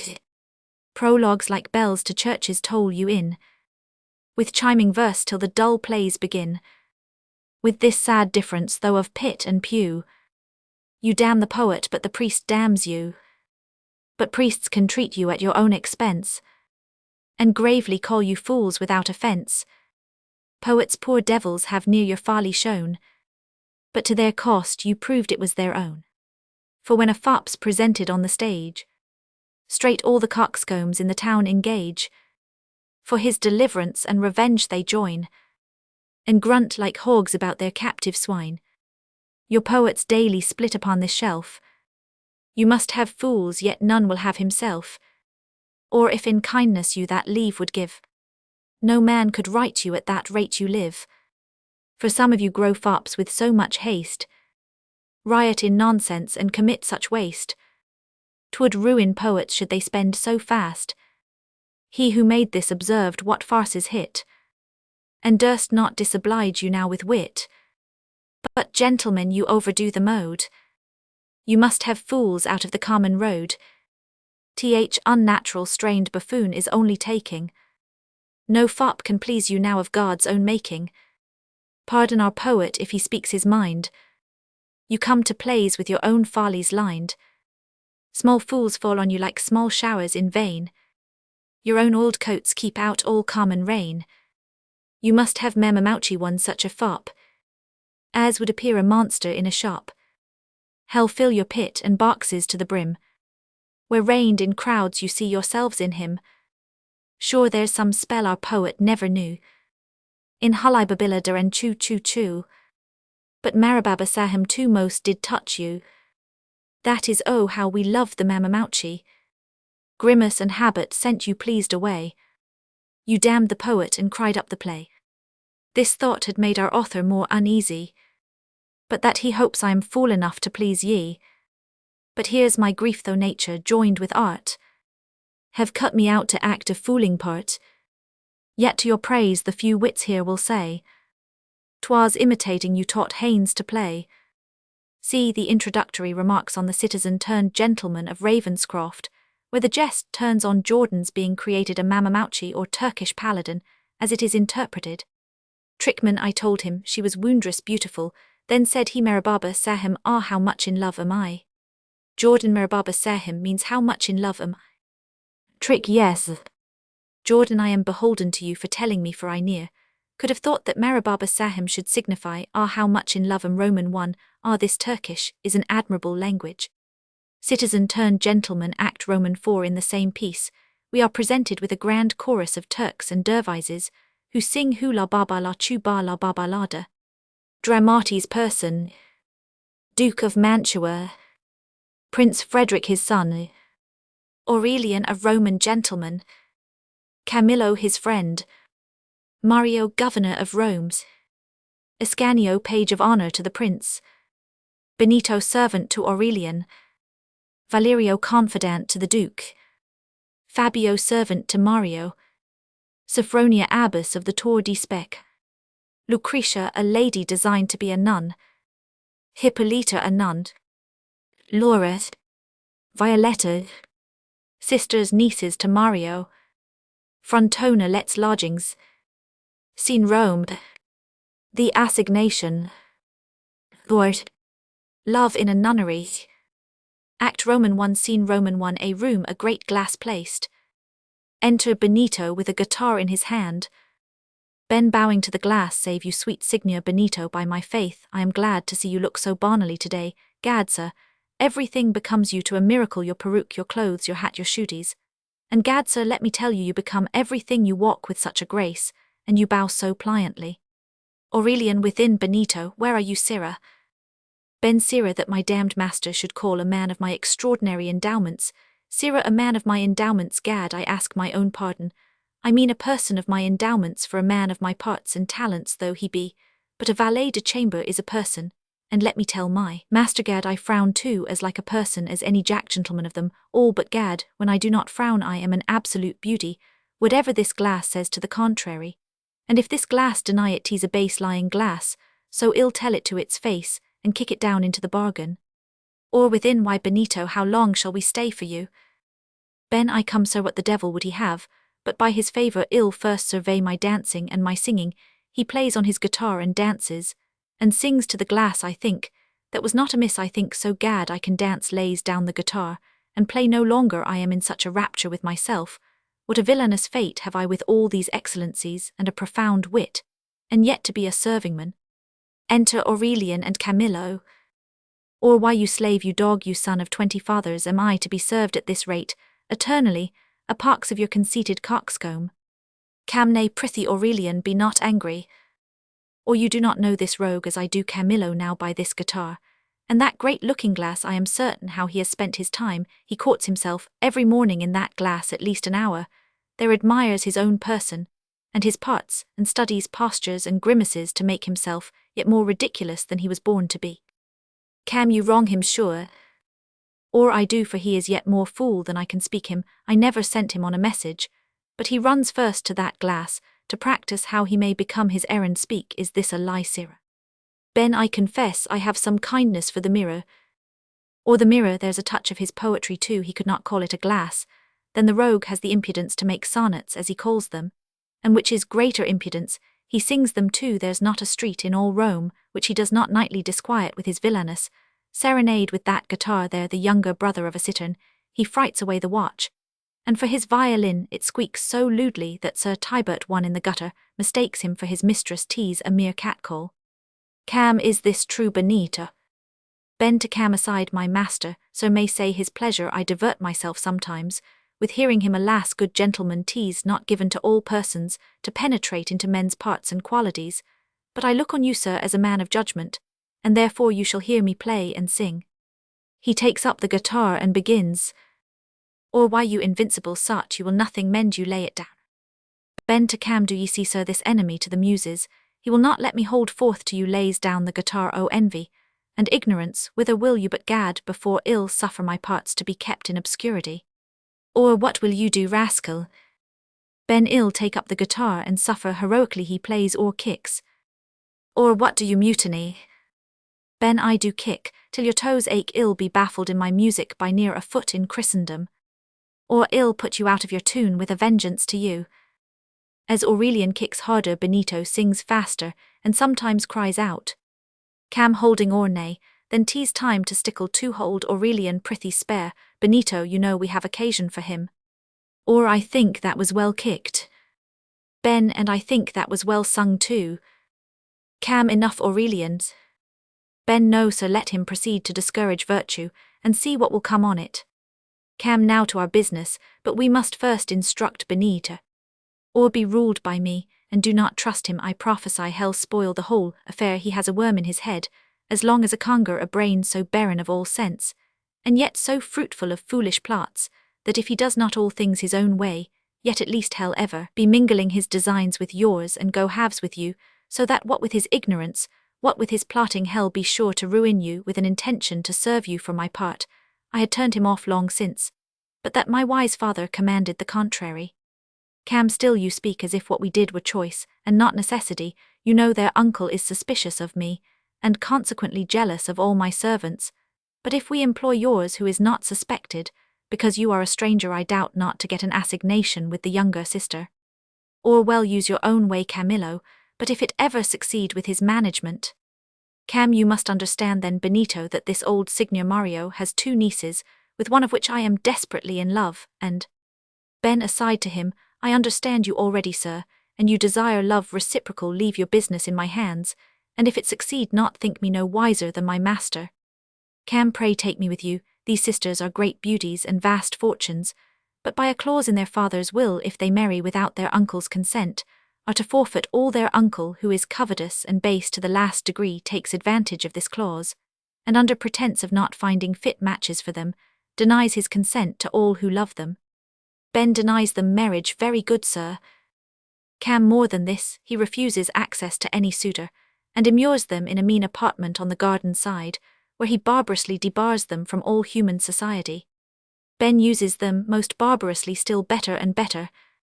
Cam, the younger of these sisters, Violetta, I have seen often in the garden from the balcony in this chamber, which looks into it, have divers times shot tickets on the point of an arrow which she has taken, and by the signs she made me, I find they were not ill received. Ben, ill tell you now, just such an amour as this had I once with a young lady that, or quote yourself again, you rogue, and my feet shall renew their acquaintance with your buttocks. Cam, dear Benito, take care to convey this ticket to Violetta.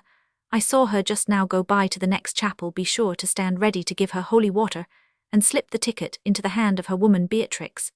And take care the elder sister Laura sees you not, for she knows nothing of our amour.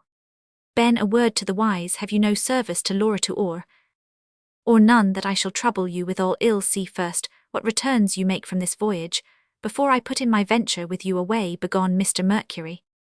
Ben, I fly. Mr. Jupiter, exit.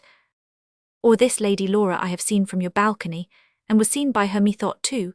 She looked with a languishing eye upon me, as who should say, are you a man? And have no pity for a poor distressed virgin. For my part, I never found so much disposition in myself to love any woman at first sight handsome. She is of that I am certain. Cam, and has wit, I dare assure you, but I have not heard she has admitted of any gallantry.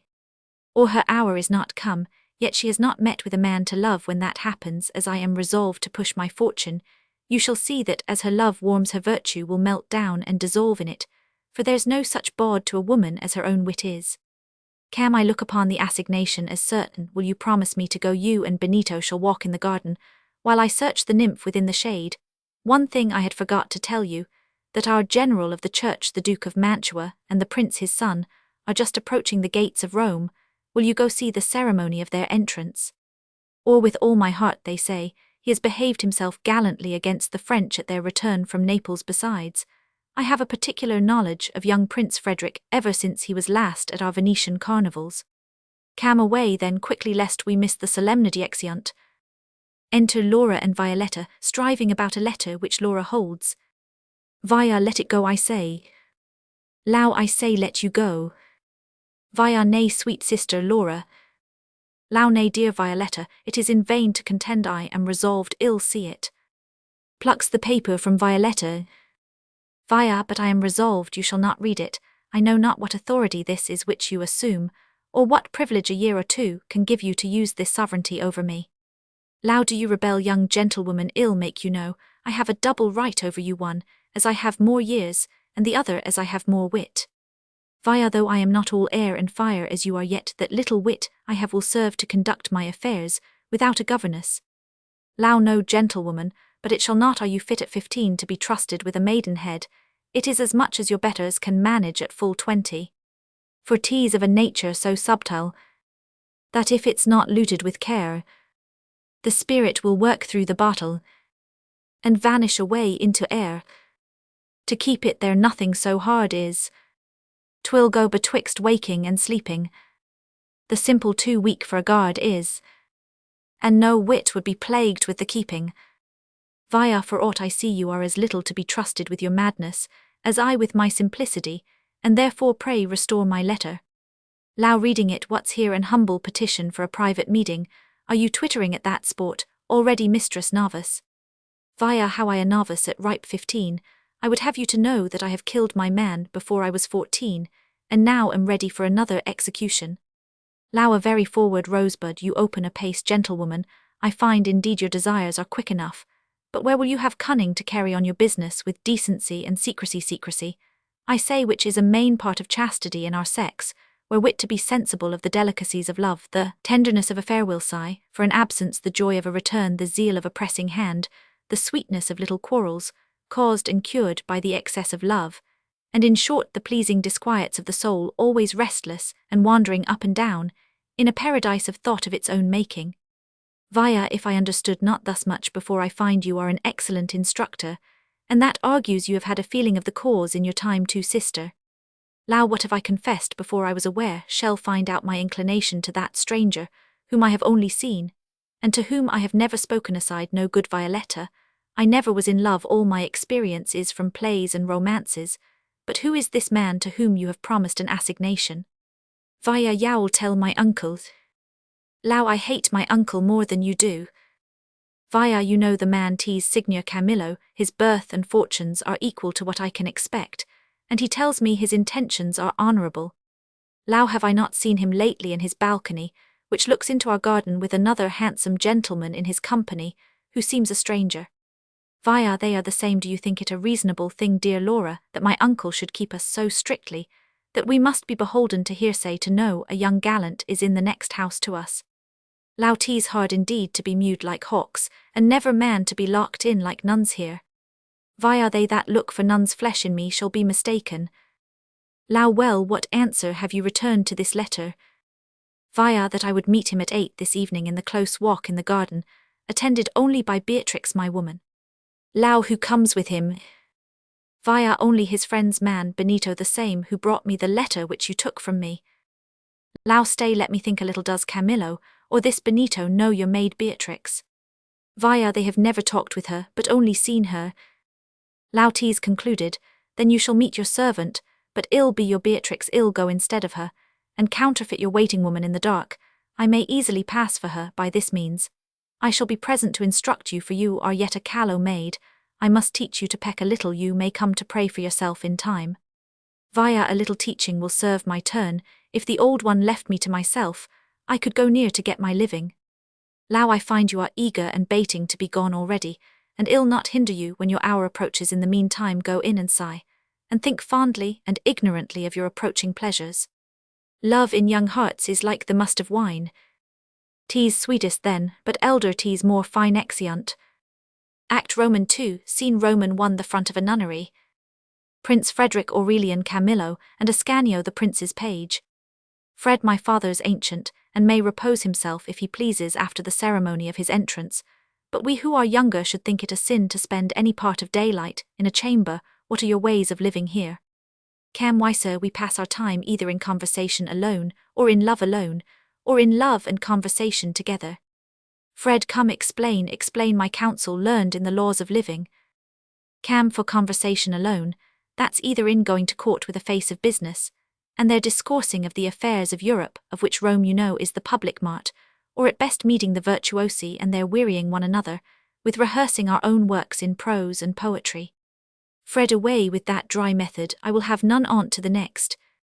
Cam, love alone is either plain wenching, where every courtesan is your mistress, and every man your rival, or else, what's worse, plain whining after one woman that is walking before her door by day, and haunting her street by night with guitars, darklanthorns, and rondakes 3. Or which I take it is, or will he our case Camilla. Fred, neither of these will fit my humour. If your third prove not more pleasant, I shall stick to the old Almain recreation, the divine bottle, and the bounteous glass that tuned up old Horace to his odes. Or you shall need to have no recourse to that, for love and conversation will do your business. That is, sir, a most delicious courtesan. I do not mean downright punk, but punk, of more than ordinary sense in conversation, punk, in ragu punk, who plays on the lute and sings, and to sum up all, punk who cooks and dresses up herself with poignant sauce to become a new dish, every time she is served up to you. Fred, this, I believe, Aurelian, is your method of living. You talk of it so savourily. Or there is yet another more insipid sort of love and conversation, as for example, look you there, sir, the courtship of our nuns pointing to the nunnery. They talk prettily, but a pox on them, they raise our appetites, and then starve us. They are as dangerous as cold fruits without wine, and are never to be used, but where there are abundance of wenches in readiness to qualify them. Cam, but yet they are ever at hand and easy to come by, and if you'll believe an experienced sinner, easiness in love is more than half the pleasure of it.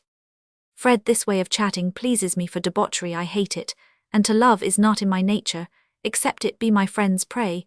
What do you call that nunnery?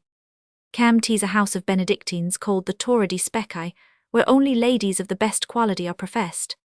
Lucretia and Hippolyta appear at the grate. Or look you yonder, sir, are two of the pretty magpies in white and black. If you will lull yourself into a platonic dream you may, but consider your sport will be dull when you play without stakes. Fred, no matter ill fool away an hour of courtship, for I never was engaged in a serious love, nor I believe can be farewell gentlemen at this time. I shall dispense with your attendance without ceremony, because I would be incognite. Come then, Aurelian, to our own affairs. Exeunt Aurelian and Camillo. The prince and Ascanio approach.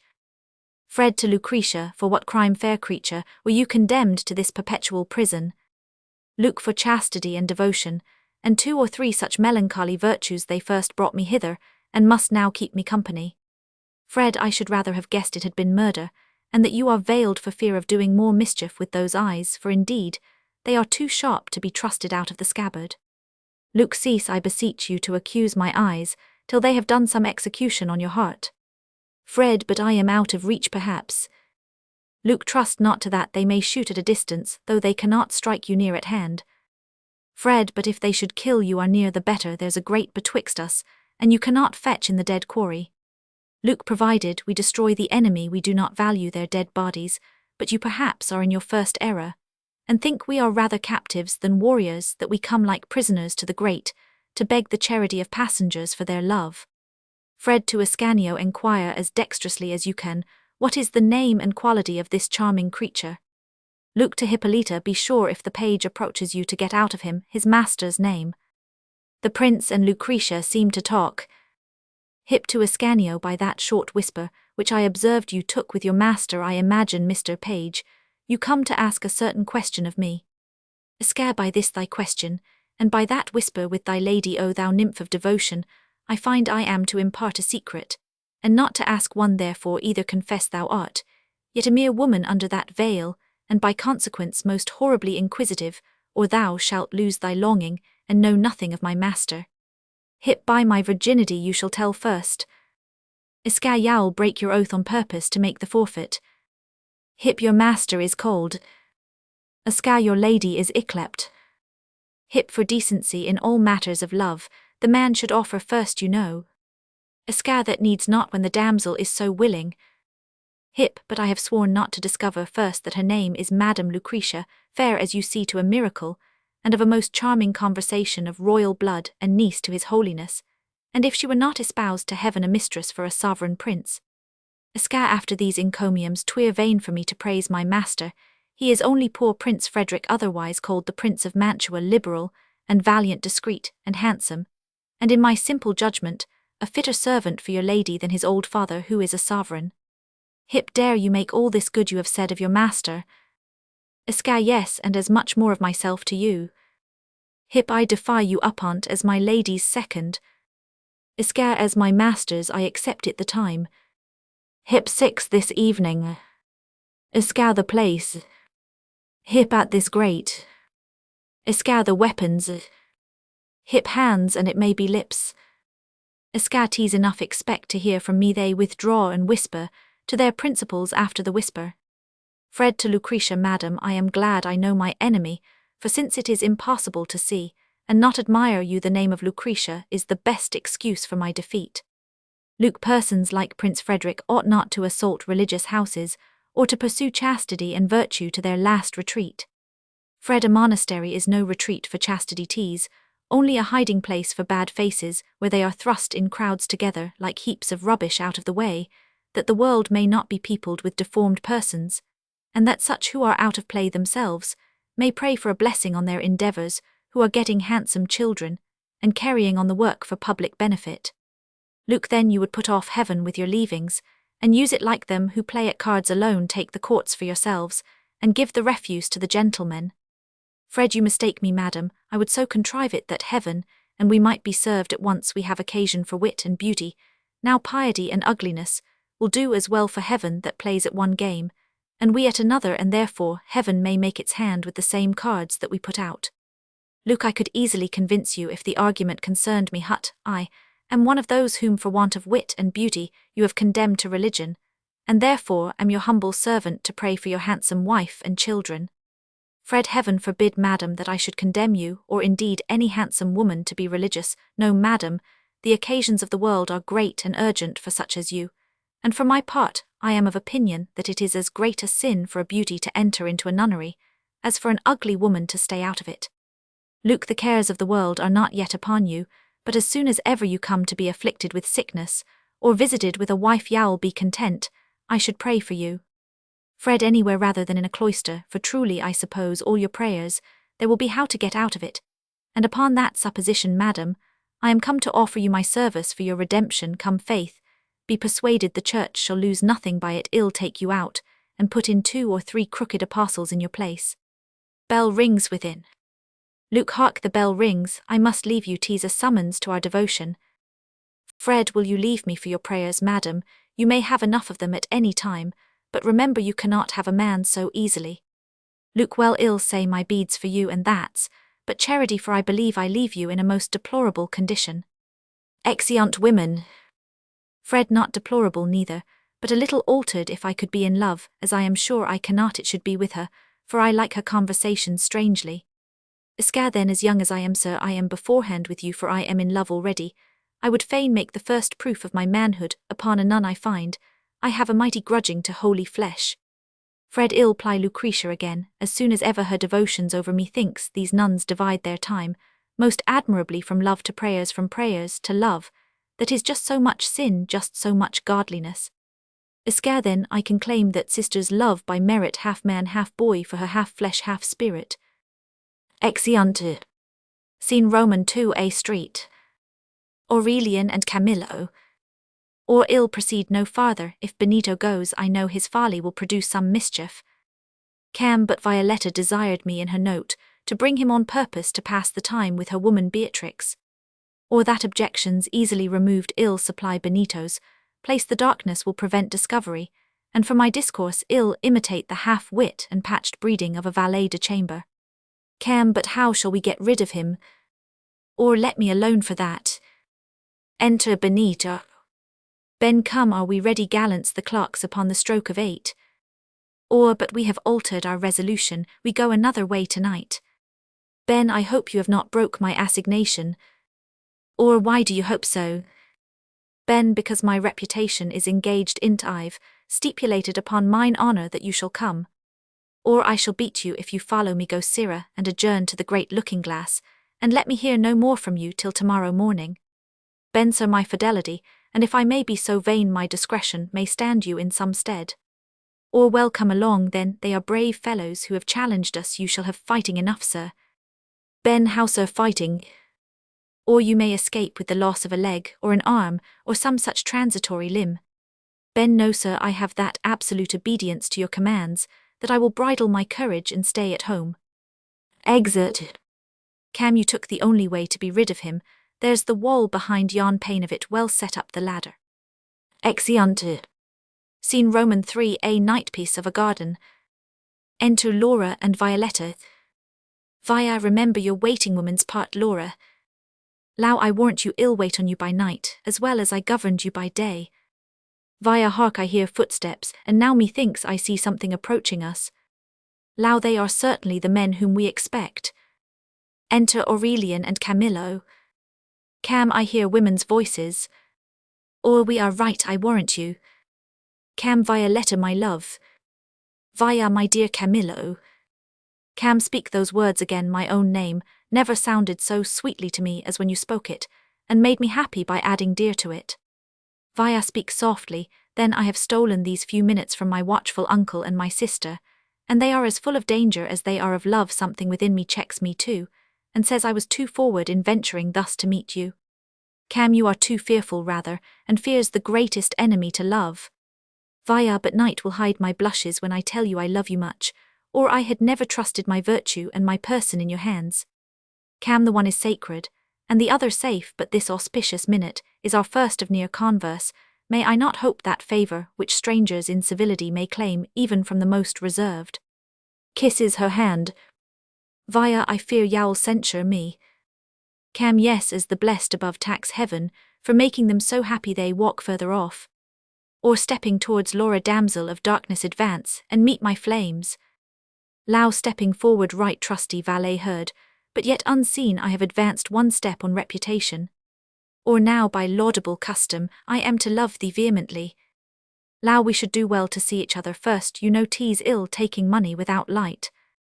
Or oh but the coin of love is known by the weight only, and you may feel it in the dark, besides you know 'tis prince-like to love without seeing. Lau but then you may be served as princes are sometimes. Or let us make haste however, and dispatch a little love out of the way, we may do it now with ease, and save ourselves a great deal of trouble, if we take it in time before it grows too fast upon our hands. Lau fino let us love discreetly, we must manage our passion, and not love all our love out at one meeting, but leave some for another time. Or I am for applying the plaster, while the wound is green 'twill heal the better. Takes her by the hand. Lau let go my hand, what crime has the poor wretch committed, that you press it, thus I remember no mischief it has done you. Or oh 'tis a heinous malefactor, and is pressed by law because it will confess nothing, come withdraw a little farther, we have urgent business with one another. Lau 'twere a shame to quit my ground upon the first charge, yet if you please to take a truce a little, I will consent to go behind the lovers, and listen with you. Or I wonder you deferred the proposition so long, I were neither true valet, nor you true woman if we could not eavesdrop. They retire behind the other two, who come forward upon the stage. Cam kissing Violetta's hand, give me another yet, and then. Via, and then will you be satisfied?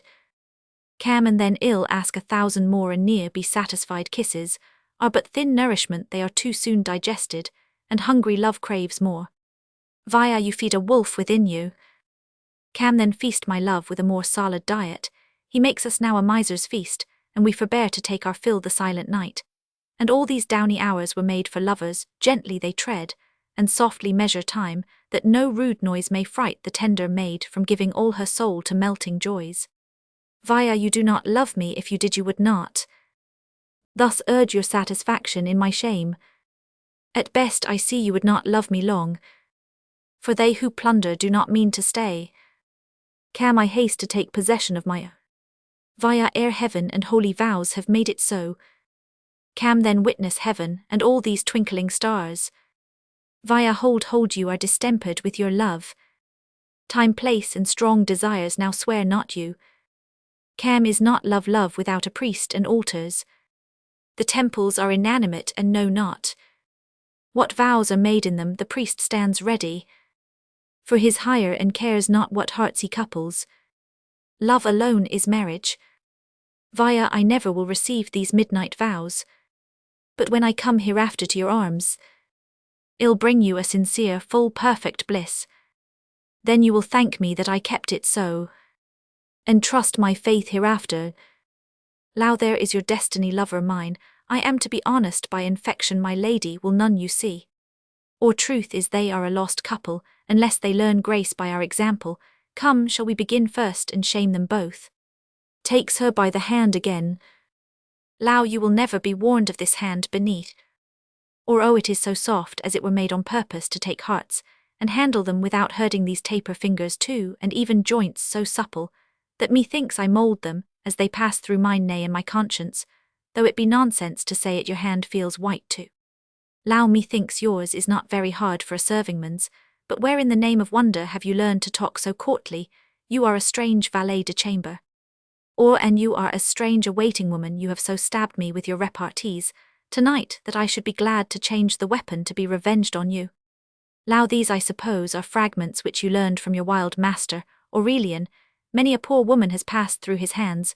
With these very words you treat me just like a servingman with the cold meat, which comes from your master's table. Or you could never have suspected me for using my master's wit, if you had not been guilty of purloining from your lady.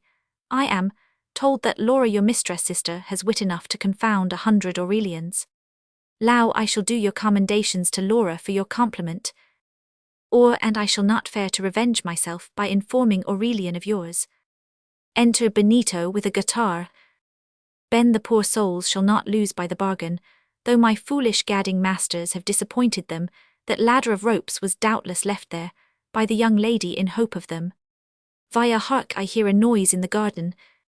Lau, I fear we are betrayed. Cam, fear nothing, madam, but stand close. Ben, now Benito is the time to hold forth thy talent, and to set up for thyself. Yes, ladies, you shall be serenaded, and when I have displayed my gifts, I'll retire in triumph over the wall, and hug myself for the adventure. He thums on the guitar. Via, let us make haste, sister, and get into covert. This music will raise the house upon us immediately. Lao, alas, we cannot, the damned musician stands just in the door where we should pass. Ben singing. Iviles vus bells en dormis. Iviles vus car il est jour. Medes latit a la fenester. Vus intendres parler damer. Or aside to Cam, Camillo, this is my incorrigible rogue, and I dare not call him Benito for fear of discovering myself not to be Beni. Cam, the alarm is already given through the house, ladies. You must be quick, secure yourselves, and leave us to shift. Exeunt women. Within, this way, this way. Or I hear them coming, and as ill luck will have it, just by that quarter where our ladder is placed. Cam, let us hide in the dark walk till they are past.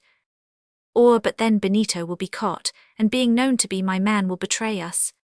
Ben, I hear some in the garden, sure they are the ladies that are taken with my melody to it again. Benito this time, I will absolutely enchant them. Thumbs again. Or he is at it again. Why, Benito, are you mad? Ben, ah, madam, are you there? This is such a favour to your poor unworthy servant sings. But still between kissing Aminters did say, fair fillies, look up, and y'all turn night to day. Or come away, you insufferable rascal, the house is up, and will be upon us immediately. Ben, oh Gemini, is it you, sir? Within, this way, follow, follow. Or leave your scraping and croaking, and step with us into this arbour. Ben, scraping and croaking s-foot, sir, either grant I sing, and play to a miracle, or ill justify my music, though I am caught and hanged for it. Enter Mario and servants. Mar, where is this serenading rascal? If I find him, ill make him an example to all midnight caterwaulers, of which this fiddler is the loudest. Ben, oh, that I durst but play my tune out to convince him soul of harmony is this lewd. Plays and sings softly. Cam, peace, dear Benito, we must flatter him. Ben, singing softly, metes latit, the notes which follow are so sweet, sir, I must sing them though it be my ruin, parlour damer. Laura and Violetta in the balcony. Lao, yes, we are safe, sister, but they are yet in danger. Via, they are just upon them. Lao, we must do something, help, help, thieves, thieves, we shall be murdered. Mar, where are they? Lao, here, sir, at our chamber door, and we are run into the balcony for shelter, dear uncle, come and help us. Mar, back again, quickly, I durst have sworn they had been in the garden teas and ignis fatus. I think that leads us from one place to another. Exit Mario and servants. Via, they are gone, my dear Camillo, make haste and preserve yourself. Cam, may our next meeting prove more propitious. Or to Bentio, come, Sirrah, I shall make you sing another note when you are at home. Ben, such another word, and ill sing again. Or set the ladder and mount first, you rogue. Ben, mount first yourself, and fear not my delaying. If I am caught, they'll spare me for my playing, sings as he goes off. Vus entendres parler damer exeunt. Act Roman 3, Scene Roman 1, the front of the nunnery. Ascanio and Hippolyta at the grate. Hip, I see you have kept touch, brother. Asca, as a man of honour ought, sister, when he is challenged, and now according to the laws of duel, the next thing is to strip, and instead of seconds to search one another. Hip, we will strip our hands, if you please, brother, for they are the only weapons we must use. Asca, that were to invite me to my lost sister, I could have made a full meal in the world, and you would have me take up with hungry commons in the cloister, pray mend my fare, or I am gone. Hip, oh brother, a hand in a cloister is fair like flesh in Spain, tea's delicate, because tea's scarce you may be satisfied with a hand, as well as I am pleased with the courtship of a boy. Asca, you may begin with me, sister, as Milo did by carrying a calf.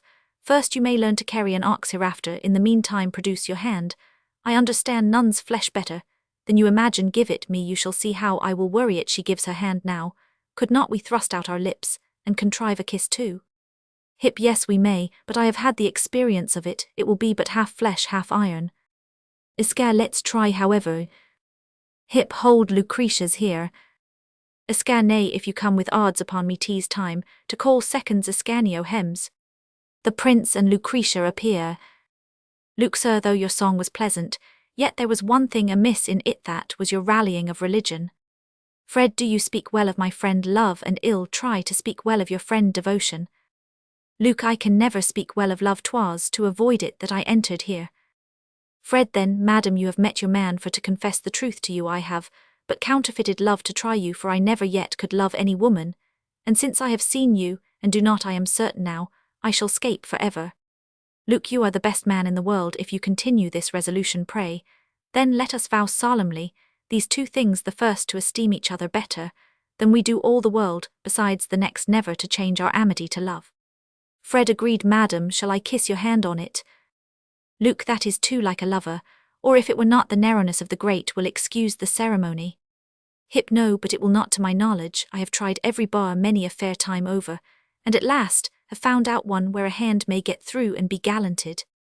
Luke, giving her hand there, sir, 'tis a true one.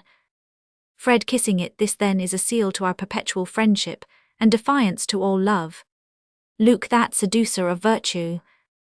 Fred, that disturber of quiet. Luke, that madness of youth. Fred, that dotage of old age. Luke, that enemy to good humour. Fred, and to conclude, all that reason of all unreasonable actions. Esquire, this doctrine is abominable, do not believe it, sister. Hip, no, if I do, brother, may I never have comfort from sweet youth at my extremity. Luke, but remember one article of our friendship, that though we banish love, we do not mirth, nor gallantly, for I declare I am for all extravagancies, but just loving. Fred, just my own humour, for I hate gravity and melancholy, next to love. Esquire, now it comes into my head, the Duke of Mantua makes an entertainment tonight in masquerade. If you love extravagancy so well, madam, ill put you into the head of one, lay by your nunship for an hour or two, and come amongst us in disguise. Fred, my boy, is in the right, madam, will you venture ill furnish you with masking habits? Hip, oh my dear sister, never refuse it, I keep the keys, you know ill warrant you we will return, before we are missed. I do so long to have one fling into the sweet world again. Before I die, hang it, at worst it is but one sin more, and then we will repent for altogether. Esquire, but if I catch you in the world, sister, ill make you have a better opinion of the flesh and the devil for ever after. Luke, if it were known I were lost for ever. Fred, how should it be known? You have her on your side there, that keeps the keys, and put the worst that you are taken in the world. The world is a good world to stay in, and there are certain occasions of waking in a morning that may be more pleasant to you than your matins. Luke, 5, friend, these extravagancies are a breach of articles in our friendship, but well, for once ill venture to go out dancing and singing, are but petty transgressions. Esquire, my lord, here is company approaching, we shall be discovered. Fred, adieu, then jusque au revoir, Ascanio shall be with you immediately to conduct you. Esquire, how will you disguise, sister? Will you be a man or a woman? Hip, a woman, brother page for life. I should have the strangest thoughts if I once wore breeches. Esquire, a woman, say you, here is my hand, if I meet you in place convenient, ill do my best to make you one. Exeunt. Enter Aurelian and Camillo. Cam, but why thus melancholy, with hat pulled down, and the hand on the region of the heart, just the reverse of my friend Aurelian of happy memory? Or faith, Camillo, I am ashamed of it, but cannot help it.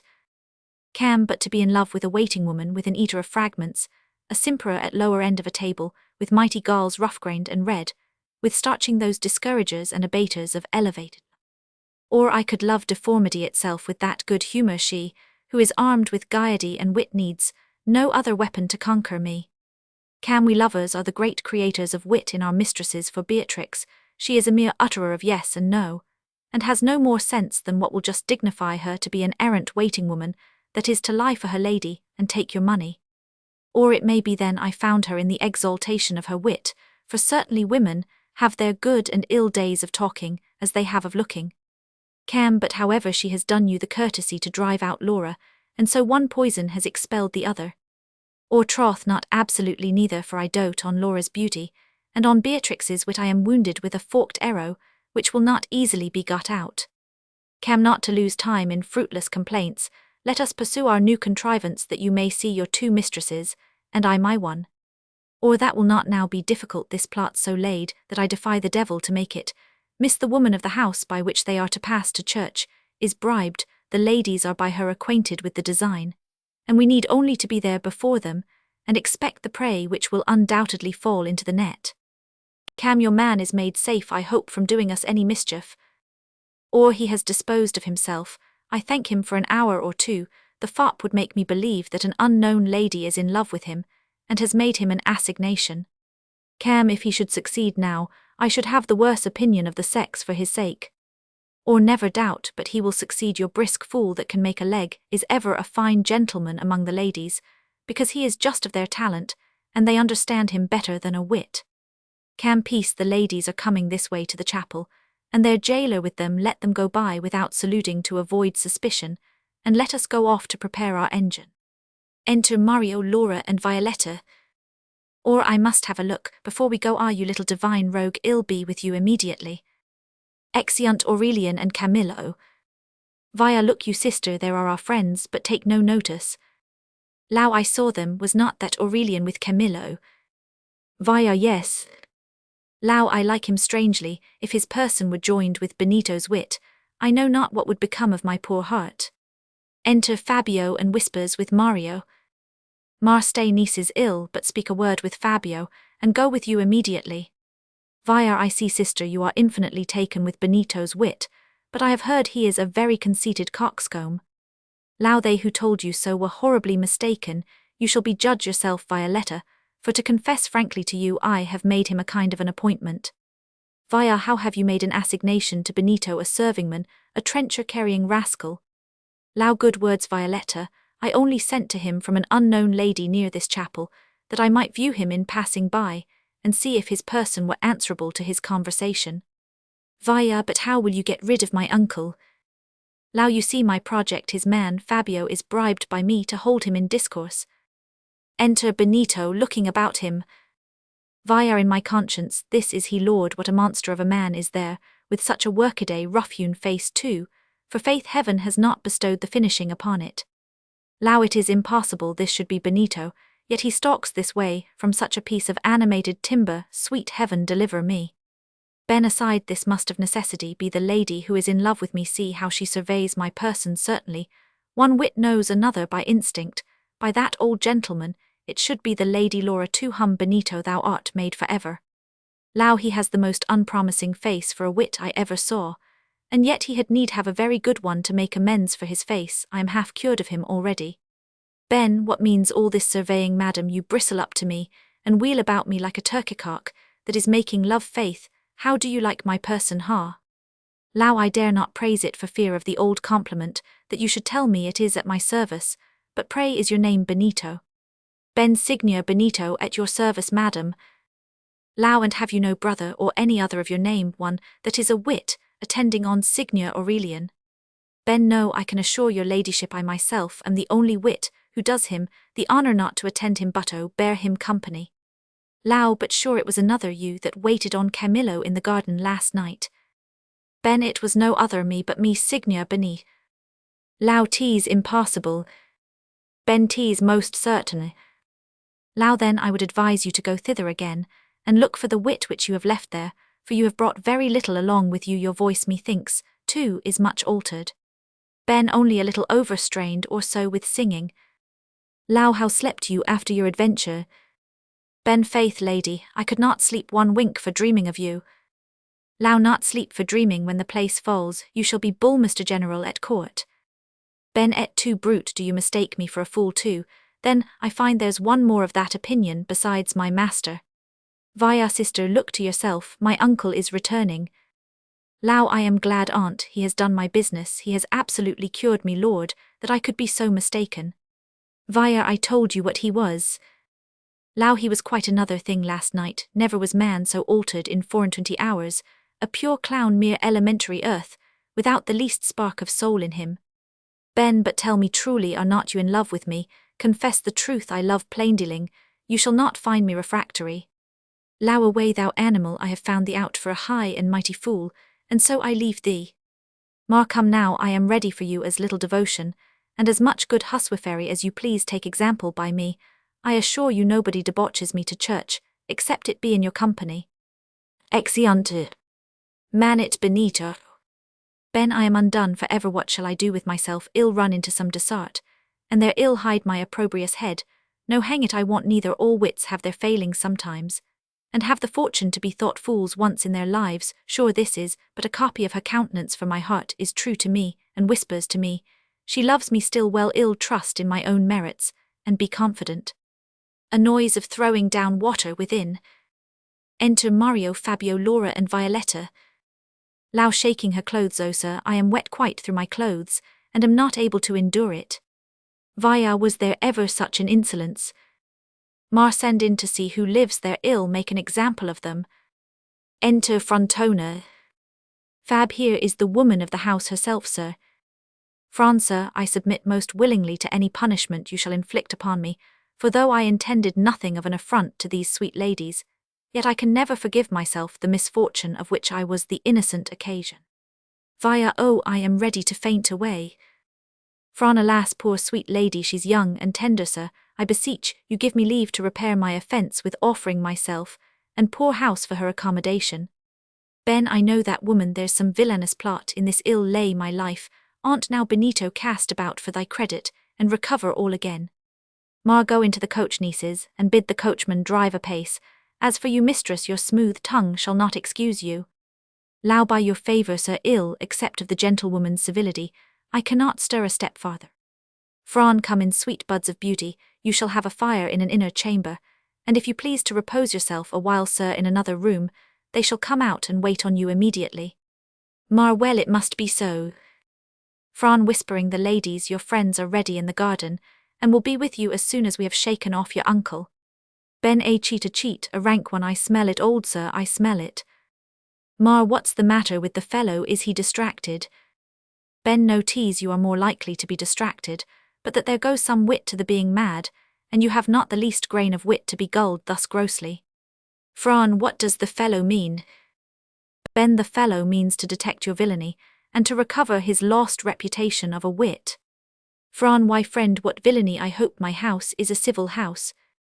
Ben, yes, a very civil one, for my master lay in of his last clap there, and was treated very civilly to my knowledge. Mar, how's this, how's this? Fran, come, you are a dirty fellow, and I am known to be a person that. Ben, yes, you are known to be a person that. Fran, speak your worst of me, what person am I known to be?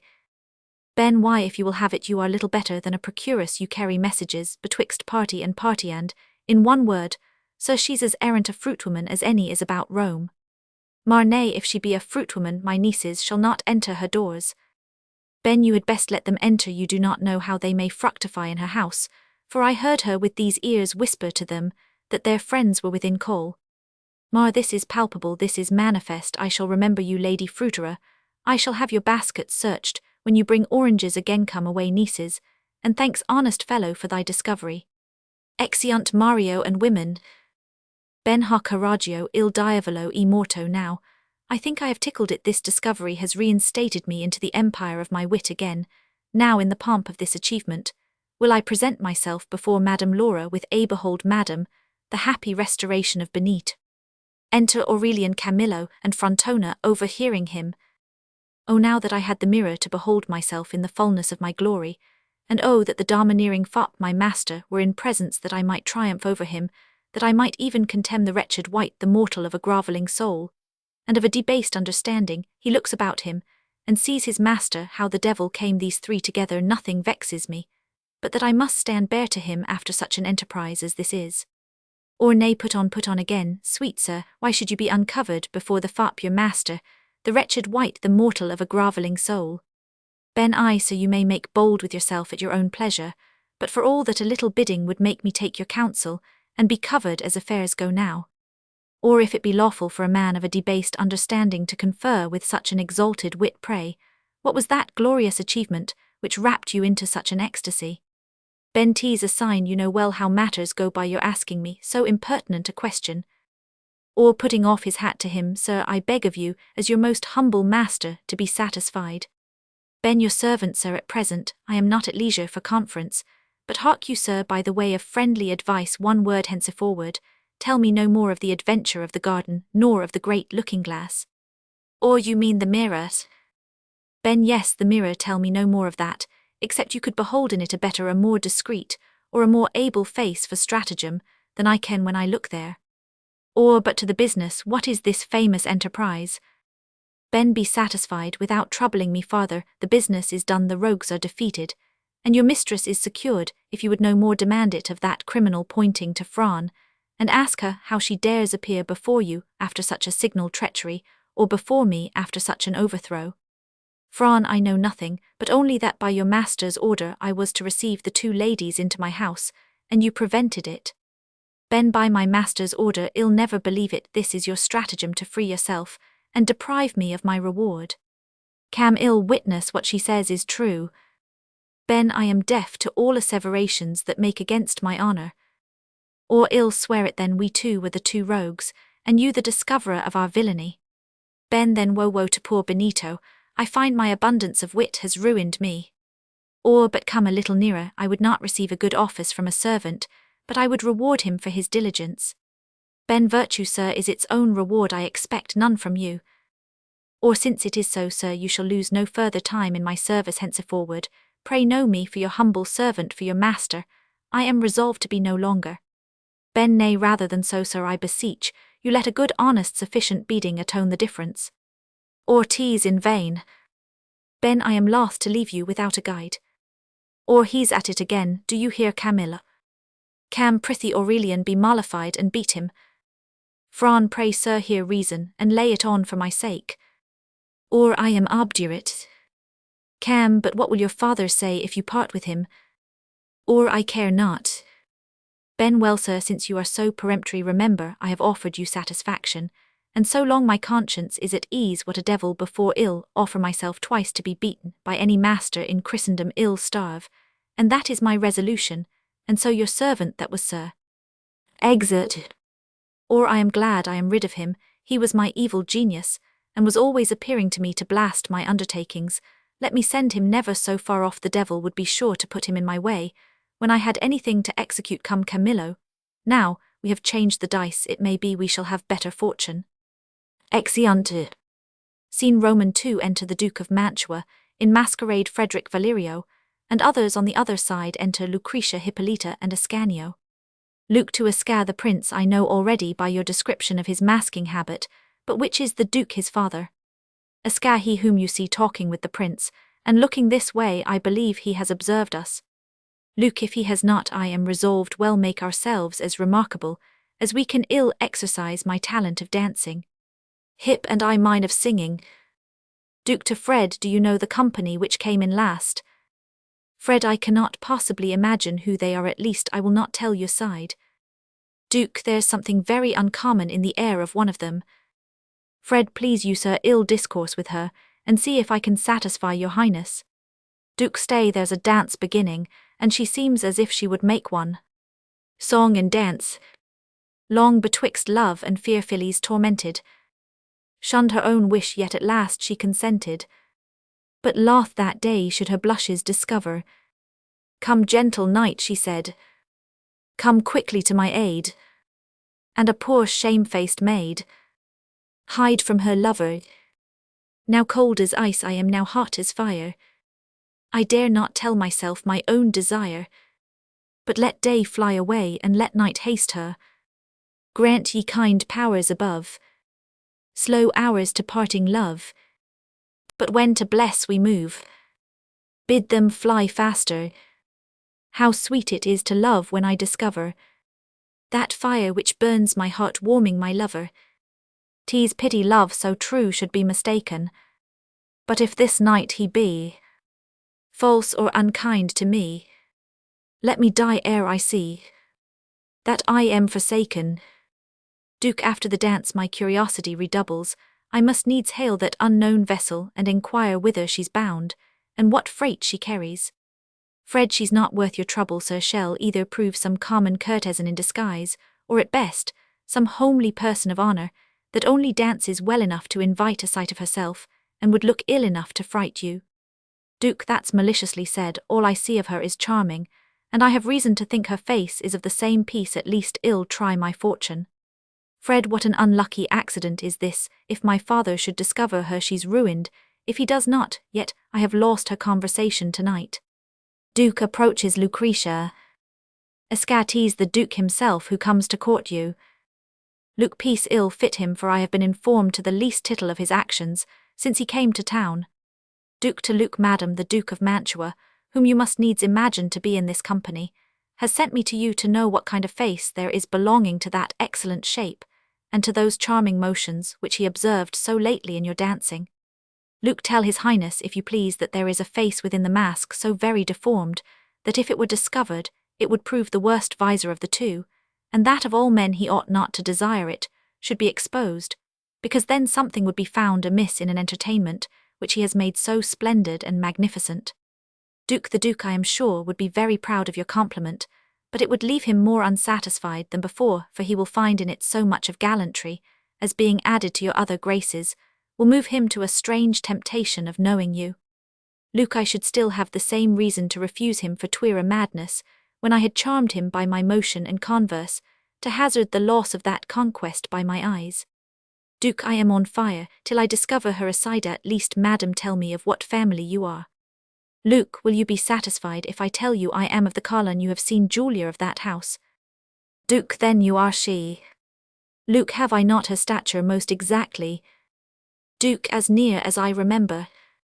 Luke, but by your favour I have nothing of her shape, for if I may be so vain to praise myself, she's a little thicker in the shoulders, and besides she moves ungracefully.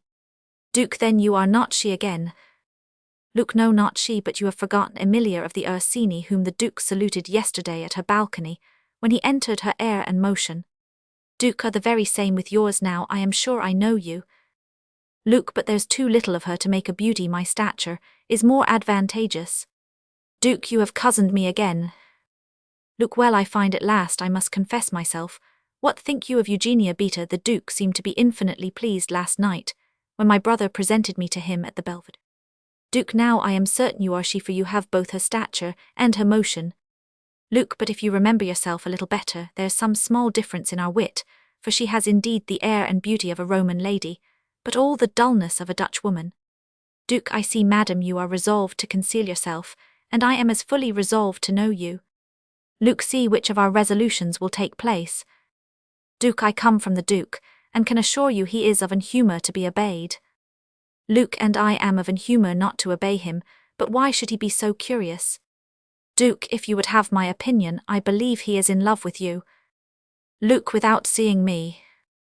Duke, without seeing all of you. Love is love, let it wound us from what part it please, and if he have enough from your shape and conversation, his business is done the more compendiously without the face.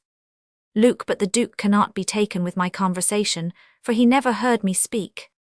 Duke, aside slife, I shall discover myself. Yes, Madam, he stood by incognito, and heard me speak with you, but Luke, I wish he had trusted to his own courtship, and spoke himself, for it gives us a bad impression of a prince's wit, when we see fools in favour about his person. Duke, whatever I am, I have it in commission from him, to tell you he's in love with you. Luke, the good old gentleman may dote if he so pleases, but love, and 50 years old, are stark nonsense. Duke, but some men, you know, are green at 50. Luke, yes, in their understandings. Duke, you speak with great contempt of a prince who has some reputation in the world. Luke, no, tease you that speak with contempt of him, by saying he is in love at such an age. Duke, then, Madam, tease necessary, you should know him better for his reputation, and that shall be though he violate the laws of masquerade and force you. Fred, I suspected this from his violent temper. Aside, sir, the Emperor's ambassador is here in masquerade, and I believe this to be his lady. It were well if you inquired of him, before you forced her to discover. Duke, which is the ambassador? Fred, that farthermost. Duke retires farther. Fred, to Luke, take your opportunity to escape while his back is turned, or you are ruined. Ascanio, wait on her. Luke, I am so frighted I cannot stay to thank you. Exeunt Luke, Ascar and hip. Duke to Fred, tease, a mistake, the ambassador knows nothing of her. I am resolved ill know it of herself, ere she shall depart. Ha, where is she? I left her here. Fred, aside, out of your reach, father mine, I hope. Duke, she has either shifted places, or else slipped out of the assembly. Fred, I have looked round, she must be gone, sir. Duke, she must not be gone, sir, search for her everywhere, I will have her. Fred, has she offended your highness? Duke, peace with your impertinent questions, come hither, Valerio. Val, sir. Duke o Valerio, I am desperately in love that lady with whom you saw me talking, but I lose time, she's gone haste, after her and her bring her back to me. Val, if it be possible. Duke, it must be possible, the quiet of my life depends upon it. Val, which way took she? Duke, go any way, every way, ask no questions, I know no more, but that she must be had. Exit Valerio. Fred, sir, the assembly will observe that. Duke, damn the assembly, 'tis a dull, insignificant crowd. Now, she is not here, break it up, ill stay no longer. Fred, aside, I hope she's safe, and then this fantastic love of my father's will make us sport tomorrow.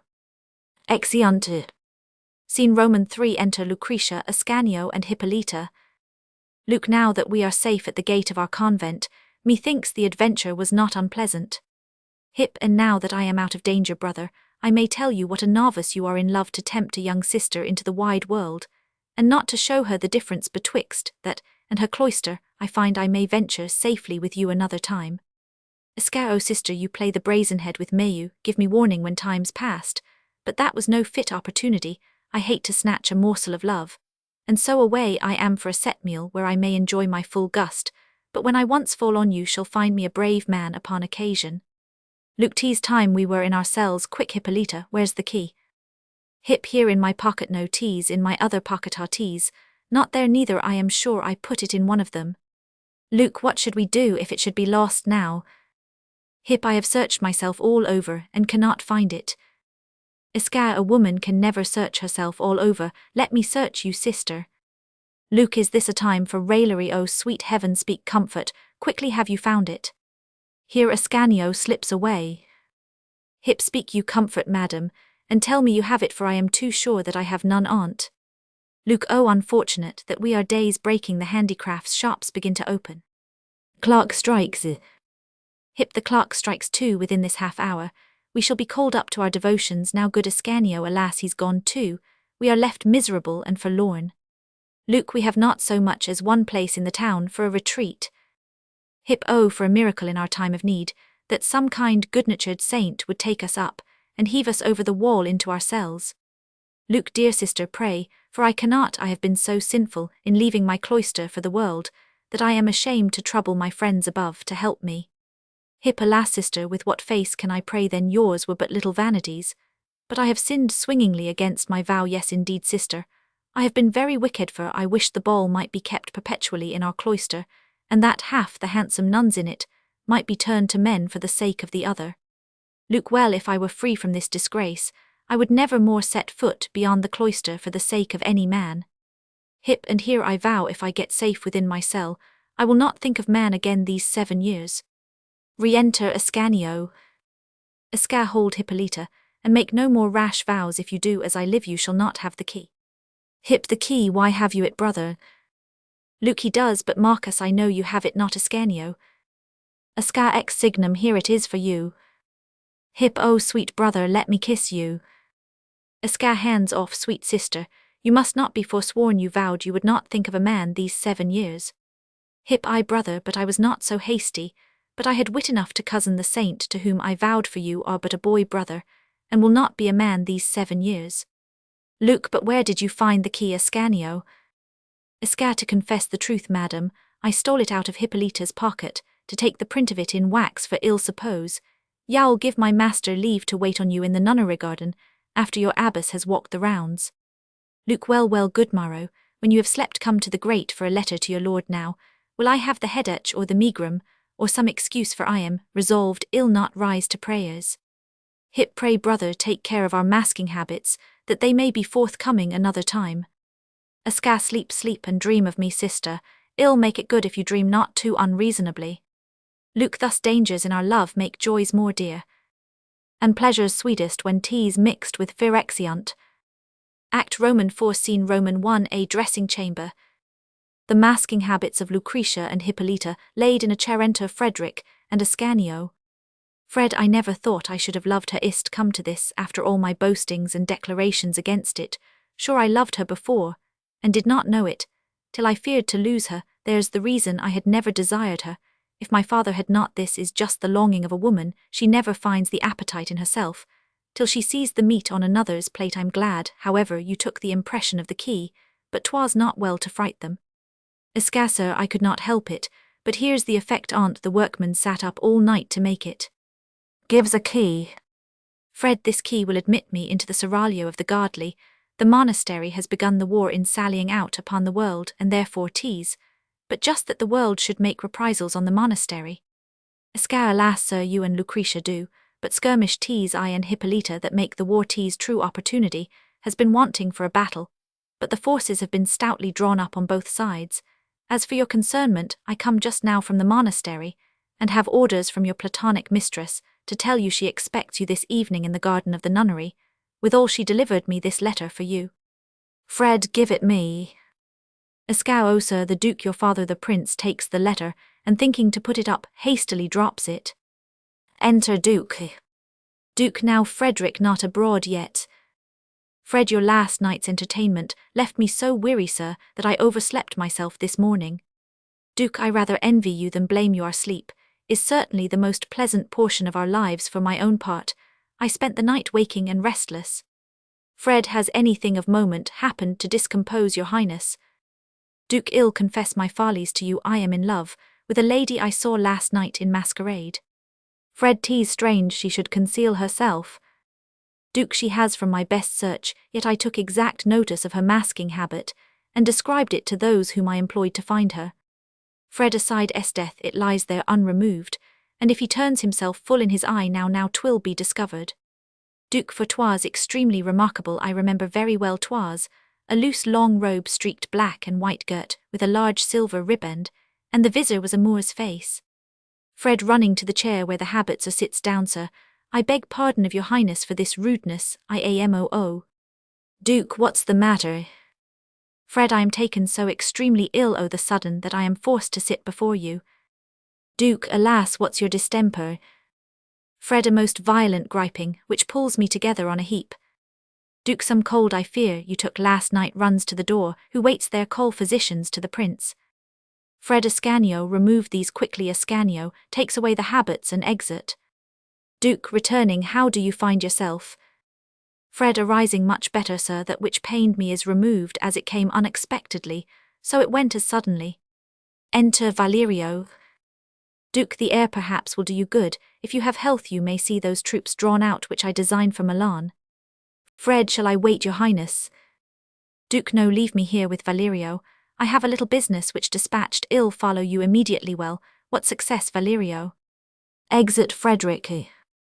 Val, our endeavours are in vain, sir. There has been inquiry made about all the palaces in Rome, and neither of the masking habits can be discovered. Duke, yet it must be a woman of quality. What paper's that at my foot? Val, taking up the letter T's sealed, sir, and directed to the prince. Duke, taking the letter T's a woman's hand. Has he got a mistress in town?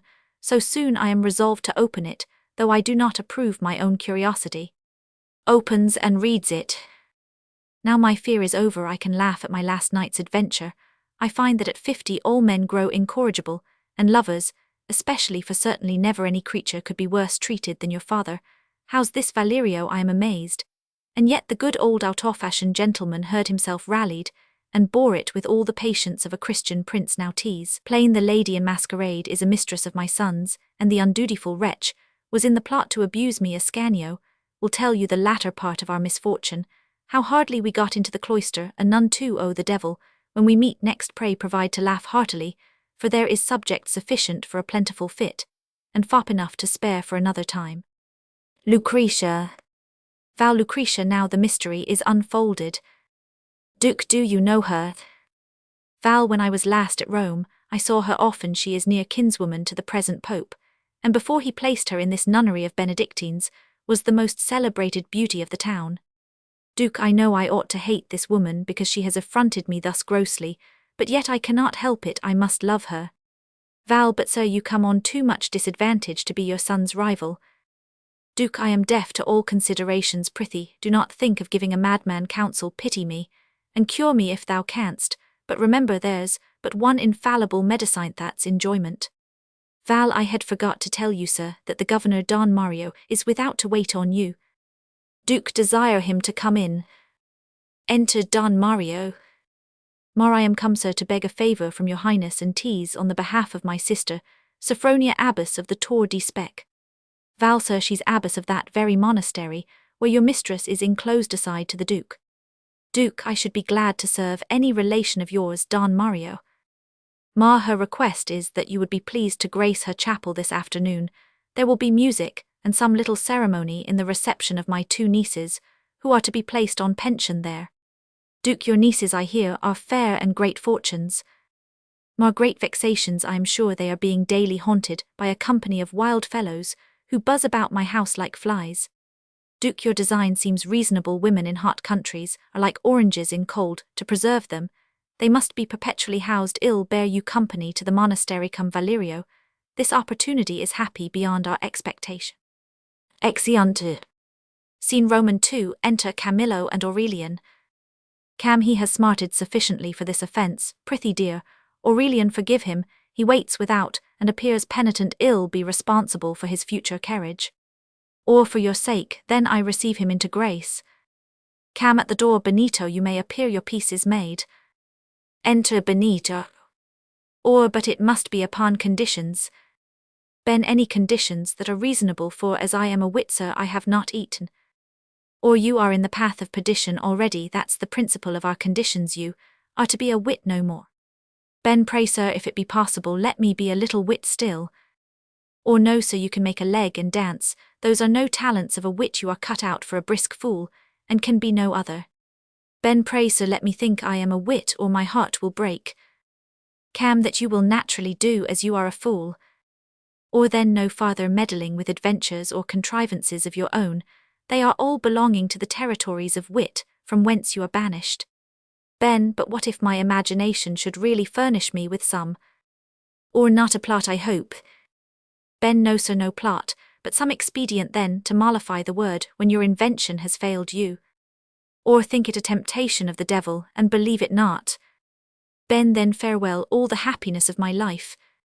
Cam, you know your doom, Benito, and now you may take your choice whether you will renounce wit or eating.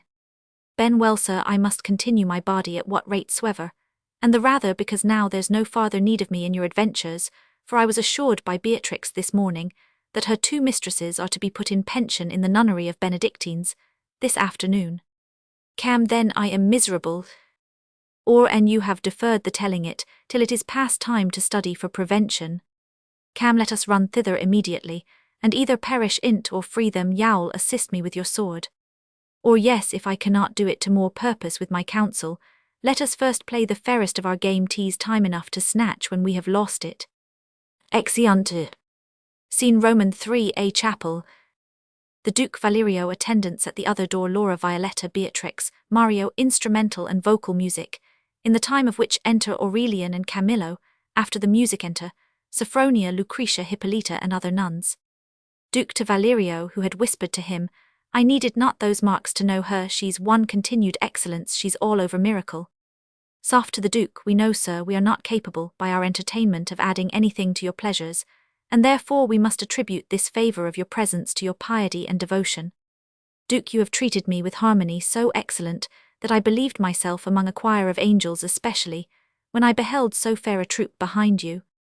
Soft, their beauty, sir, is wholly dedicated to heaven, and is no way ambitious of a commendation which from your mouth might raise a pride in any other of the sex. Cam, I am impatient, and can bear no longer. Let what will happen. Or do you not see your ruin inevitable draw in a holy place, and in the presence of the Duke? Mar, I do not like Camillo's being here. I must cut short the ceremony, whispers Sophronia. Soft to Laura and Violetta, come, fair cousins, we hope, to make the cloistral life so pleasing that it may be an inducement to you to quit the wicked world for ever. Vi, passing by Camillo, take that, and read it at your leisure. Conveys a note into his hand. Cam, a ticket, as I live, Aurelian. Or steal off and be thankful if that be my Beatrix with Laura. She's most confoundedly ugly. If ever we had come to love work, and a candle had been brought us, I had fallen back from that face like a buckrabbit in coupling. Exeunt Camillo and Aurelian. Soft daughters, the time of our devotion calls us all happiness to your highness. Luke to Hippolyta, little thinks my venerable old love there, that his mistress in masquerade is so near him now, do I even long to abuse that gravity again. Hip methinks he looks on us. Luke, farewell, poor love, I am she I am, for all my demure looks that treated thee so inhumanly last night. She is going off after Sophronia.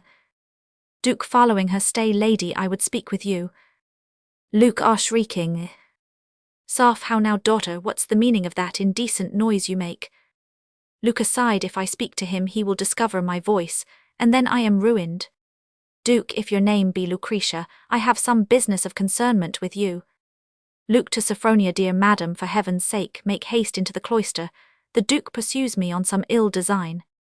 Soph, to the Duke, 'tis not permitted, sir, for maids once entered into religion to hold discourses here of worldly things. Duke, but my discourses are not worldly, madam. I had a vision in the dead of night, which showed me this fair virgin in my sleep, and told me that from her I should be taught where to bestow large alms and great endowments on some near monastery. Soph, stay, Lucretia. The holy visions must be obeyed exeunt Sophronia and nuns. Luke, aside, he does not know me sure, and yet I fear religion is the least of his business with me. Duke, I see madam beauty will be beauty in any habit, though I confess the splendour of a court were a much fitter scene for yours than is a cloistered privacy. Luke, counterfeiting her voice. The world has no temptations for a mind so fixed and raised above it. This humble cell contains and bounds my wishes. My charity gives you my prayers, and that's all my converse with humankind. Duke, since when madam have the world, and you been upon these equal terms of hostility time, was you have been better friends? Luke, no doubt I have been vain and sinful, but the remembrance of those days cannot be pleasant to me now, and therefore, if you please, do not refresh their memory. Duke, their memory you speak as if they were ages past. Luke, you think me still what I was once, a vain, fond, giddy creature. I see, sir, whither your discourses tend, and therefore take my leave. Duke, yes, madam, I know you see whither my discourses tend, and therefore 'twill not be convenient that you should take your leave. Disguise yourself, no farther you are known as well as you knew me in masquerade.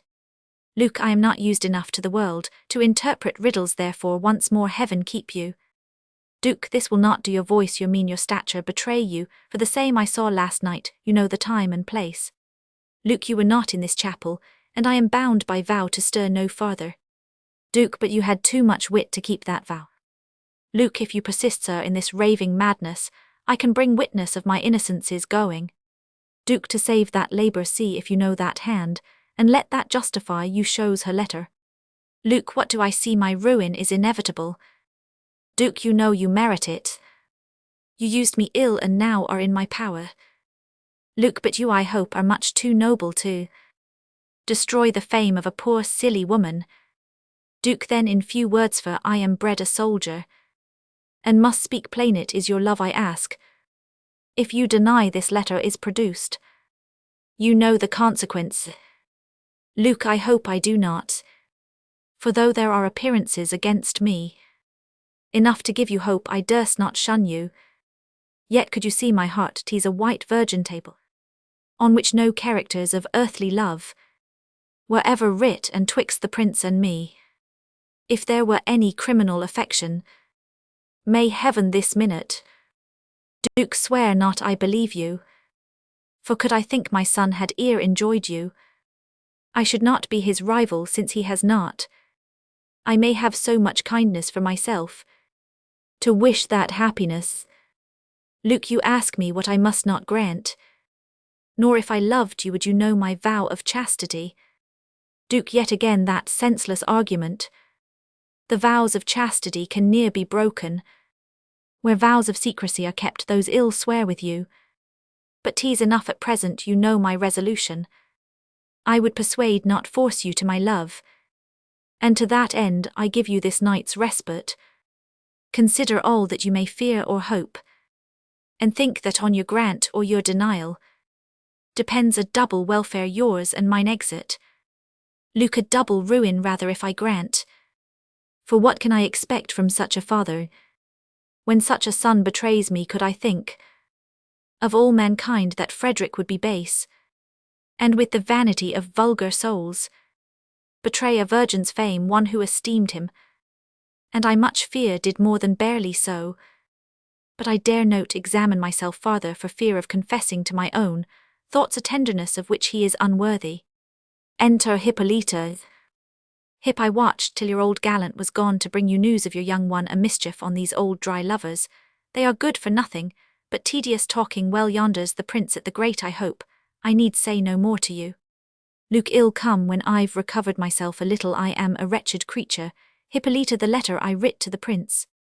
Hip, I know it is fallen into his father's hands. By accident he's as wretched as you too. Well, it shall be my part to bring you together. And then if two young people that have opportunity can be wretched, and melancholy'll go before and meet Ascanio. Exit. Luke, I am half unwilling to go because I must be accessory to her assignation with Ascanio, but for once ill meet the prince in the garden walk. I am glad, however, that he is less criminal than I thought him. Exeunt. Scene Roman 4, the nunnery garden. Hippolyta, Ascanio meeting Laura and Violetta. Hip, I hear some walking this way. Who goes there? Lao, we are the two new pensioners, Laura and Violetta. Hip, go into your devotion. These undue hours of walking savour too much of worldly thoughts. Lao, let us retire to the arbour, where by this time, I believe our friends are. Good night, sister. Hip, good angels guard you. Exeunt Lao, and Via, now brother, the coast is clear. And we have the garden to ourselves. Do you remember how you threatened me? But that's all one, how good soever the opportunity may be, so long as we two resolve to be virtuous. Esca, speak for yourself, sister, for I am wickedly inclined, yet I confess I have some remorse when I consider you are in religion. Hip, we should do very well to consider that both of us, for indeed what should young people do, but think of goodness and religion, especially when they love one another, and are alone too, brother. Esca, curse aunt, here comes my lord and Lucretia. We might have accomplished all and been repenting by this time, yet who the devil would have thought they should have come so sooner? Sets his teeth. Hip, who the devil would have put it to the venture? This is always the fault of you raw pages, you, that are too young never use an opportunity, and we that are elder can seldom get one. Sets her teeth. Enter Frederick and Lucretia. Luke, I believe indeed it troubled you to lose that letter. Fred, so much, madam, that I can never forgive myself that negligence.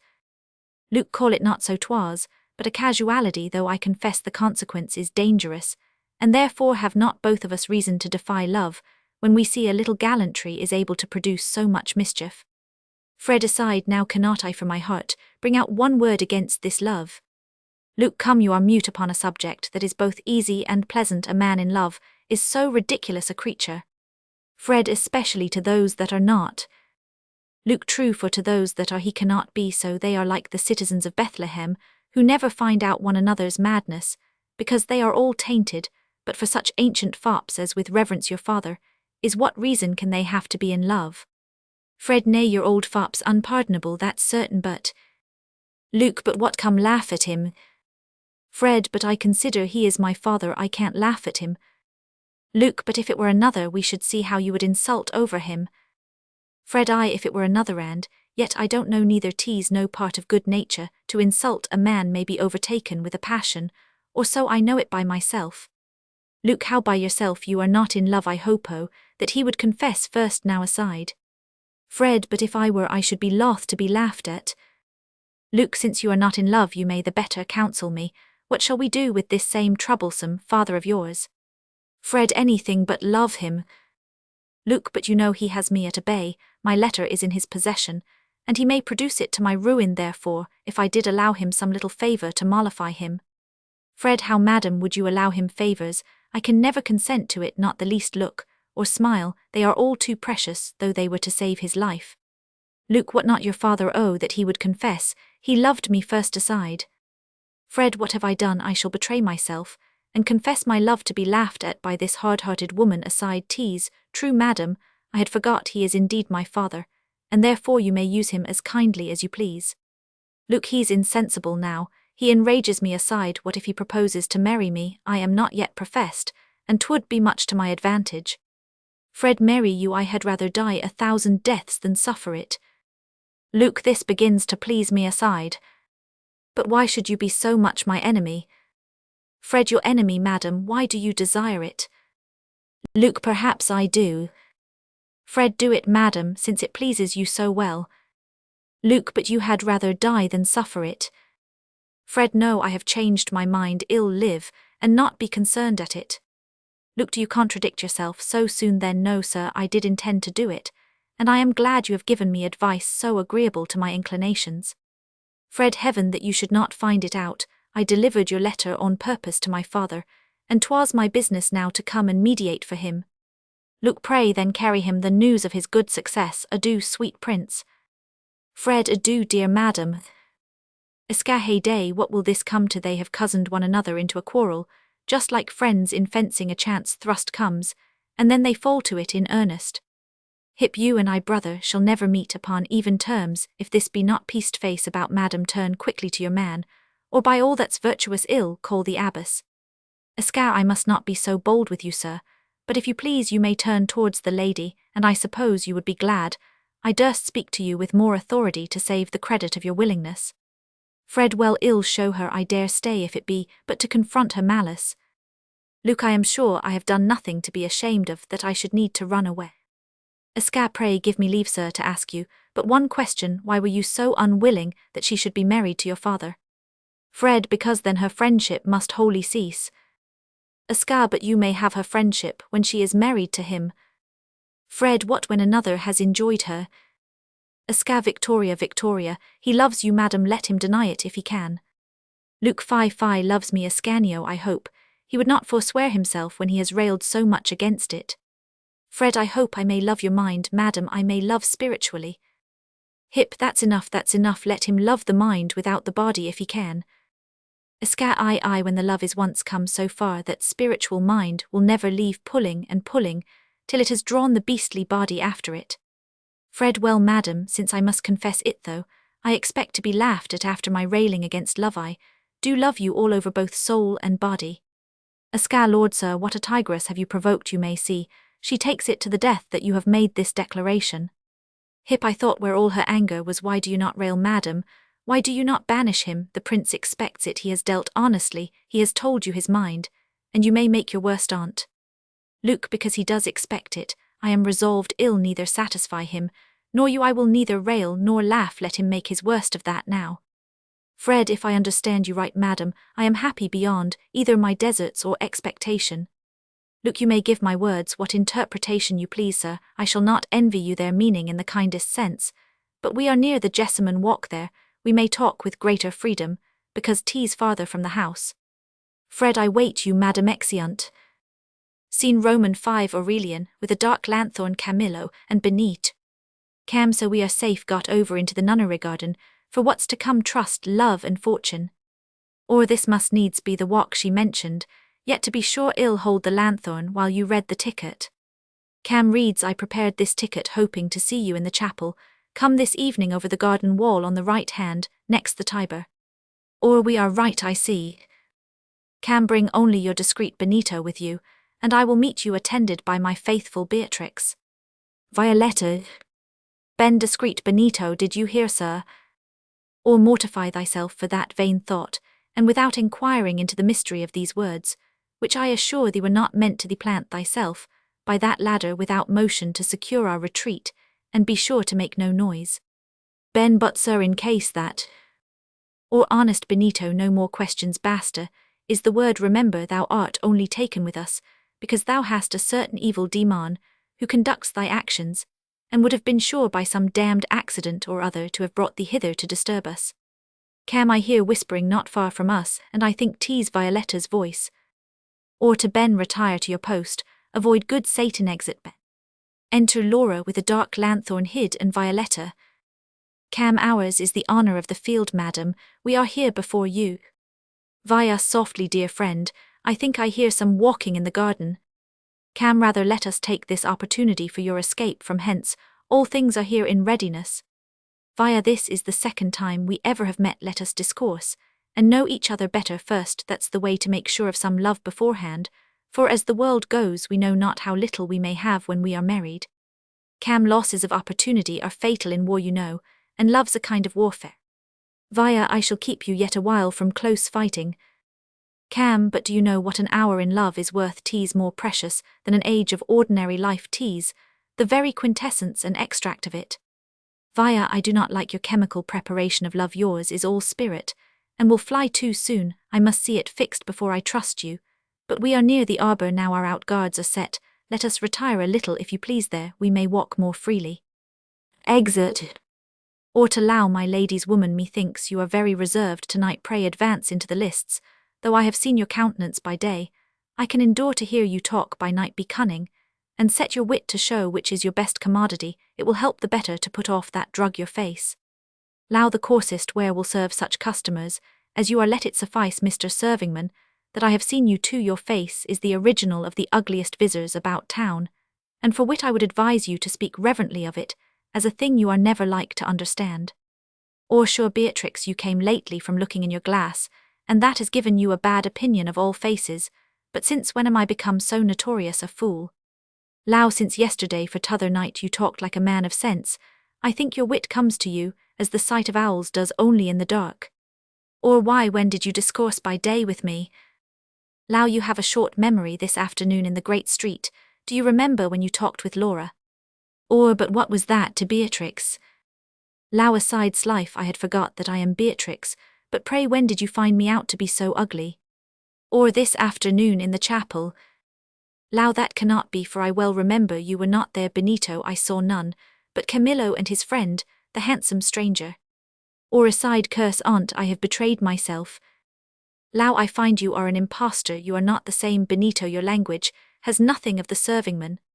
Or, and yours, methinks, has not much of the waiting-woman. Low, my lady is abused and betrayed by you, but I am resolved ill discover who you are. Holds out a lanthorn to him. How the stranger? Or nay, madam, if you are good at that ill match, you there too. Holds out his lanthorn. O prodigy, is Beatrix turned to Laura.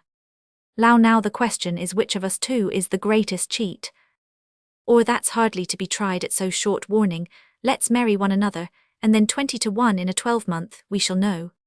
Low, merry are you at that, so soon? Signor Benito and Beatrix, I confess, had some acquaintance, but Aurelian and Laura are mere strangers. Or that ground I have gotten as Benito, I am resolved ill keep as Aurelian. If you will take state upon you, I have treated you with ceremony already, for I have wooed you by proxy. Low, but you would not be contented to bed me so, or give me leave to put the sword betwixt us. Or yes, upon condition you'll remove it. Low, pray let our friends be judge of it, if you please well find them in the arbor. Or content, I am then sure of the verdict, because the jury is bribed already. Exeunt. Scene Romans 6. Benito meeting Frederick, Ascanio, Lucretia, and Hippolyta. Ben, knowing my own merits as I do, 'tis not impossible, but some of these harlotry nuns may love me. Oh, here's my master now, if I could but put this into civil terms, so as to ask his leave, and not displease him. Escare, I hear one talking, sir, just by us. Ben, I am stolen from my post, sir, but for 1 minute only, to demand permission of you, since it is not in our articles, that if any of these nuns should cast an eye or so. Fred's life we are betrayed, but ill make this rascal sure draws and runs at him. Ben, help, murder, murder runs off. Enter Aurelian and Camillo, Laura and Violetta after them. Or that was Benito's voice. We are ruined. Camo, here they are. We must make our way, or, and the prince make a pass or two confusedly, and fight off the stage. The women shriek. Esca, never fear, ladies, come on, sir, I am your man.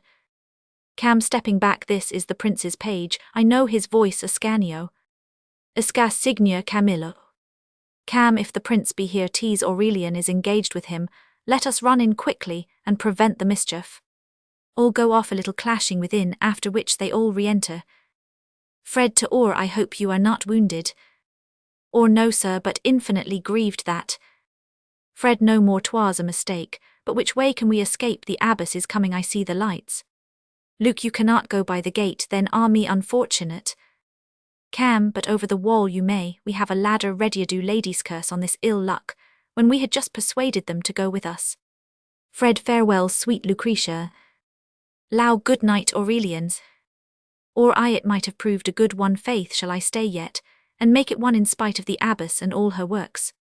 Low, the abbess is just here. You will be caught in the spiritual trap if you should tarry. Or that will be time enough when we two marry. Exeunt severally. Act Roman 5 Scene Roman 1 Enter Sophronia, Lucretia, Laura and Violetta. Soft by this then it appears you all are guilty.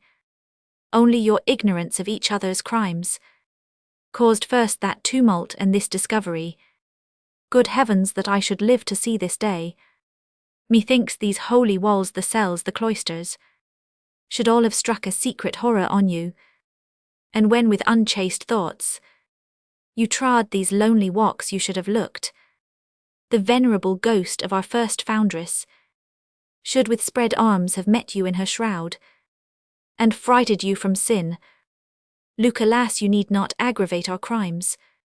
We know them to be great beyond excuse, and have no hope but only from your mercy. Now love is indeed no plea within these walls, but since we brought it hither and were forced, not led by our own choice to this strict life, via too hard for our soft youth and bands of love, which we before had knit. Allow pity your blood, which runs within our veins, and since heaven puts it in your sole power to ruin or to save, protect us from the sordid avarice of our domestic tyrant, who deserves not that we should call him uncle or your brother. Soft, if as I might with justice I should punish, no penance could be rigorous enough, but I am willing to be more indulgent. None of you are professed, and since I see you are not fit for higher happiness, you may have what you think the world can give you. Luke, let us adore you, madam. Soft, you, Lucretia, I shall advise within. Via but for us, madam. Soft, for you, dear nieces, I have long considered the injuries you suffer from my brother, and I rejoice it is in me to help you.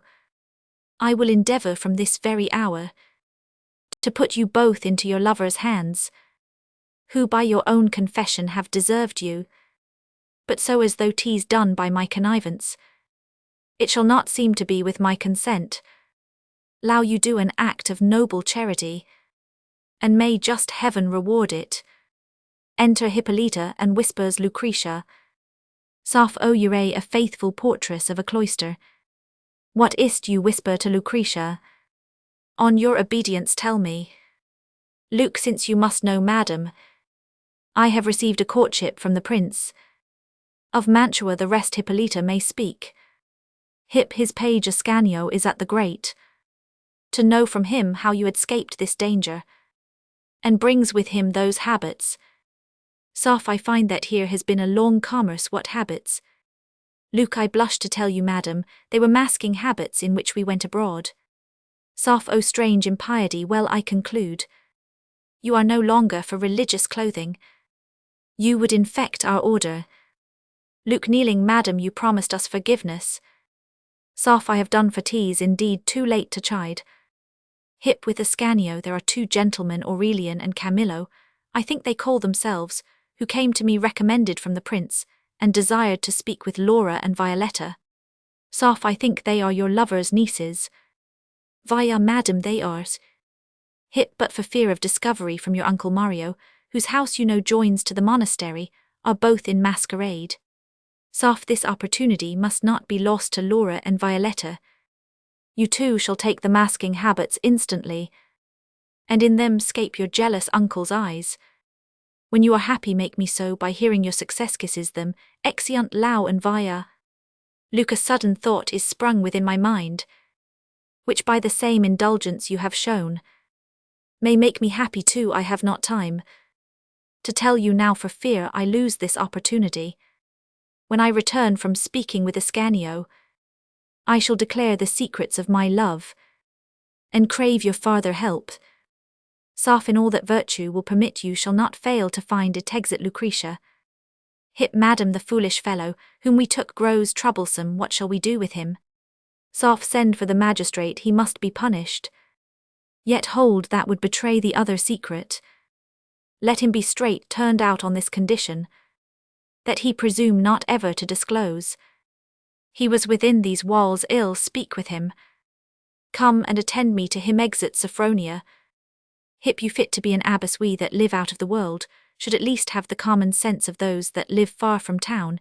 If a peddler comes by them once a year, They will not let him go without providing themselves with what they want. Exit after Sophronia. Scene Roman 2, the street. Enter Aurelian, Camillo, Laura, Violetta, all in masking habits.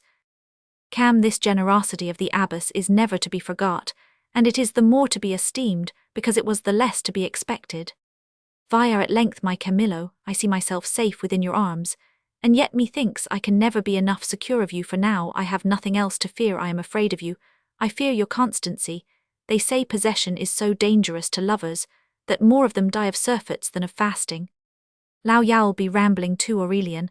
I do not doubt it if I would let you but ill take care to be as little a wife, and as much a mistress to you, as is possible. Ill be sure to be always pleasant, and never suffer you to be cloyed. Or you are certainly in the right pleasantness of humour, makes a wife last in the sweetmeat, when it will no longer in the fruit. But pray let's make haste to the next honest priest that can say grace to us, and take our appetites while they are coming. Cam, that way leads to the Austin friars, there lives a father of my acquaintance. Lao, I have heard of him, he has a mighty stroke at matrimonies, and mumbles them over as fast as if he were teaching us to forget them all the while. Enter Benito, and overhears the last speech. Ben Capari, that is the voice of Madame Laura. Now Benito, is the time to repair the lost honour of thy wit, and to blot out the last adventure of the nunnery. Via, that way I hear company. Let us go about by this other street, and shun them. Ben, that voice I know too. Tease the younger sisters Violettas. Now have these two most treacherously conveyed themselves out of the nunnery for my master and Camillo, and given up their persons to those lewd rascals in masquerade. But ill prevent them help their thieves and ravishers, villainous maskers. Stop robbers, stop ravishers. Cam, we are pursued that way, let's take this street. Lao, save yourselves and leave us. Cam, well rather die than leave you. Enter at several doors Duke of Mantua and guards, and Don Mario and servants with torches. Or so now, the way is shut up on both sides. Well, die merrily, however have at the fairest. Aurelian and Camillo fall upon the Duke's guards, and are seized behind by Mario's servants. At the drawing of swords, Benito runs off. Duke, are these insolencies usually committed in Rome by night? It has the fame of a well-governed city, and methinks, Don Mario, it does somewhat reflect on you to suffer these disorders. Mar, they are not to be hindered in the carnival. You see, sir, they have assumed the privilege of maskers. Lauta, or if my uncle know us, we are ruined. Therefore, be sure you do not speak. Duke, how then can we be satisfied? This was not a device of masking, rather than a design of ravishing. Mar, their accuser is fled. I saw him run at the beginning of the scuffle, but ill examine the ladies. Via, now we are lost. Duke, coming near, Laura takes notice of her habit. Duke, aside, tease the same. I know Lucretia by her habit. I am sure, I am not mistaken now. Sir, you may cease your examination. I know the ladies. Or to Cam, how the devil does he know them? Cam, tease alike to us, they are lost both ways. Duke, taking Laura aside, madam, you may confess yourself to me. Whatever your design was in leaving the nunnery, your reputation shall be safe, ill not discover you, provided you grant me the happiness I last requested. Lao, I know not, sir, how you could possibly come to know me, or of my design in quitting the nunnery, but this I know, that my sister and myself are both unfortunate, except your highness be pleased to protect us from our uncle, at least not to discover us. Duke, his holiness your uncle shall never be acquainted with your flight, on condition you will wholly renounce my son, and give yourself to me. Lao, alas, sir, for whom do you mistake me? Duke, I mistake you not, madam, I know you for Lucretia. You forget that your disguise betrays you. Lao, then, sir, I perceive I must disabuse you. If you please to withdraw a little, that I may not be seen by others, I will pull off my mask and discover to you that Lucretia, and I have no resemblance but only in our misfortunes. Duke, tease in vain, madam, this dissembling I protest. If you pull off your mask, I will hide my face, and not look upon you to convince you that I know you. Enter Benito. Ben, so now the fray is over, a man may appear again with safety. Oh, the rogues are caught, I see, and the damsels delivered. This was the effect of my valour at the second hand. Or look, Camillo, it was my perpetual fool that caused all this, and now he stands yonder laughing at his mischief, as the devil is pictured grinning behind the witch upon the gallows. Ben, to Mario, I see, sir, you have got your women, and I am glad on't I took them just flying from the nunnery. Duke, to Lao, you see that fellow knows you too. Mar, were these women flying from a nunnery? Ben, these women heyday, then it seems you do not know they are your nieces. Duke, his nieces say you take heed, fellow, you shall be punished severely if you mistake. Cam, speak to Benito in time, Aurelian. Or the devil's in him, he's running downhill full speed, and there's no stopping him. Mar, my nieces. Ben, your nieces, why do you doubt it? I praise heaven I never met, but with 2 half-wits in my life, and my master's one of them, I will not name the other at this time. Duke, I say they are not they. Ben, I am sure they are Laura and Violetta, and that those 2 rogues were running away with them, and that I believe with their consent. Via, sister, 'tis in vain to deny ourselves, you see our ill fortune pursues us unavoidably, turning up her mask. Yes, sir, we are Laura and Violetta, whom you have made unhappy by your tyranny. Lau, turning up her mask, and these 2 gentlemen are no ravishers, but… Ben, how no ravishers? Yes, to my knowledge, they are, as he speaks Aurelian pulls off his mask, no ravishers, as Madame Laura was saying, but 2 as honest gentlemen as e'er broke bread, my own dear master, and so forth. Runs to Or, who thrusts him back. Enter Valerio, and whispers the Duke, giving him a paper which he reads and seems pleased. Mar, Aurelian and Camillo, ill see you in safe custody, and for these fugitives go carry them to my sister, and desire her to have a better care of her kinswomen. Via, we shall live yet to make you refund our portions.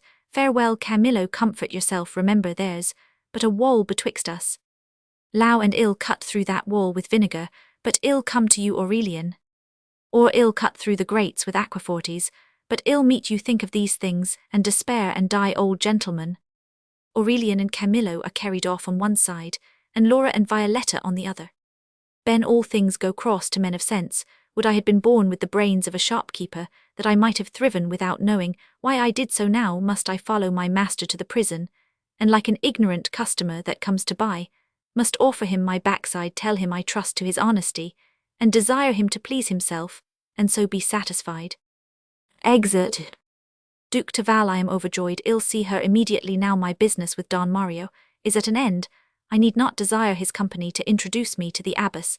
This assignation from Lucretia shows me a nearer way. Noble Don Mario, it was my business, when this accident happened in the street, to have made you a visit, but now I am prevented by an occasion which calls me another way. Mar, I receive the intention of that honour as the greatest happiness that could befall me in the meantime, if my attendance. Duke, by no means, sir, I must of necessity go in private, and therefore, if you please, you shall omit the ceremony. Mar, happy even to your highness now, will I go to my sister the abbess before I sleep, and desire her to take more care of her flock, or for all our relation, I shall make complaint and endeavour to ease her of her charge. Exit. Duke, so now we are alone, what said Lucretia? Val, when first I pressed her to this assignation, she spoke like one in doubt what she should do. She demurred much upon the decency of it, and somewhat too she seemed to urge of her engagement to the prince. In short, sir, I perceived her wavering, and closed with the opportunity. Duke, oh, when women are once irresolute betwixt the former love and the new one, they are sure to come over to the latter. The wind, their nearest likeness, seldom chops about to return into the old corner. Val, in conclusion, she consented to the interview, and for the rest I urged it not, for I suppose she will hear reason sooner from your mouth than mine. Duke, her letter is of the same tenor with her discourse, full of doubts, and doubles like a hunted hare. When she is near tired, the garden, you say, is the place appointed.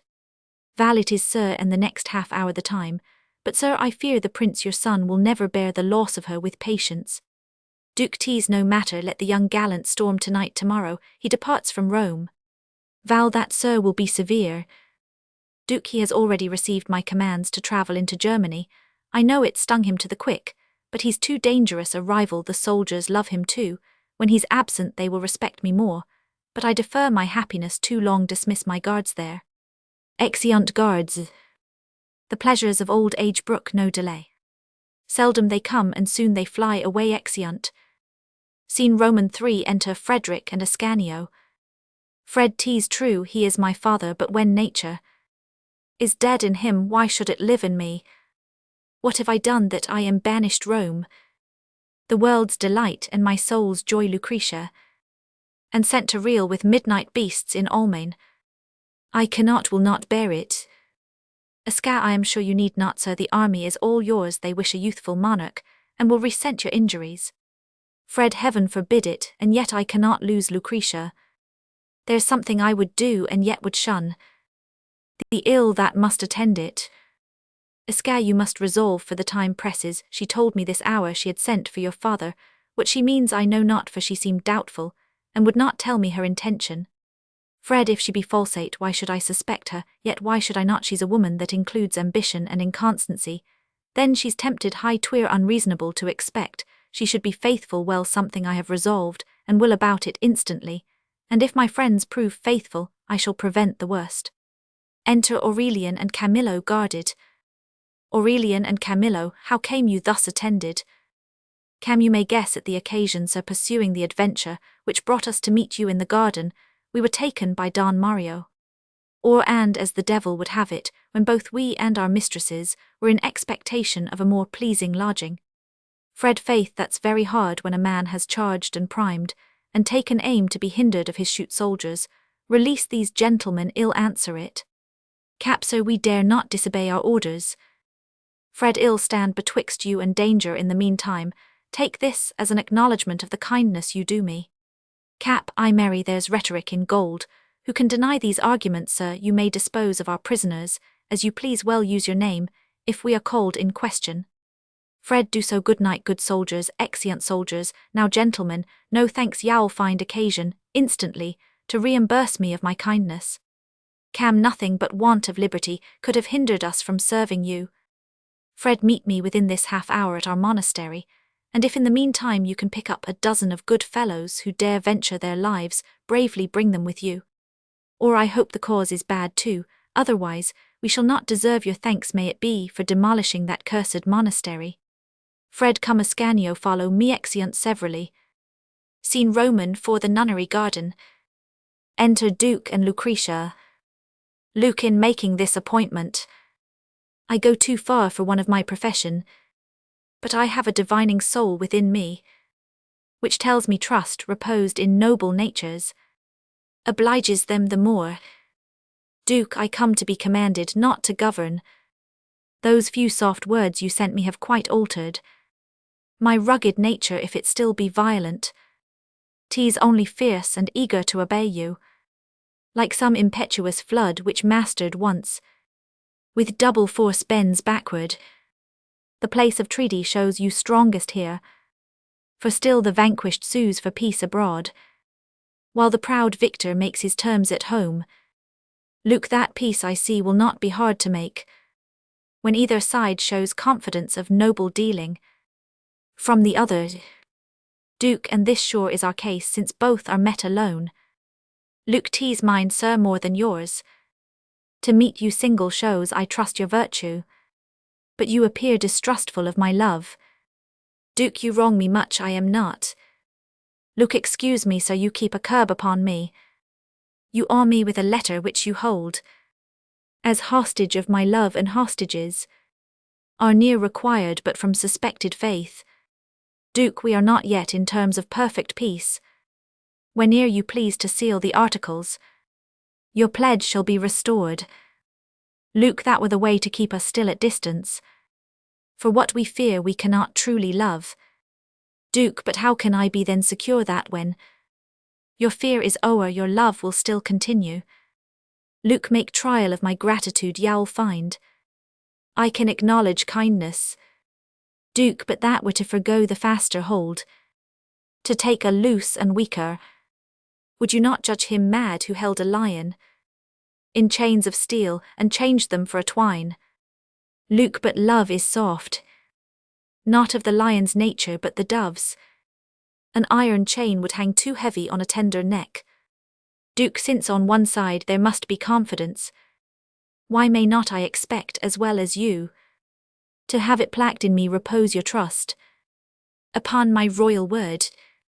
Luke, as 'tis the privilege of womankind that men should court our love, and make the first advances, so it follows that you should first oblige, for 'tis our weakness gives us more cause of fear, and therefore you, who are the stronger sex, should first secure it. Duke, but madam, as you talk of fear from me, I may as well suspect design from you. Luke, design of giving you my love more freely, of making you a title to my heart, where you by force would reign. Duke, oh that I could believe you, but your words are not enough disordered for true love. They are not plain and hearty as are mine, but full of art and close insinuation. You promise all, but give me not one proof of love before, not the least earnest of it. Luke, and what is then this midnight conversation, these silent hours divided from my sleep, nay more stolen from my prayers with sacrilege, and here transferred to you this guilty hand, which should be used in dropping holy beads, but now bequeathed to yours this heaving heart, which only should be throbbing for my sins, but which now beats uneven time for you. These are my arts and these are my designs. Duke, I love you more, Lucretia, than my soul, nay, than yours too, for I would venture both, that I might now enjoy you, and if what you ask me did not make me fear to lose you, though it were even my life, you should not be denied it. Luke, then I will ask no more. Keep still my letter to upbraid me with it, to say when I am sullied with your lust, and fit to be forsaken, go, Lucretia, to your first love. For this I leave you. Duke, oh madam, never think that day can come. Luke, it must, it will, I read it in your looks. You will betray me when I am once engaged. Duke, if not, my faith your beauty will secure you. Luke, my beauty is a flower upon the stalk, goodly to see but gathered for the scent, and once with eagerness pressed to your nostrils, the sweets drawn out, teas thrown with scorn away. But I am glad I find you out so soon. I simply loved and meant with shame, I own it, to trust my virgin honor in your hands. I ask not wealth for hire, and but by chance. I wonder that I thought aunt begged one trial, and but for form to have pretence to yield, and that you have denied me farewell. I could have loved you, and yet perhaps I. Duke, oh speak out, and do not drown that word. It seemed as if it would have been a kind one, and yours are much too precious to be lost. Luke, perhaps I cannot yet leave loving you. There 'twas, but I recalled it in my mind, and made it false before I gave it air. Once more farewell, I wannot. Now I can say I wannot love you going. Duke, you shall, and this shall be the seal of my affection. Gives the letter.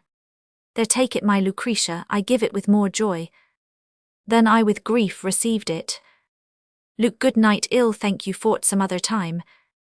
Duke, you'll not abuse my love. Luke, no, but secure my honor. Duke, ill force it from your hands, Lucretia runs. Luke, help, or I am ravished, help for heaven's sake. Hippolyta, Laura, and Violetta, within at several places. Within, help, Lucretia, they bear away Lucretia by force. Duke, I think there's a devil in every corner. Enter Valerio.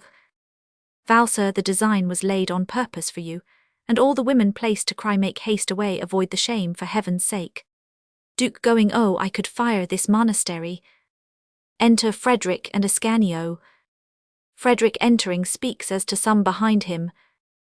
Fred, pain of your lives, let none of you presume to enter but myself. Duke, my son, oh, I could burst with spite and die with shame to be thus apprehended. This is the baseness and cowardice of guilt. An army now were not so dreadful to me as that son o'er, whom the right of nature gives me power. Fred, sir, I am come, Duke, to laugh at first, and then to blaze abroad the weakness and the follies of your father. Val, sir, he has men in arms attending him. Duke, I know my doom, then you have taken a popular occasion. I am now a ravisher of chastity, fit to be made prisoner first, and then deposed. Fred, you will not hear me, sir. Duke, no, I confess I have deserved my fate. For what had these grey hairs to do with love? Or if the unseemly folly would possess me, why should I choose to make my son my rival? Fred, sir, you may add you banished me from Rome, and from the light of it Lucretia's eyes. Duke, nay, if thou aggravat'st my crimes, thou giv'st me right to justify them, thou doubly art my slave. Both son and subject, I can do thee no wrong, nor hast thou right to arraign or punish me. But thou inquirst into thy father's years. Thy swift ambition could not stay my death, but must ride post to empire lead me now. Thy crimes have made me guiltless to myself, and given me face to bear the public scorn. You have a guard without. Fred, I have some friends. Duke, speak plainly your intent. I love not a sophisticated truth, with an allay of lie int. Fred, kneeling to. This is not, sir, the posture of a rebel, but of a suppliant. If the name of son be too much honour to me, what first I purposed I scarce know myself. Love, anger, and revenge then rolled within me, and yet even then I was not hurried farther than to preserve my own. Duke, your own, what mean you? Fred, my love and my Lucretia, which I thought in my then boiling passion you pursued with some injustice and much violence. This led me to repel that force by force. 'Twas easy to surprise you when I knew of your intended visit. Duke, thank my folly. Fred, but reason now has reassumed its place, and makes me see how black a crime it is to use a force upon my prince and father. Duke, you give me hope you will resign Lucretia. Fred, ah no, I never can resign her to you. But sir, I can my life, which on my knees I tender as the atoning sacrifice. Or if your hand, because you are a father, be lost to take away that life you gave, I will redeem your crime by making it my own, so you shall still be innocent and I die blessed and unindebted for my being. Duke, oh Frederick, you are too much a son embracing him, and I too little am a father. You and you alone have merited Lucretia. 'Tis now my only grief. I can do nothing to requite this virtue, for to restore her to you is not an act of generosity, but a scant niggard justice. Yet I love her so much that even this little which I do is like the bounty of an usurer, high to be prized from me, because 'tis drawn from such a wretched mind. Fred, you give me now a second better life, kissing his hand, but that the gift may be more easy to you. Consider, Sir, Lucretia did not love you, I fear to say near would. Duke, you do well to help me to overcome that difficulty. Ill way that too hereafter for a love so violent as mine will ask long time, and much of reason to effect the cure. My present care shall be to make you happy, for that will make my wish impossible, and then the remedies will be more easy. Enter Sophronia, Lucretia, Violetta, Laura, Hippolyta. Soph, I have with joy o'erheard this happy chain, and come with blessings to applaud your conquest over the greatest of mankind, yourself. Duke, I hope 'twill be a full and lasting one. Look, thus let me kneel and pay my thanks and duty, kneeling both to my prince and father. Duke, rise, rise, too charming maid, for yet I cannot call you my daughter. That first name, Lucretia, hangs on my lips and would be still pronounced. Look not too kindly on me, one sweet glance perhaps would ruin both, therefore ill go, and try to get new strength to bear your eyes. Till then farewell, be sure you love my Frederick, and do not hate his father, exeunt Duke and Valerio. Fred, at the door now, friends, you may appear. Enter Aurelian, Camillo, Benito. Your pardon, madam, that we thus intrude. On holy ground yourself best know it could not be avoided, and it shall be my care it be excused. Soft, though sovereign princes bear a privilege of entering when they please within our walls, in others 'tis a crime past dispensation, and therefore to avoid a public scandal, be pleased, sir, to retire and quit this garden, or we shall obey you, madam, but that we may do it with less regret, we hope you will give these ladies leave to accompany us. Soft, they shall. And nieces, for myself I only ask you to justify my conduct to the world, that none may think I have betrayed a trust, but freed you from a tyranny. Now our duty binds us to acknowledge it, Cam, and our gratitude to witness it. via with a holy and lasting remembrance of your favour. Fred, and it shall be my care, either by reason to bend your uncle's will, or by my father's interest to force your dowry from his hands. Bend to or pray, sir, let us make haste over these walls again. These gardens are unlucky to me. I have lost my reputation of music in one of them, and of wit in the other. Or to allow now, Laura, you may take your choice betwixt the two Benitos, and consider whether you had rather he should serenade you in the garden, or I in bed tonight. Lau, you may be sure I shall give sentence for Benito, for the effect of your serenading would be to make me pay the music 9 months hence. Hip to a scare, you see, brother, here's a general jail delivery. There has been a great deal of bustle and disturbance in the cloister, tonight enough to distract a soul, which is given up like me to contemplation, and therefore, if you think fit, I could even be content to retire with you into the world, and by way of penance to marry you, which as husbands and wives go now, is a greater mortification than a nunnery.